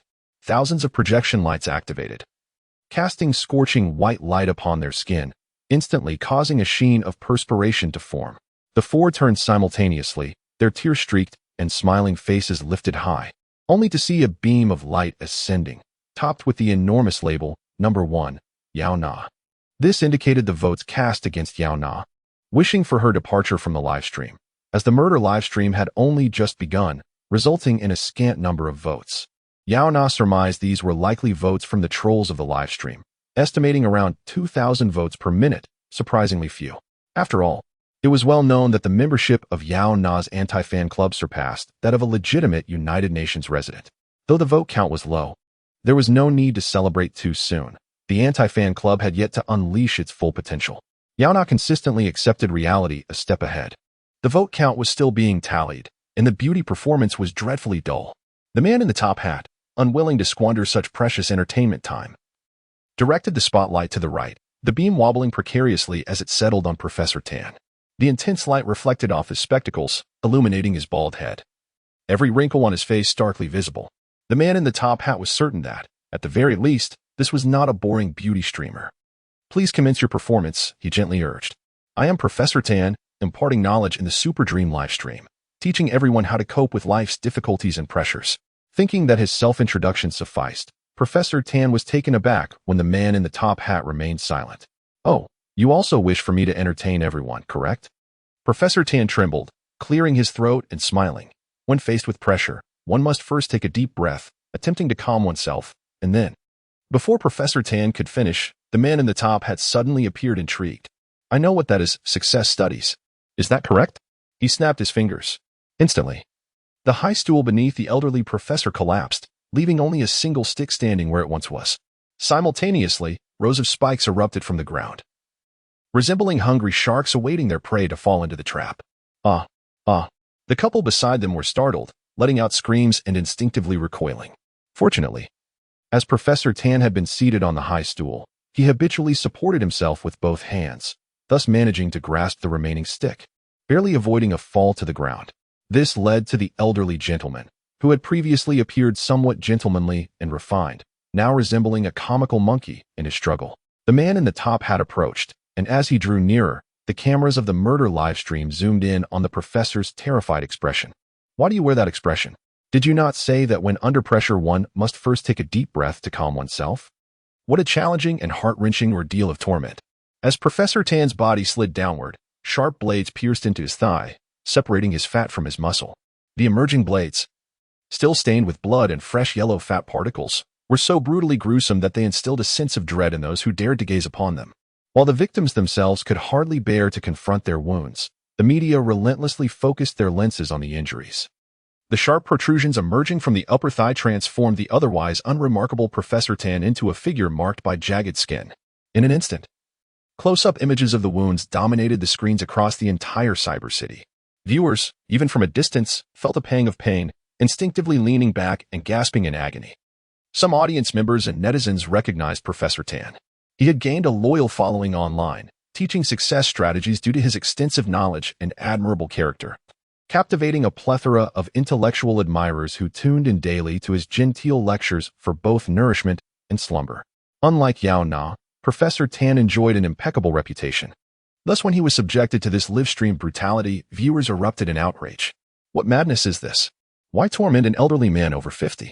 Professor Tan, who had publicly advocated for the preservation of natural wildlife habitats and opposed the replacement of real animals with synthetic counterparts, did not deserve such torment in a live broadcast. Let Professor Tan go. We should vote for Yaona, so the underdog like Professor Tan can be freed. Let Yaona perish. She is the one who truly deserves it. Discussions erupted across various regions, all condemning the murder broadcast, yet it seemed they misidentified the target of their ire, failing to criticize the platform for choosing a highly respected individual for such horrific treatment, but rather opting to comply with the rules and participate in voting. In an instant, Yaona's vote count surged slightly. Even the couple next door experienced a rise in their votes, despite not having commenced their performance yet. Such blatant unfairness. Professor Tan's face paled, whether from pain or the implications of this statement was unclear.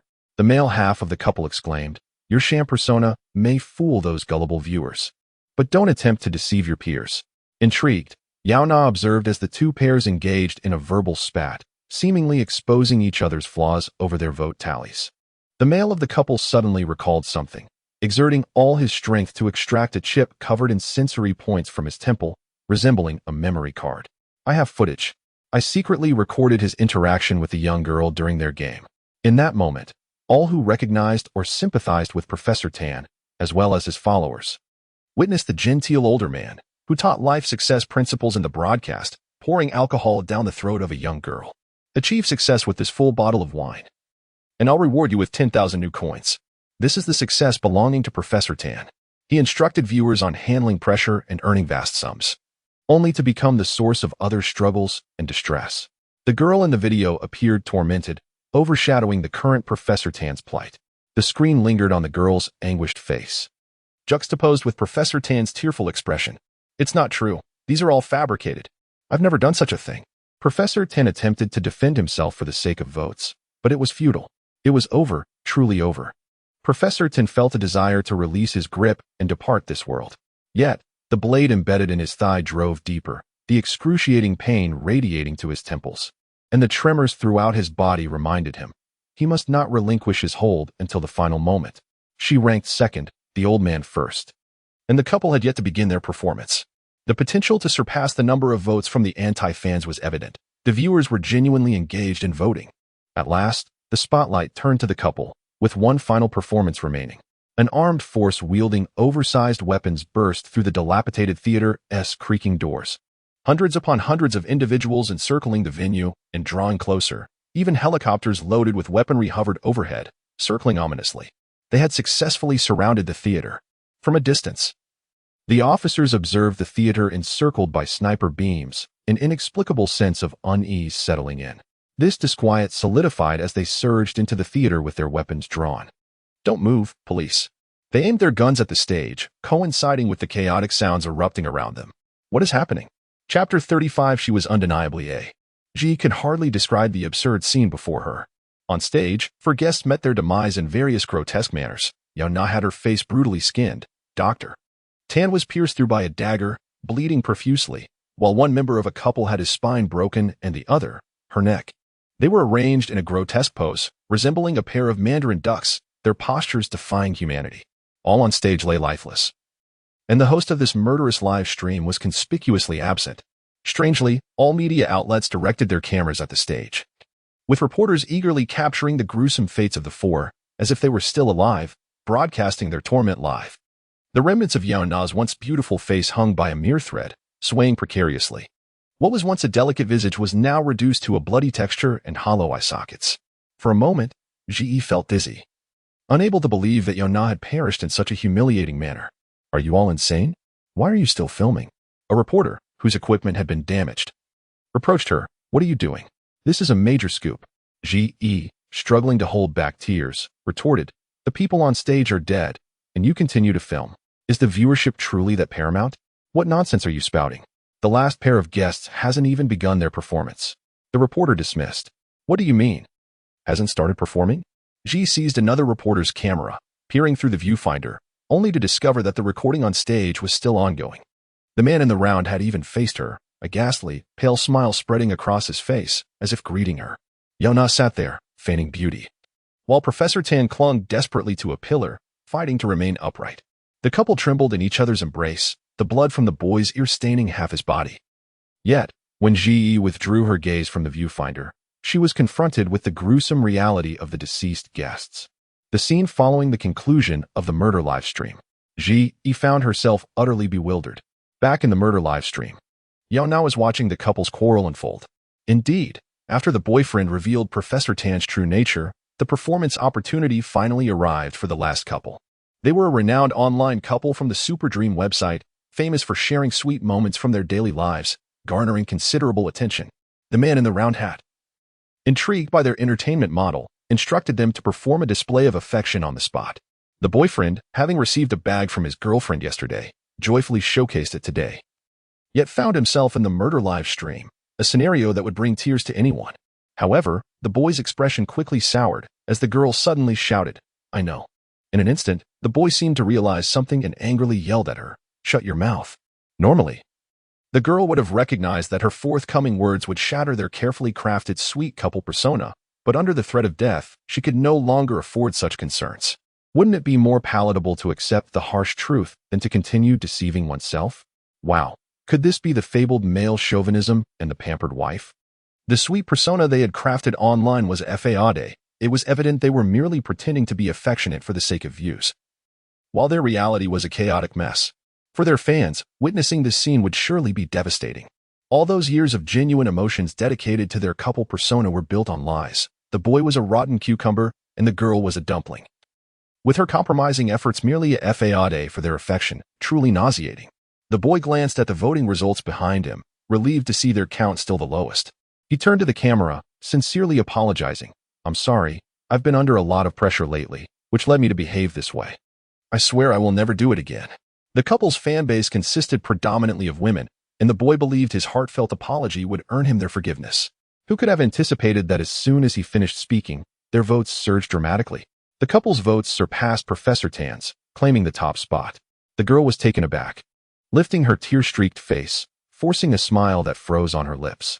Suddenly, a dull pain shot through her waist, and she gasped in shock, nearly forgetting to maintain her smile. The boy, infuriated, retorted, "You fool, you've truly doomed us." The girl, feeling wronged, protested, "What does this have to do with me? Wasn't it your apology that caused the votes to rise?" This is a live stream. Everyone witnessed the sudden surge. Yaona was unclear about the events unfolding outside, but she could surmise that after Professor Tan's polished image crumbled, viewers would undoubtedly be curious whether the other guests were also fabricated personas.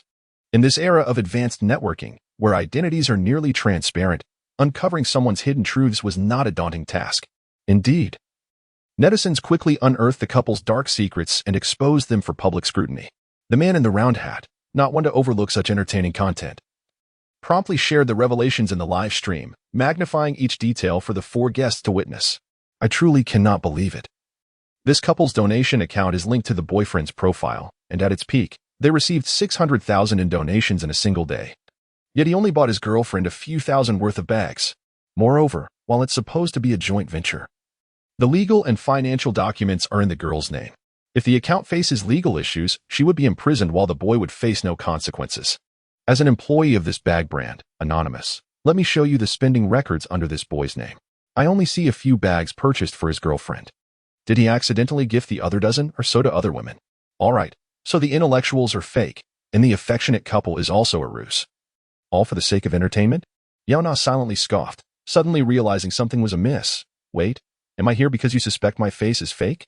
Only she, Yaona, was undeniably a formidable presence. Realizing this, Yaona felt speechless.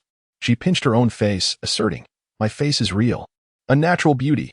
How many times must she declare that her persona was that of a natural beauty, a cyber technology university student, and the daughter of a wealthy family? To avoid being an outcast in the cyber world, she would steadfastly uphold this identity. However, just as she finished speaking, her death vote soared drastically.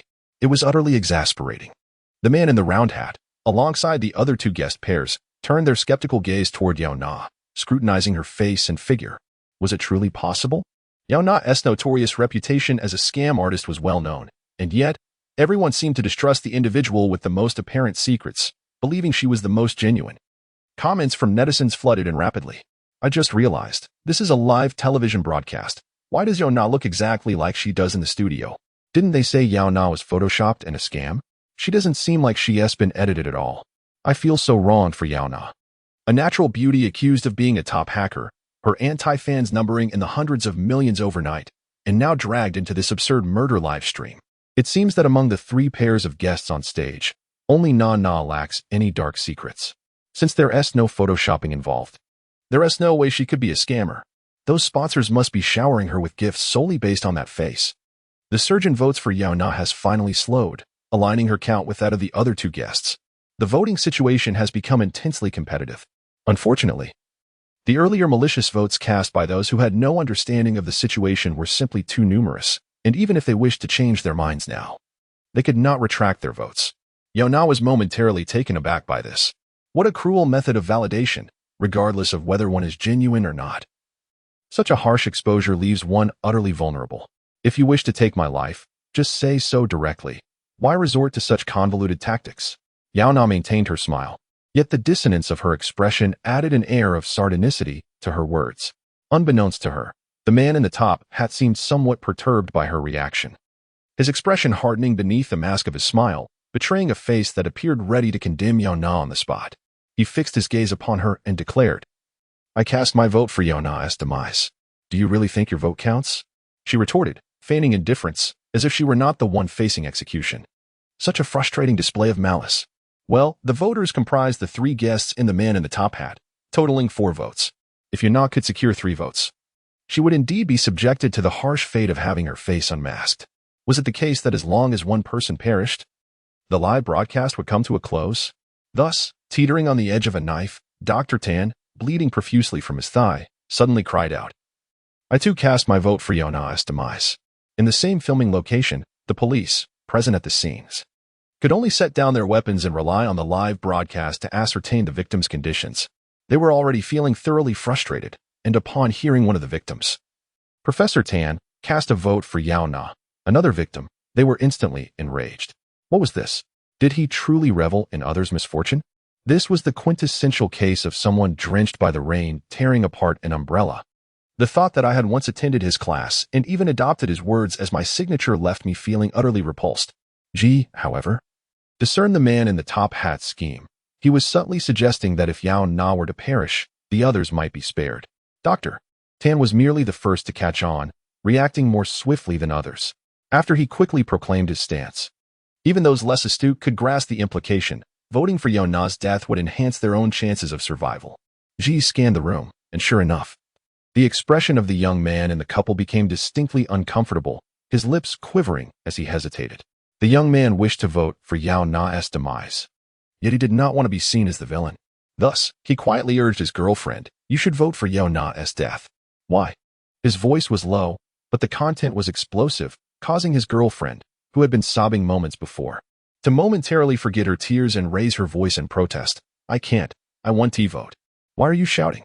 The young man was taken aback, stealing a glance at Yaona, nearly startled by the coldness in her eyes. Yaona rubbed her nose, feigning distress. "I have truly never encountered anyone as foolish as you. When I call you foolish, you refuse to believe it." She pointed at the camera before her, reminding them, "This is a live murder broadcast, after all. The carefully crafted FAAD you maintain during your usual streaming sessions is merely to attract fans and enhance your following. How could you forget that here? This is what being a fan entails." As if to validate Yaona's words, moments later, Professor Tan's vote count suddenly surged. As if a vast wave of people in the sea of faces had abruptly shifted their stance, collectively supporting his demise. This influx of votes instantaneously positioned Professor Tan as the leading candidate for execution, and his count continued to rise frantically. No mistake here, murder? This is precisely what he found most intriguing, though he could not utter it aloud. But it mattered not, for Yaona would unveil the true nature of this murder broadcast. Her gaze turned icy as she slowly scanned the lenses in front of her, finally locking onto the largest camera, declaring, "That is because all participants in the voting process are complicit in the act of murder." Chapter 36. The abrupt end to the murderous broadcast. The audience, who had just sent their voting messages, were suddenly taken aback by Yaona's words. Good heavens! What were they doing? In their eagerness to participate, they had unwittingly fallen into the trap of the live stream, casting a fatal vote. In an instant, the increase in votes came to a standstill, yet it was too late. As of now, over 240 million people had participated in the death vote. What an immense figure! Would they not consider that perhaps the true culprits lay elsewhere? Professor Tan's face turned pale upon hearing this revelation, unable to retort. It all made sense now, explaining the sudden surge in his votes at the same time. The audience had witnessed him, in a desperate bid for survival, cast a death vote against Yaona, who was also a victim. His followers turned against him, and they too cast their votes for his demise. Murderous broadcasting is still broadcasting, Professor Tan muttered repeatedly. Being a social media influencer, he understood all too well the devastating power of a public backlash. It was not uncommon for internet celebrities with millions of followers to face total boycotts over a single misstep. Perhaps, if they feigned sincerity and continued their charade in the streaming room, they could elicit sympathy from the audience. Though escape from the murderous broadcast was impossible, at least they would not receive such a deluge of death votes. The number of votes had already surpassed Professor Tan's height, gradually engulfing him, with a soft blue light casting a glow above his head. It was too late. The man in the top hat had been waiting for this moment. How could he allow Professor Tan to change his vote? Once the vote was cast, it was irrevocable. Ignoring Professor Tan's nearly unconscious state, the man turned to the remaining couple and inquired, "You have 3 seconds to make your choice." 3 seconds, such a hurried demand, leaving no time for discussion. The couple exchanged glances. Even the most foolish of them, having been reminded by Yaona, should now know what to do. If they voted no, they might reverse the public sentiment. Even if they couldn't gain followers, at least they could redirect the death votes towards Professor Tan. Realizing this, The girl shouted. I disagree. I do not agree to Yaona's face being revealed. The boy, relieved that he had not voted immediately, quickly followed suit, feigning kindness. I also disagree. This is too cruel. Upon witnessing this outcome, the man in the top hat visibly displayed his disappointment, but fortunately, the audience was not limited to just the guests present. A tie did not signify an end, but rather an opportunity for additional voting. As for the target of this vote, the man turned to the audience, where rows of journalists filled the seats. Were they not mere numbers? Under Yaona's furrowed brow, the man in the top hat transferred the voting rights regarding the face reveal to the journalists. It is now your turn to vote on whether to unveil Yaona's face live. He did not rush them. His expression remained fixed, a sculptural smile observing each individual, his deep black eyes locked onto the journalists as they whispered among themselves. Shall we vote? What is going on? One journalist murmured anxiously. What are you afraid of? A photographer pointed to the nearby holographic projector, which displayed the main screen of the murderous broadcast. They can't capture us. How would the audience know who we are? Moreover, haven't they already voted to kill? Thus, they contemplated casting a death vote. The prospect of a popular female influencer's face being revealed was a once-in-a-decade opportunity for sensationalism. Didn't they want it? The journalists discreetly avoided the police as they conversed in hushed tones. However, the authorities discerned their malice from their furtive expressions. Are you all insane? Voting for murder? Did you not hear what Yaona said?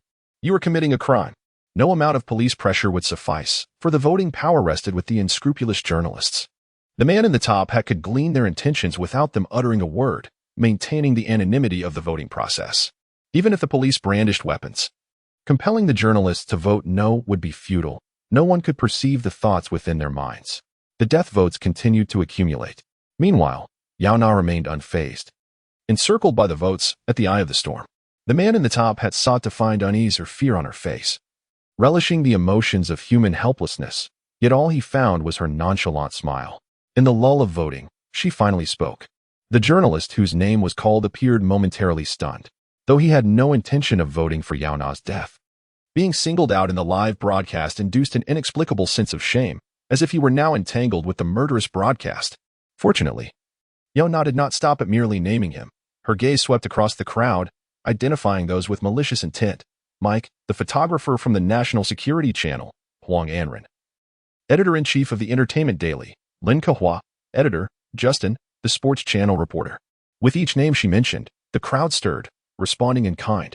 The media personnel had thought that since the cameras could not capture them, no one would know their identities, and even if they cast death votes, they would evade culpability. Yet, Yaona shattered that illusion. Damn it, how does Yaona know so many of us?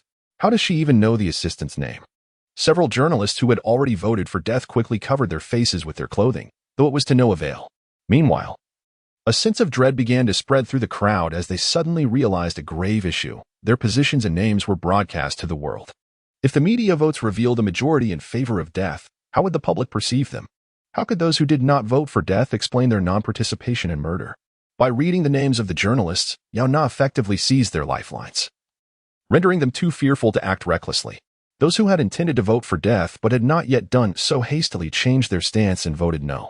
Regardless of the circumstances, the media vote had to reflect positively. Otherwise, they would face dire consequences, even if their companies were willing to protect their identities. The omnipotent internet users could unearth their entire lineage based on their names and positions. Once Yaona finished reciting the names, she knew she had secured her position. As ripples of disturbance spread through the broadcast room, akin to waves on a surface of water, even the man in the top hat's smile visibly stiffened. It was evident that her actions had disrupted his plans. After a moment of difficulty, he managed to utter, 69 votes to 70 votes. How unfortunate. The majority have voted against. Good heavens, a mere one-vote difference. The police on site breathed a collective sigh of relief, turning to gaze at the recently escaped Yaona, who retained her composed demeanor, her smile now brighter than ever. The current scene aligned perfectly with her plan. Just as she had stated, murderous broadcasting was still broadcasting. The essence of entertaining the public lay in manipulating them. If the man in the top hat could exploit the rules of the game to orchestrate a murder, why could she not utilize societal ethics and morals to steer the voting outcome? Sure enough, the man in the top hat's mocking gaze fell upon Professor Tan as he declared, "The current lowest vote count belongs to Professor Tan, and we shall now execute him." Clang. The blade beneath him gradually rose and elongated, reminiscent of bamboo shoots sprouting from the ground after rain, before slowly piercing through Professor Tan's body.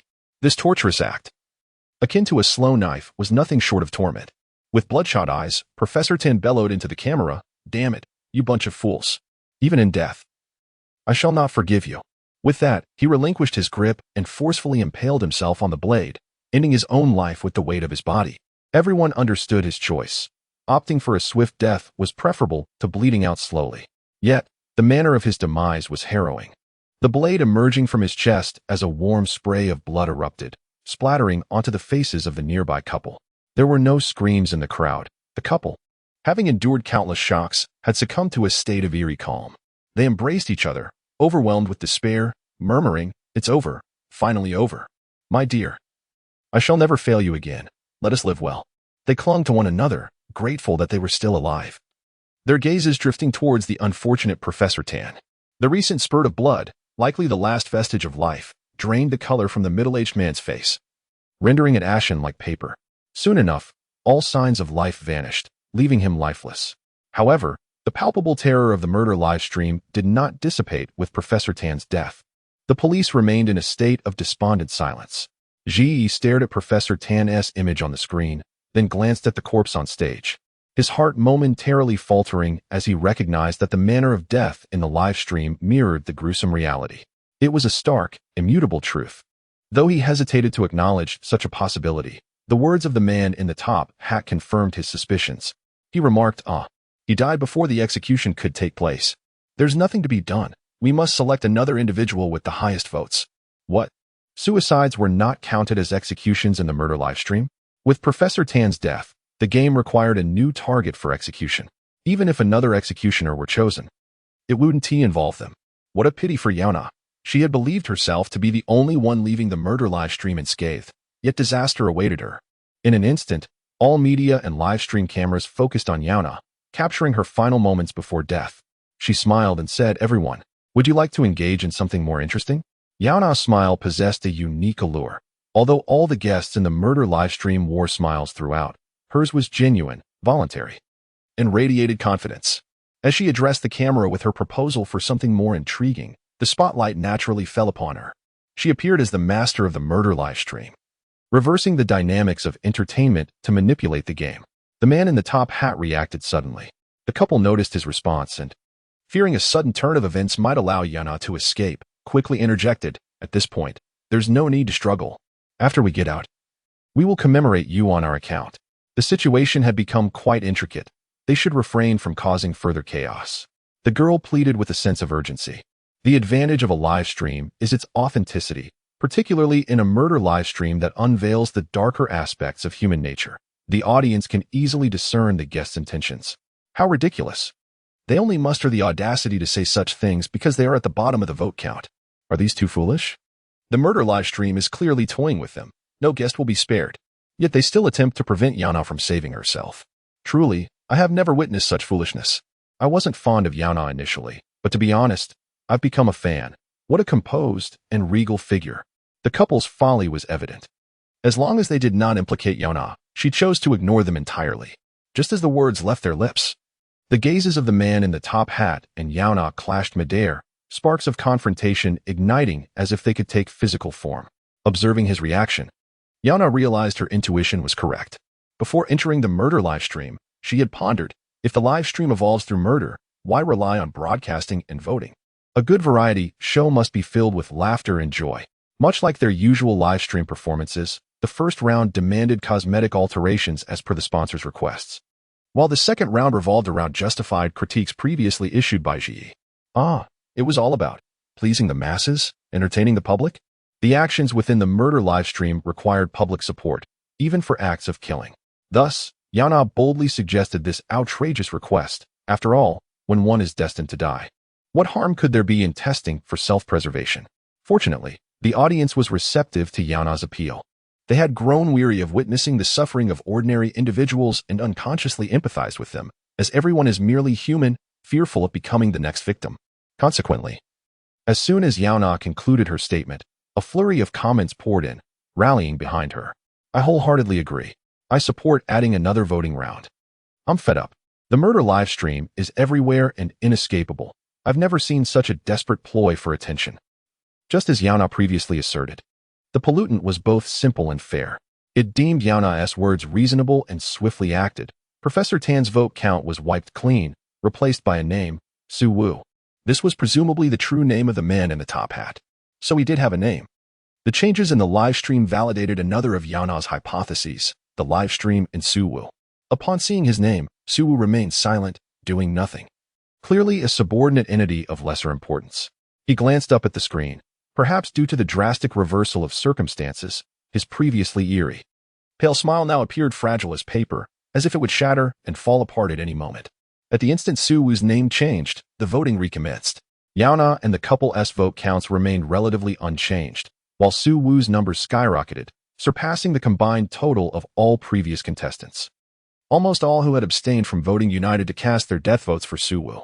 There was nothing more entertaining than the audience supporting the death of the murder livestream's host, just thinking about the scene that would unfold post-voting. When the pollutant dealt with its subordinate, brought a sincere smile to Yaona's face as she taunted Su Wu, "Isn't this fun? Wow, so many people support you."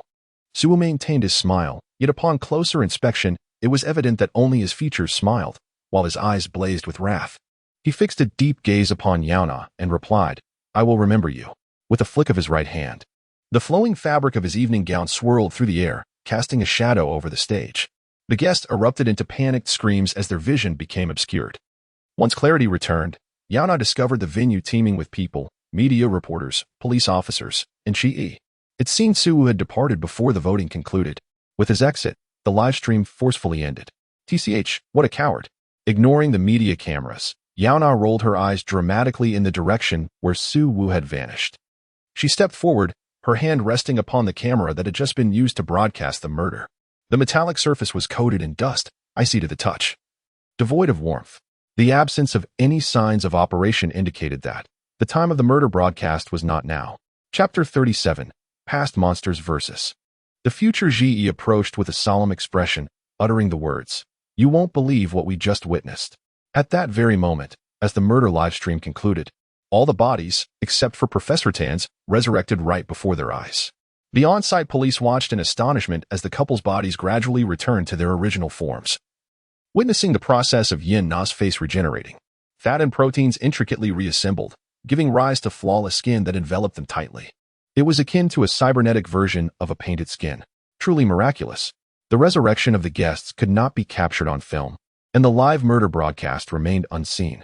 Yin Na, upon hearing this, raised an eyebrow without commenting. She pouted in annoyance, instructing Ji to place his hand on the camera's back panel. "Is it cold?" Ji asked, astonished and skeptical as he felt it again. Even with the most efficient cooling devices installed, it shouldn't have cooled down so swiftly.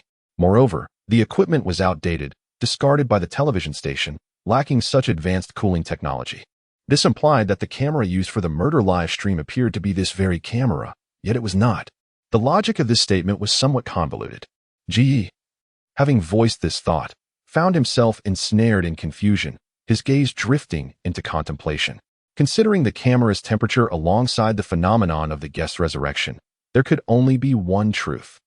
Yin Na spoke with seriousness. The murder live stream is not a pollutant evolving in accordance with natural laws. To illustrate, the original murder live stream was akin to an ancient creature, possessing only a fragment of will without a physical form. Upon its next evolution, its time aligned with the fantasies of humanity at the dawn of written language, transforming into a virtual image. In its third evolution, its time finally became human, albeit a person from the past. Ji, somewhat understanding, grasped that the time of the pollutants differed from their own. This meant the recent murder live stream occurred within the pollutant's temporal realm, hence the camera bore no temperature, after all. For the current world, this broadcast had transpired decades or even centuries ago. In the world of the pollutants, it was a solitary existence devoid of entertainment. And to seek amusement, it could only target from the future, which is the time we currently inhabit. Do you comprehend? Yin Na queried. Ji nodded, then shook his head. He still harbored some confusion. Why does it wish to kill you? Must people die to reach its time? Stop indulging in too many reincarnation and time travel stories. Humans cannot traverse time. In the cosmos, all entities move from order to disorder. This is a universal law. Yin Na rolled her eyes, rather graciously explaining, in my view. It requires an anchor point. An evolving being, measured by time, needs an anchor to determine its direction. Thus, the murder live stream considers the demise of the three of them as its anchor point. Once the killings are successful and evolution is complete, it can reach the desired temporal juncture. Others kill first, resulting in bodies, creating a process before an outcome. It, however, conjures the ending with 3 corpses first, then commences the killing process. At this point, the image of the pollutant was vividly drawn, a monster of the past, juxtaposed with us in the future. Fortunately, it did not complete the murder of 3 individuals. Its evolution was cut short. Otherwise, following the live stream of the 3 murders, it would have advanced to the cybernetic era, aligning with their timeline. Further along, it would evolve into a future being, effortlessly overpowering humanity, which would be left trailing behind. Thankfully, all remained timely. It had only killed 1 person and had not yet evolved into the cyber era, still languishing in the disadvantaged past. Yaona sighed gently, but upon looking up, she discovered an eye hovering above her. It was a luminous red electronic eye, having silently appeared above her head, recording her words. "It's over." Ge's expression changed upon seeing the electronic eye, and he whispered urgently, "That's the eye of the Judgment Office." The Judgment Office? Yaona vaguely recalled this term, recognizing it as the highest court in the cyberworld, a court notorious for its blatant use of force and violence, having witnessed numerous instances of coercion against defendants. Subordinate to the government, those working within were members of corporations. Just the structure of personnel revealed its sinister nature. As soon as G finished speaking, a cacophony of boot falls thundered outside the theater, reminiscent of an impending storm. Within seconds, officers clad in varying uniforms surrounded the entire venue, encircling the media and guests. Even Yaona and Ge, along with the busy officers and the chief, found themselves encircled. Aside from the oblivious Yaona, all the officers present wore grave expressions. While nearby, a media representative whispered, "This commotion likely signals the arrival of Rambo." Who is Rambo? Yaona sensed an extraordinary aura from the name, which, like hers, consisted of 2 characters. The crowd parted, revealing a man impeccably dressed in blue and red uniform, adorned with several moons on his chest. Yaona glanced at Ge's chest, noting he bore stars. Evidently, this man named Rambo held a significant rank. The media was prohibited from disclosing the events of the day, and the murder live stream was concluded with the narrative of a mentally ill perpetrator. As Rambo approached, he issued a stern command to everyone present, indicating the influence of the murder live stream had extended even to the government, as Rambo himself intervened in public opinion management. Despite the media's reluctance, under the pressure of capital and power, they were compelled to withdraw their cameras. They were uniformly ushered into a small room to sign confidentiality agreements. Amidst the crowd, Yaona curiously observed Rambo, searching for the source of her inexplicable familiarity, but she could not recall. "Yaona, are you affiliated with the murder livestream?" Yaona admitted she was part of the Legion, but disagreed with the notion of being an accomplice. At the very least, she would not arbitrarily engage in murder for amusement. "This is a grave injustice. Everyone witnessed me being detained in the police's custody. Yet you accuse me of being his accomplice, despite the fact I was nearly captured and murdered during the live stream." The chief officer next to her fell silent. Who would have predicted that by arresting Yaona, he inadvertently cleared her name? Now, the vast police station could provide Yaona with an alibi. Viewers were aware she sought police protection. Even if the Judgment Office arrived, they could do nothing against her. From the revelation of the past monster to its need for murder as an anchor for evolution, everything was laid bare. "Have you finished reading?" Rambo inquired. "I have." "And what comes next? If you are not an accomplice, how do you know so much?" "Because I am clever." Yaona, adept at fabricating tales, boldly donned a series of lofty hats. Although the murder live stream is retro, it is refreshingly new, starkly contrasting with its current dusty appearance, making it difficult not to deduce that these are 2 different timelines. Moreover, if I were an accomplice, why would I divulge his weaknesses? Rambo's expression grew stern. "You consider this his weakness?" "Indeed." Yaona gestured towards the stage where Professor Tan's lifeless body lay, stating, "Consider this. Due to the insufficient number of victims from this live broadcast, the timeline remains anchored in the past. He must continue to take lives to confirm his anchor points. According to the theory of having an ending before the process, we only need to scour the world for corpses to preemptively identify the victims." Yaona proposed an unprecedented perspective, and after a brief moment of astonishment, all the officers present concurred with her. "Indeed, as long as we conduct a thorough population check through the identity system, we can locate the next victim. However, Finding the victim would be futile if we are unable to capture the essence of the live broadcast. One officer reminded, let us not forget, he exists in the past. We can see him through the lens, yet we cannot reach him across time. He only needs to successfully kill. Bingo! Yaona felt a sense of relief. Finally, someone was able to follow her train of thought. If the killing live broadcast succeeded in taking lives, he could utilize the anchor points to evolve. And they would then exist in the same temporal plane, allowing them to physically confront him in reality. This represented the sole opportunity to capture the essence of the killing live broadcast. Yet, this opportunity hinged on preemptively locating the victim and, moreover, the victim's demise. Upon realizing this, the expressions of the group grew somber as they began to pity the next victim. How tragic! If the next victim successfully evaded capture, they would lose the chance to apprehend the live broadcast. But if the next victim failed to escape, then they would become bait for the police to ensnare the broadcast, a chilling manifestation of inhumane thought towards humanity. Yaona contemplated for a moment before casually remarking, "It's not too bad. Not particularly pitiable." Ranbai raised an eyebrow at her. "Do you know who the next victim is?" "I do," she replied. Everyone turned their attention to Yaona, eagerly anticipating the name she would reveal, ready to rush forth and protect the individual. Instead, they were met with Yaona's indifferent demeanor as she lazily stated, "It's me." "What? No, sister, how can the next victim be you?" The officers, who initially felt pity for the victims, now shifted their sympathy towards Yaona. "Ah, this isn't difficult to deduce. I destroyed his live broadcast. He will undoubtedly target me when he next goes live to kill." Yaona, oblivious to the peculiar gazes directed her way, scratched her head, her expression relaxed, as if discussing dinner plans rather than a life-and-death situation. What good would fear do? Seeking your protection would be futile anyway. I might as well enjoy life while I still can, perhaps host a live stream to share my misfortunes and collect some tips along the way. As she spoke, she resembled a despondent internet celebrity. Yaona activated her holographic projector, and a flood of accumulated notifications erupted, ringing incessantly. What on earth is this commotion? Yaona focused her gaze and was taken aback. The killing live broadcast was abruptly interrupted, igniting a whirlwind of controversy among the viewers.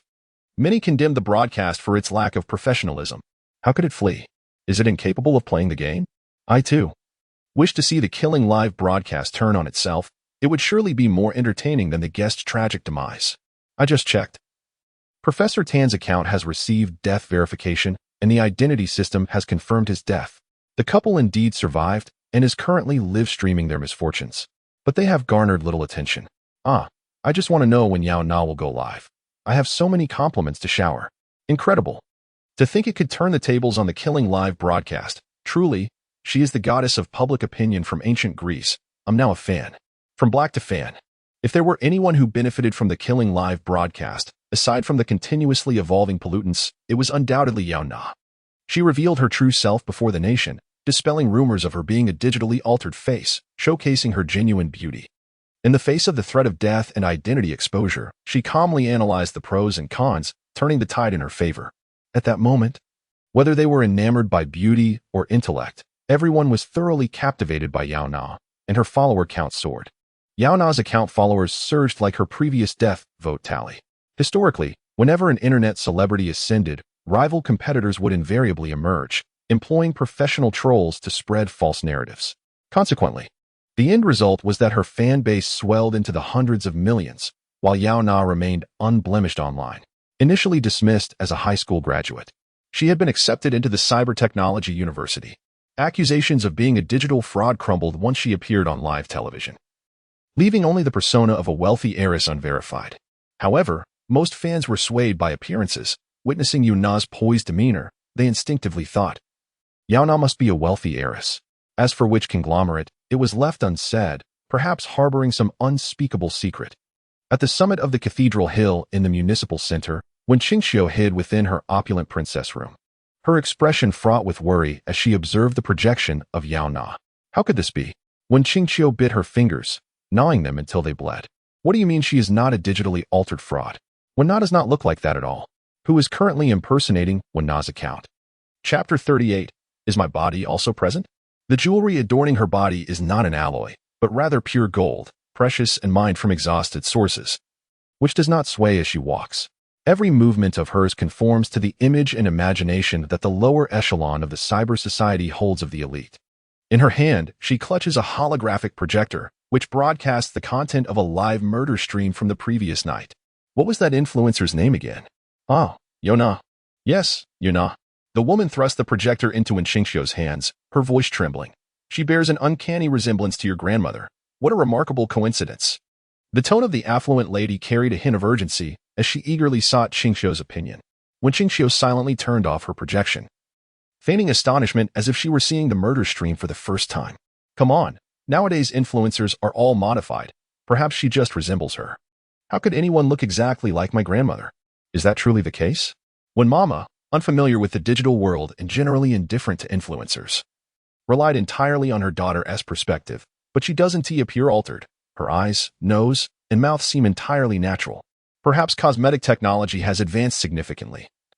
And even if they do resemble each other, it could merely be coincidental. When Qingxiu attempted to dismiss the notion, yet when Mama's expression shifted, and she earnestly countered, it's not merely a resemblance. She looks exactly like your grandmother. Just a moment ago, I thought your grandmother was on television. Such a degree of similarity seems to defy explanation beyond genetics. When Mama paused, raising her voice, could it be that the government has sold our family's genetic data? How could that be? When Qingxiu smiled gently, soothingly responding, let us not forget that grandmother was merely beautiful, unlike those scientists or biologists who possess genetic advantages that warrant state protection. Moreover, this influencer appears to be around my age. Grandmother must have still been alive at that time, right? Oh, right. Mother passed away 10 years ago. When Mama suddenly comprehended. Typically, wealthy individuals upload genetic data posthumously for archival purposes. If Yaona and Wenqingxiu are of similar ages, it cannot be a product of the Wen family's genes, naturally resulting in a beautiful child. Do not overthink it. Wenqingxiu softly cooed. She understood her mother, a woman who dotes on her daughter. Indeed, upon mentioning her daughter's birthday, when Mama's attention was promptly diverted, the two discussed the evening's birthday banquet, indulging in affectionate banter for quite a while, and 2 hours later, she had completely forgotten about Yaona, turning to leave Wenqingxiu's room. Once Wenqingxiu escorted her mother out, the gentle smile on her face vanished instantaneously. Wenna, what are you up to? How did this reach my mother? The anxious expression on Wenqingxiu's face was far more genuine than her earlier performance. She pressed the communicator at her temple and began dialing Wenna's number. In the small, dimly lit room, Wenna was engaged in combat training when she suddenly received a call from Wenqingxiu. Momentarily distracted, she was struck by the virtual Yaona, the pain overwhelming her senses, yet she dared not pause for rest, hastily exiting the free-fighting training simulation.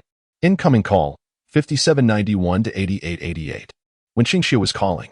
Although there were no notes, upon seeing that familiar sequence of numbers, those ostentatious eights, Wenna immediately recognized it as Wenqingxiu's call. Why is Qingxiu calling me? Wenna, a little apprehensive, hesitated to answer. Just then, a leisurely voice inquired from the doorway, who is it? Startled, Wenna instinctively ended the call with Wenqingxiu. She turned to see Yaona casually leaning against the doorframe, the indoor light casting an angelic glow around her silhouette, while the shadow on her face evoked a chilling sensation. My goodness, when did this devil arrive, making no sound at all? Yaona's gaze fell upon the recently disconnected call, asking, why didn't you answer? I assumed it was a telemarketer, Wenna replied, attempting to dismiss the matter. Can telemarketers even use such ostentatious sequences of 8888? Yaona immediately pierced through Wenna's deception and expressed interest in the owner of that number. So, you actually have friends. Did she recognize me as a fraud after seeing the murder stream, prompting her to call and check on you? I have no friends. If not friends, then surely enemies. Yaona articulated the truth. In Wenna's world, there were only two types of people, passers-by and adversaries. Wenqingxiu was an enemy, and the one who confined her, Yaona, was also an enemy. Without hesitation, Wenna abruptly lifted her head, seizing the opportunity to charge at Yaona while she was off guard, swiftly switching to attack mode. After enduring extensive free-fighting training, she presumed that launching a surprise attack during their conversation would at least allow her to graze Yaona's sleeve. However, upon dashing forward, she found herself crashing to the ground. Looking up, she saw Yaona perched in the corner near the ceiling, watching her with amusement from above. Another failure, I see. Yaona's eyes sparkled with mischief, her tone dripping with condescension. How infuriating. Why do I keep failing? Wenna felt deflated. She lay flat on the ground, her body still damp with sweat from the training, leaving an impression on the tatami-like synthetic floor. Perhaps she ought to increase her training regimen, dedicating time to running each day. If only she had been quick enough earlier, she could have touched Yaona's ankle.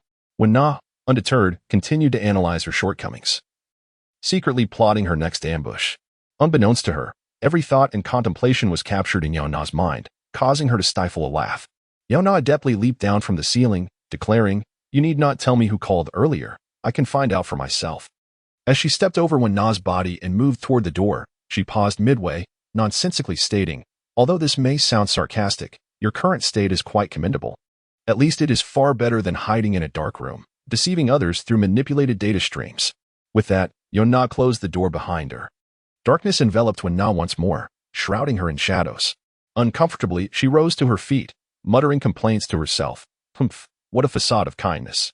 Don't think for a moment that your compliment will erase the memory of you usurping my identity and imprisoning me." This woman, so sweet-tongued yet cold-hearted, was indeed a devil. After leaving Na's room, Yaona called Shi, instructing her to gather more information about Na. It was not mere curiosity about the original owner that sparked Yaona's interest. Rather, it was the necessity of the murder stream to claim at least 2 lives to complete its evolution. One of those lives was hers. Yet the identity of the other remained a mystery. Yaona speculated that, given Su Wu's disdain for her, the choice would likely involve someone connected to her. The murder stream required captivating individuals, so who would be deemed the most interesting, maximizing entertainment value? Yaona pondered. She is a time traveler, and in the cyberworld, she knows very few people. However, the original host she has replaced was quite different, a transparent individual with exceptional hacking skills. Instead of exploiting the vast resources of major corporate networks, she has chosen the path of a cyber con artist, which makes her character intriguingly unique. Moreover, there is someone who knows Na, the person who called her after watching the live stream. What role will they play in her life? Yaona has set her sights on Na, and her immediate task is to locate individuals connected to Na.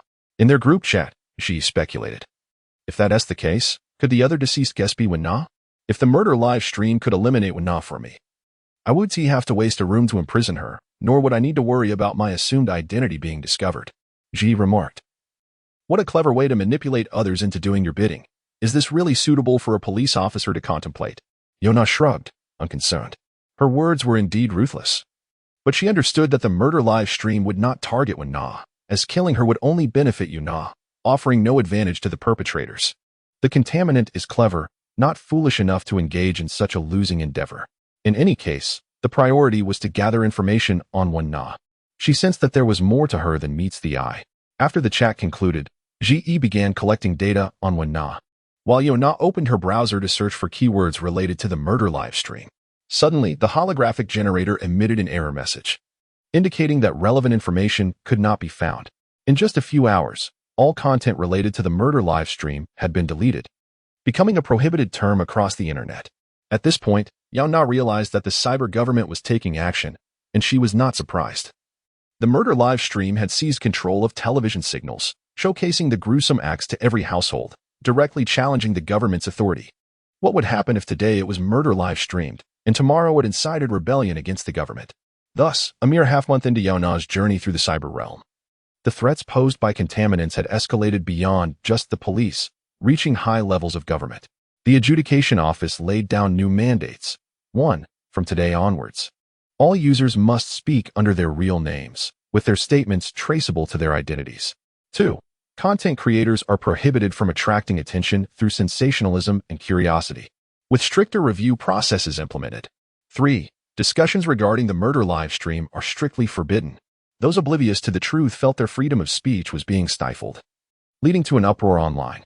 Meanwhile, those who sensed the unusual, such as internet celebrities, dared not voice their opinions, fearful of becoming the next victim of the live stream. However, this time the contaminant was far more formidable than in previous instances. The government could silence voices online, but they could not suppress discourse in reality. And danger loomed ever closer. By evening, the murder live stream resumed broadcasting. Initially, she thought it was merely a stream from wealthy corporate magnates, but upon closer inspection, she caught sight of Su Wu's reflection in a glass. Ah, how amusing. It was almost a provocative act from afar. This time, Su Wu did not appear on camera. He had become the lens itself, transforming the live stream into a more thrilling first-person perspective. The camera descended, revealing the slender violin string in Su Wu's grasp, almost imperceptible at first glance. He slowly approached a gentleman who was speaking loudly, seemingly oblivious to Su Wu's presence. Still cheering and conversing. In the next moment, the violin string wrapped around the gentleman's neck twice, tightening continuously. In the footage, the gentleman appeared to be choked by invisible hands, his eyes bulged, and his complexion turned crimson. The wine glass he held fell to the ground, shattering with a loud crash, drawing the attention of those nearby. What is happening? The two noble women standing not far from the gentleman exchanged bewildered glances, clearly unable to see Su Wu. Thud. The gentleman finally lost consciousness and collapsed. The dull thud of his body hitting the floor finally attracted the attention of the surrounding guests. They were perplexed, assuming the gentleman had suffered a sudden medical emergency and deliberating whether to call for an ambulance. The striking contrast between the lively discussions of the glamorous crowd and the gruesome act of the gentleman being choked to death created a stark dissonance, deepening Yaona's concern. One person had died. With another, the murder livestream had evolved. Su Wu set his sights on others, continuing his grim harvest. Yaona recognized his intent to leverage this evolution to claim more victims. Just then, Ji called, his first words being, "Something has happened." "I know." "Where?" "At the Royal Banquet Hall in the Municipal Center." Ji had identified the crime scene even before the live stream commenced and uncovered the preordained conclusion crafted by the murder live stream. This was a venue exclusively catering to the elite, with the victims being relatives of those who controlled 90% of the resources and wealth in the cyber world. Their demise would jeopardize the stability of the cyber system and could potentially trigger an economic crisis. Damn it. Ji surveyed the horrific scene in the restaurant. Blood flowing like a river, with not a single intact body in sight. The once opulent setting had transformed into a hell on earth. Most unsettling was the sight of Yaona's own corpse lying there. Her body had grotesquely fused with that of another girl, creating an eerie semblance of artificial twins. A morbid curiosity that evoked an inexplicable sense of sorrow. Fortunately, this was merely a proposed ending, not a reality. In the microphone, Yaona's voice offered reassurance. "Is my body also there?" "Fine, I'll be there shortly. And tell Rand by that for every wealthy individual I protect, I want $1 million in protection fees. And afterward, I want a government position." Tap, tap, tap. What is that sound? Ji listened closely and realized it was the sound of Yaona's abacus being counted at the crime scene. Chapter 39. The Death Banquet. We are finished. The more we confirmed the identities of the deceased, the more my colleagues from the enforcement agency faltered. Among the list of the deceased were the chairman of the power company, the heiress of Cyber's largest television network, and the scion of a prominent consortium, among others. It could be said that 90% of the elite of Cyber was gathered here, yet they lay lifeless in an inexplicable live broadcast room. Oh no. That's not quite right. They were on the verge of death. The murder had yet to occur. In that moment, everyone was at a loss as to what to do. The corpse discovered through the citywide search was of such high standing that no one, save for the government, dared to act rashly. Before long, Ranby arrived with personnel from the tribunal, surrounding the entire restaurant and prohibiting any unauthorized individuals and media from entering. He had even borrowed an unprecedentedly large camera from a renowned director, capable of capturing and projecting the images simultaneously. "I hope Yaona speaks the truth," Ranby muttered softly to himself before turning on the camera. A miraculous event unfolded. Amidst the bloodshed and silence, the camera revealed an entirely different scene, a separate world. They beheld a beautifully ornate cake being presented, a pink confection with a base crafted from freshly minted currency, its thickness amounting to hundreds of thousands. Someone recognized the cake. Its advertisement had looped on the Super Dream website, and no one could possibly be unfamiliar with it. It hailed from a centuries-old artisanal bakery in the Weisenbrook district, adorned with pure animal cream rather than the synthetic edible glue meant for the common palate. Candles flickered atop the cake, their sparks nearly falling onto the currency base. Yet the affluent guest remained unperturbed. The dazzling flames illuminated the dimly romantic atmosphere of the restaurant, casting a glow upon the glimmering attire of the guests. What a lavish and elegant sight it was, so much so that a profound silence enveloped the vast restaurant. Not a single police officer uttered a word. They were unsure of what to say. A junior officer, standing nearby and momentarily dazzled by the kaleidoscope of lights from the camera, suddenly exclaimed in genuine astonishment, "Wow. She is celebrating her birthday with my annual salary." Indeed, but why did it evoke such irritation? They felt the need to witness the bodies in order to quell their inner discontent. Ranby remained composed. As rumors circulated that he was a government agent dispatched by the consortium, implying he had indulged in fine things and thus would not be perturbed by the spectacle of a wealthy birthday celebration. Yes, she said she would arrive soon. Since the beginning, the enforcement team had been trying to contact Yaona but could not reach her. I've just spotted her. Wait, when did you not enter the live broadcast room? So, she is currently lingering in the timeline of the murder broadcast. In the past where no one has died yet. Damn it, where did she go? Yaona activated her communicator, aligning herself with the live feed to ascertain the location of the murder broadcast while struggling through the crowd. Because the death toll was still insufficient, Suwu remained an intangible virtual entity, or perhaps he was employing some illusionary tricks akin to disguise and face-changing as in a prison. In any case, he was difficult to locate. Yaona had to find him before he committed a second murder, as she realized. Suwu intended to merge the two broadcasts, evolving while simultaneously claiming more lives, thus achieving a significant leap in status, transforming into a monstrous entity that would overshadow humanity. Yaona glanced down at her screen and suddenly noticed her own silhouette appearing in the murder broadcast, drawing closer with each passing moment. Without a second thought, she pivoted and executed a swift kick with her right leg. The forceful motion cleaved through the air, yet unfortunately, it only struck emptiness, failing to connect with Suwu himself. The surrounding guests cast bewildered glances at Yaona, seemingly pondering whether she was afflicted with some ailment. Yaona, disinclined to explain herself to these soon-to-be deceased individuals, quickly focused on the live stream, only to find that her image had vanished from the screen. It was evident that Suwu had escaped, leveraging his invisible advantage to toy with her amidst the bustling restaurant. Realizing this, Yaona's gaze turned fierce as she scanned for him, snatching a dessert fork from a nearby table before plunging back into the crowd to continue her search for Suwu. Just as Yaona and Suwu engaged in a secretive yet exhilarating chase within the restaurant, the birthday girl, Wen Qingqiu, appeared distinctly displeased. From the outset, her communicator had been incessantly buzzing. It seemed something significant was unfolding. She wished to leave, at least to escape this unsettling restaurant. However, her status as the celebrant compelled her to stay, forcing a disingenuous smile for the congratulatory guests. Thank you all for attending my birthday banquet. Standing before her was a high school classmate, an individual of average background and capability, daring to harbor a secret admiration for her. Deep within, Wen Qingqiu held 1,000 disdainful thoughts, yet she maintained a cheerful facade, even graciously accepting the gift offered by this classmate. I never expected so many people to attend your birthday. They all seem so sophisticated and elegant. They are friends of my parents. Wen Qingqiu feigned a nonchalant shrug, saying, children of conglomerates like us seldom have the luxury of a personal birthday celebration. A child's birthday often serves as an occasion for both parents to socialize and discuss business. Another female classmate chimed in, someone Wen Qingqiu somewhat favored, a devoted admirer whose words were particularly pleasing. As expected, she spoke sweetly. The Wen family belongs to the upper echelon of the conglomerate, Qingqiu being an only child. Of course, her birthday would attract such attention. Moreover, we can't entirely dismiss the notion that a child's birthday is a prime opportunity for parents to negotiate business, she added. I just saw, for instance, the diamond ornament that when Mama gifted Qingqiu was an impressive several thousand carats, truly eye-catching. When Qingqiu smiled modestly, not at all. After exchanging pleasantries with classmates and guests, the busy birthday girl finally seized a moment of respite to open the communicator that had been incessantly buzzing since the beginning. Upon opening it, she was greeted by a message from her good friend. Qingqiu, are you currently celebrating your birthday in a restaurant? The second message, also from her friend, quickly leave the restaurant you are in. You have appeared in a death live broadcast. The third and fourth messages were all expressions of concern regarding her current situation.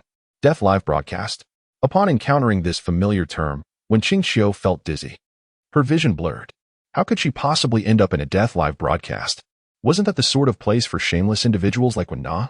Immediately, Wen Qingqiu contemplated opening the death live broadcast to ascertain the situation, yet she feared her friend might be joking.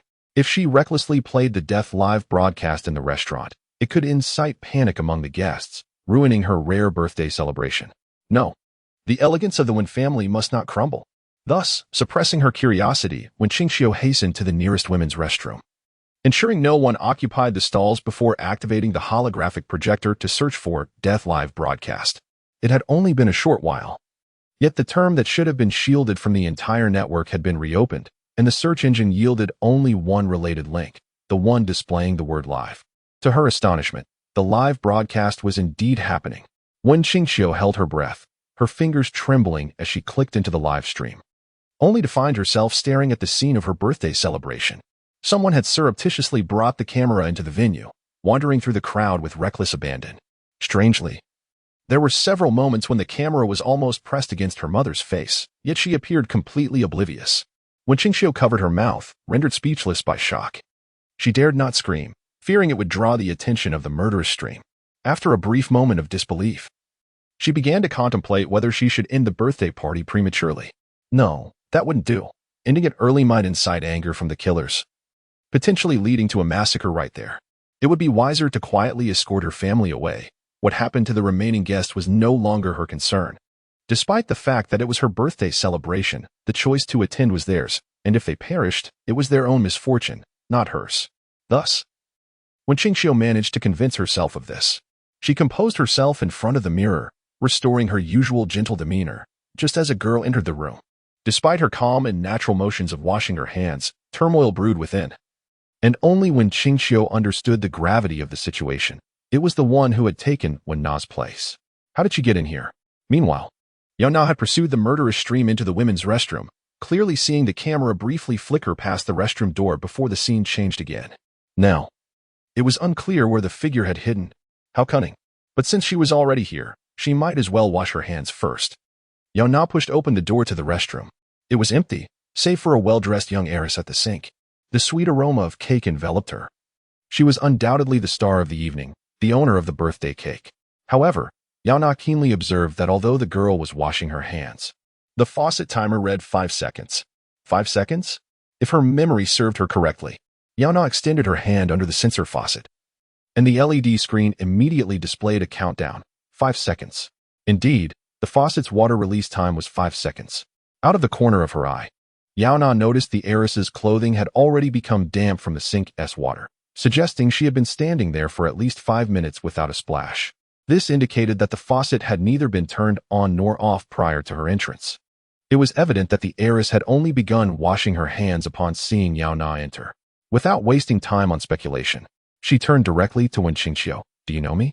Wen Qingxiu visibly jumped, startled by the bluntness of Yaona's question. Was her secret of spying on her revealed? I don't understand what you're saying, she quickly denied. I am the birthday girl tonight, and I merely glanced at someone unfamiliar out of curiosity. A reasonable explanation. Yet Yaona was not inclined to let her sixth sense waver. She fixed her scrutinizing gaze on Wen Qingxiu, her mind racing. No, I am certain you know me.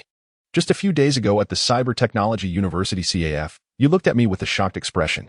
I simply had more pressing matters at that moment and couldn't approach you. What a joke. How could she have been discovered so soon? Wen Qingxiu opened her mouth, momentarily at a loss for words, as the two stood in the restroom, gazing at each other. A tense silence enveloped the small space, with the air freshener's sophisticated scent acting as an accelerant, ready to ignite the tension at any moment. Just when Wen Qingxiu thought neither would avert their gaze first, Yaona unexpectedly broke the stalemate. She looked down at her communicator, cursing under her breath. I've had enough of this.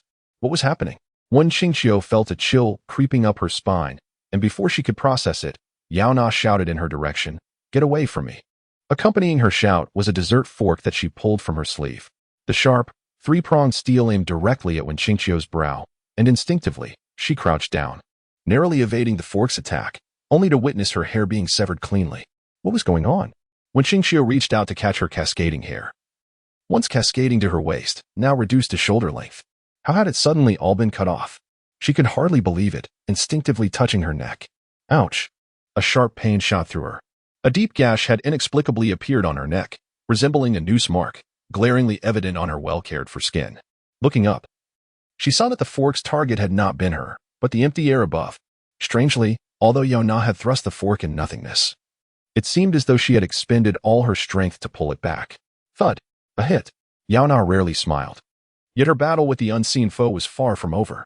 In the blink of an eye, she realized she could no longer sense the man concealed in the air, prompting her to glance back at the live stream. After the fork had pierced the creature's eye, it must have bled profusely, with dark crimson clots staining the lens. The viewers outside the screen could see nothing, bombarded with countless, in the chat. Several seconds later, the image finally cleared. Yaona focused intently on the new scene in the live stream, revealing a delicate and fair neck just visible outside the collar of her shirt. Someone was behind her, Chapter 40. The Wicked Woman. Once the location was recognized, the comments in the live stream soared. Wow, I've never been to this restaurant. I had no idea it looked like this. It resembles an ancient European banquet hall, and the cutlery used by the guests might very well be pure gold. I'm in shock. I can't believe I'm here serving drinks. So many prominent figures from the news are here.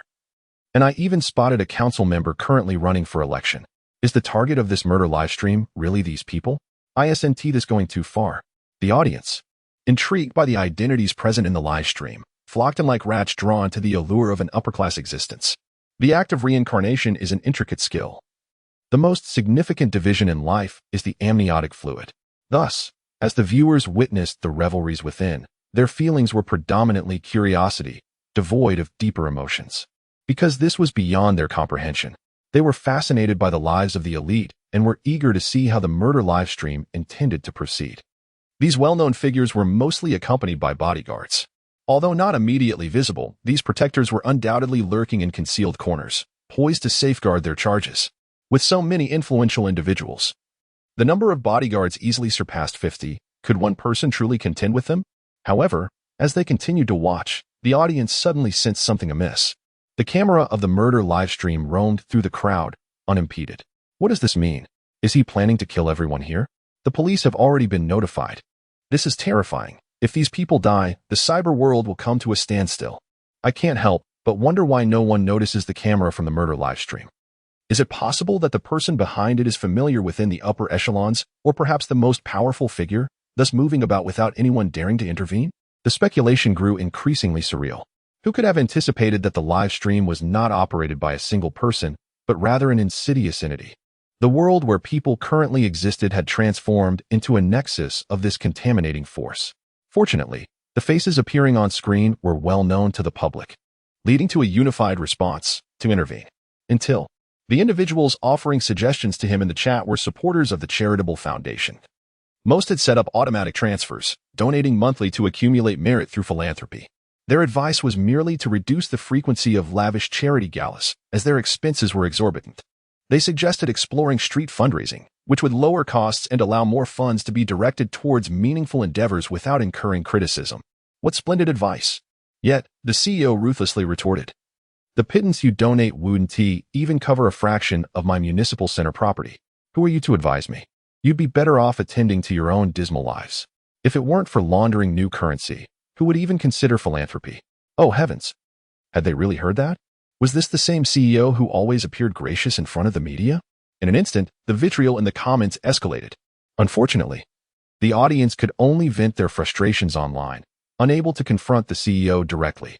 But the murder livestream could. It slowly approached the boisterous CEO. Slender violin strings encircling his neck again and again, yet he remained oblivious to the presence of the murder livestream, merely scratching at his neck, feeling an itch. Suddenly, the strings tightened. That delicate yet unyielding violin string constricted around the CEO's thick neck, rendering him breathless and unable to cry for help. He reached out to the crowd, attempting to call for aid, but no sound emerged. No one could see the existence of the murder livestream, thus unaware of why the CEO, who had seemed perfectly fine just moments ago, was now flushed and trembling. The audience watched in horror as the fragile string penetrated into the CEO's neck, ultimately claiming his life. With his body crashing to the ground, the comment section, previously silent for several minutes, erupted, slowly coalescing into a single remark that was satisfying. The murder livestream exhibited remarkable adaptability, learning from its first encounter with Yaona's moral coercion. As long as the selected targets were deserving of their fate and the numbers were sufficient, the mishap seen in the last broadcast would not recur. The string could have decapitated the Foundation's leader, letting his head roll like a ball, but Suwu exercised restraint. He had no desire to create chaos in the banquet hall before Yaona arrived. That would diminish the thrill. Better to allow the first victim to meet a dignified end. Then Yaona made her entrance. She engaged in a breathtaking pursuit in front of a global audience and, in the restroom, using merely a dessert fork, shattered Su Wu's glasses, igniting a fervor within the viewers. The Queen of Justice has arrived. Yaona is so cool. With just a dessert fork, she saved Wenqingxiu. Otherwise, this young lady would have been suffocated. Why is no one asking why they can't see the murder livestream? Isn't anyone curious about this? Wenqingxiu, her face pale with fear, cowered in a corner, catching her reflection in the gleaming white tiles, revealing her disheveled appearance. Her short hair had her once refined beauty, bloodstains marring her pristine makeup, and her clothes were torn in several places. What had transpired? What was attacking her? Thanks to Yaona's timely actions, Wenqingqiu soon realized the answer lay within the murder livestream, prompting her to open the screen. Just in time to see Yaona's slender, fair neck on the livestream. Wenqingqiu looked up, seeing only Yaona standing there, focused intently on the screen. Lowering her gaze, she noticed the violin string from the murder livestream inching closer, preparing to strike. Before she could react, the vulnerable neck poised for attack seemed to possess a will of its own, gracefully sidestepping while the dessert fork thrust towards the center of the camera. Such agility! With Yaona facing the monster alone, surely she could handle it? Wenqingqiu reassured herself as she checked the live stream again. Click. She locked the restroom door from the outside. The restaurant was equipped with a smart lock, allowing for locking from both inside and outside with a set password. After confirming that both Yaona and the murder live stream were confined within, Wenqingqiu exhaled slowly. How wonderful if these two entities she feared were trapped together.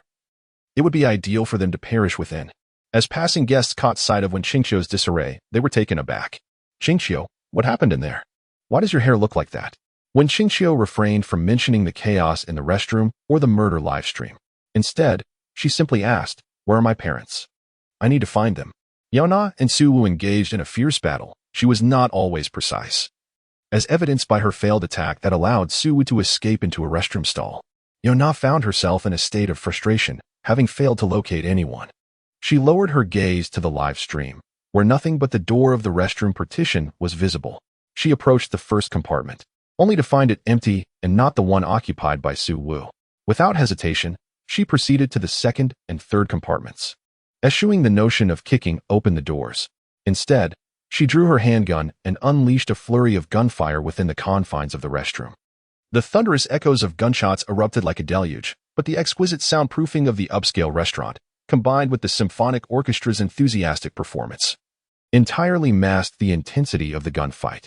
Suwu leapt upwards, clinging to the ceiling, her vantage point akin to that of a spider, casting a high, watchful gaze over Yaona's head. Suddenly, Yaona sensed something amiss. The sound of bullets striking the ground did not correspond to the number she had fired. Could it be that Suwu consumed all the bullets? Or was she moving at a speed surpassing that of the handgun? Flesh and blood could indeed not withstand the onslaught of pollutants. A wise person does not linger in battle. Yaona resolved to take her leave. She dashed to the restroom door and pressed the button to open it, yet met with no response. Raising her eyes, she discovered a lock with a prompt for a password. The door was locked. The woman from earlier had locked the restroom door, unable to open the door. The screen outside displayed the lock prompt through Suwu's perspective. The audience had not forgotten that the last person to leave the restroom was Wenqingqiu, the illustrious heiress of the Wen family. Perhaps it is not a matter of forgetting, but rather a calculated sacrifice of Yaona's life in the name of escape. Just look at that arrogant charity foundation's president. How could these elite individuals ever consider our lives? Yet, Wenqingqiu is not like that president. She is renowned for her kindness and friendliness among the haughty offspring of the conglomerates. There is not a single negative comment about her online. As a side note, Wenqingqiu is also a social media influencer. However, unlike Wenna's fabricated persona or Yaona's impersonation, she achieved her fame through genuine efforts. Her social media accounts primarily feature candid photos of her daily life, appearing remarkably understated and akin to an ordinary university student. Yet, through these images, her followers could sense the unparalleled ease radiating from her, a result of being loved and affluent, as well as the vibrant essence of someone focused on their own life. Rarely present on the internet. Occasionally, she would share content related to philanthropy, rescuing stray animals, and enjoying outings with friends from various social strata. Thus, Wenqingqiu gained notoriety for her modesty, kindness, and amiability, traits that most found implausible to align with the act of locking the restroom door, leading many to defend her. Perhaps it was not her, but the restaurant staff or even the police who locked it. Protecting the many is far more paramount than sacrificing Yaona. Is Yaona's life not worth anything? Are we the lower class so expendable? Regardless of who locked the door, please, Yaona, you must escape. You are the only hope for this entire banquet. However, the supposed savior, Yaona, had no intention of playing the martyr. Upon realizing the door was locked, her immediate thought was for all those at the banquet to perish, that they should all meet their demise. Suwu, with bullets nestled in her mouth, wore a faint smile. In the next instant, bullets rained down, splattering in every corner of the restroom. Fortunately, The projectiles were those fired by Yaona, tangible and visible. She deftly maneuvered to evade the bullets, subsequently tearing apart a door panel to shield herself from the onslaught. With a kick, another kick, a third kick, the muffled thuds finally drew the attention of the revelers at the banquet. The orchestra ceased their performance, and all conversations halted as the guests turned their gazes toward the restroom. What was that noise? It sounded somewhat akin to construction, chaotic and disorderly. The cacophony of Yaona's kicks and Suwu's gunfire resonated through the splintered door, becoming a symphony of its own. Among the crowd, only when Xingqiu appeared pale, urging her parents to leave swiftly. We must go now, especially as she recalled the sound emanating from the restroom and the realization that she had locked the door. A wave of panic washed over her. It felt as though if she delayed even a moment longer, she would perish there, at the hands of Yaona. I truly feel unwell. It feels as though I am hallucinating. I need to go to the hospital immediately. The Wen's parents were equally curious about the commotion. Their concern for their daughter took precedence. I will go drive, her father declared, leading the way, while her mother supported Wen Qingqiu, trailing behind at a slow pace. Despite their urgency, her mother, accustomed to being driven and wearing high heels, walked at a leisurely speed. Wen Qingqiu, anxious as she was, could not urge her mother to hurry, instead silently praying that Yaona would not emerge too quickly, or worse, perish within. Yet, bang! A tremendous explosion erupted as Yaona blasted open the restroom door. Emerging from the ruins of the restroom, her first instinct was not to flee, but to scan the faces of everyone present, her murderous gaze sweeping across the terrified yet bewildered expressions, ultimately landing on Wen Qingqiu. Found you, wicked woman. Yaona charged toward Wen Qingqiu, seizing her in a vice-like grip, using her as a human shield against Suwu. Chapter 41. The game begins. She had grown weary and no longer wished to engage in a futile chase with an invisible foe. She needed Suwu to complete its evolution swiftly, to transform into a tangible entity and face her in a fair and just battle. Thus, it became imperative for Suwu to claim another life. Initially, Yaona had hesitated, contemplating the sacrifice of a life, but before she could reach a conclusion, Wen Qingqiu had already stumbled into the line of fire. Yaona seized Wen Qingqiu, using her body as a shield, which startled the nearby noblewoman, who cried out in alarm. What are you doing? Why are you holding my daughter? Such questions were not meant to be addressed at that moment. And so Yaona silently committed the fleeting look they shared to memory, casting her gaze downward at the live broadcast. Indeed, Suwu had emerged from the shattered door, slinking through the crowd with a sinister demeanor. Occasionally, it would fire a bullet from a distance towards Yaona and Wen Qingqiu, then swiftly retreat from the scene. Put me down. Wen Qingqiu struggled desperately. Yaona released her, expecting a gesture of forgiveness. However, in the next instant, a bullet grazed Wen Qingqiu's face. In disbelief, she touched her cheek, her hand stained with blood. Good heavens, is this woman insane? She thought. She had merely locked the bathroom door. How could she use herself as a human shield? Surely, anyone else would have acted similarly. Wen Qingqiu's bloodied visage instilled fear among the onlookers, causing the crowd to erupt into a state of panic. Unable to see the murder broadcast, they instinctively believed that Wen Qingqiu's injuries were inflicted by Yaona. Bodyguards! Bodyguards! We are under attack. With the loud cries of several prominent figures, the concealed bodyguards in the shadows revealed themselves. Yaona keenly sensed the presence of a sniper aimed directly at her, yet with Wen Qingqiu in her grasp, none dared to act recklessly. Now is not the time for infighting. Everyone listen. She raised Wen Qingqiu as if presenting the enemy's head, proclaiming loudly, the murder broadcast has infiltrated our midst. Please exit the restaurant in an orderly fashion, or you may lose your lives. The crowd exchanged glances, the older individuals pondering the nature of this murder broadcast, while the younger ones found it hard to believe that such a terrifying phenomenon could target them. A boy of similar age to Wen Qingqiu approached, pleading, What does this murder broadcast have to do with Qingqiu? You should let her go. You are the most dangerous one here. Yaona rolled her eyes. Truly, there is no saving these fools. If they knew Wen Qingqiu wished for their demise, would they still defend her? This woman had witnessed the slaughter within the bathroom. Yet upon escaping, she remained silent about the danger, locking the bathroom door behind her and secretly leading her family away. Yaona would not grant Wen Qingqiu any leniency. A single statement shattered her faade of virtue. It dawned on the crowd that when Wen Qingqiu exited the bathroom, her hair had been disheveled, and there were suspicious stains resembling blood on her dress, though obscured by her red evening gown. Although she had been asked what had transpired, she simply replied, nothing. Gradually, the gazes of the crowd shifted, filled with suspicion towards Wen Qingqiu. Yet, this was merely Yaona's perspective, based on their understanding of one. They could not fathom her committing such treacherous acts. Do not be deceived by her lies. We all know Wen Qingqiu's character. A classmate stepped forward to vouch for her, believing that Yaona would be flustered by the multitude of supporters. Instead, Yaona was fixated on the screen before her. Uncertain of what she had seen, Yaona exclaimed, "Damn it." And disregarding the lives of those in the restaurant, she bolted in the opposite direction, still using Wen Qingqiu as a shield. As she ran, bullet holes appeared in her wake, the trajectory of the shots following closely behind her, mere inches from Wen Qingqiu. Several times, the bullets nearly struck her, leaving her pale with fear. Luckily, Yaona's evasive maneuvers were more erratic than Suwu's bullets, as she twisted just in time to avoid the assault, leaving smoking bullet holes in the opulent carpet of the restaurant. Who was firing? Stop.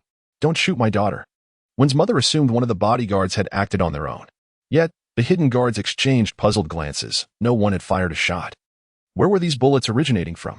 Meanwhile, Yaona was equally vexed. She could tell that Suwu wished to maintain its incorporeal form, lurking within the crowd, unwilling to hasten the killing of a second victim. Once it attained a physical form, the thrill of the chase would dissipate. Thus, it solely targeted Yaona, ignoring everyone else. Realizing this, Yaona pivoted and plunged into the throng, which included those who had defended Wen Qingqiu. Overwhelmed with fear, Wen Qingqiu, who typically presented a celestial demeanor to her suitors, now shed tears of despair. Didn't they say they liked me? Why won't they come to my aid now? When she cast her pleading gaze at a boy nearby, he took the bait. I'm going to save Qingqiu, he declared, disregarding his friend's protests, resolutely rushing towards her, positioning himself before her. Qingqiu, he began, but before he could finish, a small red dot suddenly appeared on his forehead. His eyes rolled back, and as the dot expanded, blood poured forth, streaming down his face and dripping onto the ground. Bang! The boy collapsed in front of Wen Qingqiu, having taken a bullet for her. Someone has died. How could this happen so suddenly? Panic ensued in the crowd, while Yaona stood at a distance, her expression grave as she surveyed the throng. At last, she glimpsed the physical manifestation. The pollutant had evolved. Before them appeared a man in a suit. His face twisted in a ghastly smile, his mouth stuffed with countless metal bullets, some fired by Yaona, others pilfered from the bodyguard's pockets, of various calibers and types. The sheer number of bullets distorted his mouth into an exaggerated O shape, yet he maintained his grin, his eyes crinkling with mirth. It was Suwu. As Suwu stood among the crowd, guests nearby sensed something amiss, their peripheral vision catching sight of an unfamiliar figure. They slowly turned to face him, exchanging bewildered glances. With a sudden pop, Suwu's eyes expelled a bullet, piercing the neck of the onlooker, severing the carotid artery. Blood gushed forth like a fountain, splattering the elegant garments of the surrounding guests, who then realized the truth of Yaona's words. The murder broadcast was real. They had to flee the banquet hall immediately. Alas, it was too late. Following the death of a third victim, Suwu, now corporeal, discarded the charade of the chase. It was time for a massacre. Help! A monster move. Hurry! Why are you lingering at the door? The guests surged toward the exit, yet Suwu was not so benevolent. With a single eye smiling, he unleashed a torrent of bullets toward the door, declaring that anyone daring to step outside would face a deadly hail of gunfire. Come to me. Yaona had truly had enough of these individuals who constantly sought to escape. Why did they not leave when they had the chance? Welcome to the murder live stream, Suwu announced, standing in the sparsely populated half of the restaurant, addressing the dense throng in the other half. He introduced himself in a tangible manner. You are all carefully selected guests for this live broadcast. Welcome. What was going on? Was this ventriloquism? Moreover, hadn't the police claimed to have apprehended the mastermind behind the murder live stream, a person with mental issues? Now, having failed to flee in time, they had become unwilling participants in the murder live stream, filled with anxiety and fear. In this dire situation, Suwu declared the rules of the live stream. I intend to kill 15 people, and you will personally nominate who should be the first to die. Once I have killed 15, I will let you go. Only 15? The guests exchanged glances. There were at least 50 people standing there, which meant their chances of being selected were less than 1 in 3. It seemed that the conditions were not as stringent as they had initially thought. Those who were generally well-liked or held high positions visibly sighed in relief. Yet, the question remained, whom to choose first? No one wished to play the role of the villain at the beginning of the murder live stream. Why were they being subjected to such a harrowing ordeal? They were the elite of the cyberworld, typically the ones who reveled in the misfortunes of others, and now they had become the objects of amusement themselves. At this moment, Someone recalled Yaona's earlier statement. She had mentioned that when Qingxiu had known about the murder live stream's location but had chosen not to inform anyone, instead planning to escape with her family. Glancing at the Wen family, they noticed that Wen's father held a pipe, and Wen's mother wore a hat, clearly preparing to leave. When Qingxiu's expression stiffened, she was so frightened that her legs felt weak, and everyone stood behind Yaona, who had unwittingly made her a human shield. This meant that when Qingxiu was at the forefront of the crowd, closest to the terrifying man in the suit with a sinister smile, she could see the man's bulging veins and his grotesque, gaping mouth, his eyes reminiscent of a flower withered and shriveled. Heaven help her, when Qingxiu nearly fainted, her complexion pale, rivaling Su Wu's. I thought it was an illusion, that I was losing my mind. It was all my fault, she sobbed, trying to explain. Her previous good reputation caused many in the crowd to waver in their sentiments. On one hand, they blamed Qingxiu for their predicament, while on the other, they felt pity for her, as the once celebrated birthday girl was not only humiliated but now used as a human shield. An illusion? Yaona regarded Wen Qingxiu. Having never seen anyone so adept at playing the victim, the murder live stream must have relished such a character. She retorted, if you believe it to be an illusion, then why lock the doors and confine me with him? How intriguing. Su Wu laughed heartily, even adding new conditions. Those selected may attempt to save themselves. If you can perform or articulate something sufficiently entertaining, I shall spare you and select another. The rules of the murder live stream remained consistent. It was all about entertainment. Thus, Su Wu invited everyone to nominate who should perish while permitting the selected individuals to save themselves through amusement, under the threat of death. Even the proudest elites were compelled to become entertainers, striving to delight the live stream and its audience. Furthermore, Su Wu stated, anyone who successfully saves themselves shall be granted a reprieve. Did this imply that as long as one performed an entertaining act, they would not be among the 15 chosen victims? This thought crossed the minds of not only the guests present but also the viewers on screens and the police awaiting outside. However, observing the gruesome scene of the anchor point, with over 50 corpses, they realized the situation was far from secure. From the outset, Su Wu had lied. He did not merely intend to kill 15 people. He had merely provided the guests with a FAAD of potential survival. Watching them squabble and deflect blame in search of amusement also enhanced the entertainment value of the live stream. Yet, only they were privy to this truth. The guests still engaged in the broadcast remained unaware. They were even racking their brains for entertaining anecdotes to share or performances to present in hopes of saving their own lives. Some, even if they thought of something, hesitated to be the first to step forward. Who could tell how their performance would compare to that of others? Would the murder live stream eliminate those deemed uninteresting? Better to lay low and observe first. I will go first. Surprisingly, the first to step forward to entertain was none other than Wen Qingxiu, who had been trembling in fear since the beginning. She shakily raised her hand, indicating her willingness to perform, which garnered a pleased smile from Su Wu. Very well. Nominated one, what amusing tale do you wish to share? Meanwhile, Su Wu's mocking gaze flitted back and forth between Yaona and Wen Qingxiu, creating an unsettling atmosphere. A mystery of lineage? Starting off with such a shocking revelation. Chapter 42. Indeed, she is the heiress of a consortium. Yaona remained unfazed, displaying a sense of humor. After all, she was not a denizen of the cyberworld, although her parents had passed away long ago, leaving her with the haunting memory of two lifeless bodies. They were certainly not the ordinary couple before her. Yet, she appeared composed, as if she had anticipated this moment, broadcasting live to a global audience. In an instant, both those aware and unaware of Yaona's identity were left in shock. Fans who had followed Yaona for a considerable time were largely privy to her previous mishap involving photo editing. At that time, her livestream backdrop had betrayed her true circumstances, revealing a dilapidated, shanty-like metal house devoid of any genuine scenery, replaced instead by a holographic projection. Thus, many had come to regard Yaona as a mere facade, a fabricated persona of a wealthy student, a counterfeit heiress. However, with her reemergence and subsequent broadcasts, she gradually solidified the first two aspects of her identity. The last remaining pretense of being a wealthy heiress, however, had yet to be clarified. If the first two personas could be achieved through exorbitant cosmetic surgeries and examination substitutions, the final identity of a consortium heiress was unattainable without being reborn.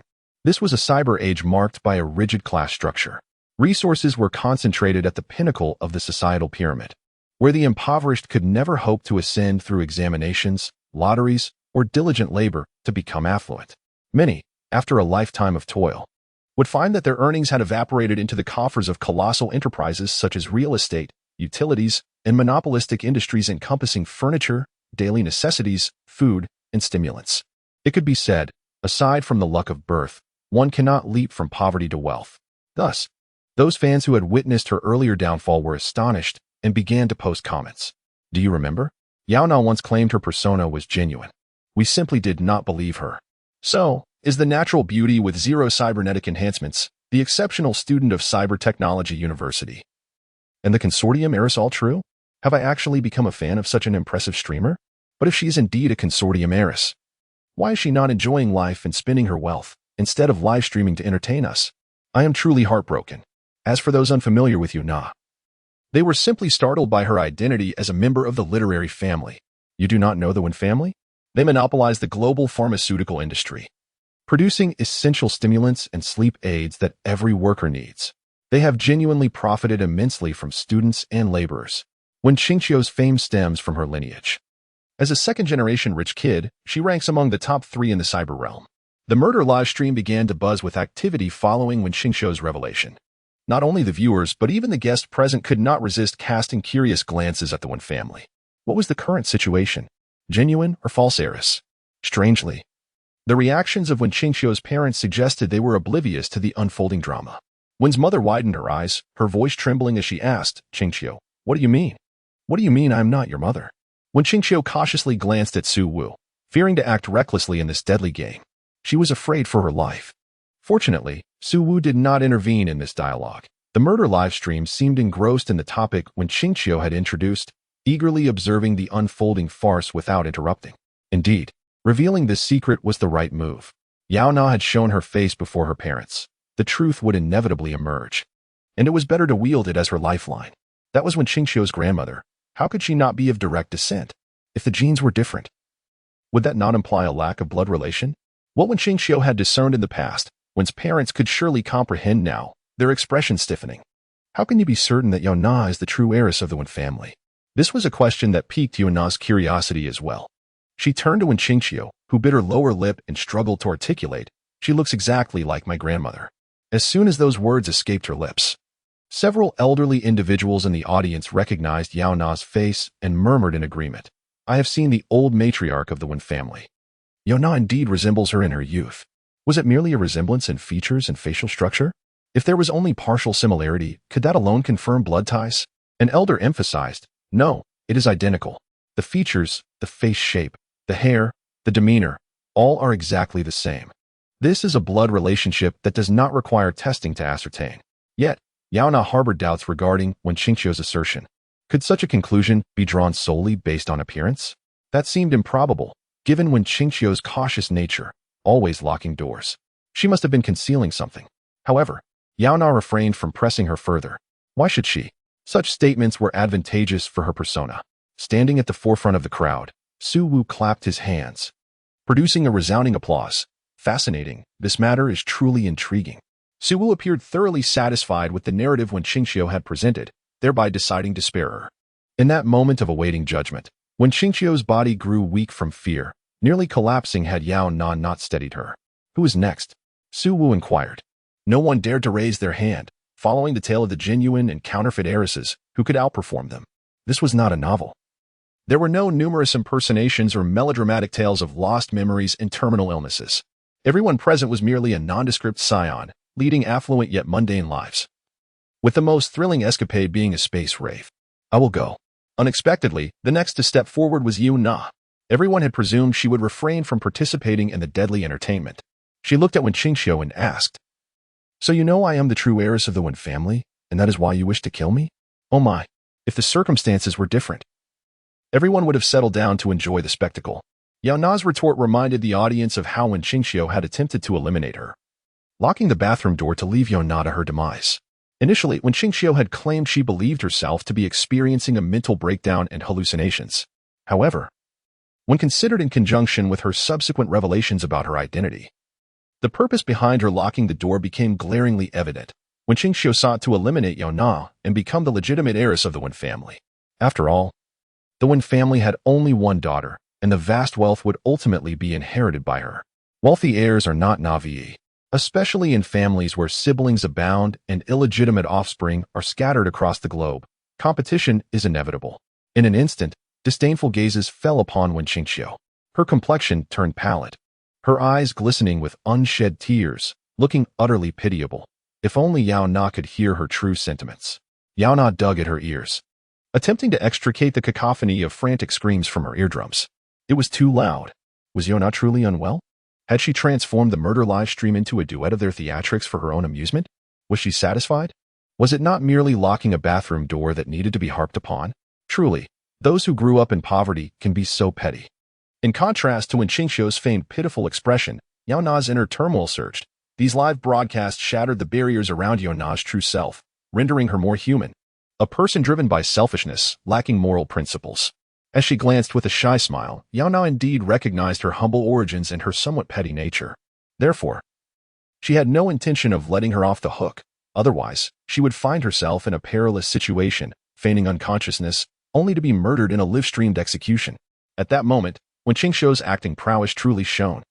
It is well known that Wen Qingxiu lacks any scandal and is celebrated far and wide as a paragon of a privileged second-generation rich. Yet, no one could have anticipated that her tireless efforts in life were solely to gain her parents' respect and to shoulder the responsibilities of being the eldest daughter of the Wen family. This was an achievement that Yaona, as a top-tier internet celebrity, could not rival. Many present were moved by Wen Qingxiu's heartfelt confession, as if they could glimpse the anxiety hidden beneath her facade of excellence throughout the years. What a reflective young woman she was. Wen Qingxiu's parents were equally misty-eyed. Her mother, disregarding her own safety, rushed to embrace Wen Qingxiu, exclaiming, "My daughter, my little princess whom I have cherished for 18 years. No matter who you are, you will always belong to the Wen family." It was only after uttering these words that Wen's mother suddenly realized her biological daughter was right there. Did this not strike a blow to Yaona? Cautiously, she lifted her gaze toward Yaona, only to find a flicker of impatience and indifference on her face. Yaona was not a fool. She perceived that Yaona held no interest in the position or wealth of the Wen family, and even less emotional connection to her biological mother.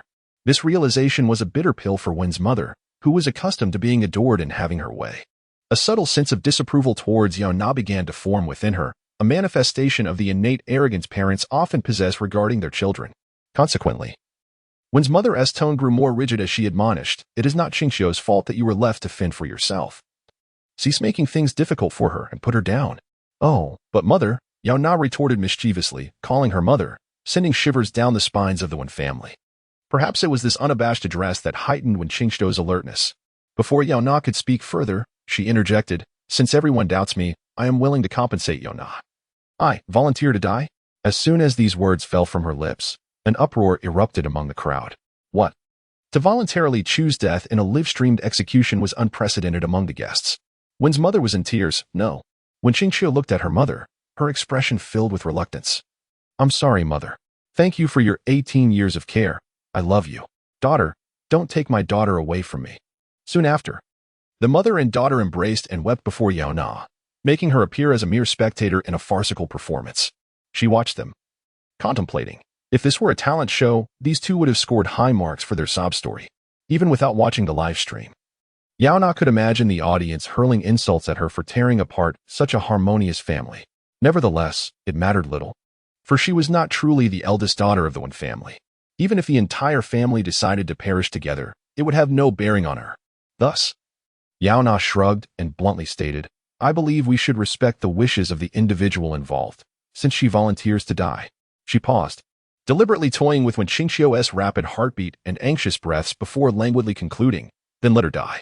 Outside the screen, the police were racing against time to launch a rescue operation, initially thinking that the murderous live stream would reopen for external voting. Ranby mandated that all online accounts be verified. Any vote cast would notify all friends and family, "Your brother, husband, colleague voted for XXS death." This real name system was intended to enhance moral accountability and effectively deter public participation in the lethal voting process. However, during the fourth live broadcast, the murder stream took an unexpected turn by implementing internal voting. How could the police execute a rescue under such circumstances?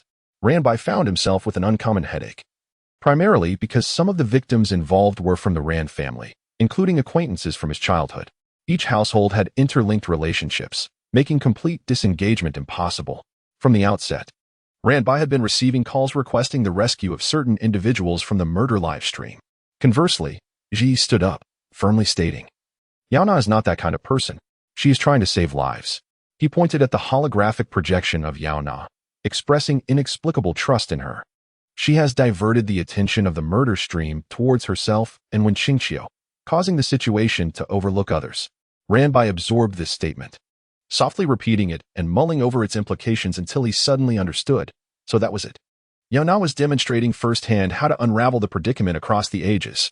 Chapter 43, Collecting the Body of Your Dear Sister Yaona, Then Go Die. As soon as the words left her lips, the expressions of both the Wen family and those behind them changed drastically. The only one who remained bowed was Wen Qingqiu. Her current emotions obscured. Wen's mother let out a piercing scream. I disagree. Qingqiu has done nothing wrong. She should not die. Even the usually taciturn Wen's father spoke up. The mystery of her lineage is still merely speculation. Whether or not she is truly a member of the Wen family remains uncertain. There is no need for such extreme measures, is there? Yaona wore a puzzled expression. Feigning innocence, it is Wen Qingqiu who claims to be the true heiress of the Wen family. She is the one who voluntarily wishes to die to atone for me. What do you mean by saying I am pushing her to the edge? I am merely complying with her wishes. Is that truly a fault? Or is it that Wen Qingqiu made this statement solely to garner sympathy, without any intention of truly dying? With these three questions, she layered pressure on Wen Qingqiu, compelling her to uphold her promise. The room fell silent. Yaona pulled a fruit knife from the table and tossed it before Wen Qingqiu. The pure gold cutlery clattered against the plush floor, producing dull thuds as the sharp tip pointed directly at Wen Qingqiu, perfectly positioned within her line of sight. Go on, Yaona urged. Wen Qingqiu's fingers trembled as she picked up the knife but hesitated to act, the atmosphere growing tense. However, as the situation escalated regarding the true and false heiresses, the audience's focus shifted from how the wealthy could entertain them to the unfolding drama of the heiresses. This Wen Qingqiu is so hypocritical. She proposed this herself, yet now hides behind the crowd, letting others take the fall. It's suicide. If it were you, could you easily plunge a knife into your own neck? It wasn't my suggestion to sacrifice myself for another, if you feared it so much. You should not have proposed it in the first place. Wen Qingqiu felt an intense hatred. When she made her suggestion, she had indeed considered that someone might intervene, standing by her side due to her significant sacrifice and joining forces against Yaona. Yet, she did not anticipate Yaona's seriousness in exposing her true intentions and forcing her to act. Wen Qingqiu's hand, gripping the knife, trembled as she realized that failing to follow through with her own suggestion would lead everyone present to question her character, resulting in dire consequences. But it was a knife, normally used for cutting steak. How painful would it be to plunge it into her neck? Wen Qingqiu stalled for time, contemplating whether she could make her injury appear severe without causing her own death. Just then, a pale, fragile hand grasped the end of the knife, startling Wen Qingqiu into looking up, where she met Yaona's smile, which appeared more genuine than when she was bullying her. If you cannot bear to do it, allow me to assist you. With that, she thrust the knife toward Wen Qingqiu's neck. Ah! Wen Qingqiu screamed in terror. She tried to evade, but Yaona held her tightly, forcing her to witness the blade pierce her skin, the sharp pain spreading and intensifying, threatening to sever her carotid artery. At that critical moment, unexpectedly, Su Wu intervened, shooting the knife from Yaona's grip. The blade grazed Wen Qingqiu's delicate skin, leaving a crimson mark before spinning through the air and embedding itself in the ground among the crowd. Everyone scattered as if the knife were a contagion. Wen Qingqiu collapsed in fright, and Wen's mother rushed to embrace her. The crowd retreated in response to Su Wu's sudden action, leaving only Yaona and Su Wu facing each other in the now open space of the restaurant.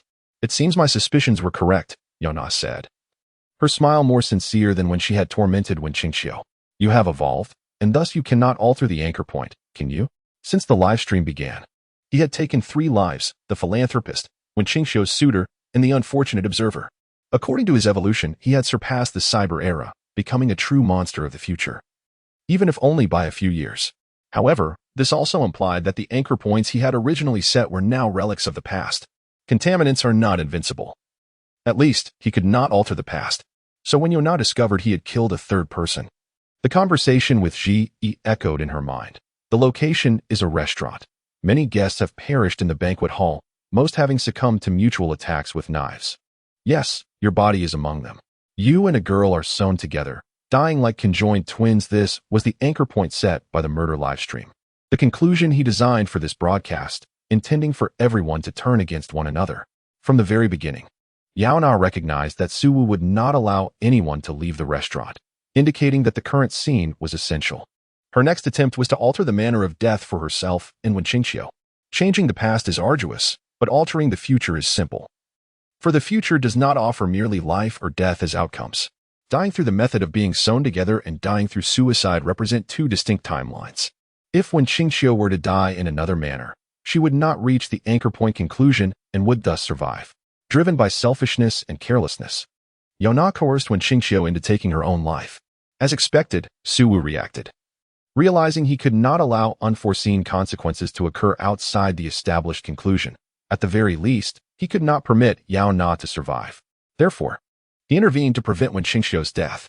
Following this, Yaona made her third attempt, unholstering a gun from her thigh, a military modification with 300 rounds.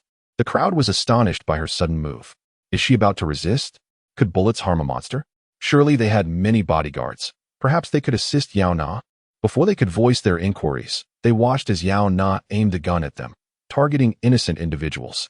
From this moment on, the protagonist of the murder livestream is no longer you, but her. In the next instant, Yaona pulled the trigger. The sudden betrayal within the human ranks startled everyone.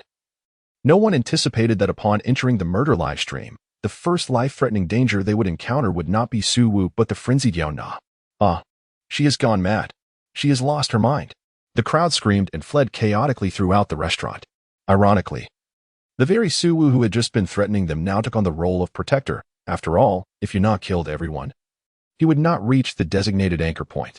Realizing this, Suwu's protective actions became swifter as he intercepted every bullet fired by Yaona. Who would have thought the tides of the live stream could change so rapidly, transforming a murderer into a protector and a protector into a murderer? What terrified the onlookers even more was that Yaona's actions did not appear to be theatrical. She genuinely had no qualms about taking a life. Thus, to the guests and the Wen family, Yaona, amidst her killing spree, seemed far more terrifying than Suwu. Suwu, overwhelmed by Yaona's actions, found himself in a frantic struggle. He must protect the guest while simultaneously striving to eliminate Yaona. He has finally come to the realization that this belligerent individual must be dealt with promptly. Suwu seized the limp Wenqingqiu, hastening towards Yaona's location with the intent to stitch these two together in advance. The remaining fools merely required a gentle nudge to follow the trajectory he had envisioned for the conclusion. Terrified, Wenqingqiu emitted frantic cries as she was dragged along the ground, revealing a disheveled state unbefitting of a young lady. In stark contrast, Yaona appeared immaculate, brandishing a firearm as she leaped through the restaurant with a remarkable grace. Outside the screen, Ji momentarily froze upon recognizing this familiar sight, then instinctively reached behind his back, only to realize that both of his explosive chips had been taken. Yaona feigned the act of tossing a chip into the crowd, yet discreetly retained one at the entrance.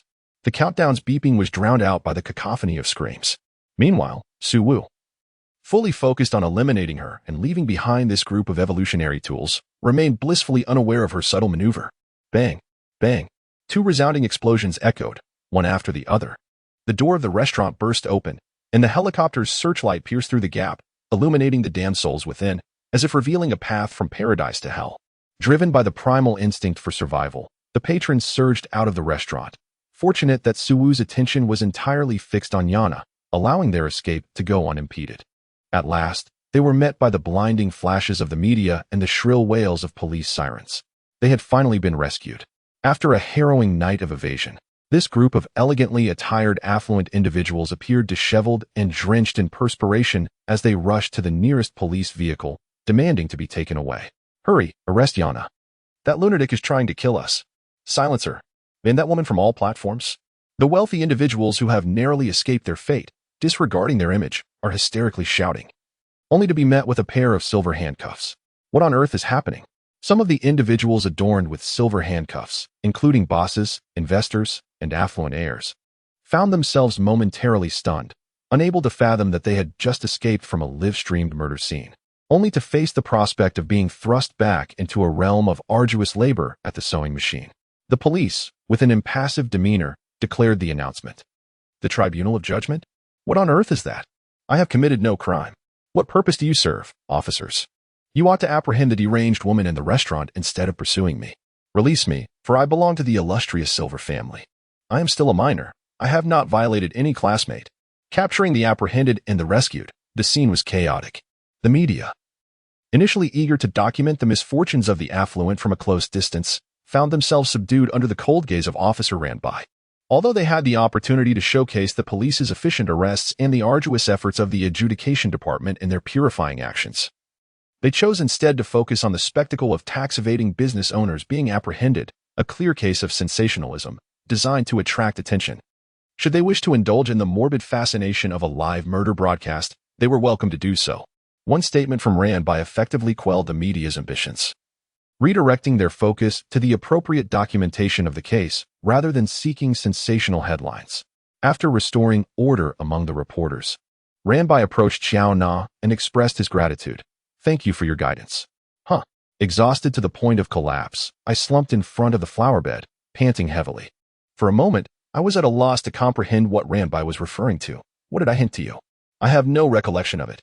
The selection criteria for the murder live stream is entertainment value. By exposing the individuals involved in the case, they no longer meet the standard. Ranby could roughly guess the intentions behind the murder live stream. The secrets of these upper-class families are far too numerous. If all were to be revealed, the viewership of the live stream would skyrocket, as evidenced by the scandals surrounding the one family's real and fake heiresses. From the very beginning, the names of Yaona and Wenqingxiu have dominated the trending list, occupying every spot from 1st to 30th. One can only imagine the chaos if everyone were to confess their secrets, how sensational the spectacle would be, and how triumphant the murder live stream would become. After he sent out the list, he received several phone calls from families, their tones sternly demanding an explanation from him. Fortunately, the outcome was favorable in the end. Thus, Ranby slightly bowed his body and expressed his gratitude to Yaona, only for her to respond in bewilderment. I certainly did not give you any such insinuation. She appears to be the type who still seeks to earn money by collecting protection fees. Do not slander my character. Are you not implying anything to me? No, I am preoccupied with my own affairs. And why should I hint at you through a screen when I could simply express it outright? Yaona rose to her feet and gently patted Ranby on the shoulder, speaking with earnest sincerity. Being a bit foolish is perfectly acceptable, as long as the outcome is favorable. Moreover, apprehending the culprits can be regarded as a noble deed. Ranby found himself at a loss for words, letting out a resigned sigh. Even if I'm unscathed, it's best to visit the hospital for a checkup. It's complimentary. Just as they were about to exit the crime scene, she unexpectedly encountered Wenqingxiu. She sat alone in a brand new sports car, adorned with emergency wristbands and bandages, presumably to conceal her still healing wounds. It seemed she had deliberately waited by the roadside, anticipating the moment Yaona would be alone for a serious conversation. You finally arrived. Follow me, Wenqingxiu said as she parked her luxury vehicle and turned off the engine, leading Yaona into the shadows of an alley. Wenqingxiu chuckled softly. You can't truly believe you are the young lady of the Wen family, can you? I simply refrained from discussing too much during the live broadcast, which led to your impersonation. She gestured toward Yaona's communicator and inquired, what about Wen Na? Has she sold her account? You know Wen Na? Yaona extended her hand towards her waist, as if intending to retrieve her communicator to call Wen Na at her behest. Naturally, I am an old acquaintance of hers. You, an impostor, should not attempt to impersonate her. However, when Wenqingxiu's triumphant tone abruptly ceased, for a gun's muzzle was pressed against her forehead, the metallic sensation chilling to the touch. You. Wenqingxiu swallowed hard, her voice trembling as she declared, this is not a murder live stream. This is reality. You have slain me. The Wen family shall not let you escape unscathed. Yaona's expression was as indifferent as her tone. Then I must thank you for finding a place devoid of surveillance. Bang. The gunfire closely followed the sound of voices. Yaona fired upon Wenqingxiu. With wide eyes, Wenqingxiu collapsed to the ground. Yaona stepped over her, delivering several more shots directly to her heart, obliterating her exquisite features, brain, and heart, expending all her ammunition. She prudently shattered all the emergency wristbands, leaving no escape for the one who knew of her undocumented status. After executing the assassination in the alleyway, Yaona stowed her weapon and kicked the lifeless body on the ground. As she dialed Wen Na's number, she muttered to herself, surely you didn't think that my targeting you in this murderous live stream was merely to save someone, did you? No, she genuinely intended to eliminate Wenqingxiu, seeking revenge for the grievance of being locked in the restroom. The call was finally connected. Yaona granted Wen Na the freedom to act. Come to the municipal center and assist your dear sister in collecting her remains. Chapter 44. The backup plan. When Wena arrived at the municipal center, she was met with a disconcerting scene. Yaona perched on a half-wall, sipping a drink. While not far away lay the mangled remains of a corpse, already beginning to decay and release a foul stench due to the severe urban heat island effect. In disbelief, she approached, asking, "Have you committed murder?" I fired over 100 shots at her, wounds layered upon wounds, rendering the type of bullet unidentifiable. She surveyed the area. This place is still a blind spot for surveillance. Yaona's statement trailed off, but Wena understood her implication. If no one knows, then she is not the murderer. Such a philosophical stance for a killer. Suddenly, Yaona leaped down from the wall, gripping Wena's arm, demanding, "I should be the one asking you. Aren't you supposed to be invisible? How does Wenqingxiu know you, and who you are? We were high school classmates." The implication being, does the entire school know I assumed your identity? The rising intonation sent a chill down Wena's spine. She quickly shook her head, fearing that a slower response might lead to Yaona's wrath. Only Wenqingxiu knows that Wena is the internet celebrity Yaona. No one else is aware. I swear it's true. Surely, you wouldn't dare to lie. Yaona gestured towards Wenqingxiu's corpse, instructing, "Retrieve the bullets." Wena dared not delay, hastening to extract the bullets from Wenqingxiu's body, wrapping them in a towel. As she worked, she cautiously remarked, "You know, our handling of the crime scene is futile. In the cyber world, the wealthy do not truly die." "What do you mean?" Wena pressed her lips together, explaining, "They pay a fortune to upload their consciousness." Uploading consciousness. Yaona acknowledged her limited understanding of the cyber world. She hadn't anticipated that killing someone here would be so challenging, even if the body perished. The will could persist, allowing for resurrection at any moment. It was that killing in the cyber realm was inherently difficult. Rather, it was the wealthy who posed a challenge. They typically upload their consciousness within the first 100 days of life, continuously updating it daily. Even in death, as long as the consciousness is preserved, they can be revived at will. Yaona had also found information about consciousness uploading on a holographic website, referred to as the backup plan. The term implies a backup person. Moreover, creating the initial file required $1 million new dollars, followed by daily updates costing $100,000. Over time, such expenses are unsustainable for anyone outside the elite class. Yaona stroked her chin, seemingly deep in thought. I pondered how my fellow examinee, Kelly, could afford such an exorbitant backup plan. He certainly did not appear wealthy. Damn, the previous protection fee would have to be reduced. Furthermore, according to this plan, the wealthy individual she saved today would also not pay for protection, rendering her efforts futile. Sooner or later, this plan would be utterly disrupted. The regret on Yaona's face was palpable, and anyone could discern it. Wena remained speechless, realizing the most pressing concern was not the expenses. What you should be worried about now is that when Wenqingxiu has been backed up, she may very well have resurrected from the factory at this very moment. And so what? Yaona said, lowering her gaze to her communicator. Dismissing the idea of Wenqingxiu's revival. Every time she resurrects, I will kill her again. Meanwhile, in a distant human factory, Wenqingxiu suddenly bolted upright from the human regeneration pod, drenched in cold sweat. Her body had perished, yet her consciousness remained intact. She vividly recalled Yaona firing at her brain. The first bullet had not killed her, but before she could entertain any false hopes, Yaona continued to shoot at her eyes, mouth, heart, and carotid artery, leaving no room for resurrection. The backup plan had its flaws. Ordinary individuals could not bear the pain of death. Those who utilized the backup plan would remember the anguish they were supposed to forget after dying, which could haunt them for a lifetime. Wenqingxiu sat in the regeneration pod for a considerable time before finally regaining her composure, gritting her teeth. That damn Yaona dared to kill me. I will make her pay. She activated the communication chip at her temple, struggling with her newly formed fingers to log back into her account, only to receive an unknown message. I advise you not to report me to the police, or I won't hesitate to kill you again and again. Is this person insane? Wenqingxiu was taken aback. How could there be such an audacious murderer in the world? Yet, Yaona's threat proved exceedingly effective. The memory of her own murder was still vivid. Even if Wenqingxiu contemplated reporting her, she had to weigh who would arrive first, Yaona or the police. Most likely, it would be Yaona. She was an absolute lunatic. Under Yaona's threat, Wenqingxiu dared not report her, nor did she feel bold enough to confront her directly. However, having honed the art of using others as pawns, even if she sought revenge, she didn't need to take the field herself. Thus, sitting in the factory, When Qingxiu, after a long absence, opened her social media and posted her first update after the tumult of the true and false heiresses. Following Yaona's explosive entrance into the restaurant, the murder live stream was suspended for the second time. After all, everyone had fled, making murder impossible. The government and police convened and unanimously concluded that this was the second debacle for the murder live stream. Finding another 15 victims would be even more challenging. Moreover, the life of Suwu had evolved beyond the cyber era, no longer requiring anchor points, making it increasingly difficult for the police to apprehend him. Thus, Ranbai took decisive measures, vigorously regulating the entertainment atmosphere, likely preventing the murder live stream from resurfacing soon. However, the outcome of such reforms only intensified the intrigue surrounding the true and false heiresses of the Wen family.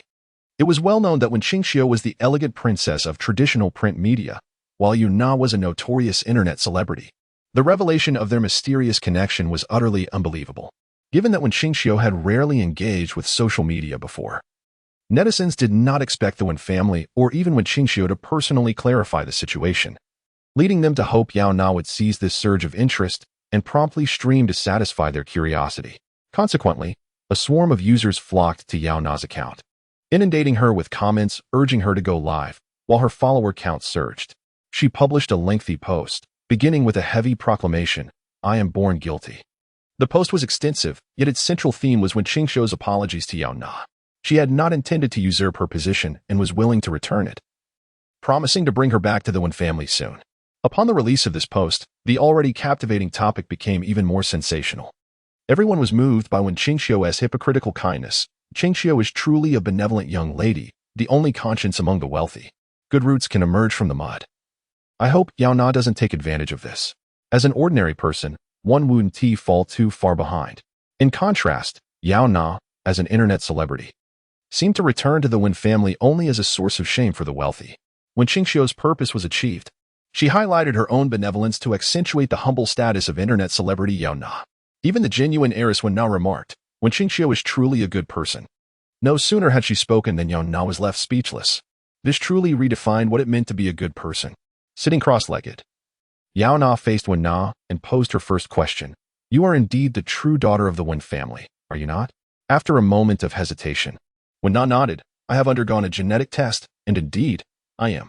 Thus, the speculation that Yaona resembled her grandmother, leading to doubts about her being the genuine heiress, was unfounded. It should be noted that Yaona's presence here was due to Yaona creating a virtual persona that bore a striking resemblance to her. Although Yaona did not resemble any member of the Wen family, she was indeed their legitimate daughter. Now, for the second question. When did Wen Qingxiu discover that you were the true heiress of the Wen family? 3 years ago. Therefore, the claim that Wen Qingxiu realized the truth upon seeing Yaona at the banquet was a blatant lie. Lastly, does your prowess as a hacker relate to your decision to become an internet celebrity and adopt this visage? This was a point of great curiosity for Yaona. If Yaona possessed such advanced skills, she would have long since utilized them to pilfer the fortunes of the wealthy, rather than seeking the meager rewards of internet fame. Yaona hesitated for an extended period, her first response being somewhat off the mark. "Qingxiu is a good person." To Yaona, Qingxiu was indeed a commendable individual. She was a modest and unobtrusive presence, yet her high school years were anything but inconspicuous. As a distinguished graduate of Haywood District, she was selected to attend the best high school at the municipal center, where the students were either affluent or influential. A scholarship student like Yaona, an orphan without parents, naturally found it challenging to forge friendships. However, fortune smiled upon her when she met Wen Qingxiu. It was not until the following year that she learned she was the true daughter of the Wen family. Wen Qingxiu had remarked at that time, "How peculiar. You are the true heiress of the Wen family, yet you appear so unremarkable. Our family has sun-kissed skin, yet yours is pallid. We are all tall, while you stand at merely 1.60 meters, and while we are all quite attractive, you." I apologize, I merely find it puzzling, with no other intention. Not only did Wen Qingxiu harbor such thoughts, but even Yaona herself struggled to accept that she, so ordinary and inconspicuous, was indeed the heiress of the Wen family. Longing for familial bonds, she was taken by Wen Qingxiu to catch a distant glimpse of the Grand Wen estate. Coincidentally, that day, the Wen family was hosting an outdoor lawn party. The elegant Mrs. Wen was sipping wine while playing the piano, and Mr. Wen was passionately sharing his views on renewable energy. Everyone appeared stunning and accomplished, while she felt painfully ordinary and insignificant. When Qingqiu even produced a photograph of her grandmother, a socialite of great renown, whose beauty was still celebrated within elite circles. Proudly, she proclaimed, "This is my grandmother. Thanks to her, there are no unattractive women in the Wen family." Who said there were no unattractive women? Wasn't she the very embodiment of that? After witnessing such a casual yet distinguished gathering, Wen Na felt disinclined to claim kinship. Simultaneously, the visage of Wen Qingqiu's grandmother etched itself into her heart, becoming her ideal of beauty. She inquired of Wen Qingqiu, "What must I do to be accepted by the Wen family?" Wen Qingqiu suggested, "Why not become an internet celebrity? Once you amass a significant following, perhaps your parents will regard you with more esteem." Thus, Wen Na heeded Wen Qingqiu's advice and ventured into the realm of internet fame. Her ambition was not only to become a renowned influencer, but also to earn the respect of her estranged parents. She secretly hoped that one day, while browsing the internet, her parents would recognize her. "What are you laughing at?" Wen Na felt somewhat aggrieved. "I am amused by how easily you are deceived." Yaona found herself laughing uncontrollably when she learned that Wen Na had sought internet fame solely to gain her parents' approval. Her initial resolve to refrain from mocking others shattered in an instant. Wiping away her tears, she remarked, "Which affluent individual would take pride in having a daughter who is an internet celebrity? They would only seek out the most refined instruments for their pursuits." When the thought of Wen's mother performing at the banquet elicited a darkening expression on Wen Na's face, Yaona finally straightened up, declaring, "However, I bring you good news. Unwittingly, you have dealt a significant blow to Wen Qingqiu." Perhaps it was because Wen Qingqiu had fundamentally misjudged Wen Na and remained oblivious to her formidable hacking skills. Originally, she had envisioned Wen Na debuting with her plain appearance, only to be ridiculed by internet trolls, rendering her too self-conscious to approach the Wen family. The unexpected prowess of Wen Na's hacking skills, leading her to debut with a fabricated visage and swiftly become a top-tier influencer, astonished her. Thus, for all those years, Wen Qingqiu had refrained from contacting Wen Na, feeling as though she had been outmaneuvered by a mere shadow. Realization dawned upon Wen Na. Yaona had already uncovered all the answers to her inquiries. Rising to her feet and brushing off her attire, she said to Wen Na, "Let us go." "Where to?" "To the Wen family, of course." Yaona tapped on a poignant post by Wen Qingqiu, her expression playful and eager. "She has thrown down the gauntlet on the internet. We must see for ourselves." She extended her hand toward Wen Na, inviting her. "You, who cannot embody the role of the heiress, I shall play it for you." Her anticipation was palpable. She was eager to witness the expression on Wen Qingqiu's face upon their arrival together at the Wen family estate. It promised to be a spectacle of vibrant intrigue. Chapter 45. The butterfly flaps its wings. The staff inquired whether the label on her new body should be removed, to which she firmly declined. As a jest, she thought that her decision not to report the incident involving Yaona's killing of her had its advantages. At least it could serve to deceive the foolish. They appeared strikingly familiar. Just by observing their reserved and casual postures, it was evident that one was Wen Na and the other was Yaona. Wen Qingqiu was momentarily taken aback, initially surprised by their simultaneous arrival, then quietly chuckled to herself at the thought of Wen Na and Yaona tearing into each other in front of her parents. What a delightful spectacle that would be. With their precedent of clawing at each other to rise in status, her parents would undoubtedly be even more pleased with her as their daughter. Realizing this, Wen Qingqiu hastened her steps towards her visibly troubled parents. She softly uttered, "Dad, Mom." Instantly, her mother noticed that Wen Qingqiu's body had undergone a transformation. The label on her back remained intact. She rushed forward to embrace her daughter, exclaiming, "Who did this to you? How could you resort to a backup plan?" Upon hearing this, Wen Qingqiu immediately glanced at Wen Na and Yaona. Wen Na lacked the ability to lie and quickly lowered her head in guilt, while Yaona, devoid of any sense of remorse, seemed to have forgotten the act of murder, standing there with a faint smirk. However, her hand was already tucked into her pocket, gripping an unknown elongated object, perhaps a gun or a knife, but certainly not a sausage. When Qingqiu's expression darkened as she feigned sobs, "I did it to myself. I truly feel guilty about impersonating someone, but I forgot that you had arranged for a backup plan, Qingqiu. You are such a foolish child." Her mother wiped away her tears, saying, "Regardless of who our true daughter is, you can always reside here and call us Mom and Dad." Indeed, the mother and daughter embraced once more, weeping together. They left Wen Na and Yaona to the side, creating a scene reminiscent of a theatrical performance. She had initially intended to blow up the Wen family, yet unexpectedly, Wen Qingqiu had outsmarted herself, claiming her death was a suicide. Thus, she could hardly blame Yaona for shamelessly accepting it. Taking advantage of their emotional pause, Yaona deliberately remarked, The backup plan requires millions to be submitted annually, with physical checkups every 3 months. Is it possible to forget such things? Quite foolish, indeed. As soon as she finished speaking, when Qingqiu nearly bit her own tongue in frustration, this wretched woman, when Qingqiu felt she had already shown Yaona considerable grace by concealing the truth of her death. Yet Yaona dared to mock her. Glancing at Yaona, her main gaze fell upon Wen-na as she asked in surprise, "And who might this be?" While inquiring, she secretly hoped that Wen-na was there to expose Yaona as an imposter. However, she had no intention of admitting acquaintance with Wen-na, as that would complicate matters. Yaona, as if they were the closest of friends, casually draped her arm over Wen-na's shoulder, declaring, "This is my personal assistant." Personal assistant? When Qingqiu was taken aback, thinking, could it be that Yaona, not Wen-na, was the one who had gained fame online over the years? How could someone like Wen-na, from such humble beginnings, possess such extraordinary hacking skills? Yet, had Wen-na willingly relinquished the identity of the true heiress to Yaona? This thought lingered briefly in Wen Qingqiu's mind. For many years ago, Wen-na had already stepped aside for her. It was not beyond reason for her to once again yield to coercion or temptation. Wen Qingqiu had never encountered anyone as timid as Wen-na. She had heard that children from lower socioeconomic backgrounds often exhibited such traits. Thankfully, this individual was not her. As she derided her in her mind, she feigned kindness, extending her hand in an attempt to shake Wen-na's hand as a gesture of goodwill. Why pretend not to know each other? Were they not from the same high school?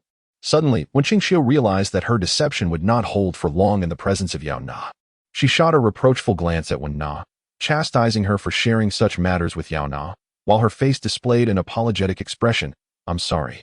I was preoccupied with my studies in high school and didn't form deep connections with my classmates, so I failed to recognize you." "And no worries." Wen-na quickly shook her head. Unlike Yaona, Wen-na was hesitant to openly challenge Wen Qingqiu. Moreover, it was reasonable for her, having not seen each other for several years, that Wen Qingqiu would forget her. Unfortunately, Wen-na's goodwill failed to yield any benefits and instead elicited displeasure from her mother. When mother scoffed, a mere internet celebrity with a personal assistant? How ridiculous. The gentle and caring demeanor of Wen-mother towards others seemed to evaporate when facing Yaona. When father cautioned her, "Kang Nai, refrain from speaking so. Isn't it true?" The moment the post was published, she rushed to claim kinship. Indeed, these lower-class individuals are simply greedy.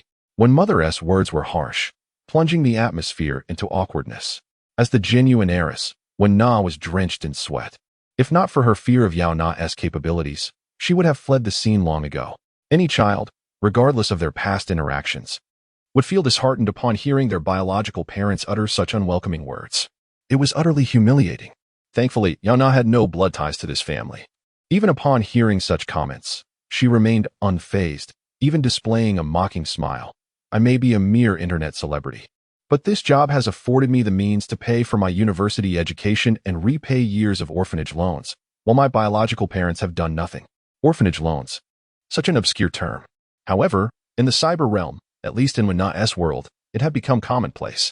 Today's orphanages had transformed into profit-driven enterprises, where children were raised at the expense of the organization, with staff meticulously accounting for expenses incurred during their upbringing. Attributing debts to each child, this was the inescapable burden they bore from birth. Moreover, these loans accrued interest, meaning that from the moment they became conscious, Wen-na was shackled with an astronomical debt. Yet, the upper-class Wen family remained blissfully unaware of such crushing realities, perhaps when father had a vague understanding, as he might benefit from this orphan fund. Do not feign pity. When mother was unyielding, in the past, our two families' children were mistakenly exchanged. Others raised you. You must reflect on what you did wrong that led them to abandon you, leaving you in an orphanage. What? They actually had another set of parents? Yaona raised an eyebrow and immediately turned to Wen-na, who mirrored her expression of astonishment and confusion. "Come forth," when mother called loudly. And soon a maid ushered in a middle-aged couple, dressed in a rather outdated yet flamboyant style, resembling long-time drug addicts from Haywood Street. Their faces bore dark marks indicative of substance abuse, rendering them akin to two walking corpses. Upon their arrival, the couple did not acknowledge Wen-na or Yaona. Instead, they fixed their gaze intently on Wen Qingqiu. The situation had taken an unexpected turn. In the midst of heightened emotions, compounded by years of substance abuse that dulled their mental acuity, Yaona gleaned vivid memories from their minds. She envisioned a woman, pregnant yet still succumbing to the allure of drugs, only to feel the stirrings of labor shortly after her indulgence. following the birth of her child. In a haze of confusion, the woman unwittingly wandered into a VIP hospital room and absconded with Wen-na, leaving behind Wen-qingxiu. As the woman gradually regained her senses, she recalled the incident of taking the infant, yet fear of incarceration stifled her courage to confess. Thus, she discarded Wen-na in a park restroom, where she was eventually discovered by an individual seeking to adopt orphans. Noticing the unwavering gazes of the couple fixated on Wen-qingxiu, Mama Wen instinctively shielded her, blocking their line of sight. "Where is the daughter you raised?" she reminded them. Following her guidance, they turned their attention to Yaona and Wen-na, momentarily unable to distinguish which was the infant they had abandoned.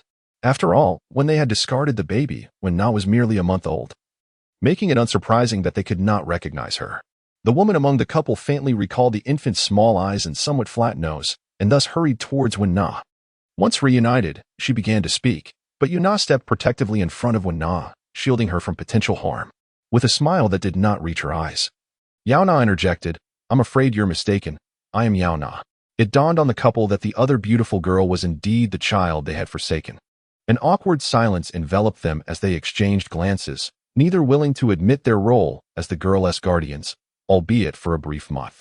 They scrutinized Yaona cautiously, musing, while it is said that a girl transforms significantly as she matures, this transformation seemed extraordinary, almost unreal. However, having relinquished her so early, they found themselves at a loss for words, and a palpable awkwardness filled the air. Yaona feigned comfort while stirring the pot. "It's understandable that you wouldn't recognize me. After all, I was merely a month old when you abandoned me." This recollection from the couple's minds was an undeniable truth. As her words hung in the air, the couple's embarrassment was evident, while Mama Wen stood in shock, grappling with the revelation. 1 month. "I thought Yaona was abandoned due to mischief or delinquency, but she was just a month old. What could a 1-month-old infant possibly do?" The very idea that had prompted Mama Wen to reflect now left her face burning with an unprecedented guilt that began to spread through her heart. No, she thought. This ephemeral guilt was swiftly overshadowed by the protective instinct for Wen-qingxiu. She could not bear the thought of her suffering outside. A young lady of privilege, wielding resources, would always be favored over a mere internet celebrity. Even street thugs recognized Wen-qingxiu as the elegant swan soaring from the upper echelons of society. When Mama Wen had first sought them out, disbelief had washed over her. How could such an exceptional young lady be her biological daughter? The theory of genetic inheritance had indeed proven true. Had they not succumbed to drugs, their outstanding lineage could have promised a bright future. This notion fueled their determination to reclaim Wen-qingxiu. While Mama Wen firmly believed that her years of love and nurturing were instrumental in shaping the remarkable individual Qingxiu had become, she would never relinquish her.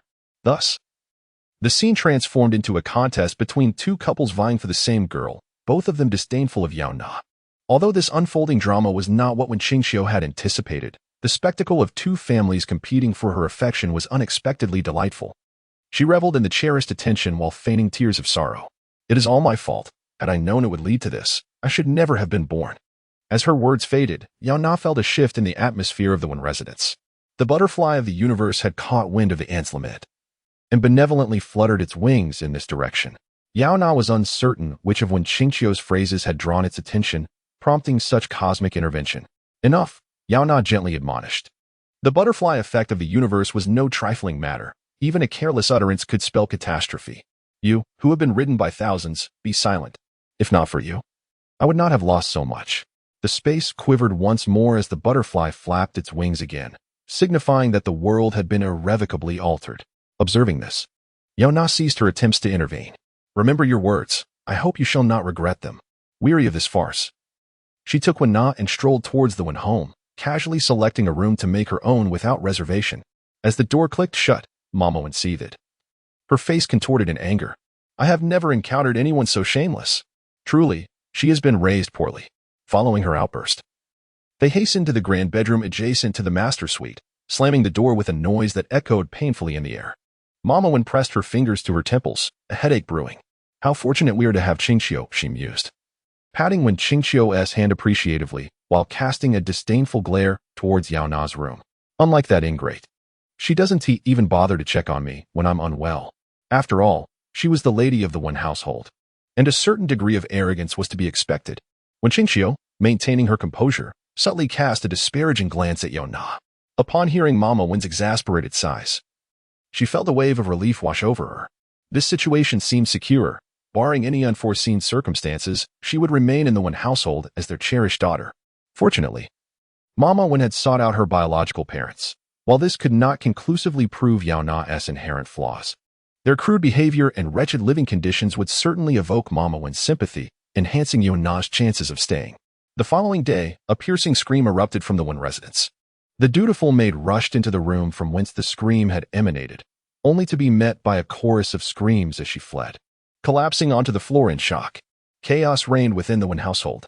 Having risen early for once, Yaona leisurely enjoyed breakfast before sauntering to the scene of the commotion. Inquiring, "What has transpired?" "Madam, something has happened to the lady." Yaona entered the master bedroom of the Wen family.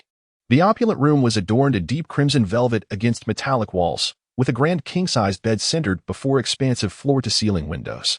Outside lay a breathtaking view of the city's sophisticated skyline, with the sun-drenched golden mountain peeking through the clouds. The sole incongruity amidst this lavish decor was the woman sprawled across the bed, her swollen belly dominating the space.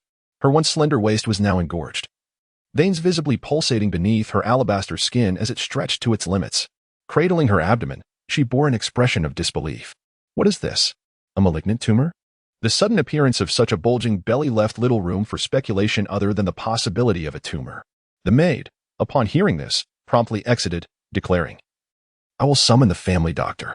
He possesses instruments capable of eradicating cancer cells." Perhaps it was the word eradicate that struck fear. Mama Wen abruptly lifted her head and shouted, "No." Gently caressing her own belly, she insisted, "I don't think it's a tumor. I believe I am pregnant." Mama Wen was unequivocally certain of this revelation. She was indeed pregnant. Since childhood, she harbored the aspiration of becoming a virtuous wife and devoted mother. Thus, in an era where artificial wombs had become prevalent, she chose to conceive and bear her child naturally, savoring each precious moment with the life growing within her. As her hands gently caressed her slightly rounded belly, feeling the rhythmic breath of the life inside, and tracing the contours of her child through her skin, she was immediately struck by the realization that she was pregnant. Yet, how could this be? Approaching 50 years of age, having undergone several ovarian replacements, how could she possibly be with child? Furthermore, how could it be that the child appeared so developed, as if it were nearing the end of a 9-month gestation period? Amidst the panic of the Wen family, Yaona was the first to grasp the situation. It was the cosmic butterfly flapping its wings, altering the very fabric of reality. This cosmic butterfly, a colossal creature residing in the universe, possessed antennae capable of receiving any utterance from planets. When it stirred with emotion and fluttered its wings, the minutest tremors could incite monumental upheavals across the globe. In other words, it was impossible for only Mother Wen to have undergone a transformation.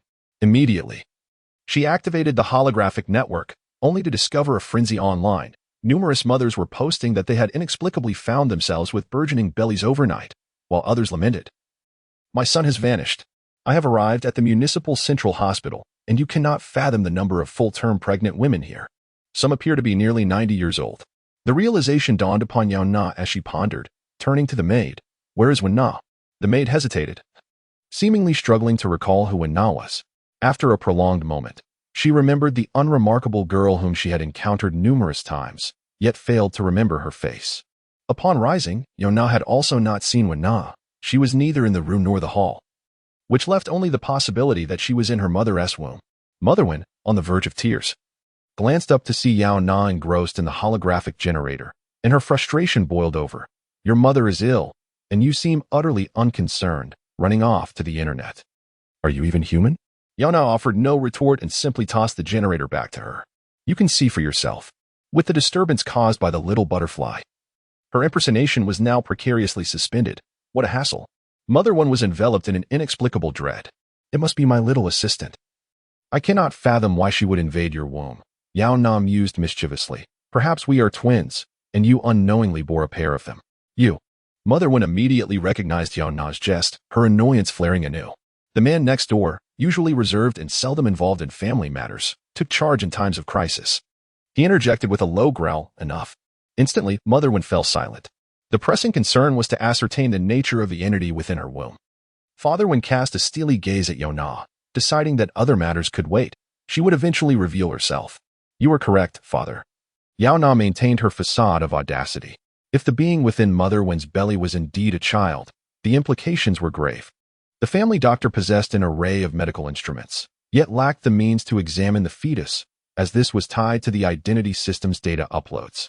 All residents of Cyber were mandated to upload personal information to this system to prevent the emergence of unregistered individuals, leading the government to impose strict regulations on the tools available for fetal examination, permitting only select enterprises in collaboration with the identity system to utilize them, such as privatized hospitals and maternity centers.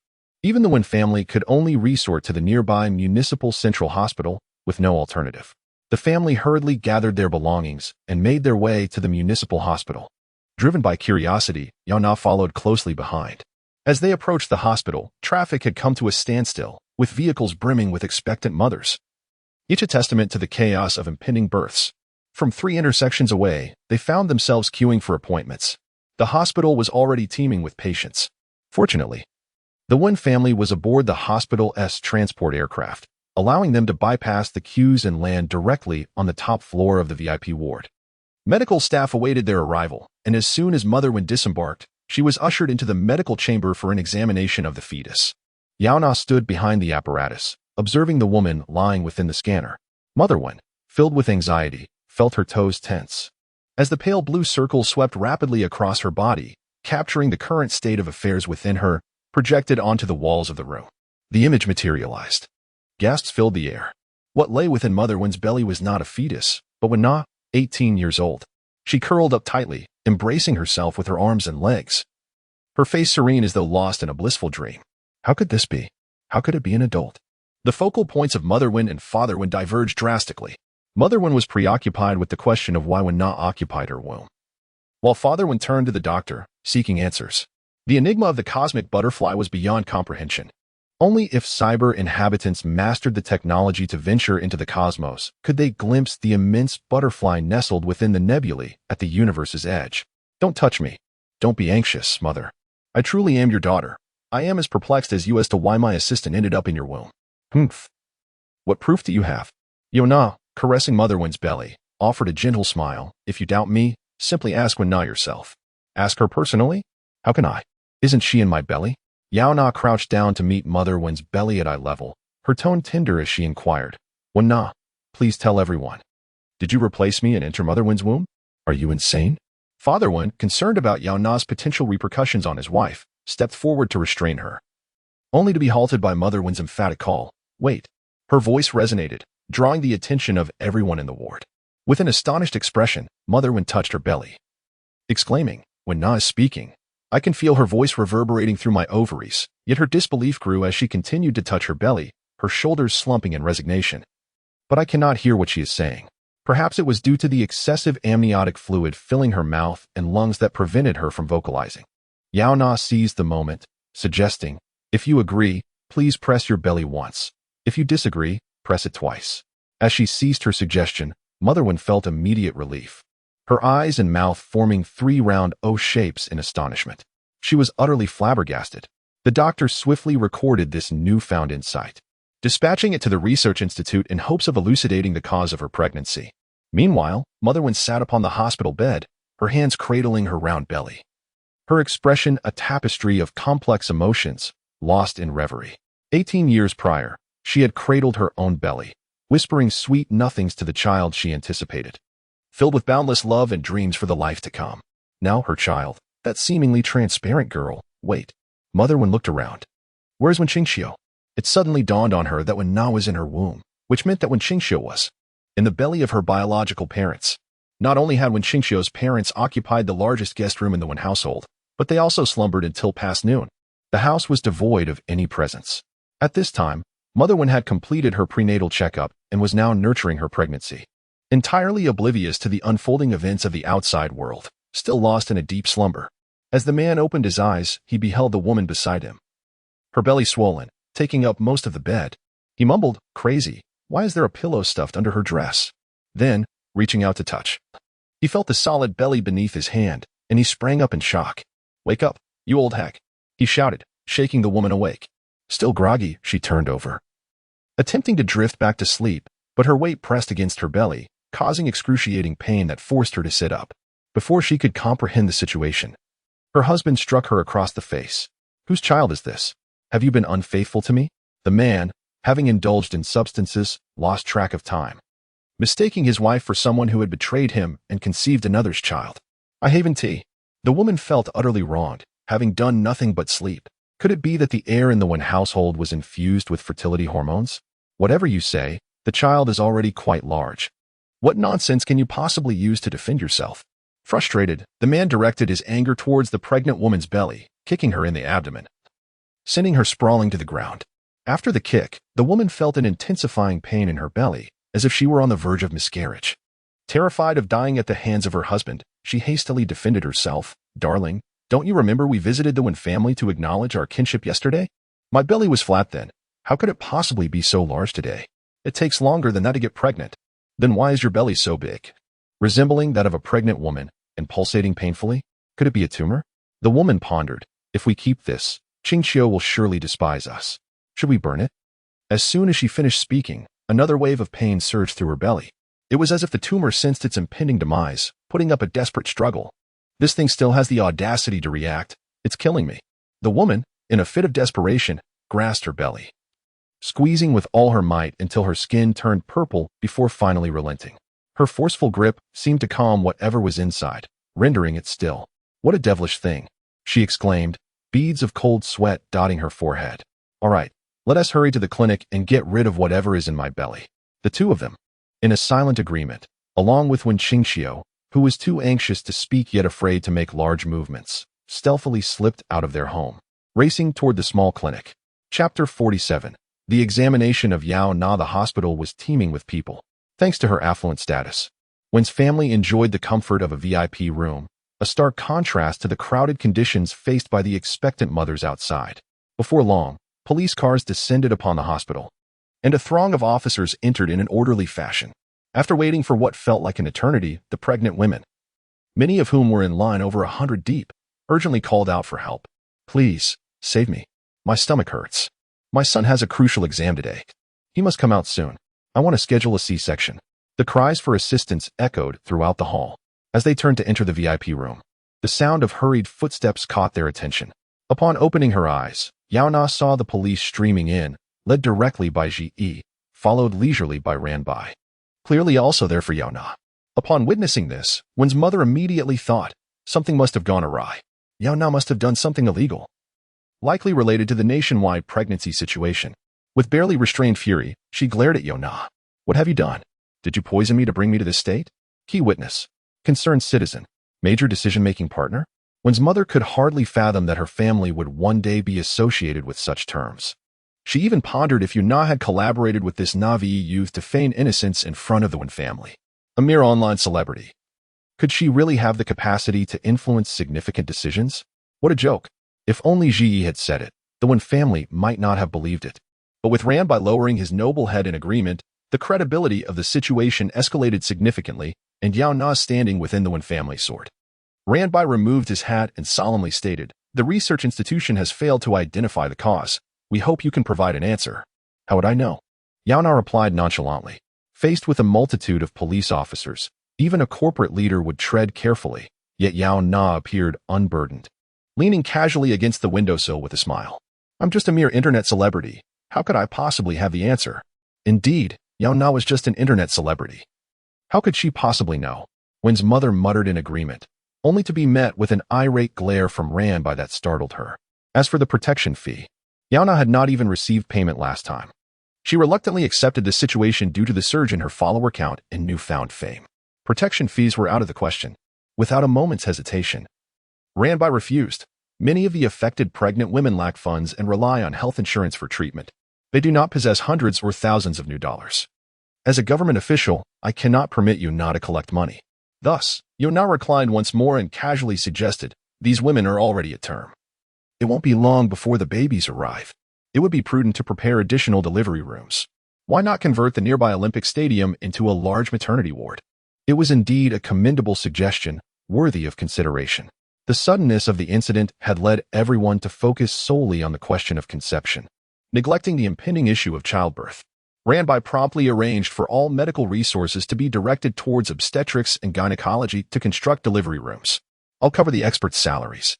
This was the utmost concession Ranbai could offer, given that pollutants had surfaced a couple of times, and despite the experts working overtime. They had discovered nothing of value compared to Yaona's casual remarks. The experts' salaries were substantial. Completing this task might afford Yaona a spacious apartment in the municipal center. That seems acceptable, she replied. Is that all? Just a position and the expert salaries? Yaona is far more ruthless than a miser. Ranbai's expression darkened. Gee. Standing nearby, feared that Ranbai might resort to detaining Yaona. Thankfully, Yaona had no intention of teasing him and quickly provided an answer. You can ask them directly. Ask them directly? Ranbai was puzzled. However, due to the amniotic fluid, they cannot communicate. Hence we need some tools. Tools. Wen's mother felt chills run down her spine. The tools she envisioned were either surgical extraction or draining the amniotic fluid.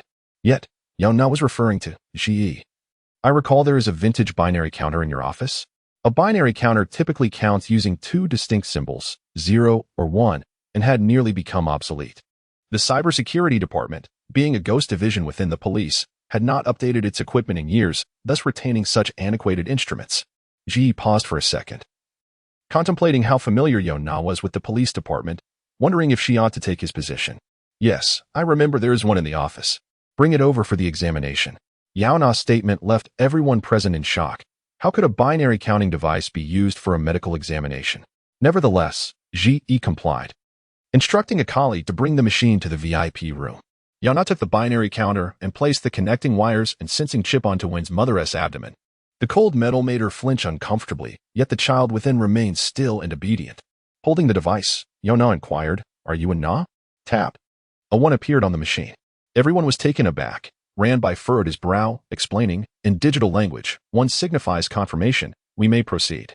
Thus, as soon as Wen's mother spoke, a chaotic sequence of 0s and 1s appeared on the machine's screen, causing Wen Na's emotions to fluctuate. It appeared they could only ask yes or no questions. Complex inquiries were off the table. This seemed to be the case. Wen's mother, feeling despondent, hunched over, repeatedly soothing her belly. Yaona observed Wen's instinctive protective gesture towards her baby, which sparked a sudden insight. A piercing scream echoed from nearby, another expectant mother in distress. The doctors quickly abandoned their tasks to attend to her, conducting numerous tests. However, since the child within the mother was not a true fetus but rather an adult, the results yielded no conclusions, leaving the mother to wail in agony on the operating table. Fear gripped the other pregnant women in the hospital, who sat quietly in their seats, none daring to urge the doctors. Just as the doctors were at their wits' end, Yaona entered with the binary machine, declaring, "We can use this." The scene was somewhat absurd. Placing a counting device beside a pregnant woman under the guise of conducting an examination resembled the antics of a lunatic. Had it not been for the police standing behind Yaona as her guarantors, the doctors would have long since expelled her from the hospital. Gritting their teeth, they took the machine and affixed the sensing chip to the woman's abdomen. The pregnant woman, tears in her eyes, asked, "Doctor, what are you doing? Is this helpful?" To be honest, the doctor could not be certain whether the device would prove useful. "Let's give it a try." The doctor hesitantly inquired, "Where do you feel unwell?" Alas, speaking to the woman's abdomen made it seem even more nonsensical. "Doctor, you cannot inquire in such a manner." Yaona leisurely took the microphone and asked, "Are you feeling unwell?" 1. He is indeed unwell. Yaona further inquired, "Is it your stomach that troubles you?" The machine immediately responded, "No, it is not his stomach." "Is your throat itchy?" "No, it is not his throat either." With great patience, Yaona asked about all possible symptoms until she finally discovered the correct answer. The child stated that his head itched. He expressed that his head itched. Upon realizing this, Yaona gently placed her hand on the pregnant woman's belly and through the thin layer of skin. She located the child's head and scratched it vigorously a couple of times. A miraculous event unfolded. The pregnant woman, who had been in excruciating pain moments ago, suddenly ceased her cries. Drenched in cold sweat, she weakly remarked, "Strange, I seem to be free of pain now. I feel no sensation at all." The woman felt a bit embarrassed and admitted, "He does tend to be a bit willful. He throws a fit over the slightest matter." Compared to other pregnant women, Mrs. Wen was unaware of how comfortable she had it, untroubled by ailments. Once the doctor recognized the utility of the binary machine, it was promptly disseminated throughout the hospital, allowing all pregnant women to converse with their unborn children. They expressed their gratitude for Yaona's discovery and proposed to name this method of prenatal examination Yaona Prenatal Checkup. "Yaona, there is no need for that. At merely 28 years of age, she became synonymous with prenatal examinations, and those from the previous world would undoubtedly find amusement in her newfound fame. As she opened the door, she was greeted by the sight of Mrs. Wynne, impeccably dressed and anxiously rushing outside. Mrs. Wynne appeared on the verge of fainting. Where were they taking Chinchio? Were they planning to sneak away with her while she was feeling unwell? Perhaps due to her intense emotions, coupled with the vigorous running. She inadvertently bumped her belly against the door frame while trying to evade the nurse. Ouch! Mrs. Wynne herself felt the pain. Lifting her shirt to reveal her skin marked with small bruises, likely filled with bruised blood. The nurse quickly apologized and then looked at Mrs. Wynne's belly. Praising her, "You must understand that since this morning, so many pregnant women have experienced belly aches simply from drinking an extra cup of cold water or sitting for a few more minutes. In comparison, the child within you, Wen-na, is nothing short of an angel. Is that so?" Mrs. Wynne pondered as she stroked her belly, recalling that the child inside was not just anyone but Wen-na herself. Regrettably, the bond of blood that connects them would not fade due to a mere misunderstanding. Instead, the affection and tenderness for Wen-na would only deepen as she grew within her. "Madam, why are you still dawdling? Miss Ching-chio is waiting for your rescue," the maid urged, dissipating the warmth in Mrs. Wynne's heart in an instant. She suddenly remembered that she had another daughter. "Is the car ready? Then let us depart swiftly." Ji fell silent, sensing the distant, scrutinizing gaze of Ran-bai, which inexplicably made one feel like an accomplice. Yet, he obediently followed suit. Perhaps, unbeknownst to him, a tilt had already occurred between Justice and Yaona, leading to a decisive shift. The biological parents of Wen Qingqiu reside in a nameless district of Taipingzhou, an area rampant with drug dealers and countless homeless individuals. They are among the more fortunate couples within the realm of drug users, managing to secure a modest dwelling of less than 20 square meters in a shadowy corner. As they stealthily entered the alley, many greeted them. "Wen-a Li, what are you hiding in your belly? It wouldn't be a watermelon, would it?" Indeed. Wen Qingqiu's biological father is named Dezhuang, while her mother is Wen-a Li. Wen-na initially took her mother's surname.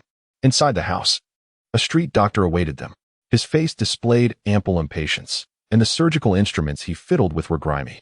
The street doctor, lacking a license, relied solely on self-taught skills to treat patients, charging very little. Whenever the impoverished residents of Taipingzhou fell ill, they would contact him, and he would personally visit them for diagnosis and surgery, as street doctors typically lack formal clinics or operating rooms. The doctor unfurled a piece of fabric that had become white with age, speckled with pink stains, and laid it on the bed, instructing Wen-a Li to lie down. "Hurry up, the surgery is about to commence. I have another patient waiting." "I understand." Wen-a Li hurriedly climbed onto the makeshift bed, turning to take a hit of drugs. "Who needs anesthetics? This stuff is enough to make anyone woozy." Wen-a Li closed her eyes in contentment, awaiting the doctor to excise the tumor before welcoming her precious daughter, Wen Qingqiu. Chapter 48, Confirmation of Rebirth. When Yaona and her companions arrived, it was the time of day when the impoverished residents of Taiping Island were preparing their meals. With no individual kitchens, families had to cook out in the streets. The acrid smoke from cooking oil was reminiscent of the scent at gas stations from years past, a smell that stung the nostrils. Just standing there for a mere 10 seconds made Mother Wen feel quite unwell. She held her belly, her body swaying precariously. Though she was pregnant with Wen-na, she was cautious, fearful of moving too much. Following the address gleaned from surveillance, they cautiously approached the vicinity of the Wen family home. As they turned the corner of a narrow alley, they had to be especially careful to avoid being splashed by the vegetable washing water carelessly thrown by oblivious neighbors. Finally, Mother Wen pushed open the door to the Wen household. What greeted her was a pregnant woman lying on the bed with her legs splayed, appearing dazed from substance use, while her husband chuckled foolishly beside her. A disheveled individual, seemingly a doctor, gazed at the woman on the bed with a troubled expression, the surgical knife in his hand hesitating to descend. Upon seeing Mother Wen enter, the doctor exhaled in relief, as if he had found a savior, at last. "Someone has arrived. This woman isn't suffering from a tumor, she is simply at full term. A cesarean section would incur a different fee, not to mention the complications with identity registration." It seemed the doctor was reluctant to proceed due to fears of not receiving payment. In a fortunate turn of events, Mother Wen, overwhelmed with pain, rushed forward to protect Wen Ali's belly, exclaiming, "We won't proceed with the surgery, you must leave." The consultation fee was still a cost, amounting to 200 Singapore dollars. The doctor, delighted at the prospect of earning money without working, hastily gathered his belongings and departed. Once he left, The dazed couple on the bed remained oblivious, grinning foolishly at the empty air. Mother Wen, unable to discern the condition of Wen Qingxiu through her belly, turned to Yaona for assistance. Please check on Qingxiu. Is she all right? Yaona stepped forward, feeling the uneven contours of the belly, then lifted Wen Ali's clothing. Oh my! Mother Wen gasped, instinctively covering her mouth and stepping back. This was perhaps the worst sight of a pregnant belly they had ever encountered. The delicate skin was marred with purple and blue marks, clearly the result of external abuse. The baby inside was restless, fearful of being lost, pulling and twisting, distorting the once smooth shape of the belly. Were these scars inflicted by Wen Qingxiu? Did she not realize that such actions could harm her mother? Unable to contain herself, Mother Wen glanced down at her own belly, still round and beautiful, with her baby quietly resting inside. After a moment, Yaona reassured her. Do not worry. Wen Qingxiu is fine. But why is she so still? Mother Wen asked, concern etched on her face. Yaona smiled, her eyelashes fluttering, because she is under the influence as well. Expectant mothers consuming such substances would affect their babies, and considering Wen Qingxiu was an adult, she experienced the physiological responses inherent to her age. Thus, both mother and child were rendered in a stupor. Upon hearing that Wen Qingxiu was under the influence, Mother Wen froze momentarily, then a wave of heart-wrenching sorrow washed over her. The impoverished community often turned to a substance known as a hallucinogenic. Seeking solace from the pain of reality within illusions, it was a mental drug that, once addicted, was nearly impossible to quit. Notably, this hallucinogenic was a product of the Wen family, which had amassed considerable wealth from its sales in the slums. Even though the higher-ups were aware of its toxic nature, no one cared. Who cared about the lives of the marginalized? At that moment, Mother Wen was consumed by a seething rage towards the woman sprawled on the bed, feeling that she had ruined her daughter's life. Yet, deep down, she sensed something was amiss. It felt as though she had forgotten something important. Pregnant women are often forgetful. Taking advantage of the fact that when Ali and the man beside her had yet to regain consciousness, Mother Wen surveyed the dimly lit, cramped space of less than 20 square meters, her dissatisfaction mounting. They don't even have a nursery or a playroom. The entire family eats, drinks, and attends to their needs in the same place. How can this environment nurture a child? The mere thought of Wen Qingxiu potentially living here in poverty filled Mother Wen with preemptive discomfort. Suddenly, she felt a gentle stir within her belly. Wen Na, without making any large movements, quietly extended her pinky finger, curling it around the belly, as if trying to capture her mother's attention. What is happening? Mother Wen inquired softly, her voice imbued with tenderness as she caressed her belly.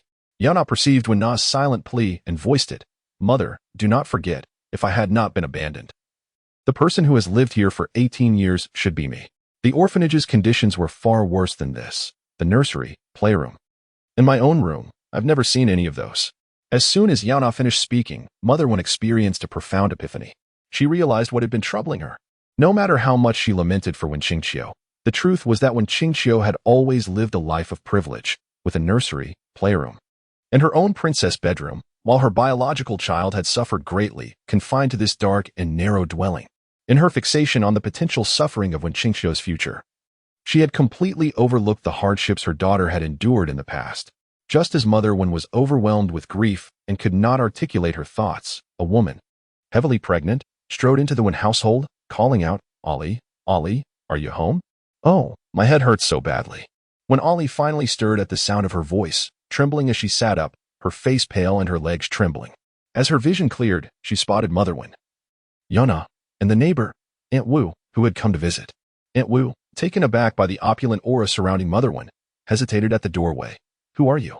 She is the adoptive mother of my biological daughter, the one I mentioned to you yesterday. When Ali quickly rose, presenting a sycophantic smile to Yaona and the others.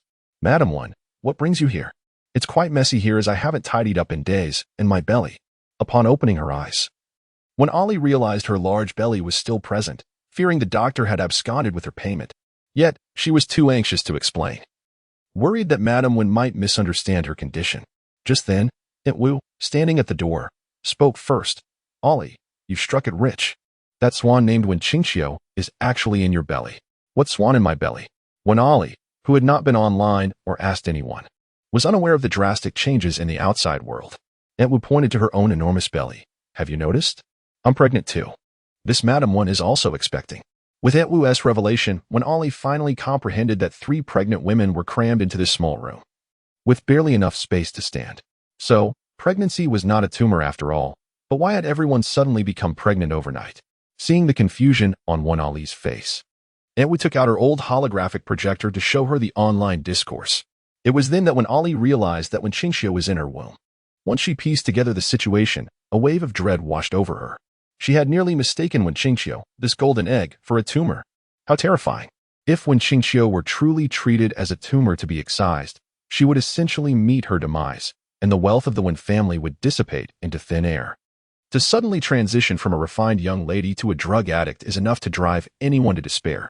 Meanwhile, Wen's mother could not help but think that this woman is utterly heartless. How could she strike a pregnant belly with such force? Is she not concerned for the child's well-being? In this room, perhaps only Aunt Wu, the neighbor, would find Ali's reaction to be quite normal. Seeing that the situation had finally dawned on her, Aunt Wu felt a sense of satisfaction. She had specifically come over to discuss Ali's pregnancy. Yaona raised an eyebrow. It turned out that Aunt Wu had 3 daughters, which explained why her belly was considerably larger than usual. Immediately, Wen's mother congratulated Aunt Wu, expressing, "Having 1 daughter is already a blessing. I cannot believe you have 3. How fortunate." Wen's mother adored children, especially kind-hearted girls, and could not suppress her envy upon hearing of Aunt Wu's 3 daughters. However, much to her surprise, Aunt Wu's lips curled into a disdainful sneer as she began to lament. "These 3 daughters are utterly unmanageable. My eldest is already 16. And I suggested she work as an exotic dancer at a bar, but she refuses. The second, at 13, has caught the eye of the local pharmacy owner. Yet she also declines. As for the youngest, at 10, I thought of taking some private photos to post online and create a social media sensation to help with household expenses, but she too is unwilling." Unaware of the frozen expression on Wen's mother's face, Aunt Wu continued her tirade. "I thought having 3 daughters would bring in considerable income, but not one of them listens to me. My eldest even went on a hunger strike for 7 days in defiance, ending up in the hospital at death's door. Yet she still refuses to heed my words. How is that considerate? They are nothing but burdens. Raising 3 financial liabilities is worse than having a son who could start working as a laborer at 8. Yaona was taken aback, and Wen's mother exclaimed in shock, "How can a mother treat her children as mere tools? This is utterly unheard of." The 2 women fell into a stunned silence, while Ali appeared unfazed, as if she had encountered such absurdity before. In a casual tone, she inquired, "So what do you plan to do with these 3 girls?" "Terminate them." Aunt Wu replied nonchalantly, as if discarding refuse. "But I do not want girls," she added with a smile that resembled that of a demon. "Murder is illegal, but abortion is not. I have already scheduled the procedure. Tonight, I will rid myself of these 3 burdens." Aunt Wu made a crude gesture to emphasize her point, but her expression suddenly shifted. Everyone turned their gaze downward to witness amniotic fluid trickling down Aunt Wu's legs, flowing onto the floor like a broken faucet. The 3rd pregnancy had brought forth a surge of bodily fluids, forming a small pool that continued to expand around Aunt Wu. "Oh my!" Wen's mother and Ali, both experienced individuals, immediately recognized that Aunt Wu was about to give birth. Her water had broken. They shouted, "Quick, call the hospital and get a doctor." Aunt Wu cursed. "Damn it. I wanted to terminate them before they were born, and these burdens are proving to be quite troublesome." Due to the premature birth, Aunt Wu's abortion plans were abruptly thwarted. Thanks to Wen's mother, a doctor arrived swiftly from the city center. The group laid Aunt Wu on Ali's bed and spread her legs. Aunt Wu, seemingly experienced, exerted herself to deliver the child. Logically, having given birth 3 times before, Aunt Wu should have been familiar with the process, yet strangely, no matter how hard she pushed, her face turning crimson, she could not bring forth the child. How odd. Aunt Wu mused as she glanced between her legs. In the past, she had delivered within 5 minutes of exertion. But as she looked down, a shriek escaped her lips. In a frenzy, she attempted to retreat, but the anomaly was within her, leaving her with nowhere to flee. Yaona approached and was astonished to see a young girl's hand emerging from the birth canal, gripping the bedsheet tightly and pulling in the opposite direction. Thus, regardless of Aunt Wu's efforts, she was unable to deliver the child, as the girl within resisted fiercely, desperately trying to retreat further inside. What should have been a routine birthing process had transformed into a tug-of-war between mother and fetus. Even the doctor noted the peculiarity of the situation. The hospital's ultrasound machine was brought in to monitor the fetus's status. Yet the image displayed not 3 calm babies awaiting birth, but 3 curled adult figures struggling against their confinement. The eldest daughter at the bottom of the abdomen pressed against the sheet, the middle daughter clutched the umbilical cord, and the youngest grasped at the internal organs. With each exertion from Aunt Wu, The youngest daughter stretched her tiny hand, seizing the nearest blood vessel and pulling with all her might. The fragility of human blood vessels connected throughout the body meant that such a forceful tug would undoubtedly cause excruciating pain to the internal organs. Aunt Wu's complexion turned pale, nearly fainting from the agony. The doctor was perplexed and urged the other mothers to step outside to avoid disturbing the fetuses. When Ollie and Wen's mother stood nearby, nearly losing their footing at the sight of the blood-soaked bed. This was undoubtedly the most harrowing scene of childbirth imaginable. "Let me give it a try," Yaona said, gazing intently at the projection of the three sisters' resistance, a spark of insight illuminating her understanding of their intentions. She retrieved a portable binary machine and placed it against Aunt Wu's belly, asking, "Do you not wish to be born?" Yaona paused, then continued. "To remain unborn signifies death. Are you certain of your choice?" This standoff could not last long, for Aunt Wu was on the verge of collapse. Before the doctor could issue a cesarean section order, Aunt Wu's eyes widened, her pupils rolled back, and she ceased to breathe entirely. Her heart no longer beat. The three sisters, trapped within Aunt Wu's womb, appeared to pass away peacefully, as though they had never encountered the trials of the world. In that instant, Yaona finally comprehended the butterflies' intentions, rebirth confirmation. The butterflies offered humanity a chance for renewal. Only those who consented to be born could emerge successfully. Those who did not would perish within the womb, having never truly existed. Chapter 49. The rejection of birth. It is still not too late for a cesarean section. The mother has passed away, yet the child remains alive, with Aunt Wu's belly still rhythmically rising and falling. Mother Wen urged the continuation of the surgery. But the doctors refused. "I'm sorry, we cannot proceed." "Why?" "Cyber law stipulates that every individual possesses the human right to make free choices. Since they have chosen not to be born, we must respect that." Mother Wen was taken aback. "But they are merely fetuses. How could a mother require her child's consent to be born?"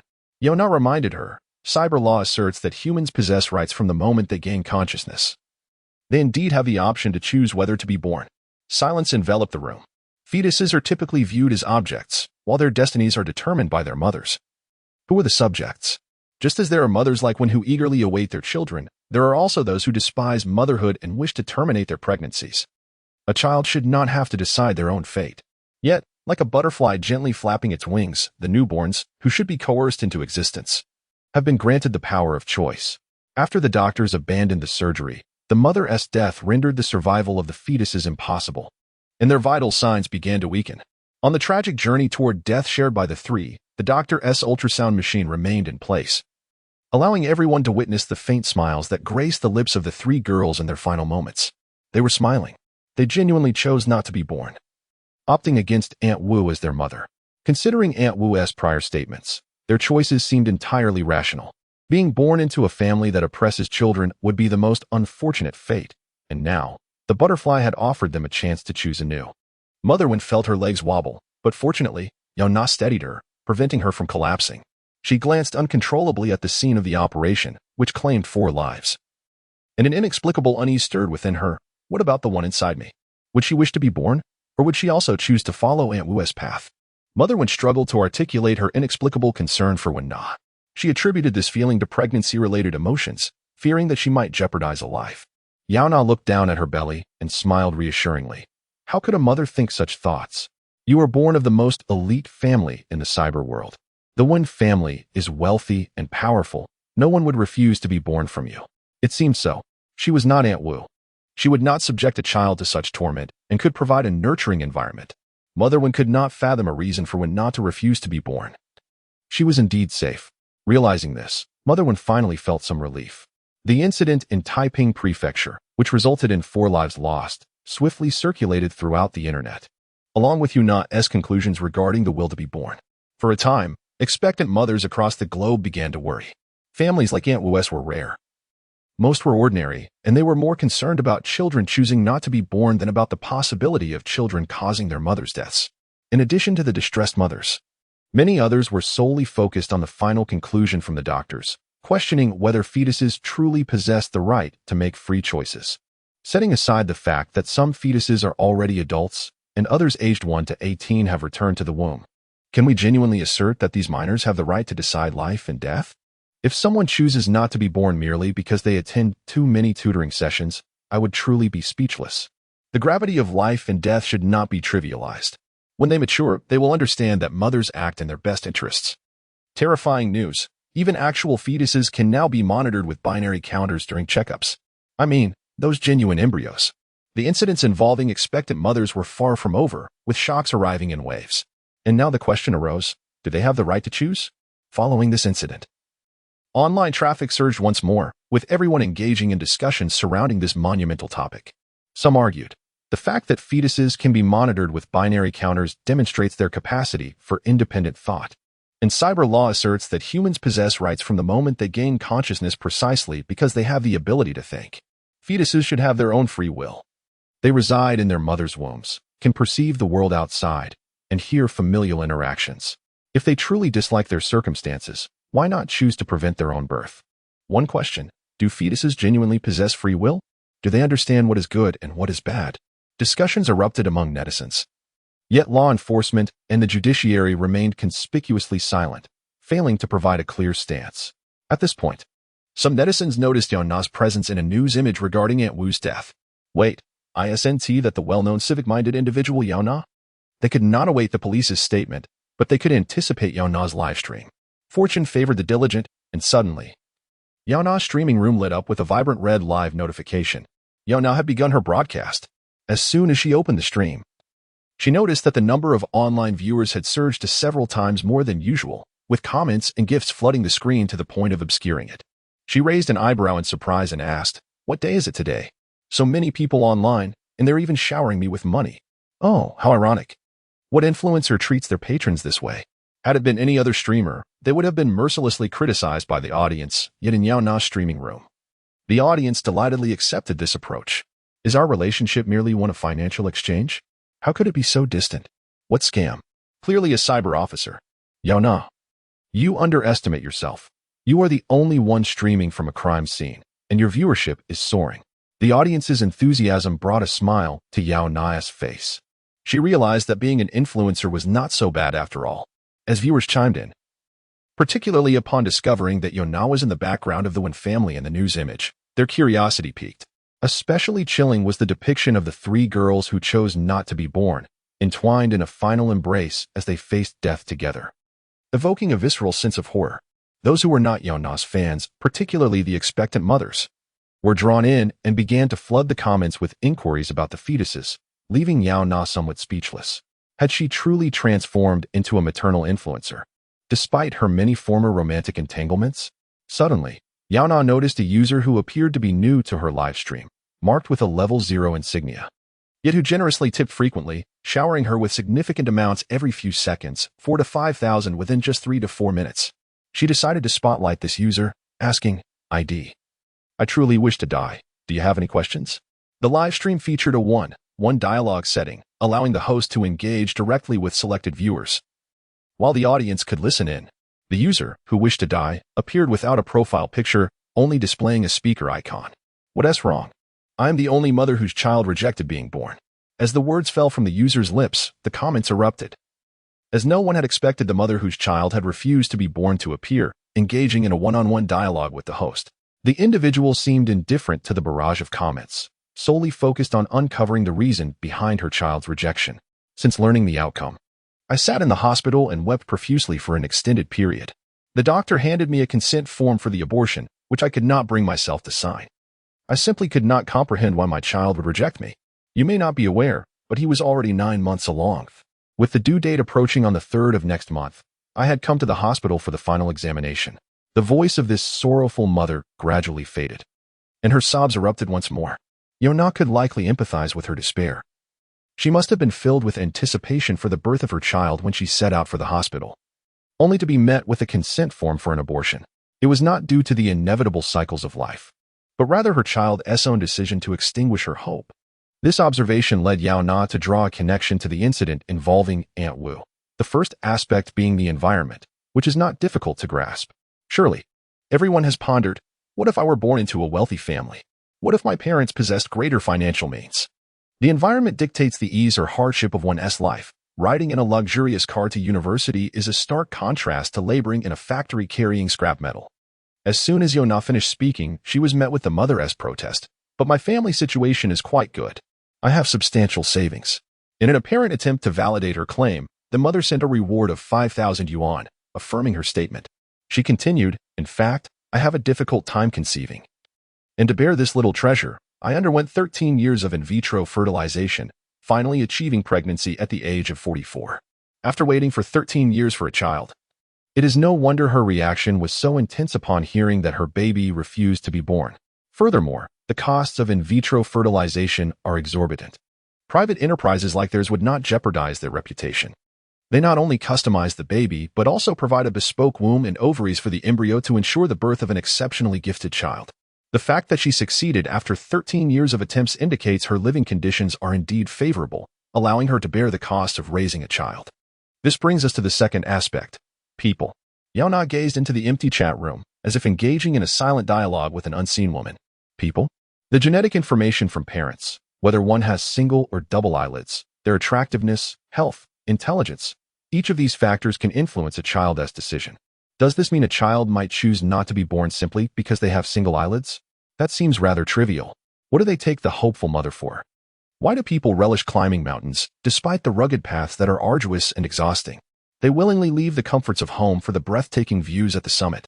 Even if one possesses single eyelids or lacks high intelligence, if the parents share a loving relationship and a happy home, the child may choose to be born to grow up in an atmosphere of love. Conversely, even in a divorced household, if there is a chance for high intelligence and the opportunity to attend prestigious institutions, the child might choose to come into the world. Fetuses are not foolish. Their ability to utilize binary machines demonstrates that their minds have been illuminated by the capacity for independent thought. They too weigh their options. Otherwise, there would not be only one mother rejected by her child. Suddenly, Yaona shifted her tone. If you remain uncertain of the answer, since you are still in the hospital, utilize the binary system once more. Pose your questions one by one. Engage the child's responses through their movements. The other party remained silent for a considerable time, likely having left the live broadcast to consult with the child within her. It is about values. Values?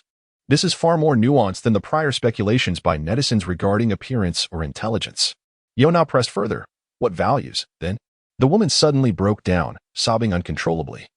She cried for a long time, and netizens did not rush her, but instead sent messages encouraging her to regain her composure. Because I cannot conceive, my marriage crumbled. So I thought having a child might improve my situation. The netizens' comments flowed in. So the child feels exploited and is reluctant to be born? No. The woman's voice quivered with deeper emotion, each word merging together. I finally asked him if he harbored resentment toward me, and he said no. He simply, the child feels for you. The fetus, understanding the pain of the mother, realized that upon being born, she would be bound to a worthless man, leading it to choose not to enter the world. Yaona could not help but marvel at the exquisite nature of this butterfly effect. Chapter 50. Her kindness naturally leads to. It turns out that a child may choose whether to be born based on paternal factors. When Mama entered, she happened to overhear Yaona's words and involuntarily directed her gaze towards her husband, who was still on the phone outside.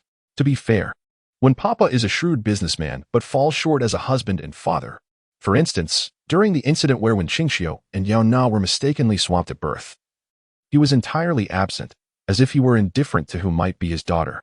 Reflecting on this, when Mama couldn't help but resent her husband. Why must he be so cold? Isn't it enough that he merely stands by during her pregnancy? Pregnant women worldwide share the same sentiment.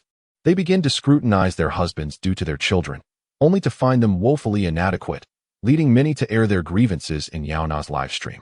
My husband enjoys gambling. Once, while I was asleep, he transferred money from my account to himself and even deleted the records, losing an entire month's salary in just 10 minutes.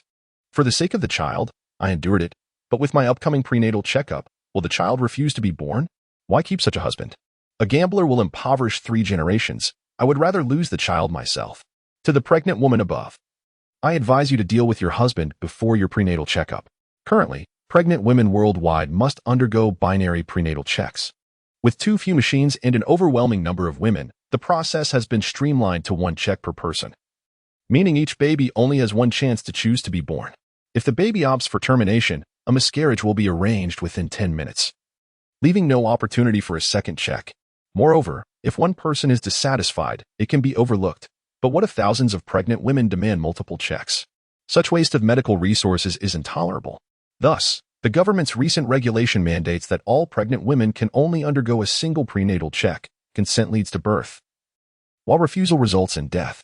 This undoubtedly delivered a heavy blow to expectant mothers, plunging them into a state of anxiety. Yet they forced themselves to remain strong for their children. The path they chose, even if regrettable, had no recourse. This is likely the scene the butterfly wished to witness.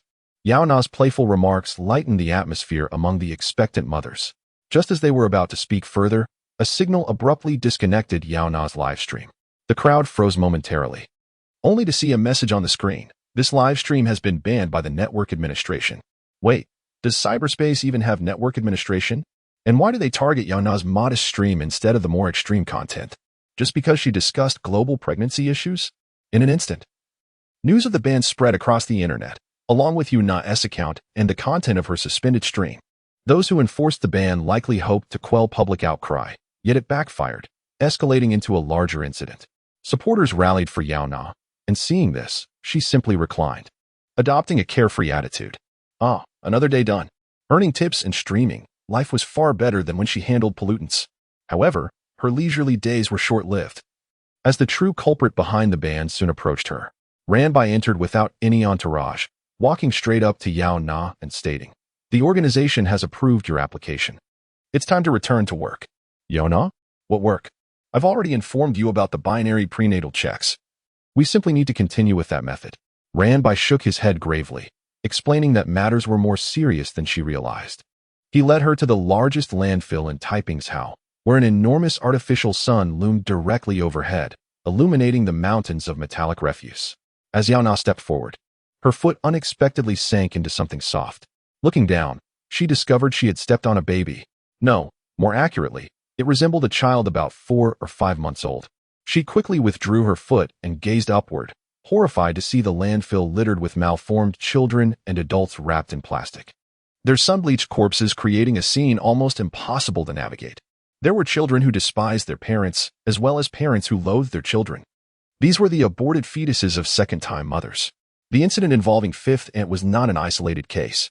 Everyone knows that murder is illegal, yet abortion is not. Fearing they might give birth before obtaining an abortion, many sought out clandestine clinics instead. Thus, it culminated in the current state, corpses strewn across the land. If this were merely the aftermath of second-time mothers, it might still be manageable, given their limited numbers. The gravest concern, however, was that even first-time mothers' children now possessed free will. This butterfly effect of global pregnancy seemed to extend far beyond Yaona's imagination. As embryos gained the ability to communicate, divorce rates skyrocketed, and incidents of pregnant women contemplating suicide after being rejected by their children surged. Ranbai handed her a document, revealing that within just 3 days, the death toll had exceeded 128, making it the deadliest pollution incident to date. The government unanimously agreed that it was imperative to identify the source of the changes and swiftly cut it off. Must the source be found? Even though Yaona privately believed the butterfly had done a good deed, she considered that due to the fragile constitution of cyber citizens, it would be prudent to take a moment to reflect. She gazed down at the vast expanse of corpses and suddenly had a flash of inspiration. Exclaiming, "Where is Ji?" Ranbai. For the first time, someone in his presence inquired about another man's whereabouts. This was unrelated to romance. As the chief of the adjudication office, he was certainly more competent than that low-level operative from the cybersecurity department. Although phrased thusly, it felt somewhat like reducing himself to a mere tool. Ranbai smiled thinly. "You can seek my assistance for any matters. You are inadequate." Yaona waved her hands repeatedly. "This matter must be handled by Ji. He is the only one capable of addressing it." With no alternative, Ranbai called Alice to summon Ji to the scene. 5 minutes later, Ji arrived. Whether it was Ranbai's illusion or not, he sensed that Ji walked in with an air of self-satisfaction etched on his austere face. He was merely a more effective tool. What was there to be proud of? "Ji, please help me find information on these individuals, particularly their online statements." "Certainly." Ji immediately utilized his authority to commence the search. Ranbai inquired, "Why focus solely on online statements?" The age discrepancies among the victims were vast, however. They shared a commonality. Yaona touched the chip on Ranbai's temple, the holographic generator each cyber citizen possessed. In this highly information-driven society, any child over 1 month old could be implanted with a generator, facilitating maternal prenatal education, and the network's penetration later in life was a given. Thus, The only shared trait they possessed was their connection to the network. The butterfly has two antennae. Logically, it could only connect with two minds. Yet, this time it influenced so many, indicating that some medium must have facilitated the connection. Two antennae, two minds. Wen-na and Wen-qingqiu. It is not surprising that Yaona would draw such associations, particularly in light of the recent discussions surrounding the authenticity of the Wen family's twin daughters. This has triggered a series of consequential reactions. Yaona promptly shared her thoughts, rather than scouring the entire internet, which is a tedious process. One might find valuable information on my account or Wen-qingqiu's account. Narrowing the search significantly accelerates the pace of discovery. A few minutes later, Ji indeed found the original source, a post made by Wen-qingqiu. Is this the source? Ji exclaimed in surprise, turning to Yaona, while Ranbai immediately requested the post's link to escalate it to higher authorities. These matters, concealed within the fantastical narrative of a second pregnancy, represent the stark realities at play. Ranbai realized the urgency of deploying additional personnel to locate the individuals mentioned in the post. They needed to ensure the safety of a wife suffering from domestic violence, track down a divorced mother who fled with her child after discovering her unexpected pregnancy, and provide support to a daughter on the verge of harming her parents. The list Yaona submitted would certainly keep the police occupied. At that moment, Ji's keen eyes caught something amiss. Yaona, what did you say? Yaona hurried over to investigate. It was not surprising that she burst into laughter, after all. Wen-qingqiu was still a fetus. How could there be a live broadcast? Yaona had no intention of creating an alternate account, opting instead to enter boldly with her main account. Upon entering, she saw Wen Ali and De Zhuang animatedly discussing something. It appeared these two had taken over Wen-qingqiu's account, presenting themselves as her parents. The viewership of the live stream surged dramatically. This had nothing to do with Wen-qingqiu's actual parents. Rather, it was due to the fact that this was the first live broadcast from Wen-qingqiu's account. Previously, she had maintained an air of superiority, reluctant to engage with her audience or attract followers through additional content, let alone host a live broadcast for free. Consequently, the moment her account went live, everyone was drawn in, including onlookers who weren't even her fans. When Ali and De Zhuang, thrilled, began to beg for donations from the viewers, likening their plight to that of beggars. We are Wen-qingqiu's biological parents.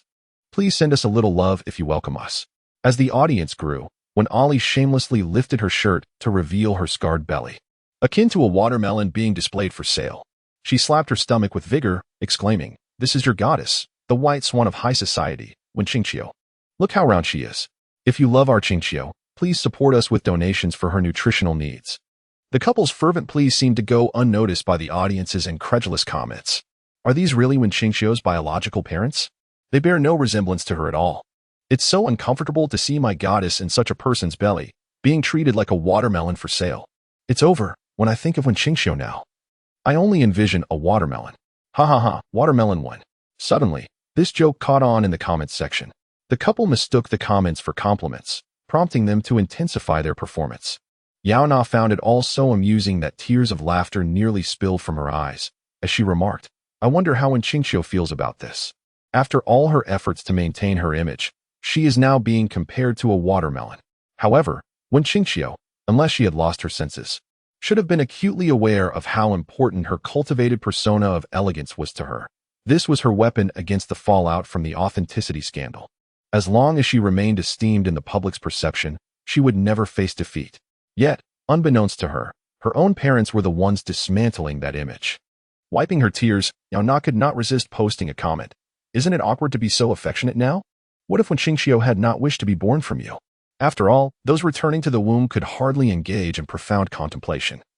The umbilical cord provided only the energy to sustain basic instincts. When Ali noticed this comment, and even as her underlying anxiety began to surface, her attention was immediately diverted to Yaona's ID. Her partner spat disdainfully on the ground, nearly hitting the virtual audience, and with a complete lack of decorum declared, "Do you think Qingqiu is some filthy woman like you? She is kind and filial. How could she possibly refuse to be born?" Exactly. When Ali chimed in, "Qingqiu has expressed a desire to avoid the mix-up of children. She loves us." The sentiments of Wen-qingqiu's biological parents seemed to echo the thoughts of many viewers in the live stream. Their beliefs stemmed from a remorseful post made by Wen-qingqiu, where she had repeatedly mentioned her longing to grow up alongside her biological parents, having worked tirelessly to please her adoptive ones, often at the cost of her happiness. Thus, It was presumed that when Qingxiu must have desired to be born. Moreover, because Yaona had used her main account when making her comment, the audience, alongside when Qingxiu's parents, began to berate her. Indeed, a heart as dark as yours perceives everything through a tainted lens, smile. Though when Qingxiu's biological parents appear impoverished, she would never refuse to be born due to their poverty. Finally, Qingxiu can realize her wish to live with her biological parents. I am genuinely happy for her. Of course, there were those who spoke up for Yaona, pointing out, when Ali's scarred belly is quite alarming. The bruising seems indicative of internal injury. Yet, this was not Yaona's domain. It was when Qingxiu's live stream, and most of the audience were her fans. The dissenting voices were drowned out, ultimately fading into obscurity. Chapter 51. The artificial Eden. A crimson dot marks the prevalence of domestic violence. Another signifies a husband who has defrauded his wife and children, forcing them into a staggering debt of 600 million. As the red dots multiply, the cyber map transforms into a crime-infested landscape. What is most alarming is that despite the comprehensive cyber regulations in place, a plethora of heinous incidents remain concealed within such stringent laws. Upon receiving the list, Ranbai immediately commenced his mission and casually sent the address of a victim located merely 500 meters from Yaona. Little did he know that Yaona's initial delight at the misfortune of the wrongdoers would swiftly dissipate upon viewing the address. Are you ordering takeout? You've sent it to the wrong account, she inquired. Observing that he was a deep web user, it was clear that he communicated far more online than in person. This household's husband was a habitual abuser, often beating his wife to the point of rendering her legs disabled. She relied on health insurance to obtain a pair of substandard prosthetics. Their daughter, too, suffered greatly under this tyrant. She had planned to escape with her mother upon turning 18, voicing online that her very existence prevented her mother from leaving such a man. Just then, the butterfly arrived. Pregnant women or fetuses harboring extreme thoughts constituted the most urgent cases on the list, prompting a significant allocation of police resources toward their protection. Coincidentally, a pregnant woman lived just 500 meters from Yaona. Thus, Ranbai directly forwarded the information to her, urging Yaona to investigate. However, she was neither a police officer nor a doctor and felt no obligation to intervene. What if she succeeded? That would be one thing, but if she failed, would a life be burdened upon her conscience? Like he had fallen prey to Yaona's hypothetical intervention, forgetting her reputation for being self-serving. Just as Yaona set down her communicator, another message arrived. You are going to save someone. Even if unsuccessful, your efforts are commendable. Why would a life rest upon your shoulders? Navi. Utterly Navi. Yaona had dealt with pollutants her entire life. Yet it was not the contaminants she was most familiar with, but rather humanity itself. Where were the hidden weapons? As she kicked aside shards of tile, she discovered that the artificial soil had crumbled into gravel, yet concealed within that gravel was a roll of $200. She raised an eyebrow, extracted the money, dusted it off, and pocketed it, before turning her gaze towards the area beneath the flower pot. Before her stood a metal edifice resembling a beehive. Each floor housing 300 rooms, corresponding to 300 tightly packed windows. Most windows were securely closed, save for one that stood in stark contrast, wide open, yet brimming with activity as a pregnant woman was suspended mid-air, her body half hanging. She pleaded for mercy, crying out to the person before her, whom she referred to as her husband. I'm sorry, dear. I know I was wrong. Please, for Juan's sake, spare me. Juan? That name sounded familiar. Yaona's gaze fell upon the money in her hand, which bore an inscription, Juan's secret stash, may the thief curse their family. Thus, it was the child's hidden savings. Had she been secretly hoarding this money, waiting for the day she could flee with her mother? Yet, with the situation as dire as it was, it seemed this money now belonged to Yaona. Her upward glance caught the man's attention, who, with an outrageously disfigured visage, spat venomous words. What are you looking at, filthy whore? Keep staring, and I'll take you down with her. If only he had been a touch more composed, he might have perceived the cold indifference reflected in Yaona's eyes. It was not the expression of a typical girl frightened by domestic violence, but rather that of a murderer encountering another killer. Instead of retreating, Yaona slowly raised her hand, as if to point at him in provocation, though it seemed otherwise. Concurrently, the man noticed her lips moving silently, forming words with a rhythmic cadence, each segment distinct rather than a continuous phrase. It was only when her finger pointed directly at him that he realized her silent incantation's intent. She was counting the floors, calculating his location to prepare for an ascent. As Yaona's figure vanished from the ground floor, the man spat a thick glob of phlegm and turned his aggression back, toward the weeping woman. This filthy whore. What a performance. He spoke with bravado, yet his gaze involuntarily drifted toward the elevator doors, his instincts screaming that trouble was imminent, yet he feigned calmness, refusing to leave. When she comes up, I'll make her regret it, he declared. Thus, when Yaona arrived, she beheld a scene most appalling. The man had seized his wife's hair, slamming her to the ground, his right foot brutally kicking her swollen belly. There was no need to lift her clothing. Yaona could see the visible indentation of the woman's abdomen, contorting into an irregular shape. As Yaona approached, the woman opened her tear-streaked eyes, clouded by pain. Perhaps in her agony, she had conjured a delusion, forgetting her child within and mistaking Yaona for her daughter of similar age. Don't mind me. You must go. Hurry, she urged, her voice weak. Sighing, Yaona's exhalation harmonized with the woman's desperate plea. In the next moment, her gun was aimed at the man's groin as she fired a shot. Men in the cyber world share a peculiar trait. Even as their bodies undergo extensive cybernetic modifications, they adamantly refuse to implant artificial male organs. No amount of coercion would change this. Thus, Yaona's bullet effortlessly penetrated the man's vulnerable anatomy, shattering his testicles, the source of his excessive male hormones, which had fueled his violent tendencies. Yaona bore no responsibility to instruct him on emotional control. That was the duty of his parents. Hence, she opted for a different approach, to incapacitate him. Ah, it hurts, he cried, collapsing to the ground, writhing in agony. Just moments ago, he had been brimming with self-importance, but now he resembled a fish floundering on a cutting board, desperately pleading for salvation. Blood pooled beneath him, mingling with remnants of his manhood, while his wounds swelled grotesquely. Yaona stepped over the man, kneeling before the woman to extract the $200 from her pocket. A protection fee, do we have an agreement? The woman, nearing unconsciousness from the pain, fought to remain alert, her concern for her unborn child sustaining her. Initially, she believed Yaona spoke directly to her, but upon closer inspection, it seemed Yaona was addressing the child within her womb. Very well, Yaona murmured to herself. As she continued to mutter, reporting to the authorities incurs a different fee, she retrieved her communicator. This is Yaona. A pregnant woman is in distress. Please dispatch an ambulance immediately. Without waiting for Ranbai's response, she swiftly ended the call. 10 minutes later, the wail of sirens echoed through the community, the streets reverberating with the sound of approaching aid. Neighbors, who had previously closed their windows in feigned ignorance, now peeked out, whispering among themselves. Is this the injured pregnant woman? Medical personnel rushed toward the man, whose swollen injury and the pool of blood surrounding him indeed suggested he was the one in need of urgent care. However, when he reached into search and instead of finding the entrance, he unexpectedly grasped half of a shattered egg, he could only exclaim in astonishment, "A male mother?" I glanced down once more at the half-egg in my hand. Its color was so vivid that I could scarcely discern what it was. Had there been a miscarriage? Everyone is left speechless. Where's the pregnant woman? It was only then that the medical personnel discovered a pregnant woman, her body battered and bruised, lying in the corner, her breathing visibly frail. They hurriedly transported her into the life stabilization chamber. Fortunately, the mother exhibited remarkable strength, and her child mirrored her resilience. With both mother and daughter maintaining a healthy condition, the medical staff breathed a sigh of relief.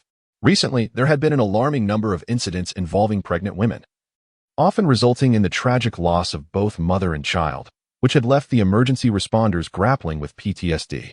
With the authorities present, it was hoped that the perpetrator of such deliberate harm would not be allowed to escape justice.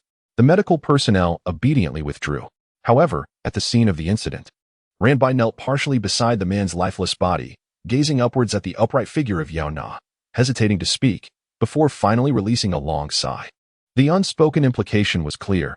If one does not wish to work, then abstain from it, yet one must not disrupt the work at hand. In this regard, Ranbai exhibited greater composure than Ji. As long as the victim was inconsequential, he felt indifferent. After all, the responsibility for cleanup fell upon his associates. The only drawback was his need for Yaona to report, at the very least ensuring that she would notify him to manage the scene prior to alerting the authorities. A once respectable judiciary had transformed into an obscure entity of street-level corpse sanitation, a department indeed recognized by the government. Let us reduce the number of killings, was his sole request. Yet, Yaona seemed to believe she had not fulfilled her role as a virtuous person, asserting, as long as the man is dead, there is no need to worry about the child's reluctance to be born. There are better solutions. Ranbai firmly disagreed. After several encounters with pollutants, He had come to understand their true nature. They thrived on desire and fed on fear. As long as the world was rendered clean and pure, they would naturally depart in search of other realms. Thus, Ranbai conceived a plan, the Women as Protection Initiative. As the name suggests, this initiative aimed to gather and safeguard women, pregnant individuals, and children currently facing persecution, creating a joyous and worry-free environment for them, which would significantly enhance the birth rate. Following several days of implementation, several children who had previously refused to be born agreed to enter the world after their living conditions improved. If all went according to plan, the woman suffering from domestic violence would also be transferred to the protective facility for her safety. In this new reality, men had lost their virility and found life inconvenient, while women were nurtured and provided for, leaving no reason for children to refuse birth. Ranbai harbored an unusual confidence in his plan, only to hear a faint, mocking laugh drift into his ears. Looking up, he met Yaona's beaming gaze, her expression not one of admiration, but rather of derision. Do you truly believe that crafting an artificial Eden will resolve the issues at hand? After uttering this remark, Yaona turned and departed without a backward glance. Only someone like Ranbai, with his lofty arrogance, could perceive his plan as all-encompassing and flawless. The woman, having endured domestic abuse, left the hospital only to be ushered into a women's protection program facility. It was her first encounter with a place teeming with women and children. She walked with a sense of trepidation, fearful that the injuries on her face would be exposed. Thus, she kept her gaze fixated on the floor. It was not until numerous pairs of slippers appeared before her that she realized she had been encircled. Hello, I am Nyaxian, a newcomer here, and a mother expecting for the second time. The child I carry is named Comet, and he is already 16. Summoning her courage, she introduced herself. She worried that her status as a second-time mother would attract prejudice, but fortuitously, it seemed she had arrived in a veritable paradise, encountering a group of individuals more benevolent than angels. Nyaxian, what a beautiful name. Is your baby a boy or a girl? The girl's injuries appeared in a distressing interplay of crimson and azure under the light. This place, after all, served as a crucial base for the police, deterring those cowardly men who preyed upon women. Although she was new to this environment and had not contemplated a lifelong stay, having escaped from her fierce and terrifying husband, as well as the indifferent neighbors, she found solace among a group of friends with whom she could converse. It seemed rather pleasant indeed. Her previously taut nerves gradually began to ease, and even the child within her settled down, turning over to slumber. At last, she could rest without the burden of worrying about her mother's safety. Approximately half an hour later, medical personnel arrived to escort Nyaxian for yet another binary examination. Her expression instantly shifted to one of anxiety. Her deep affection for Comet had compelled her to rush to the hospital for a checkup on the very first day of the incident. At that time, the verdict had been non-viable. Terrified, Nyaxian had seized the opportunity to escape through a window while the doctor turned away to fetch the miscarriage consent form. Her pregnant belly in tow. Now, faced once more with the binary examination device, even in its more advanced iteration, a wave of cold sweat cascaded over her, sending shivers throughout her body. I will not do it. Nyaxian clasped her abdomen tightly, but the force of her grip aggravated her injury, causing her complexion to pale instantly, while her eyes brimmed with tears, resembling a wandering spirit filled with resentment in the mortal realm. With reddened eyes, she cried out, I will never let the Comet slip away, absolutely never. In the countless days and nights marked by domestic violence, she endured alongside Comet, embracing one another through the tribulations. Comet was her everything. She would rather perish than let a single tear fall from Comet. The medical staff did not insistently urge Nyaxian to undergo the prenatal examination. Instead, they patiently awaited her emotional stabilization before gently explaining. Those in this facility are entitled to 3 prenatal confirmation examinations, and you have only had your second. Even if the results are not favorable and the child seems reluctant to be born, we would never compel you to terminate the pregnancy. And what if, perchance, the Comet decides to make its entrance into the world after all? The words of the doctor seemed to possess a certain enchantment. By the time the woman realized what was happening, she had already undergone her second prenatal examination. The outcome of this second examination was a willingness to be born. Oh my! Before I could finish speaking, Nyaxian was overwhelmed with joy and tears of happiness streamed down her face. After days of worry, she finally felt a sense of relief. I must share this wonderful news with my parents. Nyaxian immediately activated her communicator. The doctor, in high spirits as he packed his belongings, noticed, upon their exchange of glances, that Nyaxian's expression was one of sheer terror. Her eyes darted about, moving at an agonizingly slow pace, as if she were attempting to comprehend line after line of incomprehensible text. "What is the matter with you?" The doctor lightly touched Nishine, causing her to faint and collapse to the ground, the inferior implant lodged in her temple falling out from her ear. Her sudden reaction startled the entire department of doctors and nurses, who hurriedly surrounded the expectant mother, bustling about in a flurry of activity. "Quickly, lift the pregnant woman." "What exactly happened? Why did I suddenly faint?" The doctor who first noticed the peculiarities in the pregnant woman's condition picked up the device from the floor and projected its findings onto the wall of the prenatal examination room. As the images emerged, a profound silence enveloped the room. They gazed at the lines of text that traversed the screen, yearning to contest but rendered powerless, ultimately succumbing to a deep sigh. Perhaps Yaona was indeed correct. The Garden of Eden depicted in biblical tales is fictitious, thus. The initiative known as the Women's Eden is, in itself, a mere figment of imagination. Chapter 52. Life yet unfree. The internet is inundated with vitriol directed at this pregnant woman. To be precise, it is all the expectant mothers residing in Eden who are enduring an unprecedented wave of online harassment. The catalyst for this uproar was a simple sharing of a personal experience by a pregnant woman expressing gratitude for the assistance provided by the Eden Project. What began as a heartwarming narrative unexpectedly spiraled into a bizarre discourse in the comments section. "Our tax money is wasted on such frivolities. No wonder pensions are dwindling. I am also pregnant. Why was I not taken to Eden? Although I do not face dire straits, my family of 5 is cramped in a 20 square meter apartment. The child in my womb may refuse to be born due to our living conditions. Why am I excluded from the Eden Project simply because my situation isn't as dire? Seriously, living 5 people in 20 square meters, do you really need to have a child? Forgive me. But the choice of a child not to be born is entirely the responsibility of these parents who recklessly conceive. Nearly everyone outside of Eden is condemning this program, which they perceive as a waste of taxpayer money.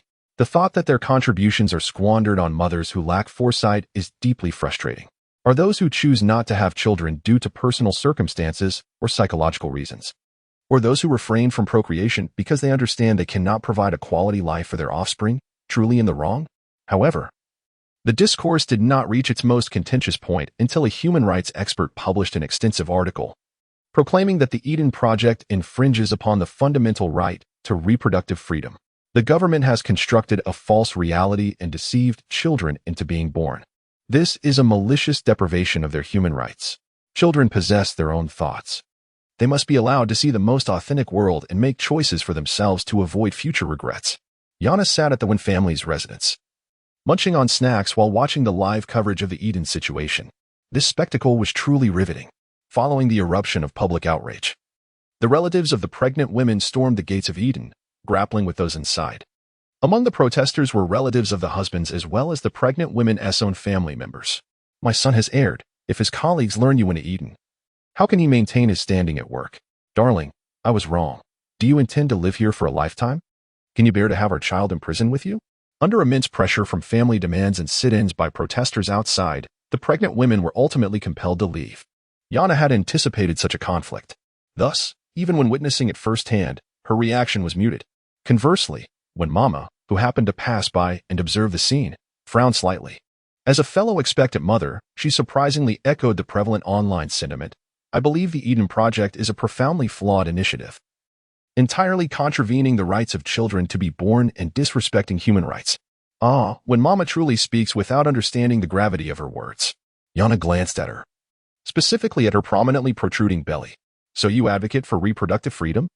Public opinion on reproductive freedom generally divides into 2 camps. One believes that a fetus possesses no awareness and thus no will, while the other contends that a fetus is indeed a person deserving of respect for its choices. Interestingly, when Mama aligns with the latter view, a perspective commonly held by those not currently pregnant, as most expectant mothers tend to adopt the former stance. Of course, we must support the child's choice. When Mama considers herself an enlightened parent, and given her favorable living conditions and the absence of significant flaws in her personality, the probability that her child would agree to be born is high. So why would she oppose reproductive freedom? The most vital human right is freedom, hence, why not allow children the choice of being born? Yaona smiled slyly. Although she too supported reproductive freedom, she found herself oddly wishing to see when Mama distressed. As she toyed with her nails, she casually remarked, "But have you considered that humans are not born free?" When Mama froze, suddenly feeling as though her entire worldview had been upended, leaving her momentarily speechless. What do you mean by being influenced by external factors? People diet because they follow trends. It relates to human nature. If these individuals were not trend-driven, external aesthetics would have no impact on them. When Ollie, with a sarcastic tone, swaggered into the living room. Upon seeing her, when Mama's expression soured, were it not for Wen Qingxiu's presence and the impoverished living conditions of the Wen family, when Mama would have never tolerated having them stay in her home. This couple, lacking any sense of propriety, donned Wen Mama's sleepwear and occupied Wen Qingxiu's room. When Ollie, in the live stream, made a brazen proclamation, if a child is unwilling to be born just because the mother was struck by her husband, then that child is exceedingly cowardly. Is there any necessity to bring such a child into the world? When Ollie caressed her belly, seizing every opportunity to flaunt her pregnancy with Wen Qingxiu. Unlike our Qingxiu, who possesses a good character and resilience, no environment can defeat her. The audience, being fans of Wen Qingxiu, naturally viewed her biological mother through a filter of affection, willing to indulge and coddle her despite acknowledging her crudeness.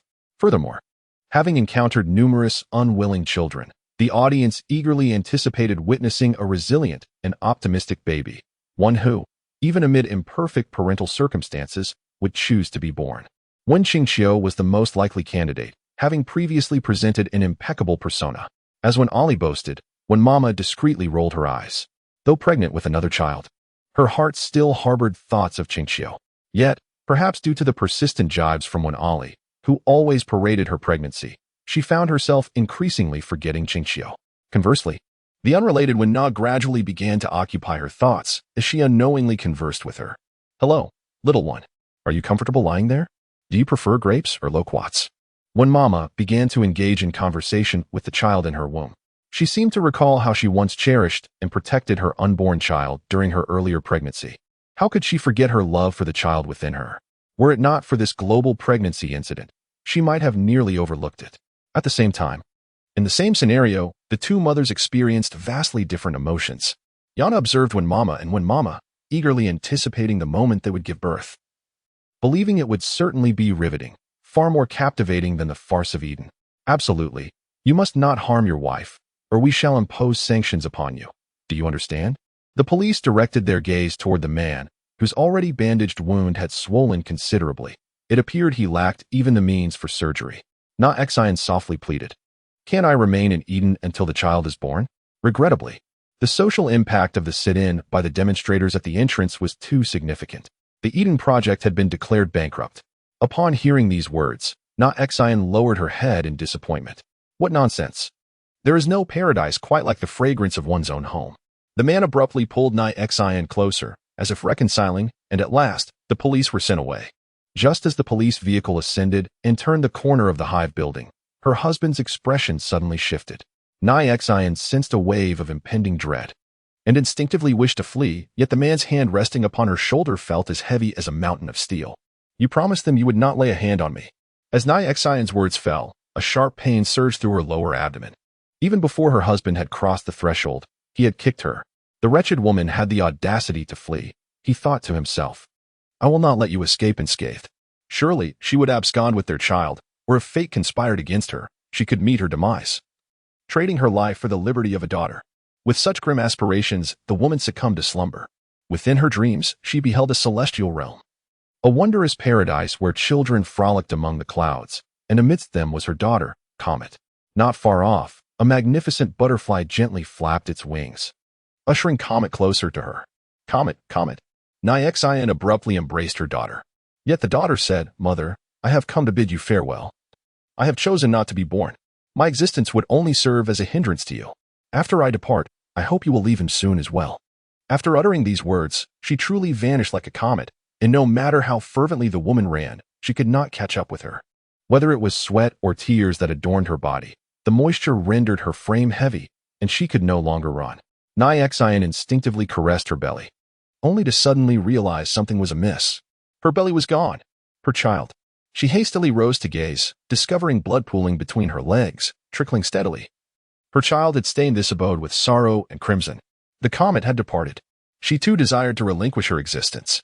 Naixin wept silently, her heart laden with bitterness as she cast a glance towards the man in the distance. Time seemed to stretch indefinitely until the dawn illuminated the sanguine pool. At last, she seized the sole weapon in the kitchen, a spatula, and approached the man. Chapter 53. To agree to birth? Nyaxian gently approached the sleeping man. Wielding a spatula with trembling hands. Oblivious to the impending danger, he snored heavily, unaware that the once polished metal spatula now rested against his chest, capable of prying open the seams of his mechanical heart with all her might. Tears streamed down Nyaxian's face as she grappled with her intentions. Just as she steeled herself for the act, a calm female voice interrupted her thoughts. Are you sure you want to do this? Startled, Nyaxian dropped the spatula with a sharp clatter, nearly awakening the man. Fortunately, he remained in a deep slumber, merely shifting to the other side before continuing to sleep. Nyaxian turned towards the source of the voice at the doorway, recognizing the girl named Yaona, the very one who had once saved her. Surely, Yaona must regret her decision after witnessing Nyaxian at her most vulnerable. Overwhelmed by shame, Nyaxian reflected on Comet's departure. Was it truly for her well-being? If she were to be imprisoned, what would that mean for Comet's sacrifice? Yaona stepped into the room and immediately noticed the pool of blood on the floor, flowing like silk, gradually spreading. She had anticipated that the man would strike again, but she had not expected Comet to abandon Nyaxian entirely. The logic behind Comet's actions was not difficult to discern. Yaona had rendered the man's ability to father children obsolete, leaving him clinging desperately to Comet and Nyaxian.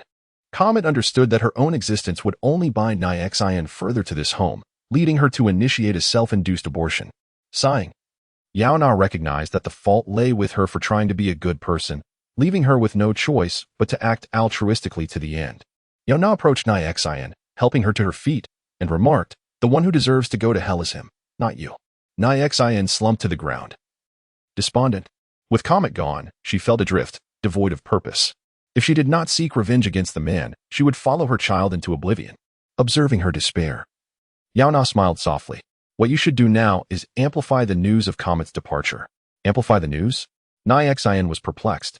Her life had been a series of beatings, from her father in childhood to her husband in adulthood, dragging Comet down with her. As she pondered this, Yaona quipped, "Who cast you out of Eden? Blame them. Only by escalating the tragedy of Comet's death can the world possibly change. The culprits were her family, her husband, and those online spectators." Yaona provided Nyaxian with a channel, along with her account details. In the dead of night, Yaona's account went live for the first time. Night owls flocked to her stream, but instead of Yaona's stunning visage, they were met with Nyaxian. Had Yaona not been sitting beside her, viewers might have thought they had entered the wrong stream. What should I do now? Nyaxian was taken aback to discover that this girl was a well-known internet celebrity, boasting an audience of over 100,000 late at night. Faced with such a crowd, she felt a surge of panic and turned to Yaona for help, who simply advised, "Share your story." Her story? It was rather mundane.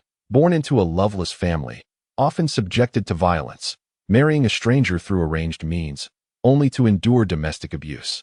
Yet, following Yaona's encouragement, Nyaxian began to recount her life. Initially hesitant, her memories surged vividly as she spoke of Comet's birth, her words flowing more freely. Comet was unlike me. She faced challenges with strength and defiance, yet was gentle and sensitive with family. She often ranked first in her class, promising to take me to the city center to enjoy life once she entered university.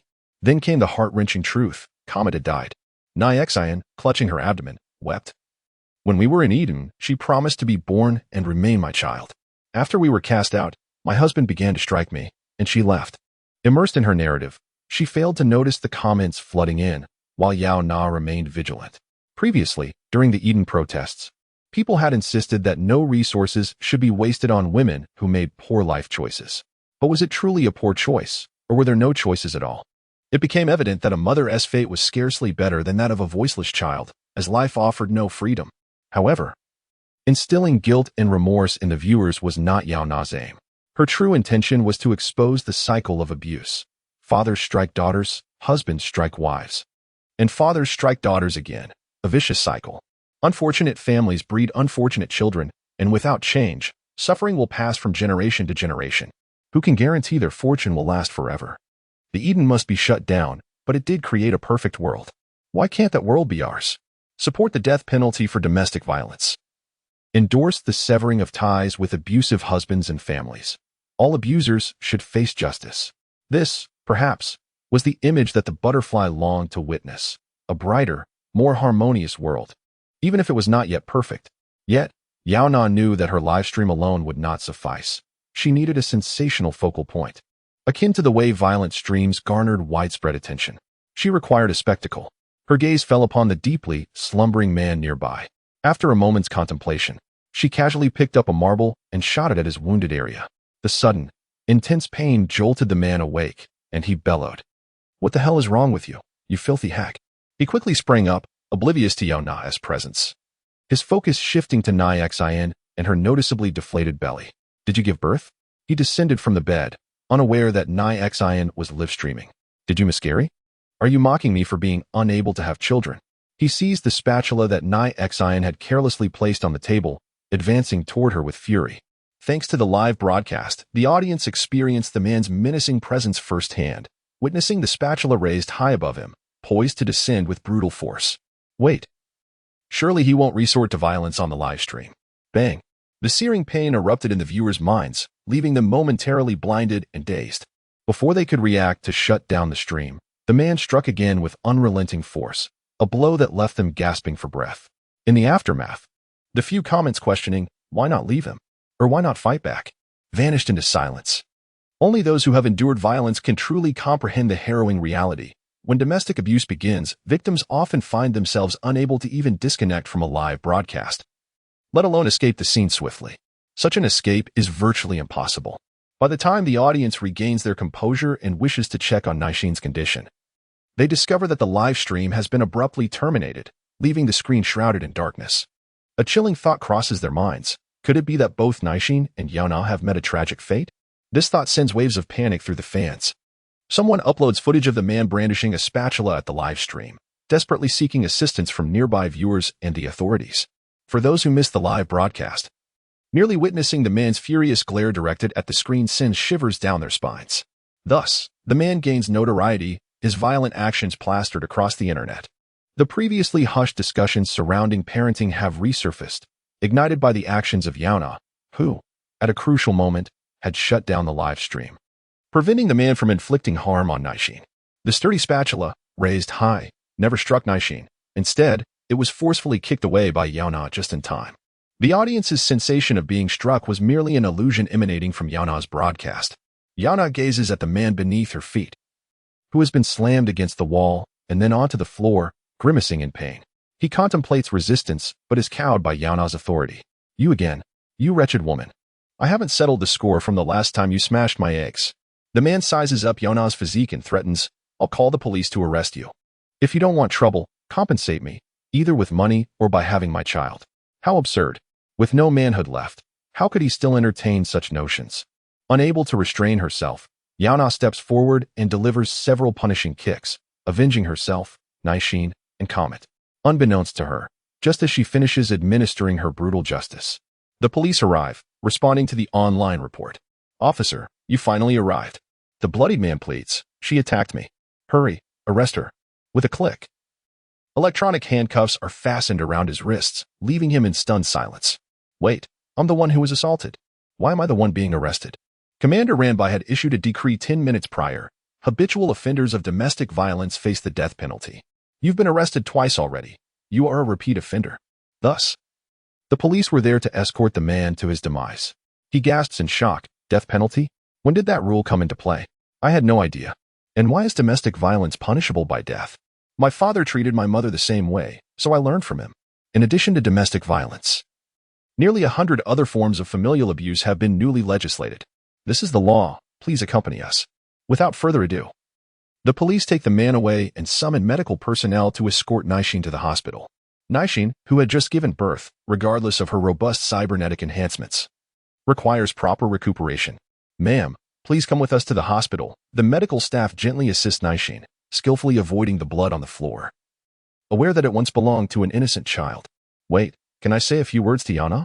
Nixin, supported by the staff, approaches Yaona, her eyes brimming with gratitude. "Thank you," she expresses, feeling one utterance insufficient. She adds fervently, "I truly, truly appreciate you."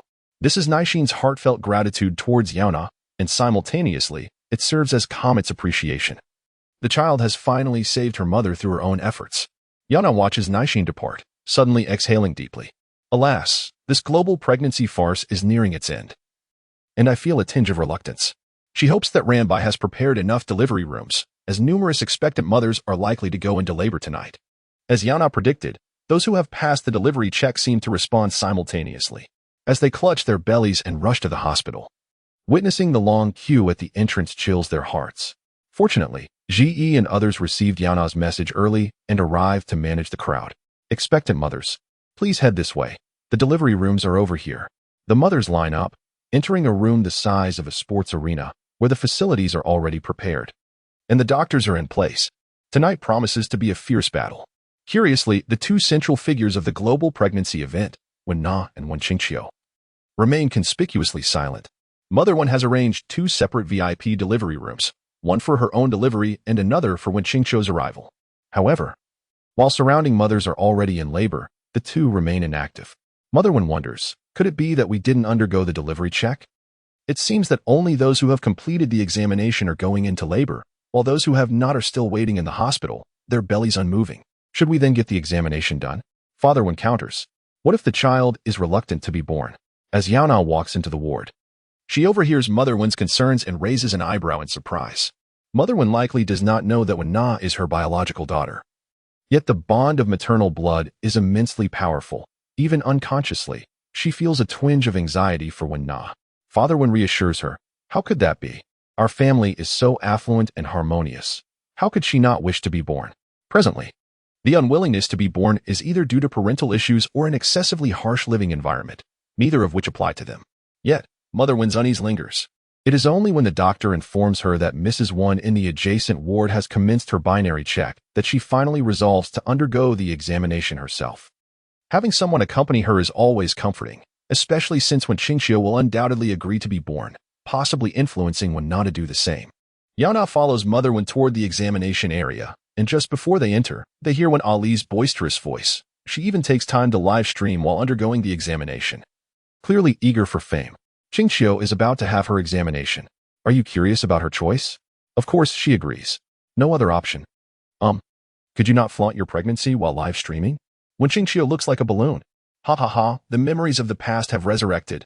Wen Qingqiu resembles a watermelon. Although there is banter, the atmosphere in the live chat leans positive, with everyone believing that Wen Qingqiu, being dutiful and gentle, could never refuse to be born. As Mother Wen walks in, her complexion pale, she lies down beside them. Had it been any other time, she would have stopped Wen Ali from live streaming, not wanting to appear online. However, her mind is solely consumed with worry for Wen Na, leaving her no time to manage the antics of Wen Ali. The doctor rolls in the most advanced version of the binary machine and asks, who will go first? I will. Mother Wen trembles as she raises her hand.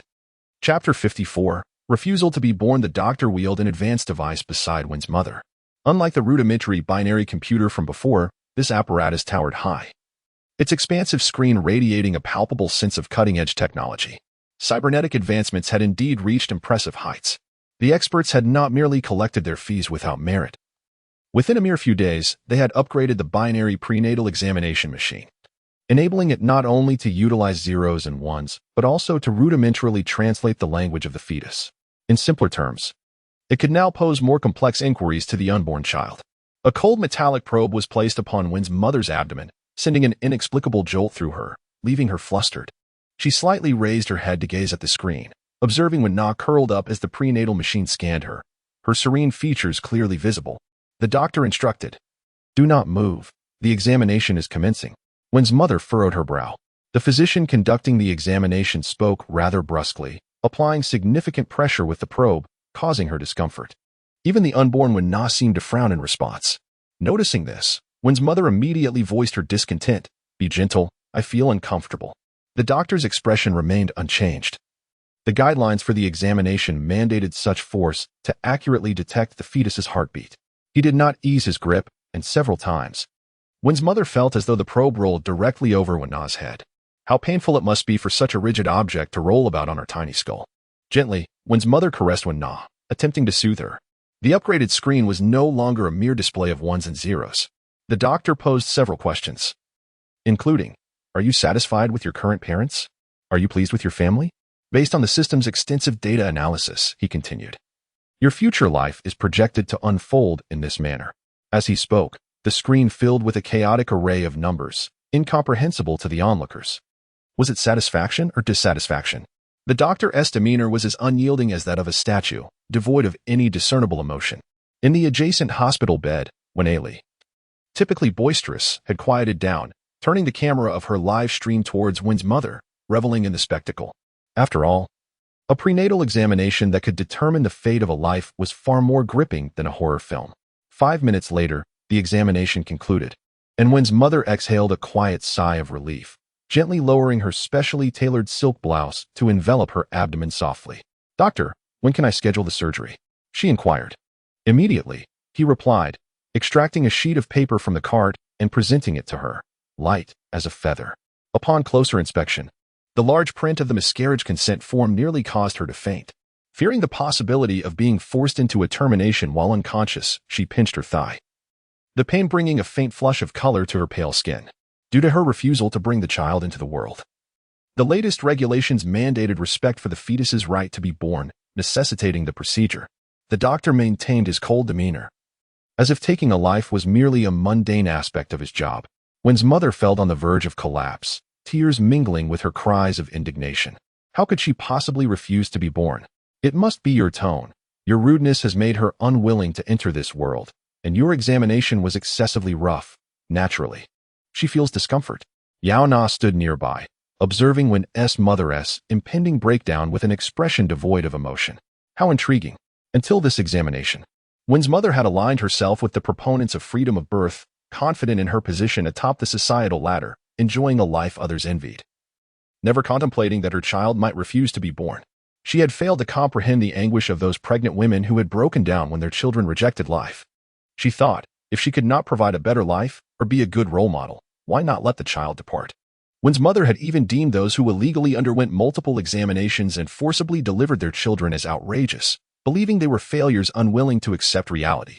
Now, however, the tables had turned, and she found herself in the same predicament, collapsing into despair akin to those very women she had judged. Wynn's mother opened her mouth, yet her forceful words were swallowed by a torrent of tears. It was in that moment that she finally grasped the feelings of those mothers.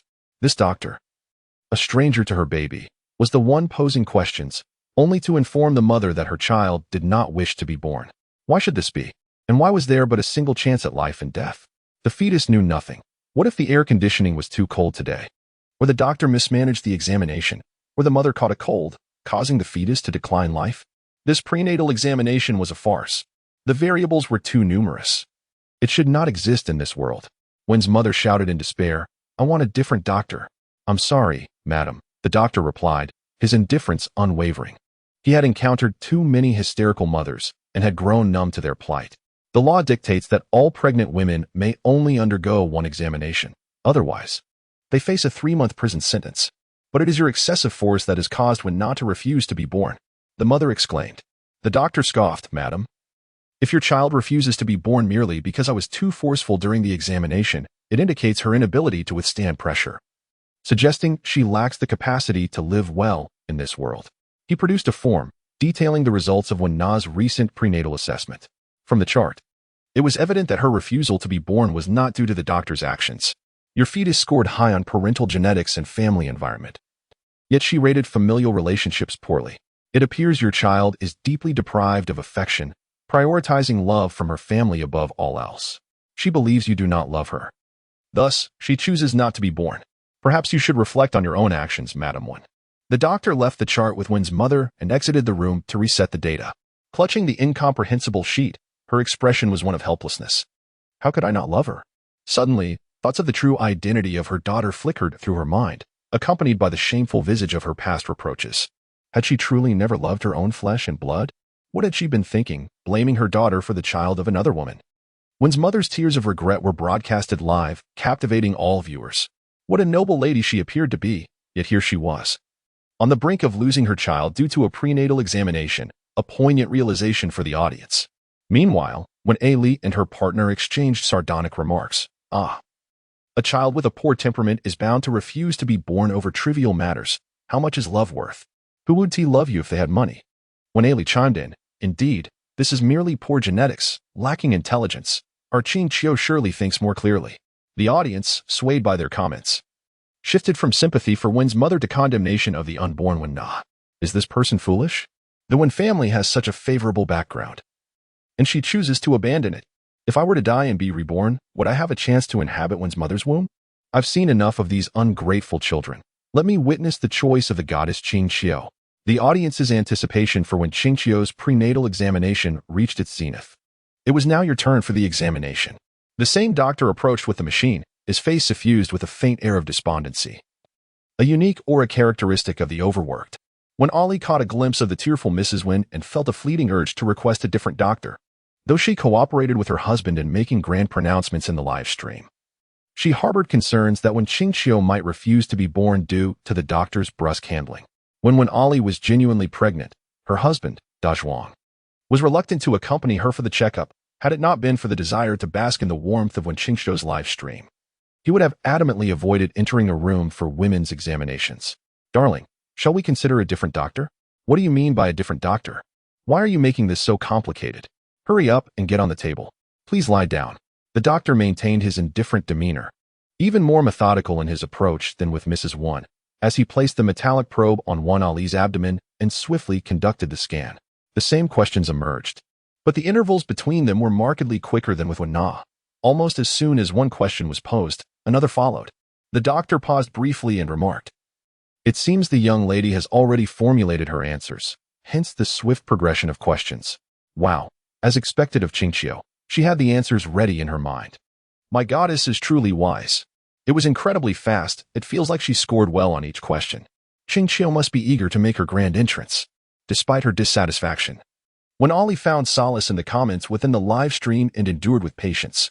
After perhaps 2 or 3 minutes, when Qingqiu's examination concluded 10 minutes faster than Wen Na's. Upon completion, the final verdict was a resounding refusal. As the doctor's words echoed through the room, everyone except Yaona displayed expressions of disbelief. Could it be? When Qingqiu actually rejected being born? This is unprecedented. One must remember how when Qingqiu had previously expressed nostalgia for her biological parents and reluctance to part from her adoptive ones, eliciting sympathy from countless netizens. Now, however, she had dashed expectations by refusing to be born, a revelation more shocking than the truth behind a false heiress. Why? The question was posed by Mrs. Wen, who herself was uncertain of the sentiments underlying her inquiry. Was it fear, derision, or something else entirely? You may look for yourselves. The doctor handed them the report and bluntly stated, she has rated nearly every option poorly. In a 10-point system, everyone received merely a single point. To her, the Wen family represents a life devoid of wealth, future, and parental affection, a life she does not wish to embrace. As soon as he finished speaking, Yaona burst into laughter, while Wen Qingqiu's live stream erupted with activity. What was it that Da Zhuang praised about Wen Qingqiu? That she is perceptive? Indeed, she is astutely aware. The issue lies in her excessive clarity. She has assessed her family's circumstances early on and unhesitatingly rejected her own parents. Chapter 55. The different newborn Yaona was on the verge of laughter. When Qingqiu found herself confined within her mother's womb, her body's supply of nutrients compelling her to make instinctual decisions until she could no longer endure it. As an adult, she would have navigated the complexities of gain and loss, skillfully donned a facade of benevolence to earn the trust of others. It was this very strategy that had ensnared the viewers of her live stream, along with the Wen and Wen families. However, as a fetus, she lacked the social conditioning that accompanied maturity, allowing her to express her unfiltered opinions without restraint, thereby severing her own escape route. The doctor read aloud from the paper crafted by Wen Qingqiu. In terms of living environment, she rated it a resounding 0, deeming her residence detrimental to her development, harboring a disdain for poverty and an admiration for a life of affluence. Regarding her parental genetics, she again assigned a score of 0, considering her biological parents utterly lacking in both appearance and intellect.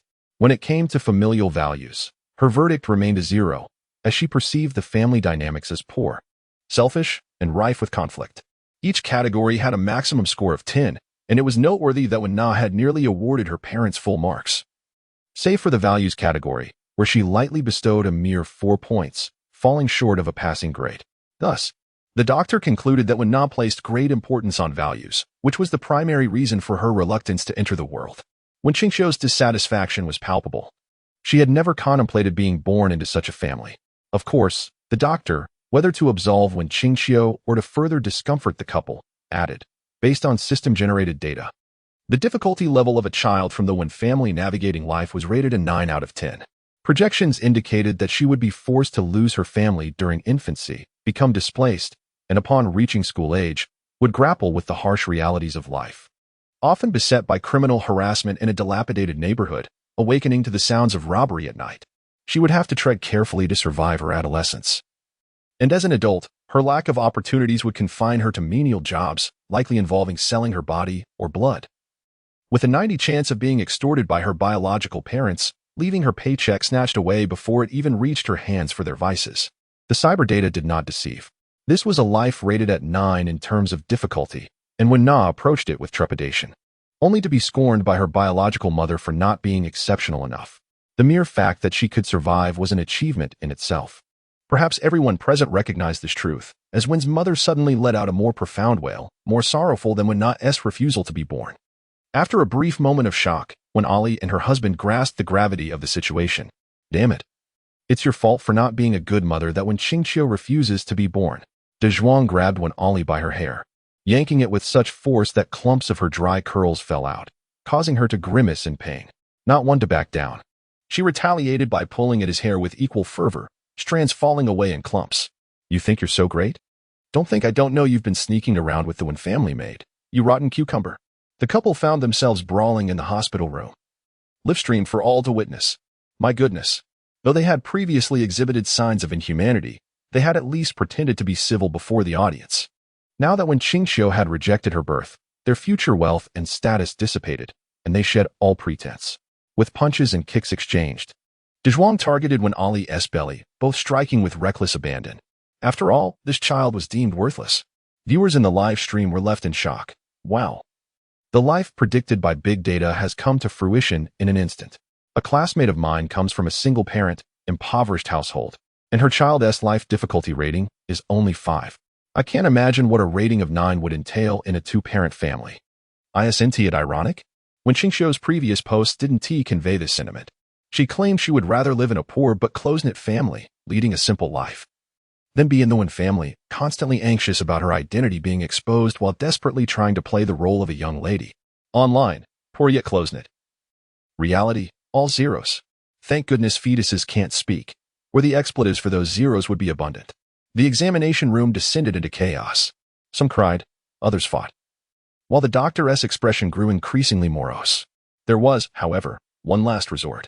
With no other options available, the doctor brought forth a newly acquired machine, yet to be utilized. If they were willing to serve as test subjects, they could undergo another examination. I'm willing. So am I. They only needed to have the examination done once more, one for the sake of the child, the other for the promise of wealth. This time, the examination would not be the doctor posing questions, but rather the fetus herself. Who will go first? The doctor inquired, directing his gaze towards the 2 expectant mothers. This time, when S mother hesitated to take the lead, requiring more time to compose herself, thus it was Wen Ali who first climbed into the machine. Her belly was affixed with various chips, connected by 30 to 40 wires. After a few moments of calibration, the speakers emitted a crackling sound, and to everyone's astonishment, Wen Qingxiu's voice emerged. What the hell do you want me for now? Was this truly Wen Qingxiu? It was undeniably her voice. Yet it was laced with obscenities. The doctor shrugged, explaining, children inherit their parents' genes. If parents curse, so too will their offspring. Wen Ali sheepishly scratched her nose, realizing that the expletive had indeed become her habit during pregnancy, which Wen Qingxiu had likely picked up. She endeavored to soften her tone, coaxing Wen Qingxiu, Qingxiu, please come out, okay? Mommy and Daddy will protect you. What are you pretending for? You don't have a single penny to your name. How will you protect me?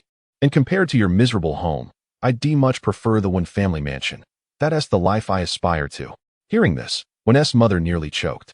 Despite her attempts to convince herself that this was merely Wen Qingxiu's instinct, not a result of years of indoctrination from the Wen family, she was still taken aback by her daughter's inherent disdain for poverty.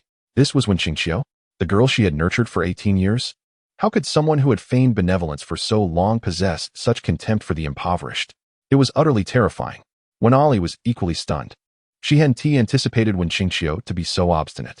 If Wen Qingxiu truly refused to be born, their family's wealth and status would vanish. With no other choice, When Ollie steeled herself and told Wen Qingxiu, "Just be born first. I have a way to ensure you live in this grand house." As the young lady of the Wen family. Really? Wen Qingxiu's tone shifted instantly, her usually melodious voice now tinged with a hint of cunning. Indeed, when Ollie could hardly bear to look at the expressions of Madame Wen and Mr. Wen next door, the Wen couple was rather foolish. Had they possessed a wit sharper than the dullness of their minds, they might have feigned a semblance of harmony in front of Wen Qingxiu. Now, all they could do was pin their hopes on securing a place within the Wen family after Wen Qingxiu's birth. "Then I agree to be born," Wen Qingxiu finally relented. Yet, regrettably, apart from the avaricious couple from the Wen family, no one else at the scene felt a shred of joy for Wen Qingxiu. The live stream was even more disheartening. From the very beginning, Wen Qingxiu's fan count plummeted. Her instinctual utterances were recorded and disseminated across the vast expanse of the internet.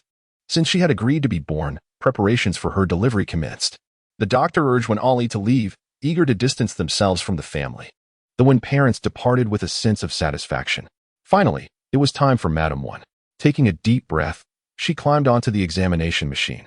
The machine emitted a couple of buzzing sounds, yet remained silent for what felt like an eternity. Eventually, it was Madame Wen who broke the silence, asking, "Wen Na?" At the sound of Wen Na's voice, Madame Wen could no longer contain her emotions, tears streaming down her face. Her first question was not about birth but rather, "Are you truly my biological daughter? You must be my daughter." "I am not. Why do you deny it? Is it because Yaona coerced you into lying to us? Or do you feel disillusioned by your mother's actions?" Yaona, who had been observing the drama unfold, raised an eyebrow, perplexed as to why she had been drawn into the conversation. Curiously, she wondered how the instinctual Wen Na perceived her. Yaona assumed that Wen Na's opinion of her would be unfavorable, given that she had usurped her identity and confined her freedom. To her surprise, after Madame Wen's vehement criticism, Wen Na defended Yaona. "Yaona is a good person. You should not malign her." Yaona was taken aback. Receiving such an accolade for the first time in her life was rather astonishing. She never anticipated that the instinctual Wen Na would speak in her favor, signifying that, deep down, Wen Na truly regarded her as a good person. Moreover, she had willingly relinquished her identity to Yaona. This left Yaona in a quandary. While she indeed had to take away Wen Na's identity, she had no desire to claim the other's life. It is well known that the lives of virtuous individuals neither punish the wicked nor offer warnings to the world, rendering them virtually worthless. Thus, Yaona resolved to lend a hand to Wen Na, considering her innate kindness. She gently approached Madame Wen and spoke in a calm tone. "Wen Na, you must be born. Only by being born can you assist me." "What are you talking about?" Madame Wen exclaimed, incredulous that this impostor would dare to threaten her daughter so brazenly. Could Wen Na truly be willing to be born if Yaona claimed she would usurp her identity? Mr. Wen frowned and pointed at Yaona, demanding, "Get her out of here." "No," Wen Na interjected, preventing her parents from expelling Yaona. Upon recognizing Yaona's voice, her naturally obedient demeanor grew even more reverent. After careful consideration, she stated, "Do not drive her away. I like Yaona very much." Yaona replied, "Thank you for this affection. It gives me goosebumps. Therefore, I will do as you ask. If you wish for me to be born, then I shall comply." Without any resistance, Wen Na acquiesced to Yaona's request. At this moment, she was merely an instinctual fetus, perhaps unable to articulate why she felt compelled to heed Yaona. However, Yaona could surmise that Wen Na's inclination towards her stemmed from the guidance she had provided regarding the direction of Wen Na's life. For 18 years, Wen Na had traversed life in solitude, devoid of anyone to teach her what kind of person she ought to become. It was only when Yaona appeared, presenting her with a dreamlike headset and imparting the objective of a fighter, that she finally discovered her life's purpose. To Wen Na, Yaona was her true mother. Madame Wen struggled to comprehend the bond between Wen Na and Yaona, yet regardless of the circumstances, at least Wen Na was willing to be born. Overcome with joy, she wept. Whether Wen Na would acknowledge her identity or call Madame Wen mother was inconsequential. The paramount concern was that she was willing to be born. Life would stretch ahead, and the Wen family had ample time to mend their relationship with her. With this thought in mind, Madame Wen was ushered into the delivery room. The surgical lights illuminated the space, and the time taken from labor to the delivery of their respective children spanned an entire night. Throughout the night, gossip and ridicule regarding Wen Qingxiu escalated online, her image manipulated into a caricature. Meanwhile, the Wen family was not idle. They hastily prepared 2 new princess rooms, one for Wen Na and one for Yaona. Madame Wen resolved to keep both of them within the Wen household, as she could certainly afford to do so. As long as Wen Na was happy and could alter their perceptions, Madame Wen was willing to do anything. Amidst this starkly contrasting atmosphere, Wen Na and Wen Qingqiu were finally born. The first to awaken was Wen Qingqiu, who had entered the delivery room ahead of the others. She gingerly sat up, her body aching, peering out at the bright sunlight, instinctively recoiling from the light, and rudely sniffing in a most unbecoming manner. These were overt manifestations of an addict. After completing these actions, she suddenly realized something was amiss, recalling her experiences while nestled within Wen Ali's womb. Oh no. Wen Qingqiu scrambled off the bed and grabbed the holographic device to scrutinize the public opinion online. What greeted her was a flurry of trending topics. Wen Qingqiu, Watermelon 1. Qingqiu, the greatest deception of the cyber realm. The young lady despises poverty. Oh heavens, she felt faint. Trembling hands opened her painstakingly curated account of over a decade. The carefully selected, understated yet glamorous photos were all gone, replaced by Wen Ali surreptitiously posting images of her pregnant belly. The entire account was inundated with shots of her belly, and the comments were remarkably cruel, mocking Wen Qingqiu as though she were a balloon. Tears streamed down her face in anger. What young woman would wish to be exposed in such a manner? Yet what plunged Wen Qingqiu into despair was not merely the dwindling follower count, but the heartfelt truths she had unwittingly shared during her prenatal checkup, broadcast for the world to see by that foolish group led by Wen Ali. I'm finished. Unable to accept the harsh reality, Wen Qingqiu collapsed backward, losing consciousness. Had she known it would come to this, she would have preferred not to be born at all, for at least she would not have to confront this chaotic existence.